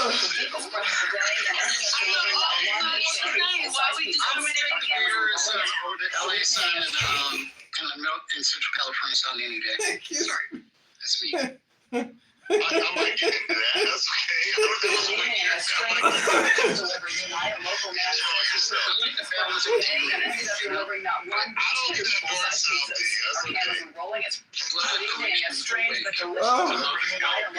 Arguing between like I don't know, do you like living 40 to 90 or are you more like a 50 to 80 guy? You know? Are you getting to 1.5 yet?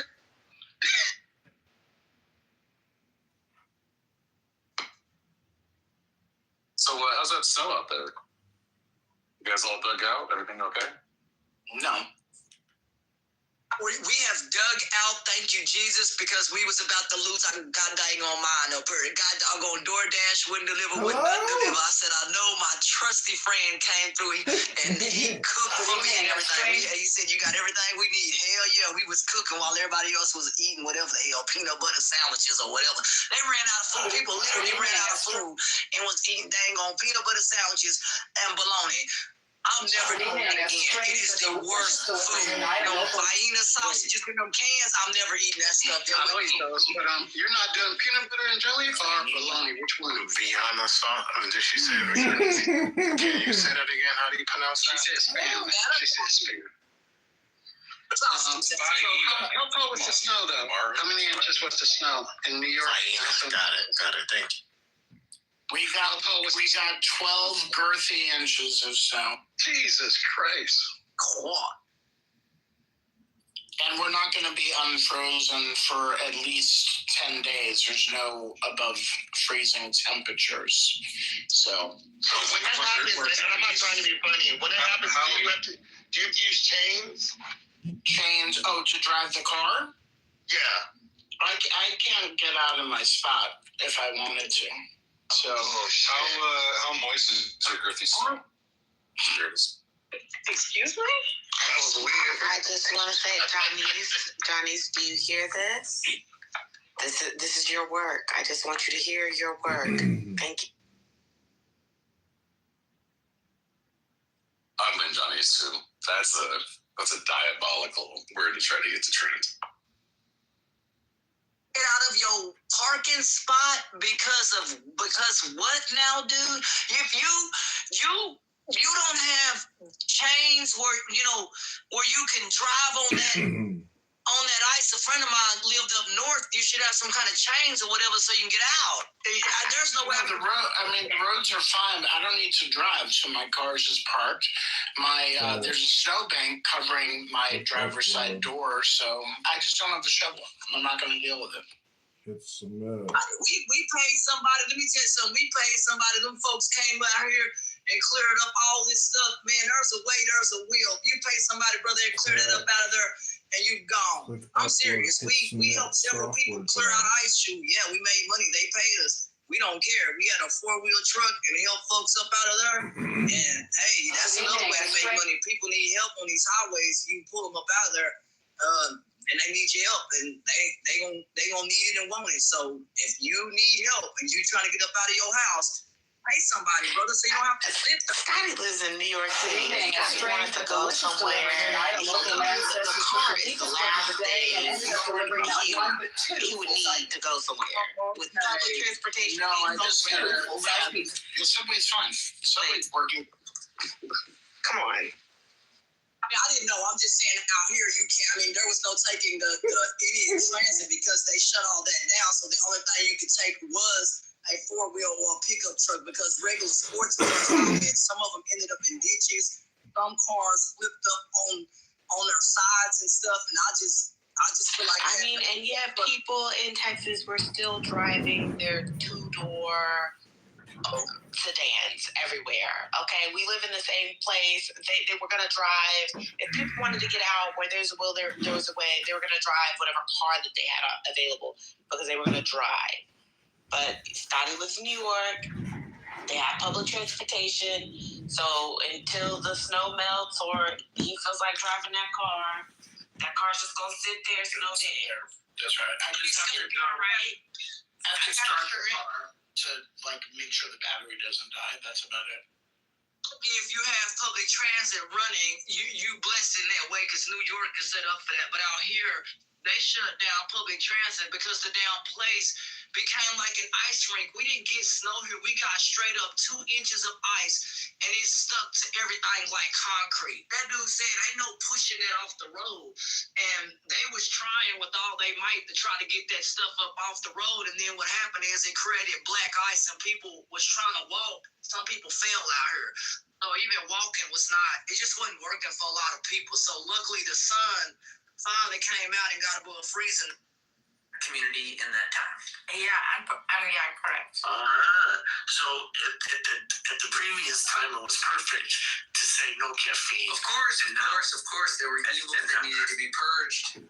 Yeah, Gotcha. And now it's perfect that they can drink off. Right, because this is a different age, and the prophet is there to specifically help the flock move along in modernity. Well said. That's what I'm telling you guys. Like, you guys badmouth the Mormons. They're going to take America. I'm just trying to understand. I believe that. I went to that temple all decked up.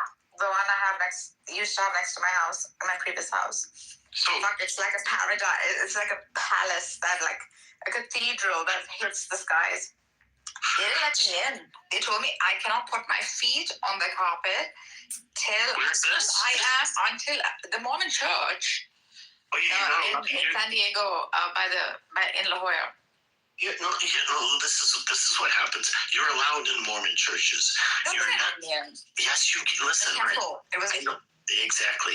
You're allowed in Mormon churches. You're not allowed in Mormon temples. Yeah, it was a temple. They make a distinction. And the thing is, there is one time when you can go into the Mormon temple, and it's when it's first constructed.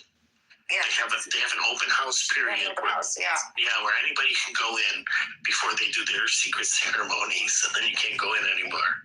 That's right. And he mentioned your feet cannot touch the carpets unless you're a Mormon. I don't know why they go to the feet. And I was decked. I was dying to go, and I kept I was smiling. I did the everything I could. Well, they have all these, secret ceremonies and secret things or whatever that they're not allowed to discuss. But there's a lot of people that have leaked out what those secret things are. And there was. There's a whole list of them. It's too many to go into. But they have all kinds of secret ceremonies and stuff like that. I mean, some of the better known ones are they baptize the dead. Which is one of the reasons why they're big on genealogy, because they're trying to baptize everybody in the world. That's the goal. Yep. They got in trouble for baptizing corpses. Well, they got in trouble specifically because they were trying to baptize Holocaust survivors and stuff, and people found that very offensive. Yes. That's crazy. So when I was which one is crazy? The bath given to the corpse or the offense given to the survivors? I mean, I don't even know. Listen, pick your crazy. I don't even know how to distinguish that anymore. It's so bad. So when I was in New York City, I went on a tour with a Mormon group, and we were visiting some historic sites. And in this one site, the tour guide, who was not Mormon, tells us George Washington did something here or whatnot. And when the guy was out of earshot, that George Washington did something in Utah? No, this is in New York City. Oh yeah, he did a bunch in New York. Yeah, and we were just at one of these sites where I forgot what the detail was, but his point was George Washington did X here. And as soon as the tour guide was out of earshot, the leader of the Mormon group kind of whispered to all of us, "Oh, he doesn't know that we already got George Washington." Meaning that they had already baptized George Washington. Wow, when did they baptize George Washington? After his death. When was this? Baptized. Oh, he didn't say what year, but he just said. Look it up. That's just a claim. I want proof the Mormons baptized George. Well, that's the thing is he whispered it because he didn't want the guy. Okay. Let's see. Well, if they keep it a secret, I don't know how we would know. We will ask ChatGPT. Ask ChatGPT. Well, Ask ChatGPT ChatGPT. knows it's not a very good secret. ChatGPT. Ask ChatGPT. But how? I mean, there are LDS sources and his persons. I mean, what are the methods of fuck? They can baptize dead people because what they do is they assign somebody saving on Earth. Their souls. Yeah, they assign somebody on Earth who's the proxy, who gets pushed under the water, and they have some kind of ceremony which unites the records of the dead person. All right, listen up, and witness. Yes, Latter-day Saints performed a posthumous proxy baptism for George Washington. When, and where? August 21, 1877, in the St. George Temple of the Utah Territory. How it worked. The St. George Temple record, Book B, shows John D.T. McAllister acting as proxy for George Washington, with Wilford Woodruff involved in administering/recording the ordinances in that series of temple work. What this means in LDS terms and what it doesn't. In LDS doctrine, a proxy baptism is an ordinance performed on someone's behalf, and the deceased person is believed to be free to accept or reject it in the afterlife. The church also states that doing a proxy baptism does not automatically make the deceased a church member. Their name isn't added to membership records just because an ordinance was performed. So they accomplished the ceremony, it was performed and recorded, but whether Washington became Mormon is by LDS teaching up to his acceptance in the afterlife and isn't something the historical record can confirm. So they proxy baptized him with a man by the name of John D.T. McAllister. Yeah, that's how they baptize the dead. Is they use proxies, and so they have people. They literally have people do. So when you say the Mormons baptized George Washington, what you mean to say is the Mormons baptized John D.T. McAllister acting as proxy for George Washington. That's correct. Well, they consider it him being baptized, and then it's just a question of. Okay, but that's a word game. I'm not playing their word game. I'm stating the facts. Okay, well, that's what they do. And I will not allow you or history to erase the good name of John D.T. McAllister. Okay, well, in any case, they travel around the world and they get the genealogical records of, birth certificates, death certificates, marriage certificates, so they can do these proxies. Are you saying that inherent within the Mormon ideology is to identify the literal name recognition that they can find for every human being that has previously lived and died, and every human being born until Mormonism ends? Their goal is to get every single possible person. And they literally travel around the world. And they so I assume they have records of every person born they can. They have tremendous records. That's why, of course. Yeah, that's why people that are interested in their genealogical research. The Mormons are a resource. Excellent. They are a tremendous resource because they microfilm all this stuff.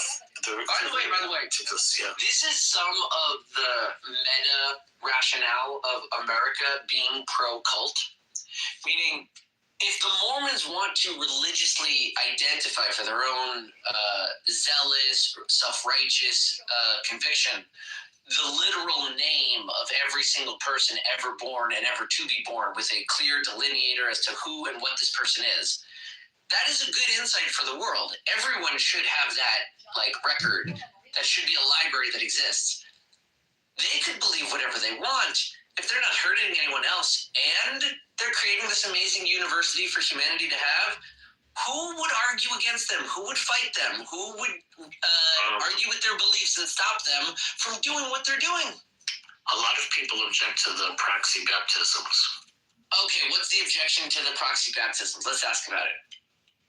Well, I'm not exactly sure exactly what they say, but I know the Holocaust survivors thought you know, it was offensive to. Obviously. The dead do not Slow give down. consent. Like Slow the down. no consent is like a problem. Are the dead? They have consent. They have consent. Don't lie. Don't slander their beliefs. Are you kidding me? Are the dead giving them consent? Nargis, you didn't listen. You didn't listen to what I said they did. What they did was they took a man named John D.T. Mellencraft and they put water on that man's head in the name of George Washington so that in the afterlife, George Washington, the soul, the spirit, in whatever way he continues to exist, may consent or refuse membership within the Church of Latter-day Saints. That's right. And some people are offended by that. They do it to their own members to allow access to any dead in the afterlife. Yeah, I understand, but you realize some people are offended by that. Okay, so I'm asking but they're knocking on the door of the dead, right? Without, well, he can open it or close it, I guess. That's right, he can refuse it. That's their theology. I think the Holocaust survivor argument was that it was just like patently offensive to the memory. So why do you think that the Holocaust survivors were justified in the offense they took over the church baptizing their own members to protect the options of the dead of the Holocaust in the afterlife? Why do you think that is offensive? Well, they don't believe that they're baptizing their members. Their members are already baptized. These members it's a proxy. are doing by proxy. So they believe that this person is a proxy for the baptism of George Washington. To leave the option open if he wants to accept it. Yeah, exactly. And some people don't want their ancestors baptized that way. They don't want the option offered to their ancestors. They don't want a baptismal ceremony done in their ancestor's name. Some people find that offensive. Okay, so you were saying that the Jewish community takes offense with a different religious organization tracking the names and identities of their dead. I think the specific objection is not so much to the tracking of the names, but to the proxy baptismal ceremony. I mean, I can look it up, but I'm going by memory. But again, that is them presenting an offer to the ancestors. You find the offer is not being offensive, and some people do. I think Nargis finds it offensive. I don't find it offensive, no. Let me put it this way. But you understand how it is offensive to other people. Yeah, I can understand. Would it be offensive for the Jews to offer to the ancestors of the Mormons the option to convert to Judaism in the afterlife? Is that offensive? Well, if they performed a ceremony where they inducted the people into the religion. Okay, slow down. So you're saying if the Jewish community tracked the names of all the Mormons that are born, right? And then says, here's a special Jewish ceremony with a cup of wine, we say, about all of these names. Yeah. That in the afterlife, they're going to be good Jews, right? Yeah, they're Jews. Is that offensive? I can understand why some people find that offensive. A religion might not allow the whole act off, right? So, and that person could have been like super religious or something. Yeah, a lot of people are very protective of their ancestors, you know. Okay. You'd say, okay, so let me put it that way. Why is it that you believe an offering of new religious thinking, like modern ideas, let's say quantum physics, they're offering this understanding to the ancestors? Why does that offend the descendants of the ancestors, that they look and say, how could you do that with my father's name? Because some of these people feel that it's a heresy and they don't like heretical acts being performed on their ancestors. Okay, you think they don't want their names used because it might affect their salvation. Paganistic worships of us. Yeah, it says that might affect their salvation. Who knows what they're thinking? I mean, whatever crap is there in that whole bulk package of beliefs. I disagree with you. I don't think that it's just religious superstition, frustration. I'd say instead, there's the descendants of the ancestors. They are, let's say, the grieving mourners of the dead. And their conception of their ancestors is held up in the name. They have their ancestor's name. They know whatever they know. Other people's contention of how your ancestors should have been, theologically or otherwise, culturally, linguistically, whatever kind of thing you want to offer the ancestors to be, I think that's an offense to the grieving mourners.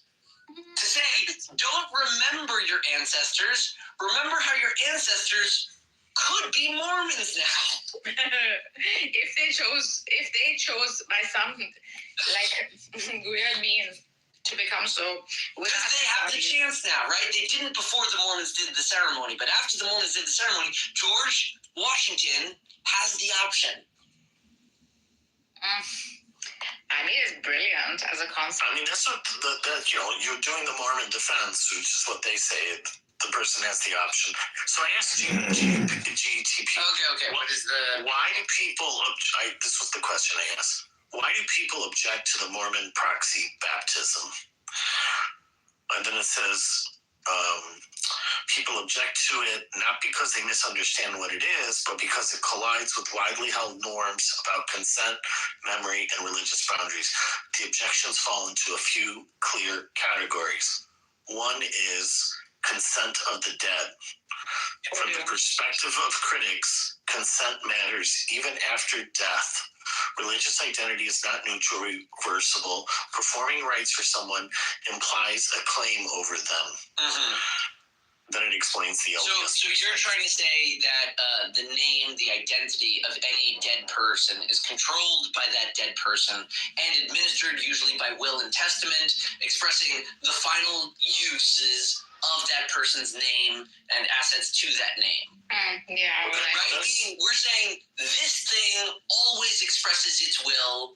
We don't change its will after it dies. We look at the last will. So that's actually the second objection, which I haven't read yet. Mm-hmm. So this first one's a little bit more narrow.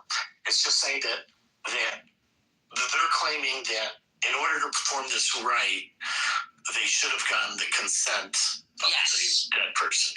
And if they did get consent, have at it, correct?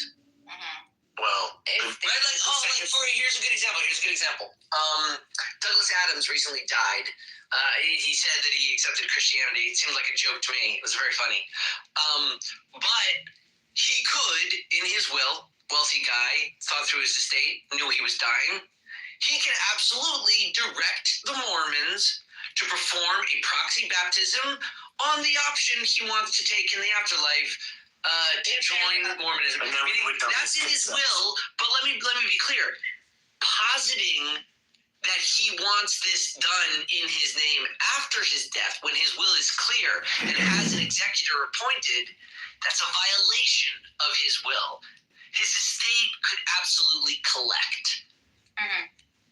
Okay. And the second objection is identity alteration. The objection here sees the proxy baptism as retroactively reframing a person's religious identity, inserting into them a theology they explicitly rejected or never knew. This is sensitive. It would be weird to say that George Washington was baptized a Mormon. Yeah. It would be a very strange statement. It would be confusing. After that, it's rather close. Can I bring up a question that I would get asked by literally libertarians? This is going back several years ago. So, let's say a woman knocks on your door, you find her very attractive, and she just drops dead. She's dead. Nothing you can do about it. Let's just say, hypothetically, she's You're trying to pose necrophilia? Oh my God, dear Lord, not necrophilia. We had the 3-hour room with the Lord Paul on it, and he was like, I need no objection to it. Well, sure. Pepe, if you find a dead woman, please call the police. Yes, necrophilia. In other words, this guy thinks it would be appropriate to just, fuck her dead corpse. Good Lord. Okay, right. That guy thinks that. Okay. Okay, but, she... Then what? She never made a declaration. What's your question, Pepe? Oh, okay. She didn't express her will. Right. Sure. She never expressed her will. Of course. Absolutely. Let's even do better. Let's say she did express her will, married the guy, has 12 kids with him, and now she drops dead. Consent, 100%, right? Full-size pizzas. Well, no, I just it's so gross. I would just throw them off. Oh, sure. It's gross. Yeah. But the question is, would it be permitted? Mm-hmm. I don't think it should be permitted. Like, no. Should be. But why? I don't think it should be. No. But why? But where does the possession of the body terminate? The possession of the body, I would say that if she's okay as a dead person, if she would never have consented, and then you're basically so it goes with the declaration of will, and anyone who dies intestate falls to the laws of the jurisdiction. All of this is thought through because, yes, you're right, we preserve the will. I don't know, like when the local was like arguing for necrophilia, right? You know, the formal American English definition of will is last will and testament, because the primary term operative is testament, meaning testimony, but testament, a finalized testifying, right? And the witnessing of the signing of a will requires 2 witnesses that are not applied for in the will. It is the highest standard of review for any document signed because it is the last will of someone living. It is the best evidence anyone will ever have about what this person wants and how we can do it. Everything outside of that document is presumed forgery, fake, skeptical lies invented after the fact, denying the will that is presented. It is the testimony. Okay, so testimony is even too light. That's why we say testament. So let's say this was like let's just say this was like a 20-year-old woman. Oh, and your residence, not your identity. When we have the intestate laws. So we know you are. What is that? Intestate. What happens if a person dies and they don't have a will? Yes, you're the lawyer. I'm not. So I'm asking you to basically explain all this shit. Well, the jurisdiction sets up its own rules, like how to divide the assets and what can be done with, let's say, the body, where the body has to be buried, what kinds of religions. All of these would be intestate. If someone didn't specify, we have to have some kind of an answer that the courts agree with.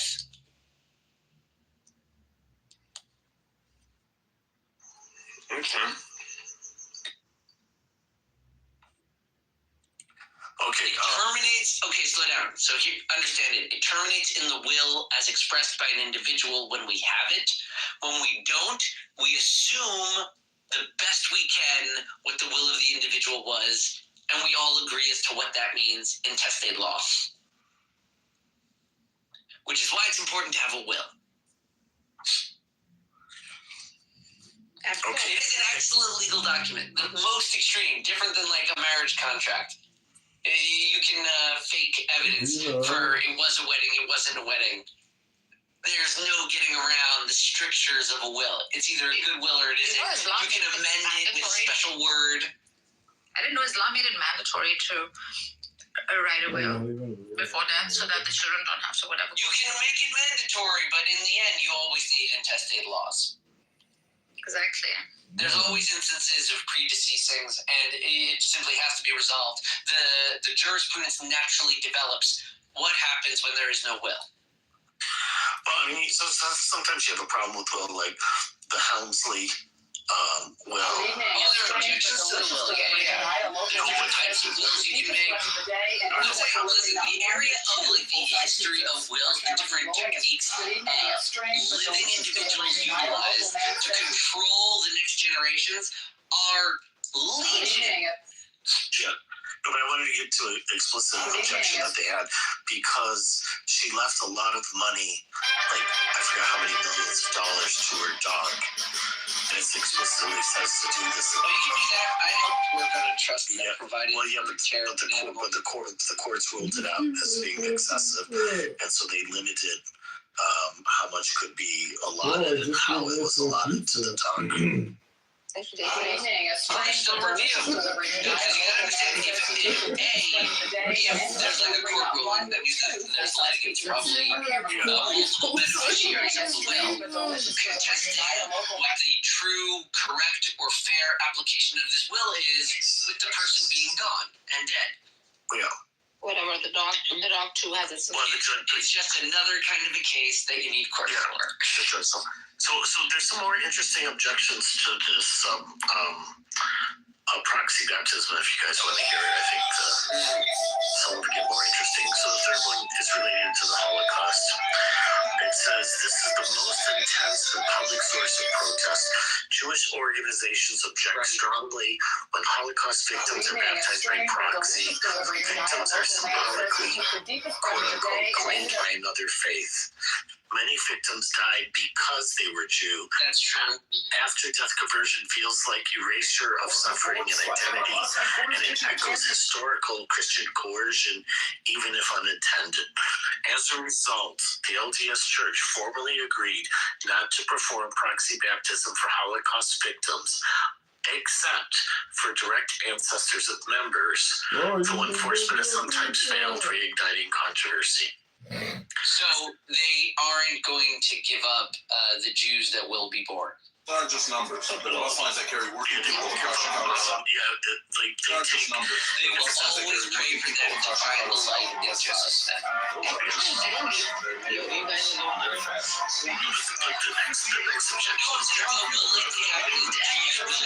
harder for them to get hold of those records. I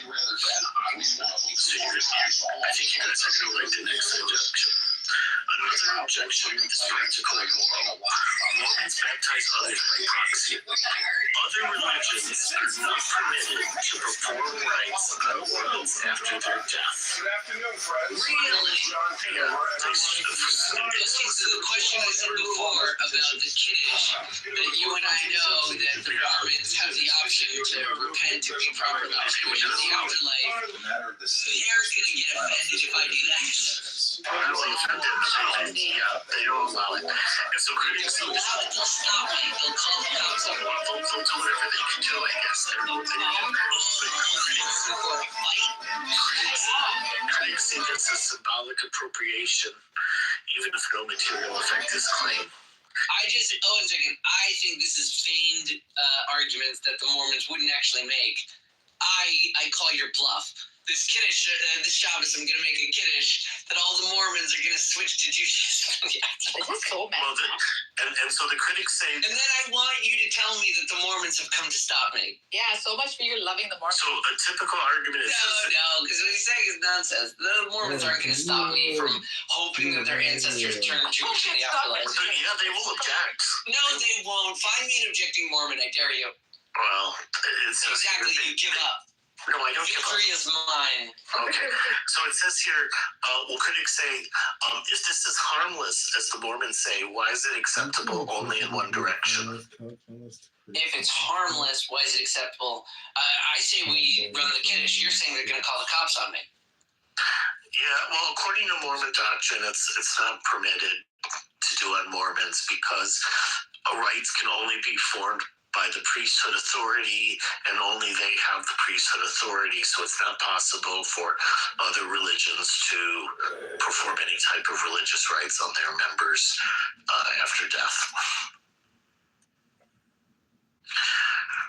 So you're saying that if a Jew negotiates with the sitting prophet that it's okay, then we can make the Kiddushes? I'm just telling you, just reading. Let's see. Another objection is public record versus private belief. Proxy baptisms are recorded in church genealogical systems. Even if doctrinally internal, critics argue the existence of records makes the act socially real. Names of the dead become associated with a religion they never chose. That's right. At least in terms of proxy. The LDS response to that is that these records are ecclesiastical and not civil. Like it's 70 billion short of half what they say. Yeah, I don't think that helps. Sorry. Yeah, whatever.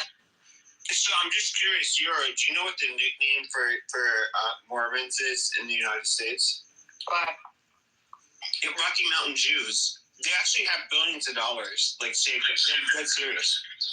Well, no, they do claim to be Jews because they say that they're from one of the lost tribes, or two of the lost tribes, actually. And the Native Americans are too. Amazing. I mean, they're retarded. Yeah, Native Americans are Jews. Yeah. What about the African Hebrew Israelites?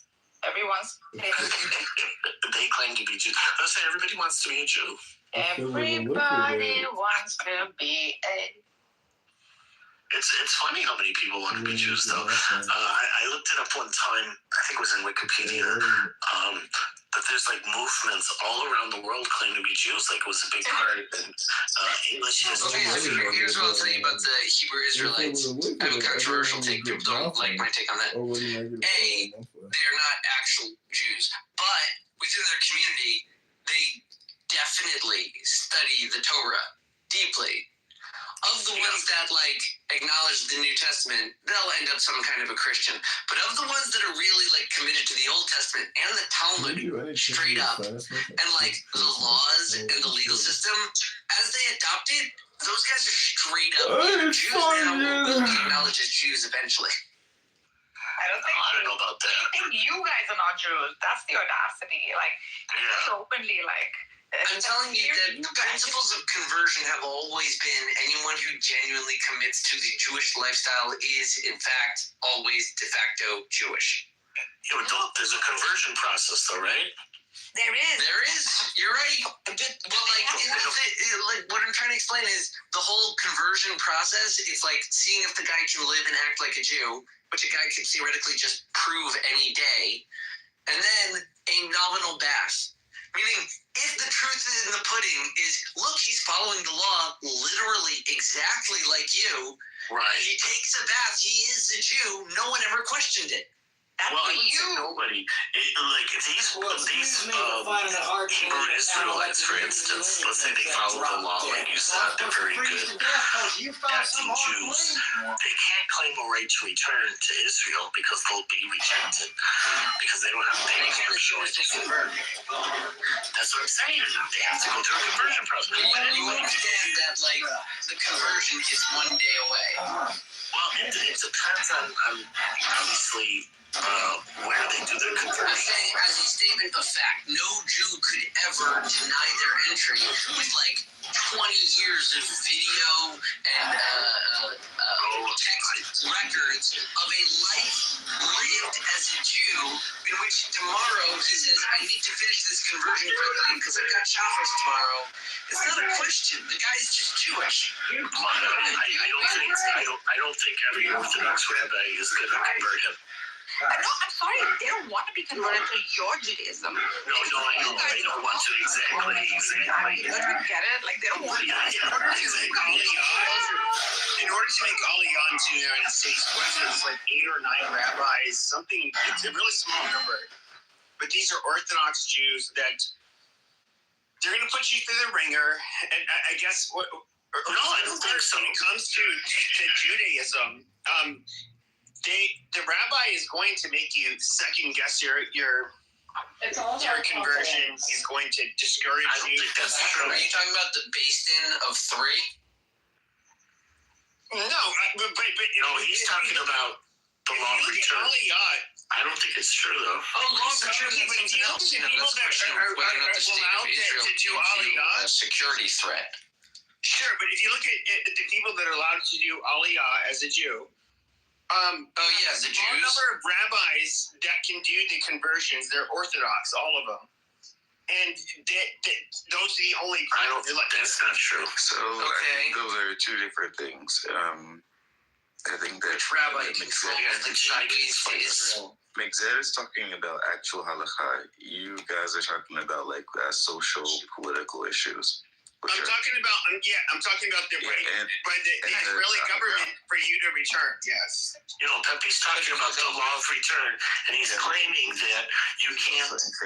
You can't incorrect about the law of return.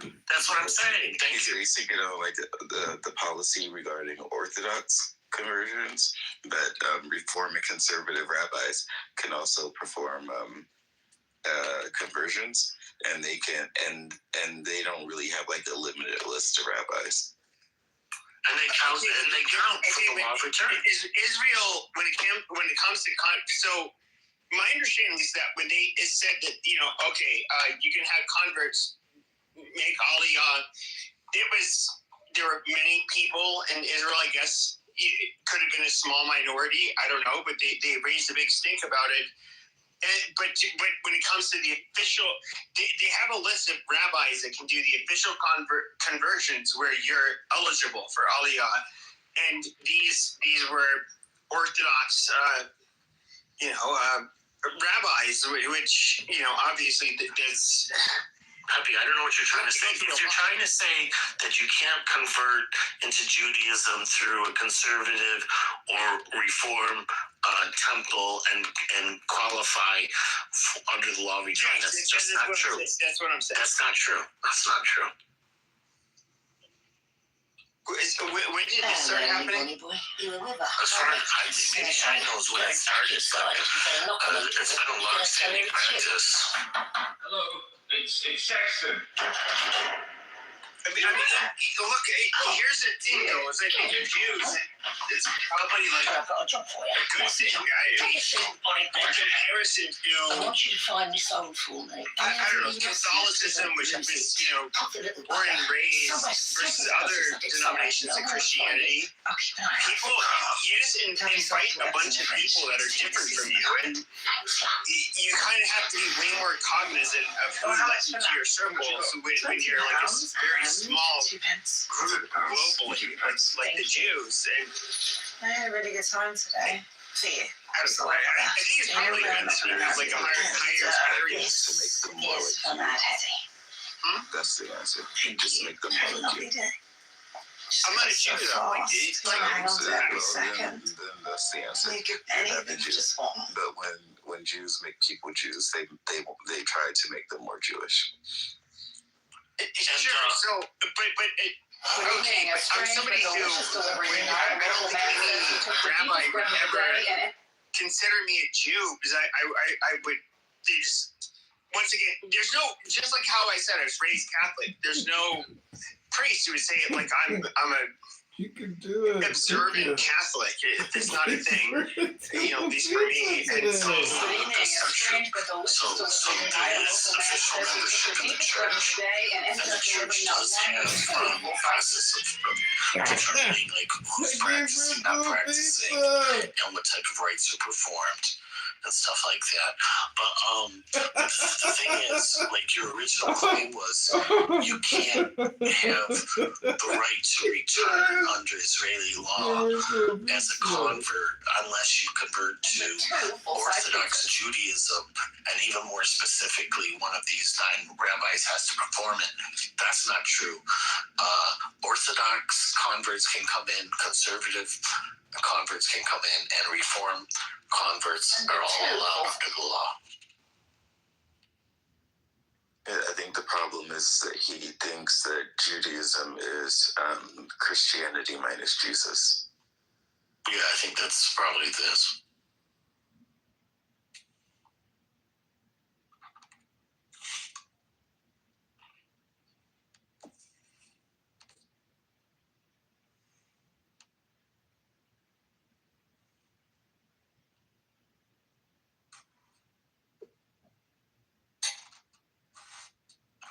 So definitely since 1970, this has been the case. So at least 55 years. Yoga, where we started on Thursday night, 1927. We are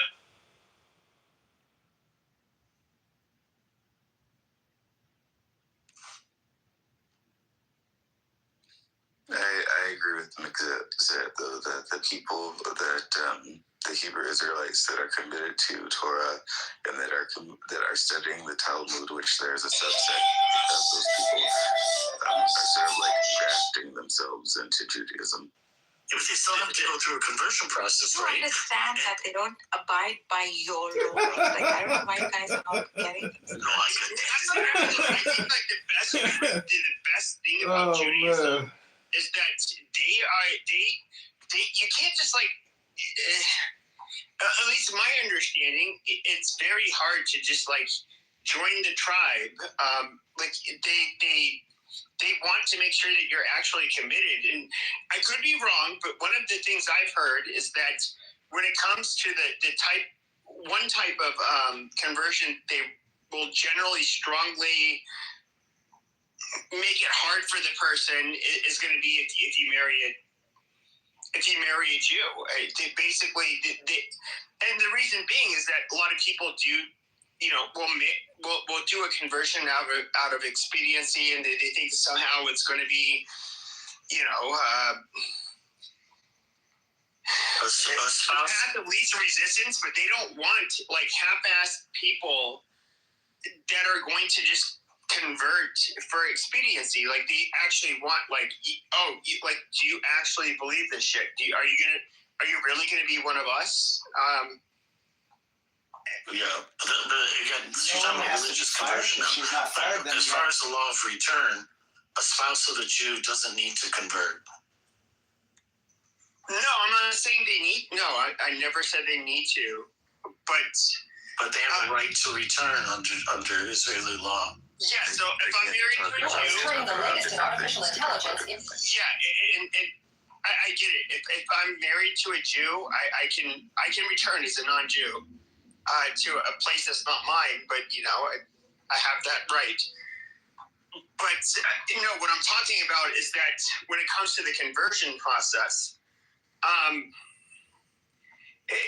this is I've watched videos about it and all this stuff. Like when it comes to the types of converts, in other words, I guess you could say more opportunistic converts, which you have in every religion. They try to kind of squash that, and I don't know. I think at the end of the day, it's kind of a good thing. Like you guys are such a small population. If you were to just like open up your who can become a fucking Jew, you would be inundated with people that are far different than you, that would claim your fucking religion and change your culture. Like you have to preserve what it is to be a Jew and your religion. That doesn't like you, but you're retarded. How is that retarded? Because it is. Once again, okay, so if they if they made Judaism as easy to convert to as, let's say, I don't know, any denomination of Christianity. Now, you have like 0.02% of the fucking population on the planet. Now, all of a sudden, they're 1% of the population on the planet. Now you have a bunch of people that they didn't grow up Jewish. They're basically just converts, and you somehow think they're going to carry out the legacy of the Jews. That is the fucking asinine part. Like they are an ancient people with an ancient religion and customs and whatever, and just bring a bunch of newcomers in, like. That would destroy their fucking identity and their culture. Like that is, but you to say that that's not true. Like you're actually the fucking retard here. Yeah, this is you made a lot of presumptions. The issue with the presumptions is that you don't know how Judaism works or how the Jews work. And the answer is like when people.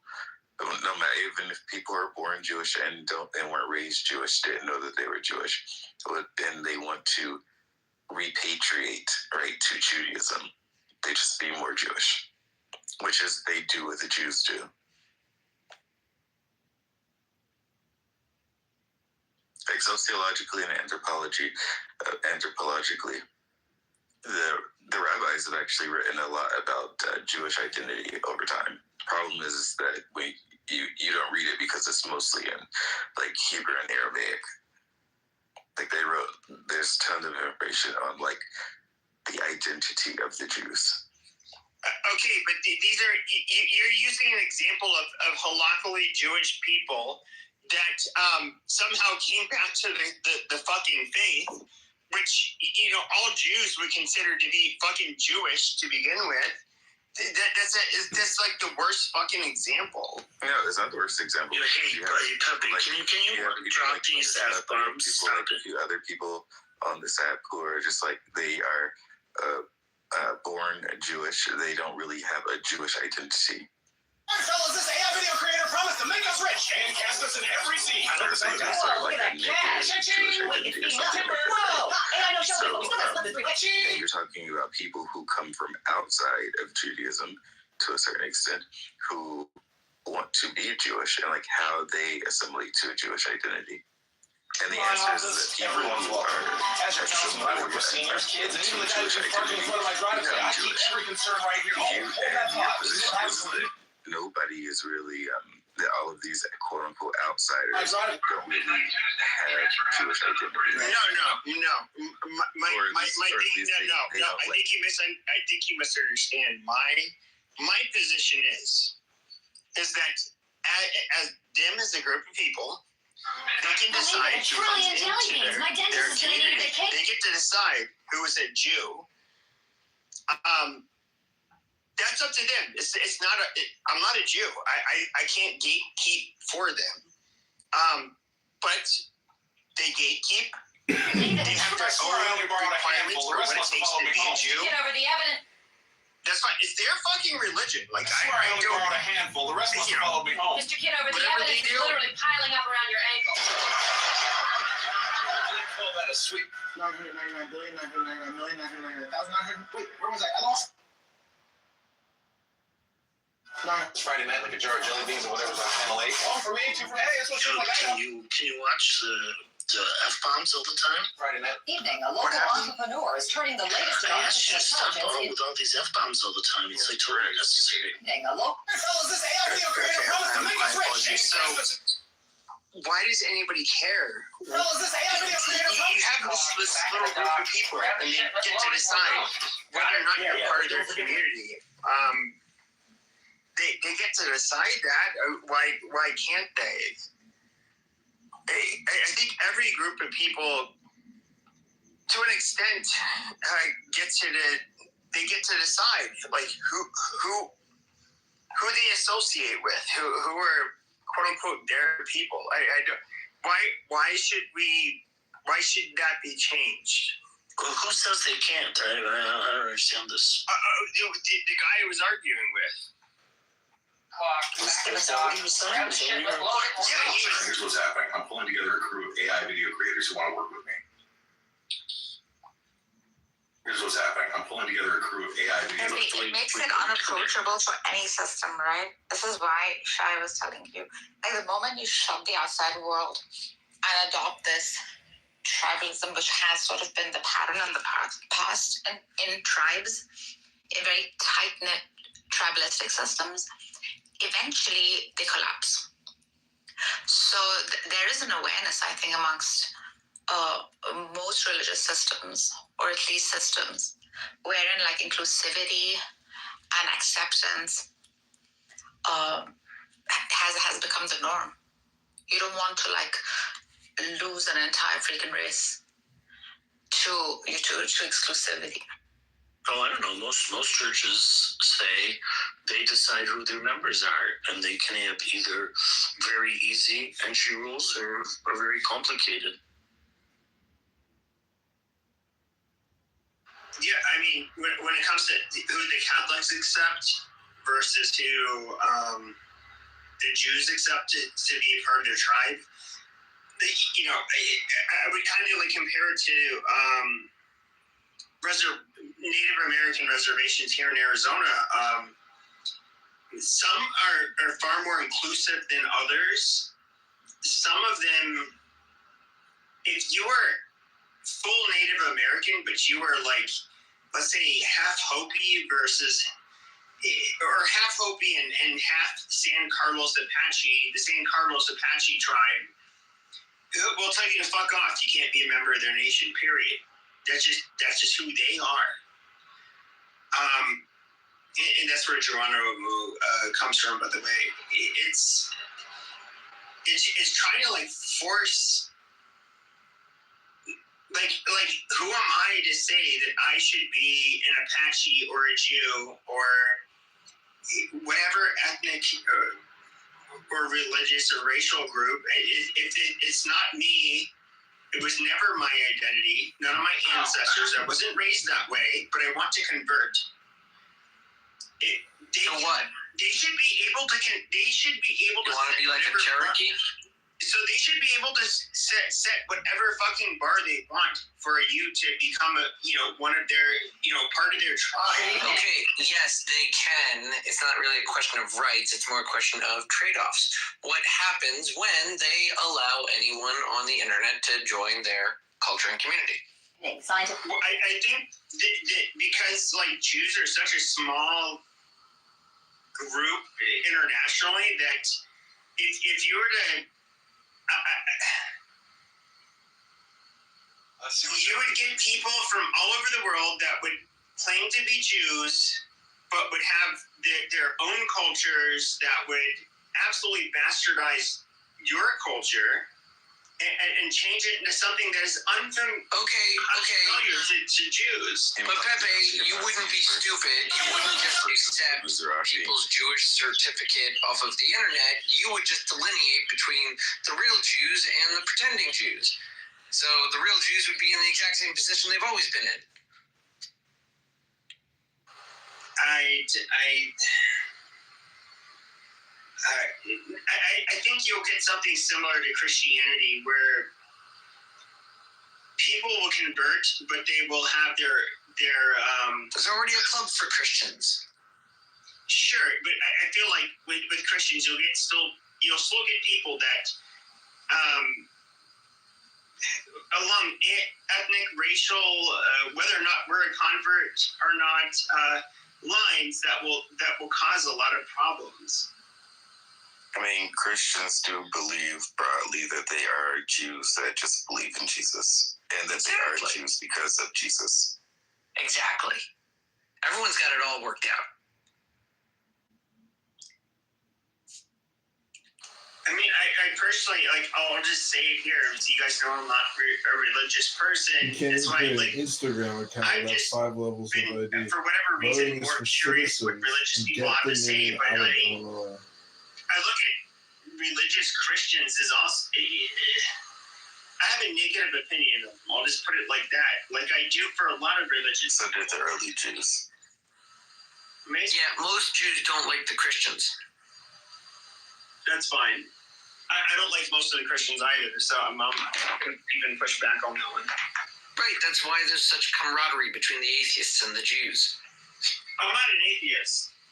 Of course not, of course not. I'm somebody who wants to believe how I was brought up. I think everyone should want to believe what they were brought up with. Yeah, and it's kind of like a mindfuck where it's like, it just doesn't kind of make sense. And so, I think there's like a disinterested moral perspective someone can take on the history of the Christians and the Jews. But I mean, regardless of the Jews, it's just even just looking at everything I was taught. Yeah, but what are you seeking, though? I just don't. If you're seeking identity, then maybe that's what you're seeking. Like, if you're seeking ideology, then you can just. The funny thing about identity is you don't have to seek it to have it and know it. Pepe, when did you feel like it wasn't making sense to you? When I was a teenager. And it just never clicked after that? We would ask priests in Catholicism class questions, and it was just like, oh, okay, let's see how he answers. Too many bad answers. And it was just like, in fact, it was just a bunch of mumbo jumbo, and so, okay. I mean, then we get mad, and more of us would ask more questions, and so mumbo jumbo, and then it's just like, this whole idea I grew up with is just kind of being cooked right now in front of me. Bad answers and eroding messaging. And this was high school students asking priest questions. Right. And it's just like, okay, well, I mean... Shitty answers, bad teachers. Very bad teachers. Right. That is the objection. Pepe, do you believe in God? I believe there's a God, yeah. Okay. What is the most what in the Catholic Church or Christianity is hardest for you to believe and grasp? Like, what is the number one? Like, if you had to do tier 1, tier 2, tier 3, what's the top?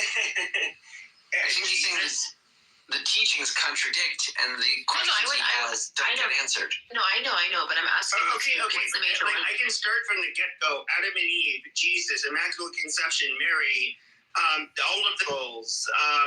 When it comes to even Judah and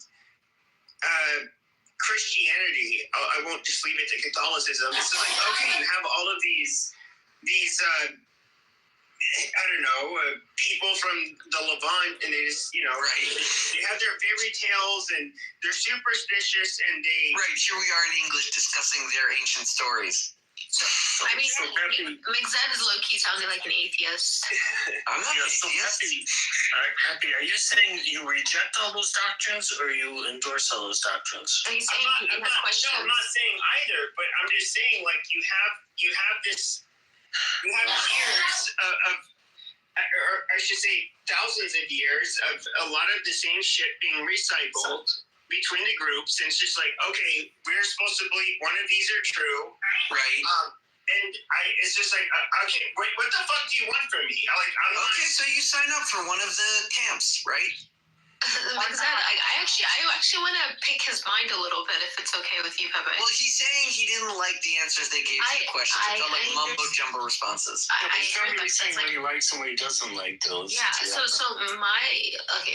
let me. And then he started at the basic stories and all of them, and he said, "What about my questions on them?"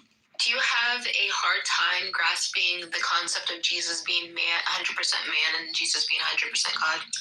No, because okay, the story was told to me so many times that I don't have a problem doing that. There you go. He's fine with Trinity. It's been indoctrinated. That's not Trinity. I think it is. No, that's, what is it called? Hypostasis? Yeah. Okay, hypostatic union. My bad. Now, what Governor Walsh just said is that they have before. I can never tell when they're not counting. Now, Donald Trump... It's not a quantitative. Oh my God, like that. It actually is. That's the crux of the issue. No, whether or not there's two or one. Even if it's qualitative, it's still positive, like illogical. However, metaphysically, it can be the wrinkles can be sort of ironed out. Sure. Regardless of whether or not the Trinity can ever make sense, Pepe has no problem with it. That doesn't beggar his belief. Like I said, I'm biased because I am somebody who's biased to want to believe my view of the world and the religion, my afterlife, all of that, and it's just right. The afterlife. Sure. No, I'm saying you're promised as member of the Catholics a place in the eternity, right? So, if we're good Catholics, yeah. Yeah. Euros naked down there. What's that? What'd you say? He said I was naked. I didn't know my camera was on. Oh my God. Wow.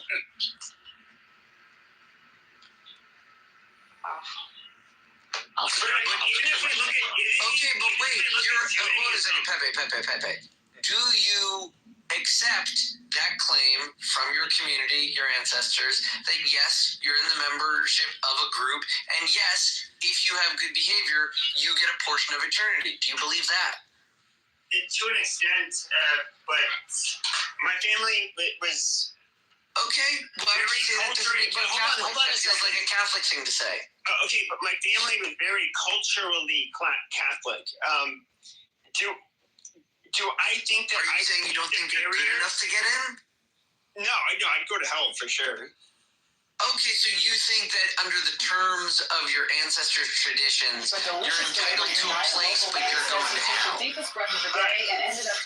I'm not entitled to a place. I think that the traditions were passed on to me. Am I entitled to a place? Right. Not whatsoever.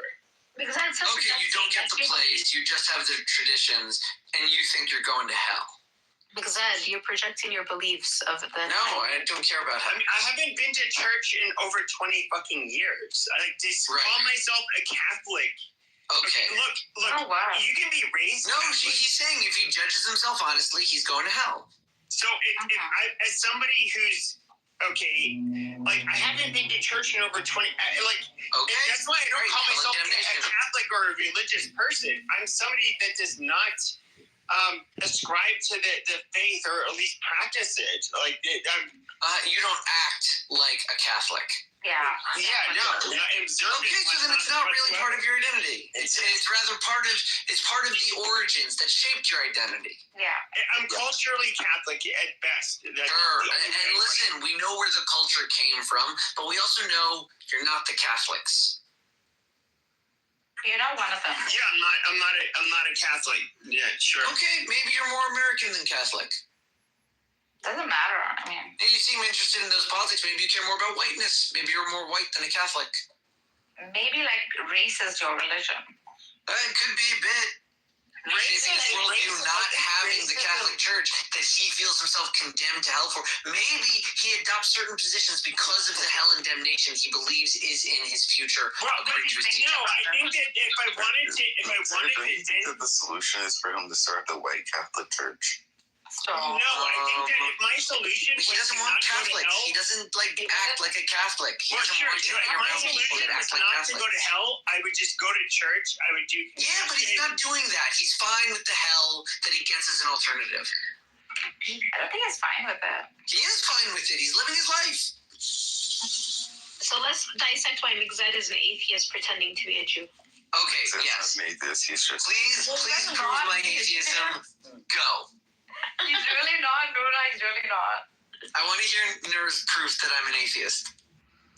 Okay. Go. So, what's your position on the afterlife? I believe in it. Okay. What's your position on heaven and hell? I have varying positions as to what exactly the afterlife is and what exactly a hell place might be.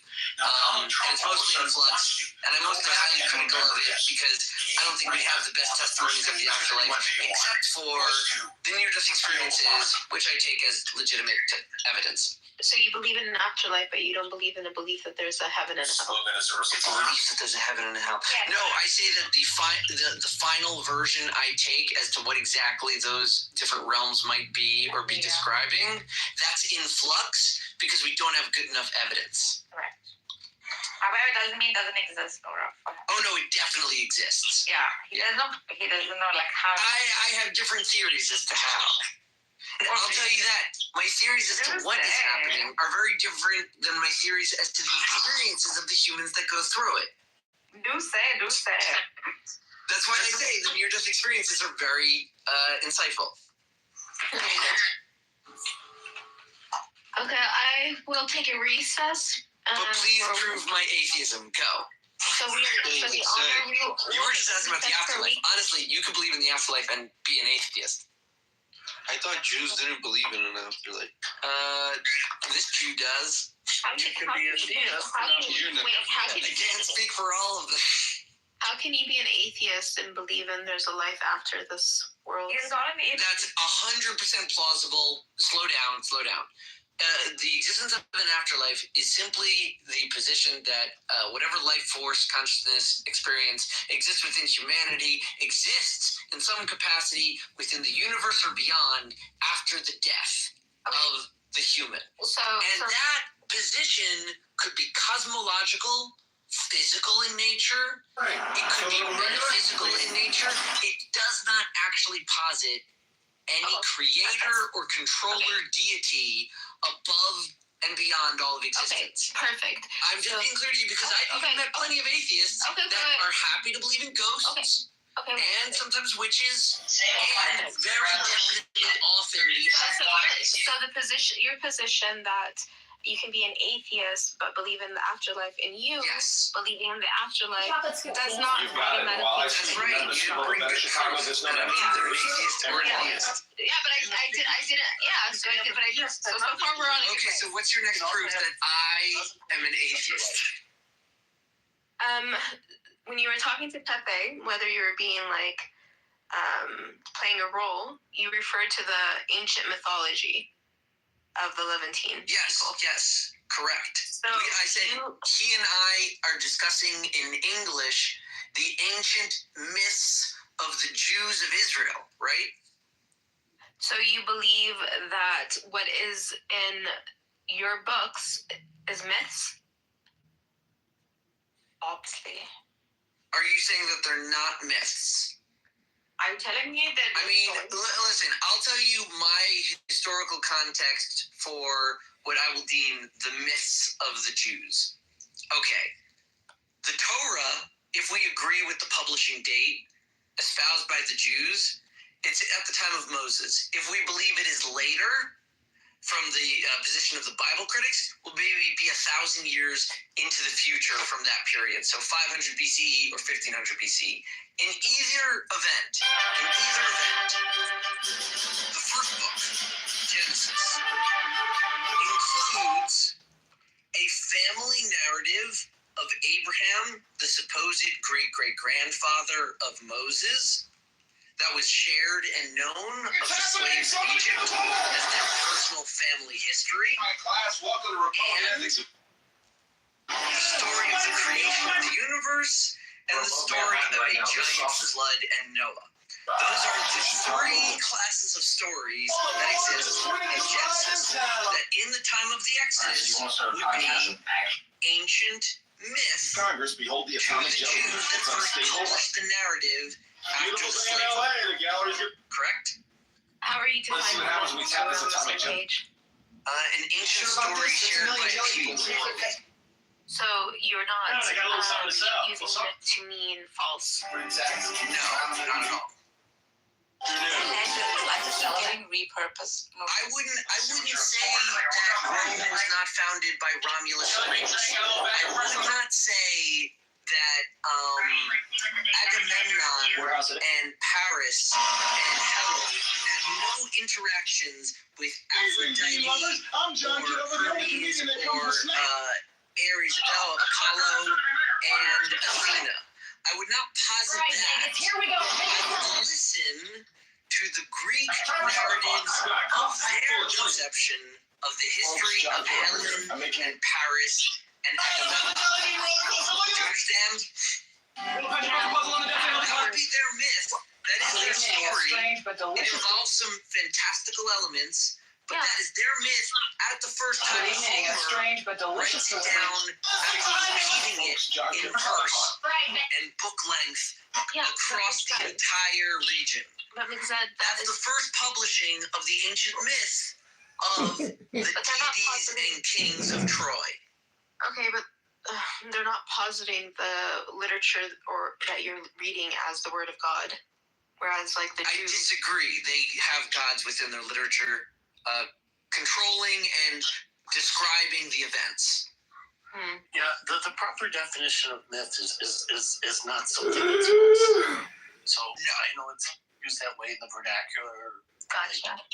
But it's not the correct definition that's used in anthropology, classics, history. Similarly to how people say theory versus hypothesis. Typically they mean hypothesis when they mean theory. Exactly. And in terms of the threefold division I provided for Genesis, the family narrative, obviously you could classify differently within the conception of the slaves of Egypt when they wrote it down after liberating themselves. And that would be different from the narrative of the creation of the entire universe, Adam and Eve, the story of the Great Flood, which all terminates at the beginning of the story of Abraham, which takes up the majority of the book. I mean, just to be clear, that's not Jewish theology. Ah, there you go. sorry. I'm sorry, why? He's not saying it's false. I didn't state anything. Oh, slow down. I did not make any theological statements. I stated historic facts based upon the presumed publishing date. I believe Mayor. Publishing date of the book. Welcome to Kitover Cleaners. And Mayor, you will concede the book was written no earlier than the 40-year period after the liberation of the slaves of Egypt into the desert under the guidance of Moses. At the time of that writing, Adam, Eve, Noah, ancient history. All three of them fellas. They got butterflies in their belly now. It's irrelevant that you completely agree. That fella, y'all just killed in the basement. My brother agree, Mayor. I think he was intoxicated. Ancient history at the time of the publishing, Mayor, you completely agree. That we can't forget. Still irrelevant, but if you repeat it 5 more times, I'll let See as how she ain't got no sale. What is about I'm curious about her. Jewish theology is that when Moses left out the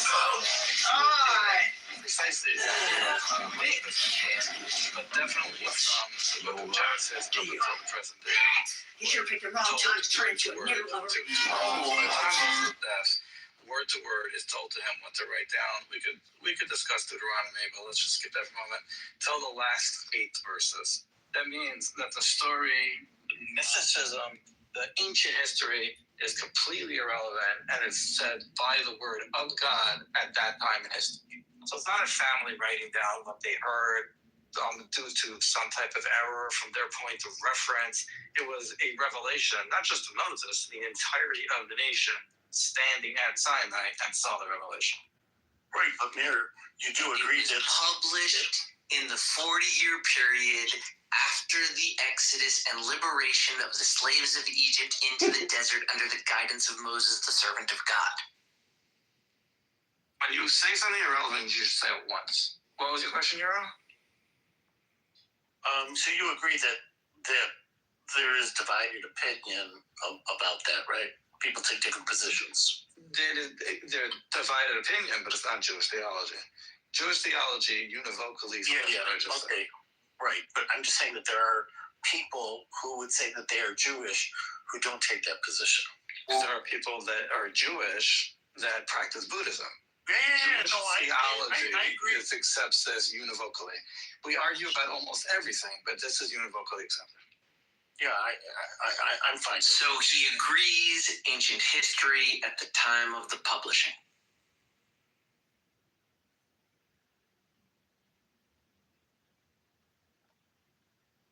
He said the opposite. No, what he said was it's Mary rejected the assertion. Yes, he rejects it. No, he rejected the relevancy of it. He says it's not relevant to his point about Jewish theology. Say it's revelation. Yeah, and even said word for word. Yeah, like the lofty claim of verbatim speech of God, word to word.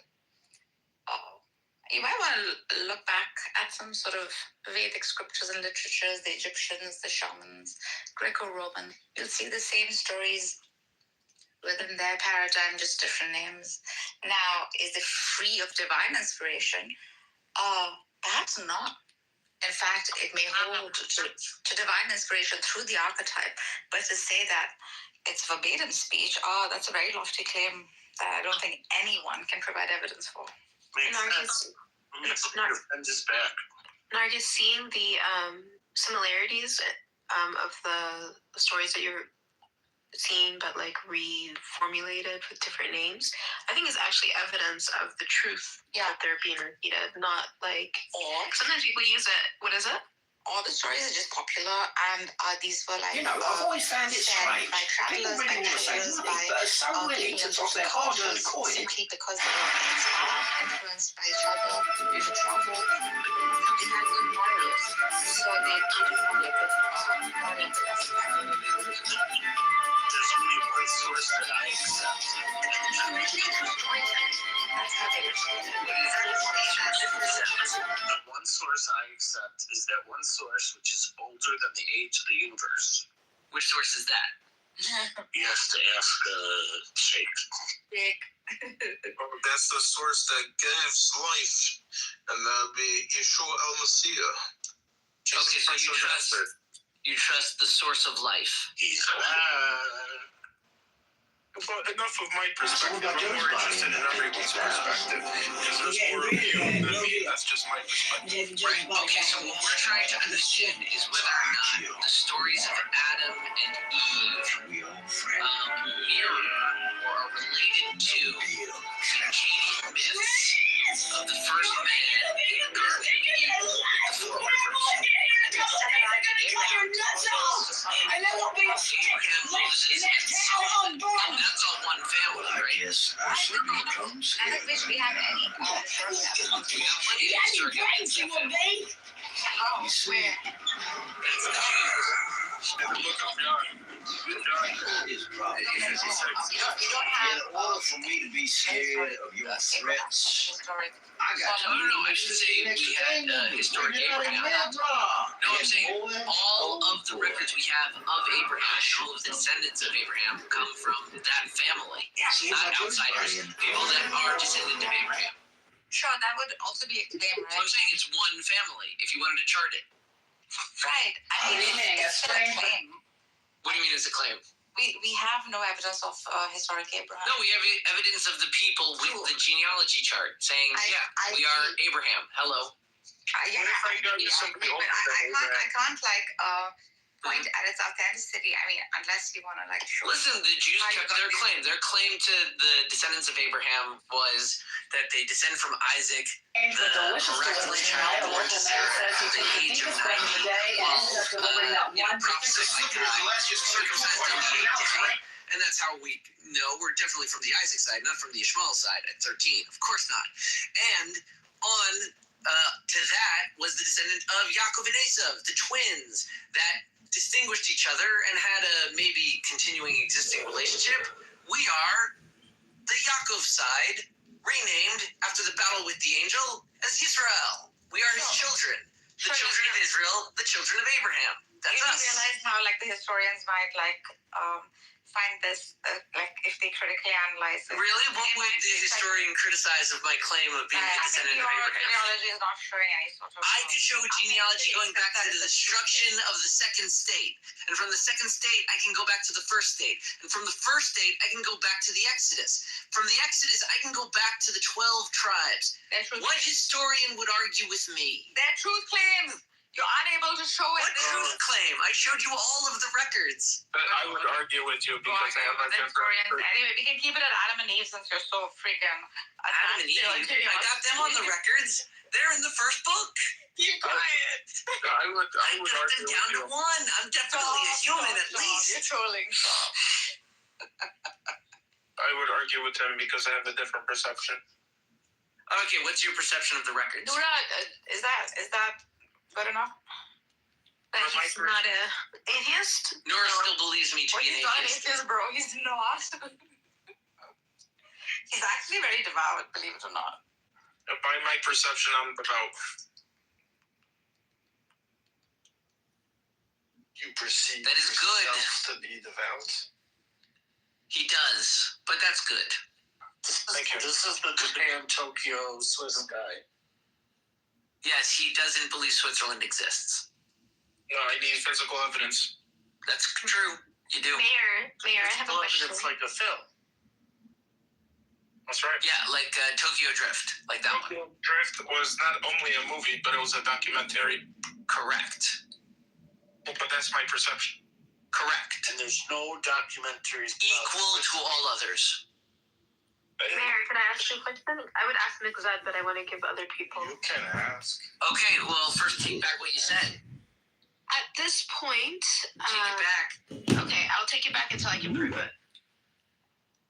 How about this? Say I'm a monotheist. That was actually actually my next question. It was related to that, but I wanted to ask Mayor. He's a monotheist because bots spend quite some time trying to explain the Trinity. And hey, listen, that conversation is not ended. The Trinity conversation will continue forever. It's a carousel the Christians love to ride. Okay, this is my question to Mayor and Mixed, because I think they're the only Jewish people in the room. I'm Jewish. Correct. You're also Jewish, Mayor. You're also Jewish. I'm Jewish by my perspective. And Sheik is crazy, so he's kind of Jewish. Yeah, he's kind of Jewish, but because he's so crazy. Yeah, now go on, Nora. We've identified the Jews within the rooms. Do you believe that the Muslims and the Jew? So it's two parts. Do you believe that the Muslim and the Jew worship the same God? And then second, do you believe that the Jew and the Christian worship the same God? The Jew and the Christian worship the same God. Okay. I'll tell you my answer. I think that both of the Christians and the Muslims are trying to worship the one true God that Abraham taught to the world. I think that is their genuine attempt, both of them. I also think that they have been badly instructed by bad teachers on how to do that. And as a result, their practices are strange and not always directed to the one true God in a respectful or good manner. Okay, can you give an example of why that's the case with the Muslims and why that's the case with the Christians? Sure. In the case of the Muslims, the way that they have interpreted the devotion to the one true God has become some kind of a distortion. It is not in loyalty to one true God in the way that they perform it. They genuinely are trying to, but are not. You're not. In the case of the Christians, they have like a more developed. Wait, you did not specify. It wasn't a clear example. You just said that they do it, but you didn't say how they're doing it. How they fail to serve the one true God? Yeah. I don't want to, These ideologically, condemn a nation. Yeah, you can't condemn a nation like that. That's why I would never.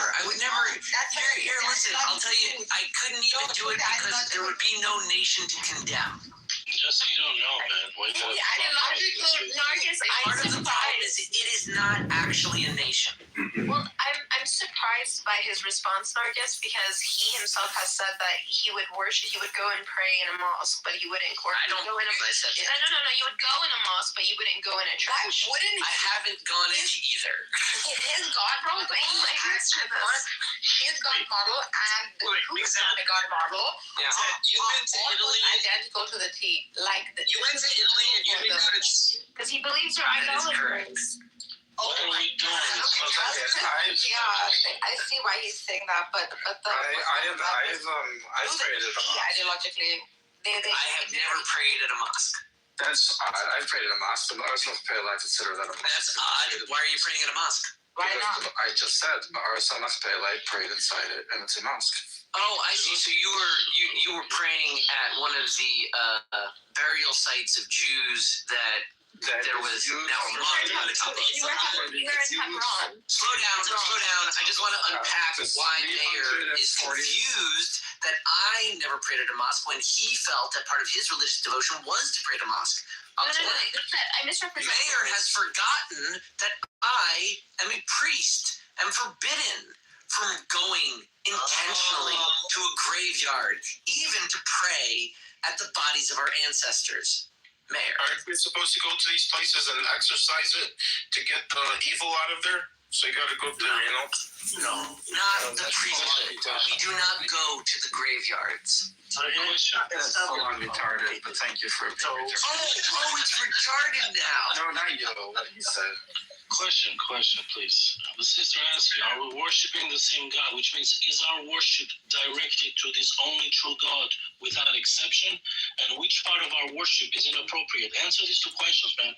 That's why I told him hang to ideology instead of. You want to know? Listen, I'll who explain. the Christians act right, because that would be. I'll explain it structurally and legalistically. Keep it at ideology. Okay, fine. I'll explain it structurally and legalistically. Structurally and legalistically, religions, as they function at least today, are franchise models, which is to say they go and provide a certain style, culture, a community, a history, a narrative, a language usually, and they set up different institutions that proliferate this ideology, this mindset, this lifestyle. And these franchises are measured in a certain meta sense based on the validity each franchisee can express the franchisor model. Right? We want to see, is there a true representation of Islam amongst all of the Islams? That's an interesting perspective. Now, I would say personally that Islam is not a nation. I do not see a single nation in Islam. I see multiple nations, many. To me, that is not even a franchise model, realistically, boringly, because the Muslim contention of their identity and their religion and their beliefs. You're not answering the question. This is why I believe you're an atheist, actually, Mitzad. I believe that. You asked me if I condemn the Muslims, and I'm saying they're too broad to condemn. I would need to review each individual manifestation of Islam. Let me backtrack to why I believe you're an atheist, because you make it very clear right now. Everyone thinks Jews are atheists. No. I don't think Mayor's atheist. Whether or not I am an atheist. The reason you're just foolish. No. I see that Mikzed holds to this belief of a lineage from a priestly class. And because he sees that he belongs to this lineage of a priestly class, he has this it's almost like a family honor to worship and do the things that come from the lineage. Who else carries the name of Aaron? And because of that, I am the one. Listen, Noor, whether you like it or not, the best records we have in the universe show that I carry the name of Aaron. Okay, I hear you. But because of that belief that you have the best records, the fact and you descend from this man, from this priestly class, that is what motivates your relationship with Judaism, not your belief in an existence of God. And if you did not come from this lineage, I'm not saying it makes him an atheist. It's also not true. You're saying the source of my commitment to Judaism comes to my commitment to my ancestor Aaron, the high priest of the Jews. That's what you're claiming? You believe that you descend from him, yes. So you're saying I'm only committed to the Jews because they respected my ancestor Aaron? No, because you believe you descend from this man named Aaron. I do believe I descended from the man named Aaron. Not that you actually do descend from him. I do actually descend from the man named Aaron. Can I say something? Noora, you misunderstand, right? His motivation is not his caste as a priest, right? It's kind of a slavery for me. It's that the priestly class are civil servants.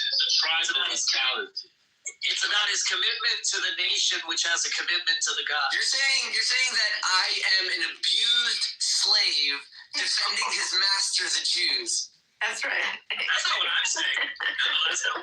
Anyways, back to you not answering. But you misunderstand because we are not servants of the Jews. We're servants of God. That's a bit my family in particular. That's not clear. You've been serving each other for centuries, right? That's how you're surviving. That's not that's a question. We don't serve the land. We don't serve the people. We serve God at the temple. You serve the tribe. That's it. Tribal. I actually think you're facilitating the people. They serve. You are serving. Well, okay, so we administer to the nation's service of God. Right. You're a public servant, Mixed. We are the servants of the worship of one God. Sure, but you're the guys at the DMV who helped me get my driver's license. The bureaucrats, the guys that check your license before you're ready to serve the one true God, honestly, respectfully, in the Jewish way, as taught by the high priest Aaron. Yep, deep state. Which is to say, I, as a servant of the Jewish system, have to determine your monotheism. I'm not just a monotheist, I'm the judge of the monotheists. And that makes you an atheist. I guess I'm an atheist. Yeah, that's your perception. I think maybe what you're determining, what you're sensing, is if I truly have or believe I have the role of the judge, administrator, magistrate of monotheistic entry into the Jewish methods of worship of the one true God. You servant of God. Slow down. What you're sensing as atheism is actually trained judicial disinterest, which is different than disbelief. Disinterest, if you understand, it means allowing any perspective to be expressed. She's framing Judaism like Christianity, that it's essentially at its core about what you believe. Yeah, I could be. She's saying, she's trying to claim that I believe there is no God. No, she's saying you're putting something before God. She believes you believe in God. But I focus too much on the genealogy to figure out my place in the universe. Right. Yeah, you're too upset. I actually don't believe in God. I'm just saying, I am the one carrying Aaron's name. There's nobody else here that can do that. There you go. I have a cousin named Aaron. There you go. He laughed. He was so offended by your comments. No. Okay. And listen, you know what that means? I can't carry David's name. I don't. You're not the Messiah. I'm never the Messiah. You're never going to be. Never. We do other things. What's in the name? Says Shakespeare. The name Aaron? Just saying it. Nothing. It's just he was a guy. Do you know that he did the first 3 plagues? No, I don't. Yeah. Did you know that Aaron is probably an Egyptian name? Ooh, prove it. Well, show me a Hebrew root in that name. Har? So what is it? So why is he named that? I will make mountains. I know, but like other Moshe. Or I will, maybe not even I will make mountains, I will climb mountains.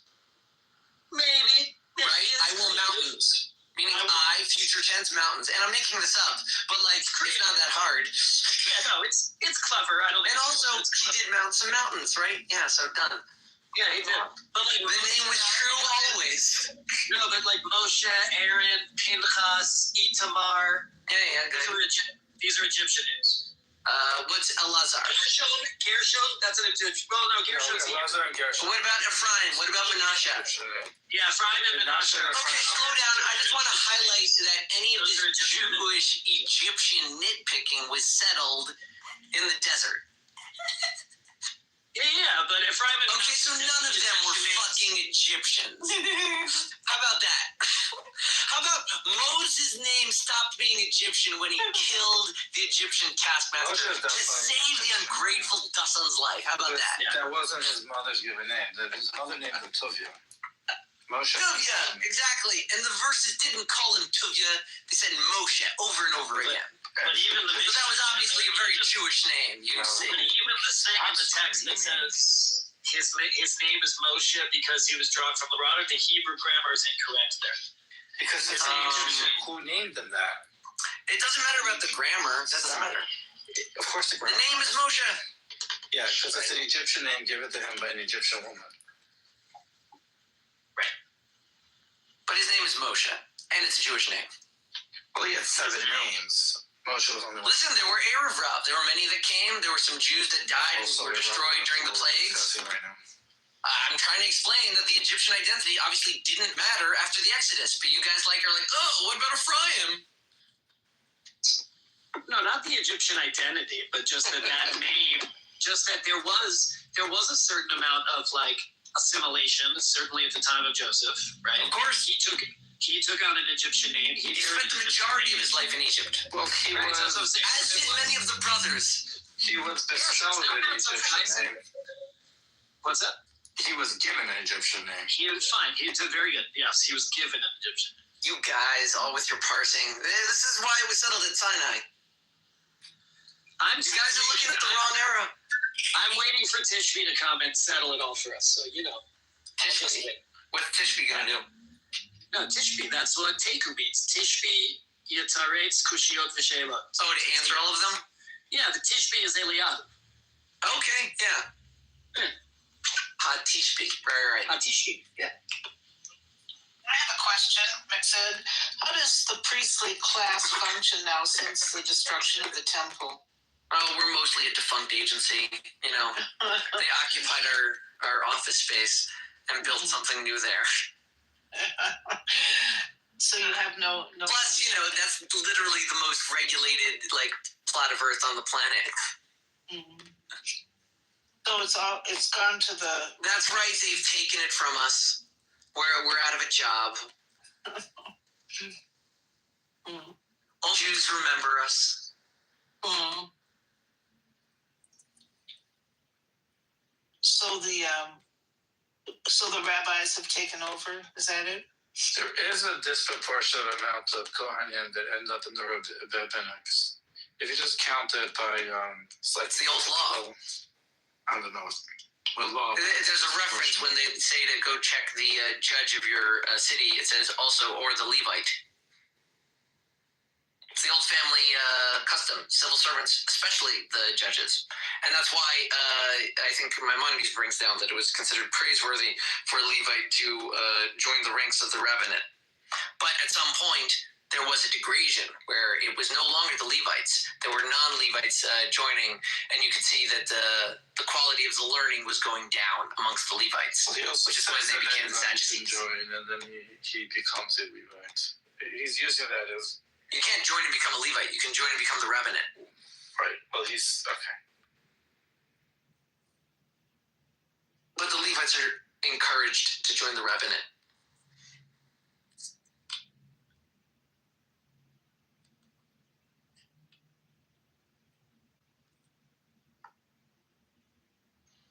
It's been 2,000 years since you guys had a prophet. It's God gonna send you guys a prophet anytime soon. I don't know. Maybe if you let his temple be rebuilt, he would give us some more prophets. Yeah. Is that the only time? Yeah. All I'm saying is, we agree with you. We're not following the book as well as we should. Says the Christian, the audacity. Is that the audacity of rebuilding the Jewish temple? What kind of crazy Jew would want to build a temple? No, says the Christian. It's not like they built a temple of tents while they lived in the desert. No, that would be crazy. Only crazy people would do that. Is the Christian fully? If you behave yourself. Is the Christian fully judging you? I said the audacity. Yeah. How dare the Jews want their temple? I'm a Muslim, but the one temple, the only temple of the Jews. Does God only send prophets when you behave yourself? Yes. Are you sure? Unless we're really close to destruction, then he sends new prophets. There's two ways it can go. Either we're really good and we're at that level and we're just going to pop out and mostly they'll just be having fun at their special prophet school, or the alternative is we are close to actual destruction and then a prophet will come and save us. Oh, you're saying like when Jesus came before the destruction of the second? No, I'm talking about like Moses. I thought we were discussing prophets. Why did you start thinking about him? He wanted to know when we get more prophets, and I said that you could either put us into a desperate circumstance where we are near destruction and only a prophet could save us. Alternatively, you could let us develop our little system of prophecy and let the school develop. Good excuse. There's a fun instance of King Shaul seeking out King David to kill him because, it wasn't good to have two kings around at the time. And he spontaneously burst into prophecy in defense of King David.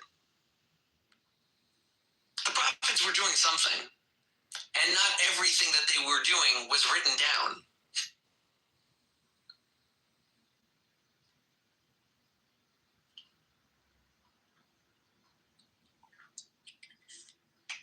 So when the temple was about to be destroyed, why wasn't a prophet sent? We there was a prophet telling us about the destruction of the temple. That's why we knew what was going to happen. What's the name of the prophet? Jacob. Yeah, what was the name of that prophet? Isaiah. Isaiah. Nigga, that was 800 years before this. Okay, so are you talking? Oh, I'm sorry. I thought we were talking about prophets here. It wasn't 800 years, but are you talking about the first temple destruction or the second temple? Both of them were covered by Isaiah, but go on. Who's the second in the 70? The second, well, it wasn't in 70 AD. That prophecy was already given multiple times by Isaiah, Jeremiah. Of course. Ezekiel kind of alludes to it. The trifecta, the real age of prophets. Multiple prophets have said, and if you read the prophecy of the rebuilding of the final temple of Ezekiel, it clearly is not the second temple. Not the second temple, no. Not that Ezekiel was talking about, no. Because said that God sends prophets either when you behave yourself or when you're about to get a temple. Yeah, but we already have a prophecy for this one. We know when our third temple is going to come back. What'd you say? We know when we'll get the third temple. Yeah, that's not the point. So you said that God sends prophets before the destruction of your temple, right? No, not necessarily. Other than Isaiah and Ezekiel and Jeremiah. And how many? Why? Who else would you say was a prophet? How many years before the destruction of the second temple did they come? How many years before the destruction of the temple did they come? There were no prophets the entire second temple. Hundreds. Right. Hundreds of years before. See, that's how prophets go. This is all messed up. Smile, this is all messed up. Even according to you, there were no prophets the entirety of the second temple. Okay. No, that's not true. Jesus is. Oh, which prophets were there in the second temple? So according to you, Jesus and John the Baptist. Okay, so that's two. And how many years after the prophet before that was it? I'm sorry? When was the prophet before those two? Yeah, how many years before? What was the last prophet before those two? I think a couple hundred years before that. Couple hundred, 200 years. And the prophet after that? Wait, which prophet was it 200 years before these two? A couple hundred years. Micha. Yeah, that's what they're going to say. I want him to give his answer. I don't know who he says. Not you. Micah. Micah. Who did he prophesy to and when? I don't know. I got to do more research. You don't know. And include the I thought you said 200 years. John the Baptist. 200 years before Jesus and Baptist? He said a few hundred years. He's going to say 600 years. How many? 600 years. Which is it, 200 or 600? He didn't say 20. He said a few hundred. A few hundred? So that's what he said, yeah. How many hundreds? Smiler, how many hundreds of years after John is the next prophet? Okay. So who, John the Baptist? Yeah, John and Jesus, they're contemporaries, so that's one batch of two. Who comes next? Okay. So usually God does send prophets or warning the people of Israel before the destruction of the temple. Are you saying nobody comes after them? Usually, you gotta. I'm asking, yes or no? Equals two. So that's your usually. Okay. Well, what we. I don't want a narrative sing-song. God would send. Who's the next prophet? How long after? What is going on? God would send prophets to warn the people before he would disperse them. Name of the next prophet. The only prophet that came before the destruction of the second temple was Jesus. And your proof is because... Whoa, slow down. The next prophet. What's the name of the next prophet? And he... Is there no next prophet? Yeah, there's no next prophet. There's no next prophet. Okay, so the last two prophets ever, Jesus and John, they're a few hundred, maybe 600 after Micah, the previous last prophet. Mm-hmm. Okay, so how did they verify their claim, obviously 600 years after the death of the previous prophet? What? How do they prove their prophets? Who, Jesus and John? Yes. Well, so for Jesus, we just have a fulfilled prophecy that he said that the temple was going to be destroyed, and that's what happened. Well, Daniel already said that, so we don't really need him. So okay, wait, slow down. So you want to say that Jesus repeated a prophecy from Daniel, and thus was a prophet like John? And he also prophesied his resurrection. Okay, so also he said, I'm going to resurrect, and he resurrected, yes? Yes. Okay. Where is the proof that he said he was going to resurrect? Gospel of Mark, Matthew. When was that written? So some scholars do argue that it comes after the destruction. But No. You misunderstand. I'm asking about the resurrection. Was this document written before the resurrection or after the resurrection? After. So this is a story afterwards claiming that someone predicted a resurrection. Yeah, so Okay, so no one predicted a resurrection then. Usually when you're writing history, that's I was just trying to understand. I thought you said that he predicted a miracle and then pulled it off, but you don't have record of him predicting a miracle. Stop. When you're recording historical events, you usually record them after they happen. That's not if it's a prediction. That's not how to. And listen, you can make up a prediction at any time. I can say that Isaiah predicted the discovery of the Americas. I can do that.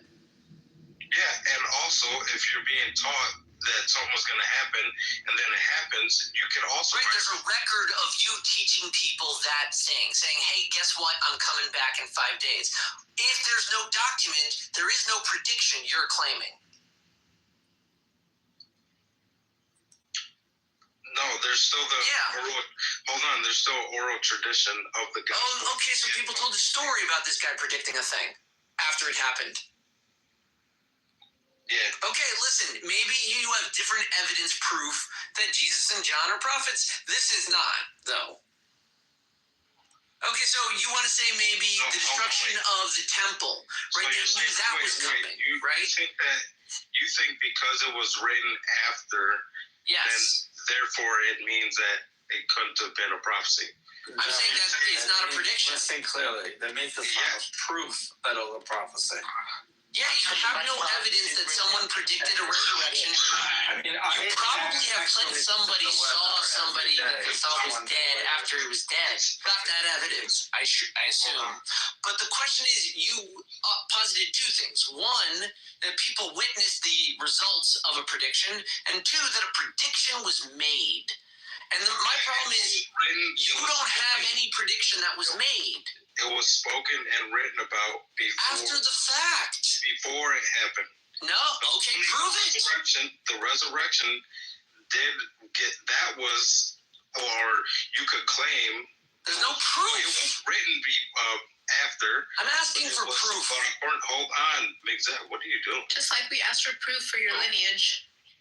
Yeah. Exactly. I have the proof for my lineage. Hold on, wait. So we have the documentation. We have the lineage. It is a oral tradition. It starts as an oral tradition, and then it goes on to be written down. I'm sorry, but that's just not proof of a prediction. Listen, I don't want to be mean. I'm just telling you, that's not... Listen, let me explain something to you. Isaiah wrote in an era of peace about the destruction of his state and temple, and that the state would be returned. He wrote about that, lived and died, and the records were kept, and then it came true. All of it. Now, within that, that's a prediction that was made and measured and tested. You don't have a prediction. You have a story about some guy predicting a miraculous thing. After the miraculous thing occurs. After a miraculous thing occurs, anyone can claim that they heard of a prediction beforehand. Everyone can do that. Which is why, I'm sorry, that's just like not evidence of prophecy. Okay, cool. So again, we have a oral tradition that great, you believe it.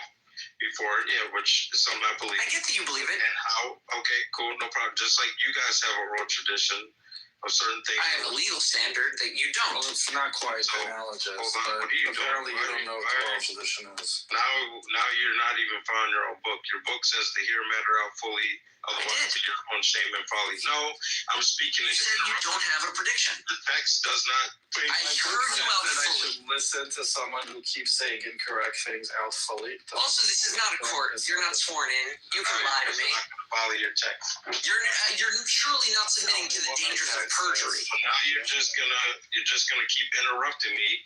I shut my mouth. That's not all I'm gonna do. And then I'm trying to talk, and you're just cutting me off for some weird reason. So again, we have our own tradition that these things were spoken before that. Yeah, you don't have to believe that. Right. That's our tradition. That's right. what we passed on. Right. And we can likewise say this goes all the way back to Jesus. Now, right.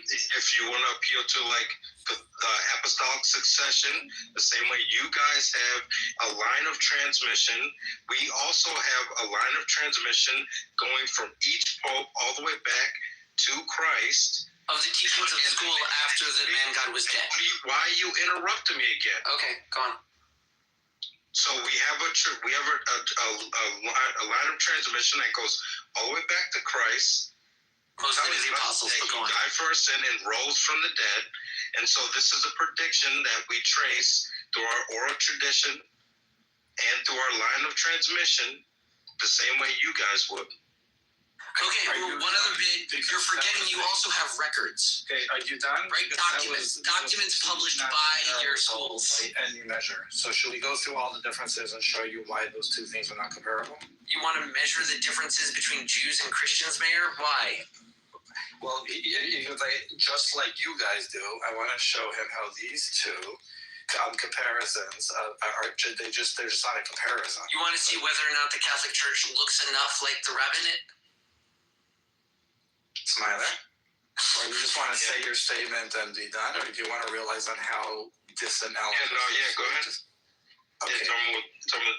Saying apostolic succession is not similar to the way that the Jews maintain their oral law.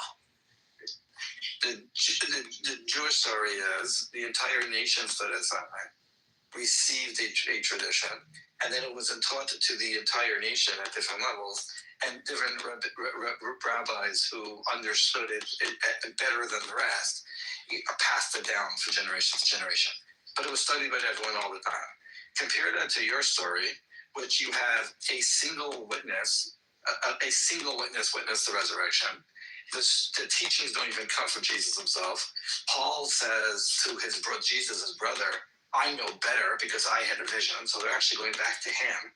And then they're kept locked up in the church in Latin where no one's allowed to read it. Do you see any comparison to those two stories? Okay, yeah. So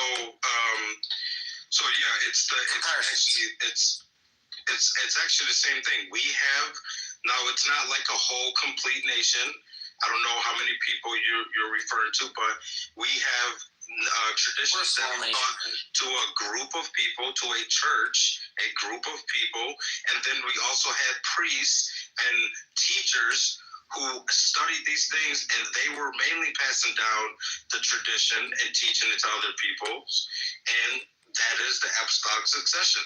So you have the body, the same way you have the nation, we have a body of people, and then the same way you have your teachers, your rabbis. Okay, so what nation? What nation are you? And interrupted again. And we had our priests that likewise were teaching and passing things down. So okay, it's not a nation? Is it a nation or no?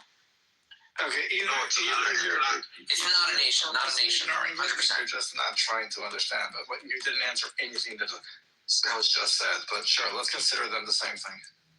Okay, so supposedly I didn't answer anything that he said, even though I know he said that something was passed down and given to a nation. I directly dealt with that and said it wasn't a nation for us, but it was a group of people. And then he said we also have teachers and rabbis who would learn these things and pass them on because they knew more than other people. I, again, directly responded to that and said we likewise had priests and leaders of the church who did the same thing. So the claim that I didn't answer anything was just a lie. You just didn't understand. Now I'm still unsure if you intentionally didn't understand or you're just not capable of understanding. So that was different than, so me, okay, maybe I didn't understand, but that's not me not responding whatsoever. Well, you didn't respond to anything I said. It could be the reason you didn't respond because you didn't understand. So you can't just take nation and say group of people, because the point is there's a clear understanding by everybody exactly where this is coming from. Not Latin, where no one's even allowed to read it and understand it. It's completely different. And the origin story comes from somebody else off the chart, not from the original at all. So it's not an analogy at all. So you remember how the dialectic went. We were asking you, what's the proof that he was a prophet? And you said the proof is exactly the same as your oral Shadusha, but it's not. It's from someone else that came later and said, you guys all got it wrong and I got it right. So you're only appealing to Paul. I'm not even talking about Paul.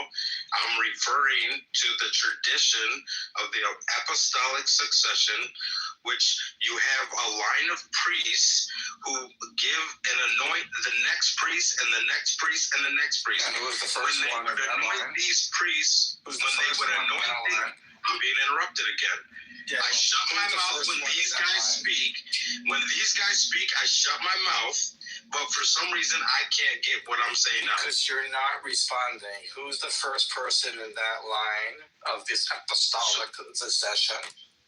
So now, So now from me explaining what it is, now you want further detail.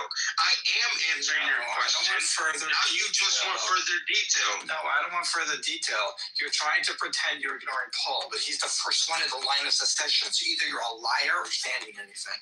No, I said I'm not mentioning Paul. Right, but then you spoke about the apostolic succession. Who the first? Okay, so let me finish. Let me finish. First start, then finish. Start from the beginning. First one in this apostolic succession. Be honest. So again, it's being from the one source, like you guys said. Well, the group of people or the nation knew the source in which this is coming from. Okay, likewise, we had a group of people, not a nation, I'll clarify, that had the source, which is Christ, which is Jesus. And it was passed down. We also had leaders in the church. We had priests, and they would pass this information down and anoint the next priest and the next priest and the next priest, and they would make sure they knew that information and had the right doctrine. And so that was our same tradition and beliefs were passed down from one person to the next person to the next person. No. Now let's start again, and let's see if you can be honest. The origin story is one woman who said she saw the resurrection. A single person, not a group of people, not a nation. That one woman gave the story over to a group of people. Those group of people then allegedly got it wrong, and Paul says, no, I spoke to him in a dream, and I got it right. That's when you start your apostolic succession. So before we even talk about the fact that you're jumping from a nation to a group of people and there's no verification process, talk about your origin story. It's not analogous. Okay, so again, the origin comes from Jesus. Jesus tells his own disciples. After he's dead. After he's dead. After he is dead. Whose testimony? See, here we go again. Because you can't be honest. Based on whose testimony do I know he's a prophet? Okay, Norm will be the unbiased judge. Let me.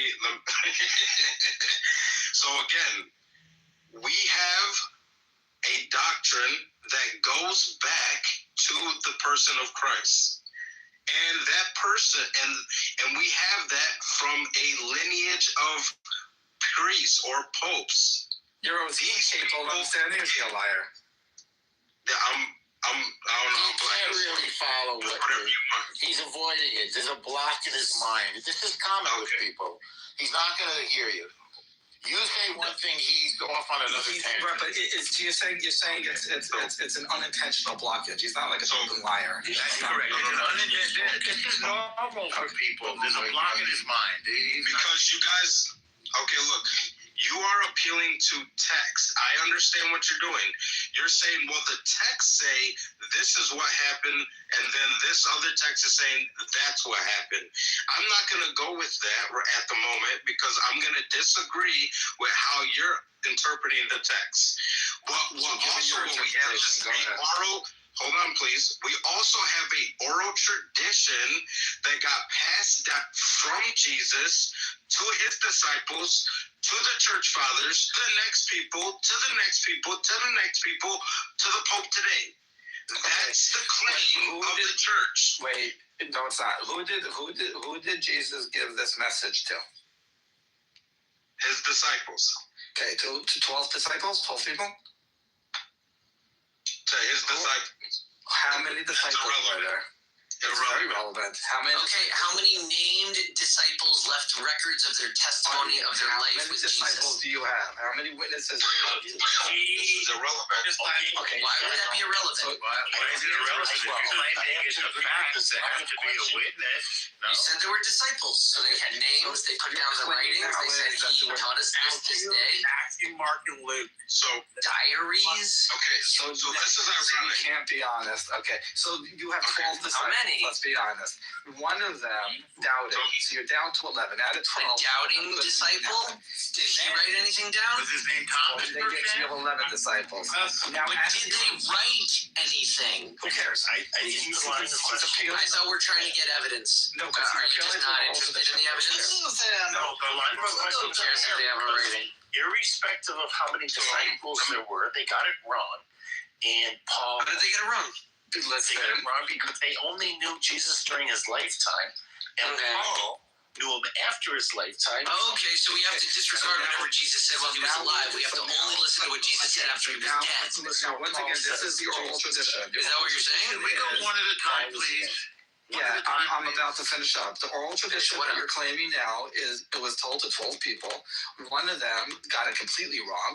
The other 11 got it mostly wrong, got rectified by a single man named Paul, and he taught it to the next group. And you're trying to say a group of people similar to a nation when the entire nation stood there and received the word, and the entire nation sounds like one guy.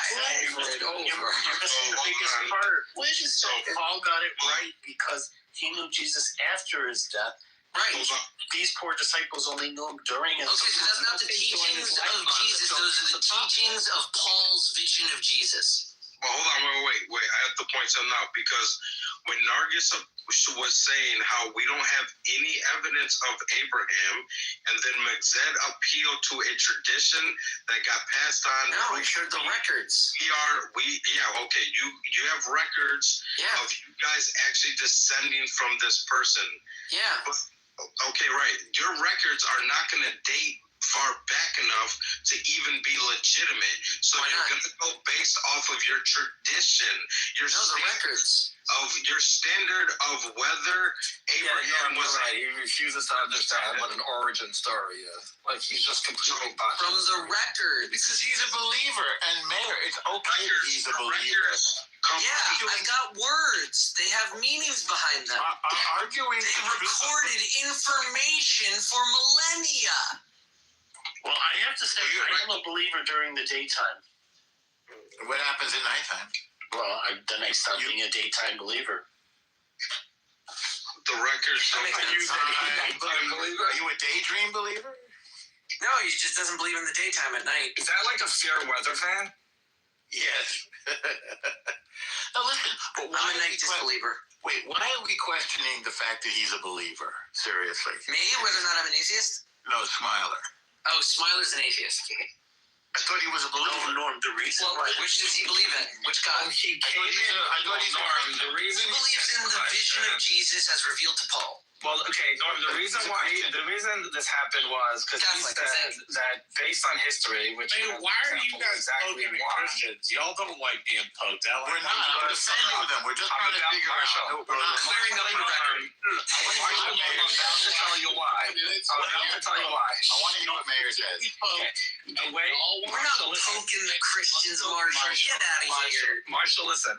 That Smiler got attacked was because his claim was that before God destroys the temple, he sends a prophet, which N equals 1, the first temple. That's it. So therefore, we must accept Jesus as a prophet because the temple was destroyed, and there must have been a prophet. So the question here was, what's your proof that he was a prophet? And his proof was the temple was destroyed. Resurrection. So I said the resurrection. That was the resurrection, which is just evidenced by one eyewitness after the fact, claiming a prediction beforehand. You have to stop interrupting analysis. You can't get a thought out. Yeah, wait, he said it's exactly analysis to your oral tradition. We have an oral tradition that Jesus was resurrected. So I showed them how they're not analysis, and I have no reason that I must accept Jesus. So by the standard, Smiler is correct. and I wasn't. All right, Wait, Mayor, what is there is a film. Why do we film that says Jesus did resurrect? So Smiler is right on that basis. There's a record that says that Jesus resurrected. There's a film. You got to remember that's there's a film. That's true. There's a film. Videotape. So wait, Mayor, yes, why is their belief system or oral tradition less valid than ours? Because the origin story is one woman blamed. The only reason I should accept he's a prophet is because the testimony of one woman after his death, and all the people that knew him during his lifetime got it wrong, and it's only Paul who knew him after his death that got it right. Okay, origin story is not analogous, so I have no reason to accept him as a prophet. Okay, Mayor, respectfully, I disagree with you. Respectfully, Mayor, as a prophet, go ahead and accept him as a prophet. You're right. I'm not. That's I didn't know that the 11 got it wrong. How did respectfully, I disagree with Mayor. Wait, I want to hear how the 11 got it wrong. Because the entire idea of he came to fulfill the law, and now that you don't have to follow the law, that all comes from Paul. And Paul says they got it wrong because they only knew him during his lifetime. Okay, respectfully, I disagree with Mayor's contention that the reason Mayor has to focus on Smiler's beliefs is because these 11 got it wrong and he's following the teachings of Paul, who got a vision of Jesus after Jesus. What I think is actually more relevant is the original point of them not being a nation, of them being a small group of men coming with Mayor's head. You're changing the topic. I'm explaining why I disagree. Wait a second. Point of order. Norm. In terms of your question, why does it matter that we should care what Smiler thinks about the dead resurrected Jew? A belief system. Okay. No, I'm explaining why it matters. Because I disagree with Mayor. Mayor says there's a particular Picayune point that means that Smiler is wrong and thus it must matter. I disagree. So I would say like 11 guys got. Okay, I would say that the reason Smiler's opinion matters and Mayor's that are wrong, it's 12. Great, 12 are wrong. Okay. Well, Judas did 12 disciples, all of them are wrong. We need to discuss it more. He was even more wrong. That's exactly. Yes. I would say that as a religious Jew. Why do you think it matters? I can agree with Smiler with his whole story of the resurrection, but why does that matter? The prophets talk about that the prophet that says you don't have to keep the Sabbath anymore, like Paul says, because I fulfill it, is a false prophet, even if he creates miracles. In the 5 books of Moses, I agree with you. Let's say a whole nation witnesses. But that's not why it matters. Why do we care? Slow down. I will answer your question why it matters. It matters because you have to contextualize exactly what the Christians are doing, especially if you're claiming that the nation of Judaism pre-exists, post-exists, and exists alongside whatever Christianity is. They say they're not a nation. Instead, they are an ideology, a small political party trying to besiege a particular political reform within a nation that they believe that they occupy. Please let me explain why it matters. They are following through on a defunct litigation on the identity of the Messiah. They have ample evidence. They have tracked their case for millennia. So and the reason it matters, the reason the Jews are addicted to responding to their claim is because the ancestors of the Jews rejected the petition of the Christians. So they're engaged in a prolonged act of civil disobedience about disagreeing with the verdict passed by the ancestors of the Jews. What's the problem with that? The problem is that the Christians think they are expressing their genuine true belief as to what is true. Yes. The Jews think they are arguing their case in front of them. No, we don't. Oh, then why do you try to disprove it? We're just having a conversation here. What about the 12 apostles that all got it wrong? Yeah, I suppose that was made. What about Paul's revelation after the death of the God King man? What about it all? Why does a Jew need to critique the Christian belief? I don't know. He needs to defend his position. Because the Christian belief is submitted for the Jewish consideration. He wants to defend his position. And I'm saying you have to rise above and stop acting like judges of the Jews. They have their case. Let them present it before the true court. Well, the answer to it is that he's a prophet, but he's a false prophet. That's all. If you want to interpret it that way, you are not on the high court. You are all stepping out of turn in the culture you claim to be defending the proper arguments for. Let the courts decide whether their arguments prove the Messiah. What court?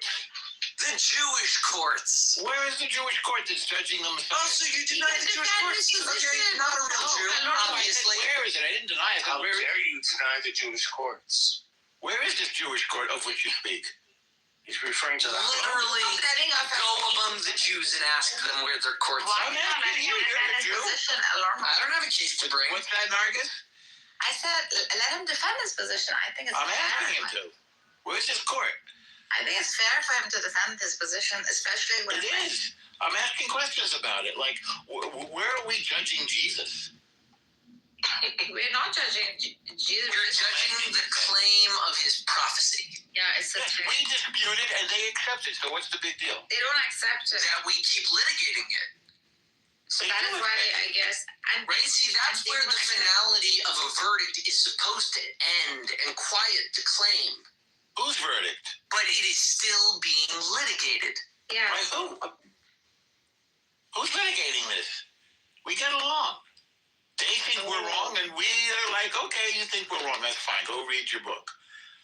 Right? It's a discussion. What do we care? I think he can. Why can't he defend his positions as much as Smiler should defend his position? I want him to. It's fair to do that. It's a good thing. Am I acting like it's not fair for him to say this?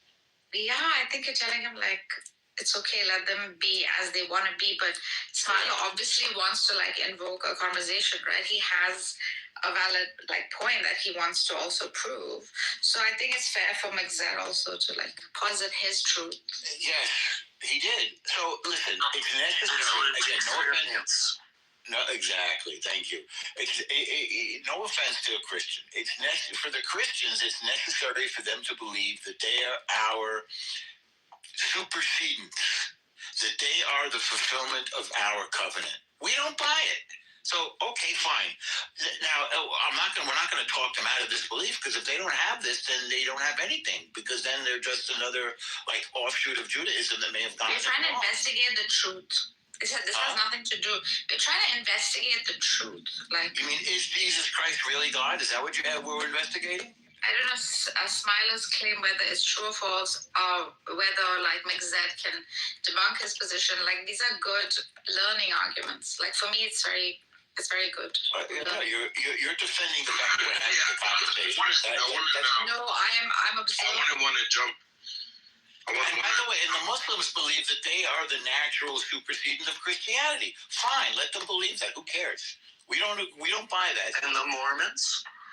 It could be true. Mormons, they're the only ones who get it right, as you well know. They were on a gold plate in upstate New York. And everybody gets their own planet. And that's right. And there's another. You guys always discount the Mormons. It's another reason why they're right is because they got the last prophet. But plus, they're baptizing everyone. They got George Washington. They got George Washington. They got George Washington. They have George Washington. You know, we had to make a deal with them not to posthumously baptize the people that died. Yeah, I just heard. Good deal. Yeah. It was a good deal. Which they sometimes break, but you know. They narrowed the deal. And Norm, do you know the deal is kind of only for the Jews of the past. The Jews of the future still get the. Why didn't you guys didn't you guys see that Jesus too was like coming maybe as a reform movement to yours, so as to perhaps spread the spirit? Okay, so Nargis, my general overall point is that these things have to follow jurisdiction and general principles of jurisprudence. And this particular case was litigated, tried, and decided. Jesus is not a prophet. He is not God incarnate. He is a dead Jewish man. According to who? According to the court that passed judgment on his prophecy. Do you know that there's an exception if a Mormon is a direct descendant? The fact that you bring up the Mormons is hilarious. And so what did you refuse Jesus? Say that again? I told you it was a court ruling. Why do we refuse Jesus? Because he didn't meet our criteria. It's kind of obvious. There's not people on earth. He didn't save the Jews from destruction. He was not the Messiah promised. Correct. He saved them. Listen, if you want to know the oldest, closest contemporary account of a native Jewish perspective on the existence of Jesus and his divinity, go check the works of Josephus, where he describes the four dominant camps of Judaism: the Pharisees, the Sadducees, the Essenes, and he references another fourth, which is also not Christianity. And with a footnote, one-line reference, he does reference that there was a small cult of people who called the man Jesus a Messiah. He does not consider it at all persuasive to the entirety of Jewish culture. And that's fine for him. That's totally fine for him. But why do we care? And they were the ones that survived and spread the knowledge of a one God to the rest of the world. Yes, listen, that's a good thing. They are what they are, but they also have been decided. And the Jews were prophesied to reject them anyway, to reject the Messiah. But he didn't meet the criteria. Because he's not the Messiah. That's just settled fact. No, but Norm, it doesn't matter. Anybody that rejects anybody, even when the legitimate Messiah then this might be that, but he's definitely not the Messiah. Okay, so the Christians actually have a response. So when you say, well, he didn't meet all the criteria, so he couldn't be the one, they respond. He's going to come again. He's going to come again. Where does it say that? Doesn't say that anywhere in the book. Okay. Wait a second. They can reapply with new facts. Let me just finish this point. Okay, go ahead. So they make the point that he's going to meet that criteria when he comes back the second time. Next time. So Rabbi, but I have to caution them about. Finish. Oh, I'm sorry. So Rabbi Sager makes a point that by that standard, his sister is the Messiah. Because she's gonna meet all the criteria when she comes back the second time. She didn't meet it in this lifetime. When she comes back, she will. Fair point, sir. Oh my God. Okay, but I do have to caution the Christians that want to enter into the record a reapplication to the settled case. Now, we would be willing to hear an appeal. One second, I'm serious. But if you do let's say, tomorrow, the next year, 100 years from now, Messiah comes back and finalizes all of the things that he was supposed to do, and then you apply and we approve this is the Messiah. Together with that record of what we will have to review is what you have done since the first appearance of the Messiah. That will be part of the consideration of whether you acted in line with bringing about the Messianic age or interfere with it. So, the judgment waits. Well, I like what says if it doesn't meet all the criteria. That was the way that monotheism spread throughout the world, and that's a really good thing. It might even be part of the bringing about of the Messiah, or as you guys could be. Yeah, or as you prefer to say, the second coming. If it is the second coming, they'll have to answer for the entirety of their behavior in the past 2 millennia. Right, but there's another subtle point. Well, everybody's going to have to answer for their behavior, Mick said. They're not the only ones. So, not everyone is trying to submit a brief before the High Council. That's separate from being judged for how you behaved. So there's another subtlety that's being missed here. When he comes back for the second time, if he doesn't meet all the criteria, he'll do that in the third coming. Yes. You're right. You're starting to get it now, I think. You're so funny tonight. You love this stuff. he's just sort of illustrating the logical flaw. Fine. So religions aren't perfect, and our lives are better off with them than without them. Well, second coming is not a good answer for religion is perfect. Meaning the second coming is a multiverse answer that will solve all of your problems.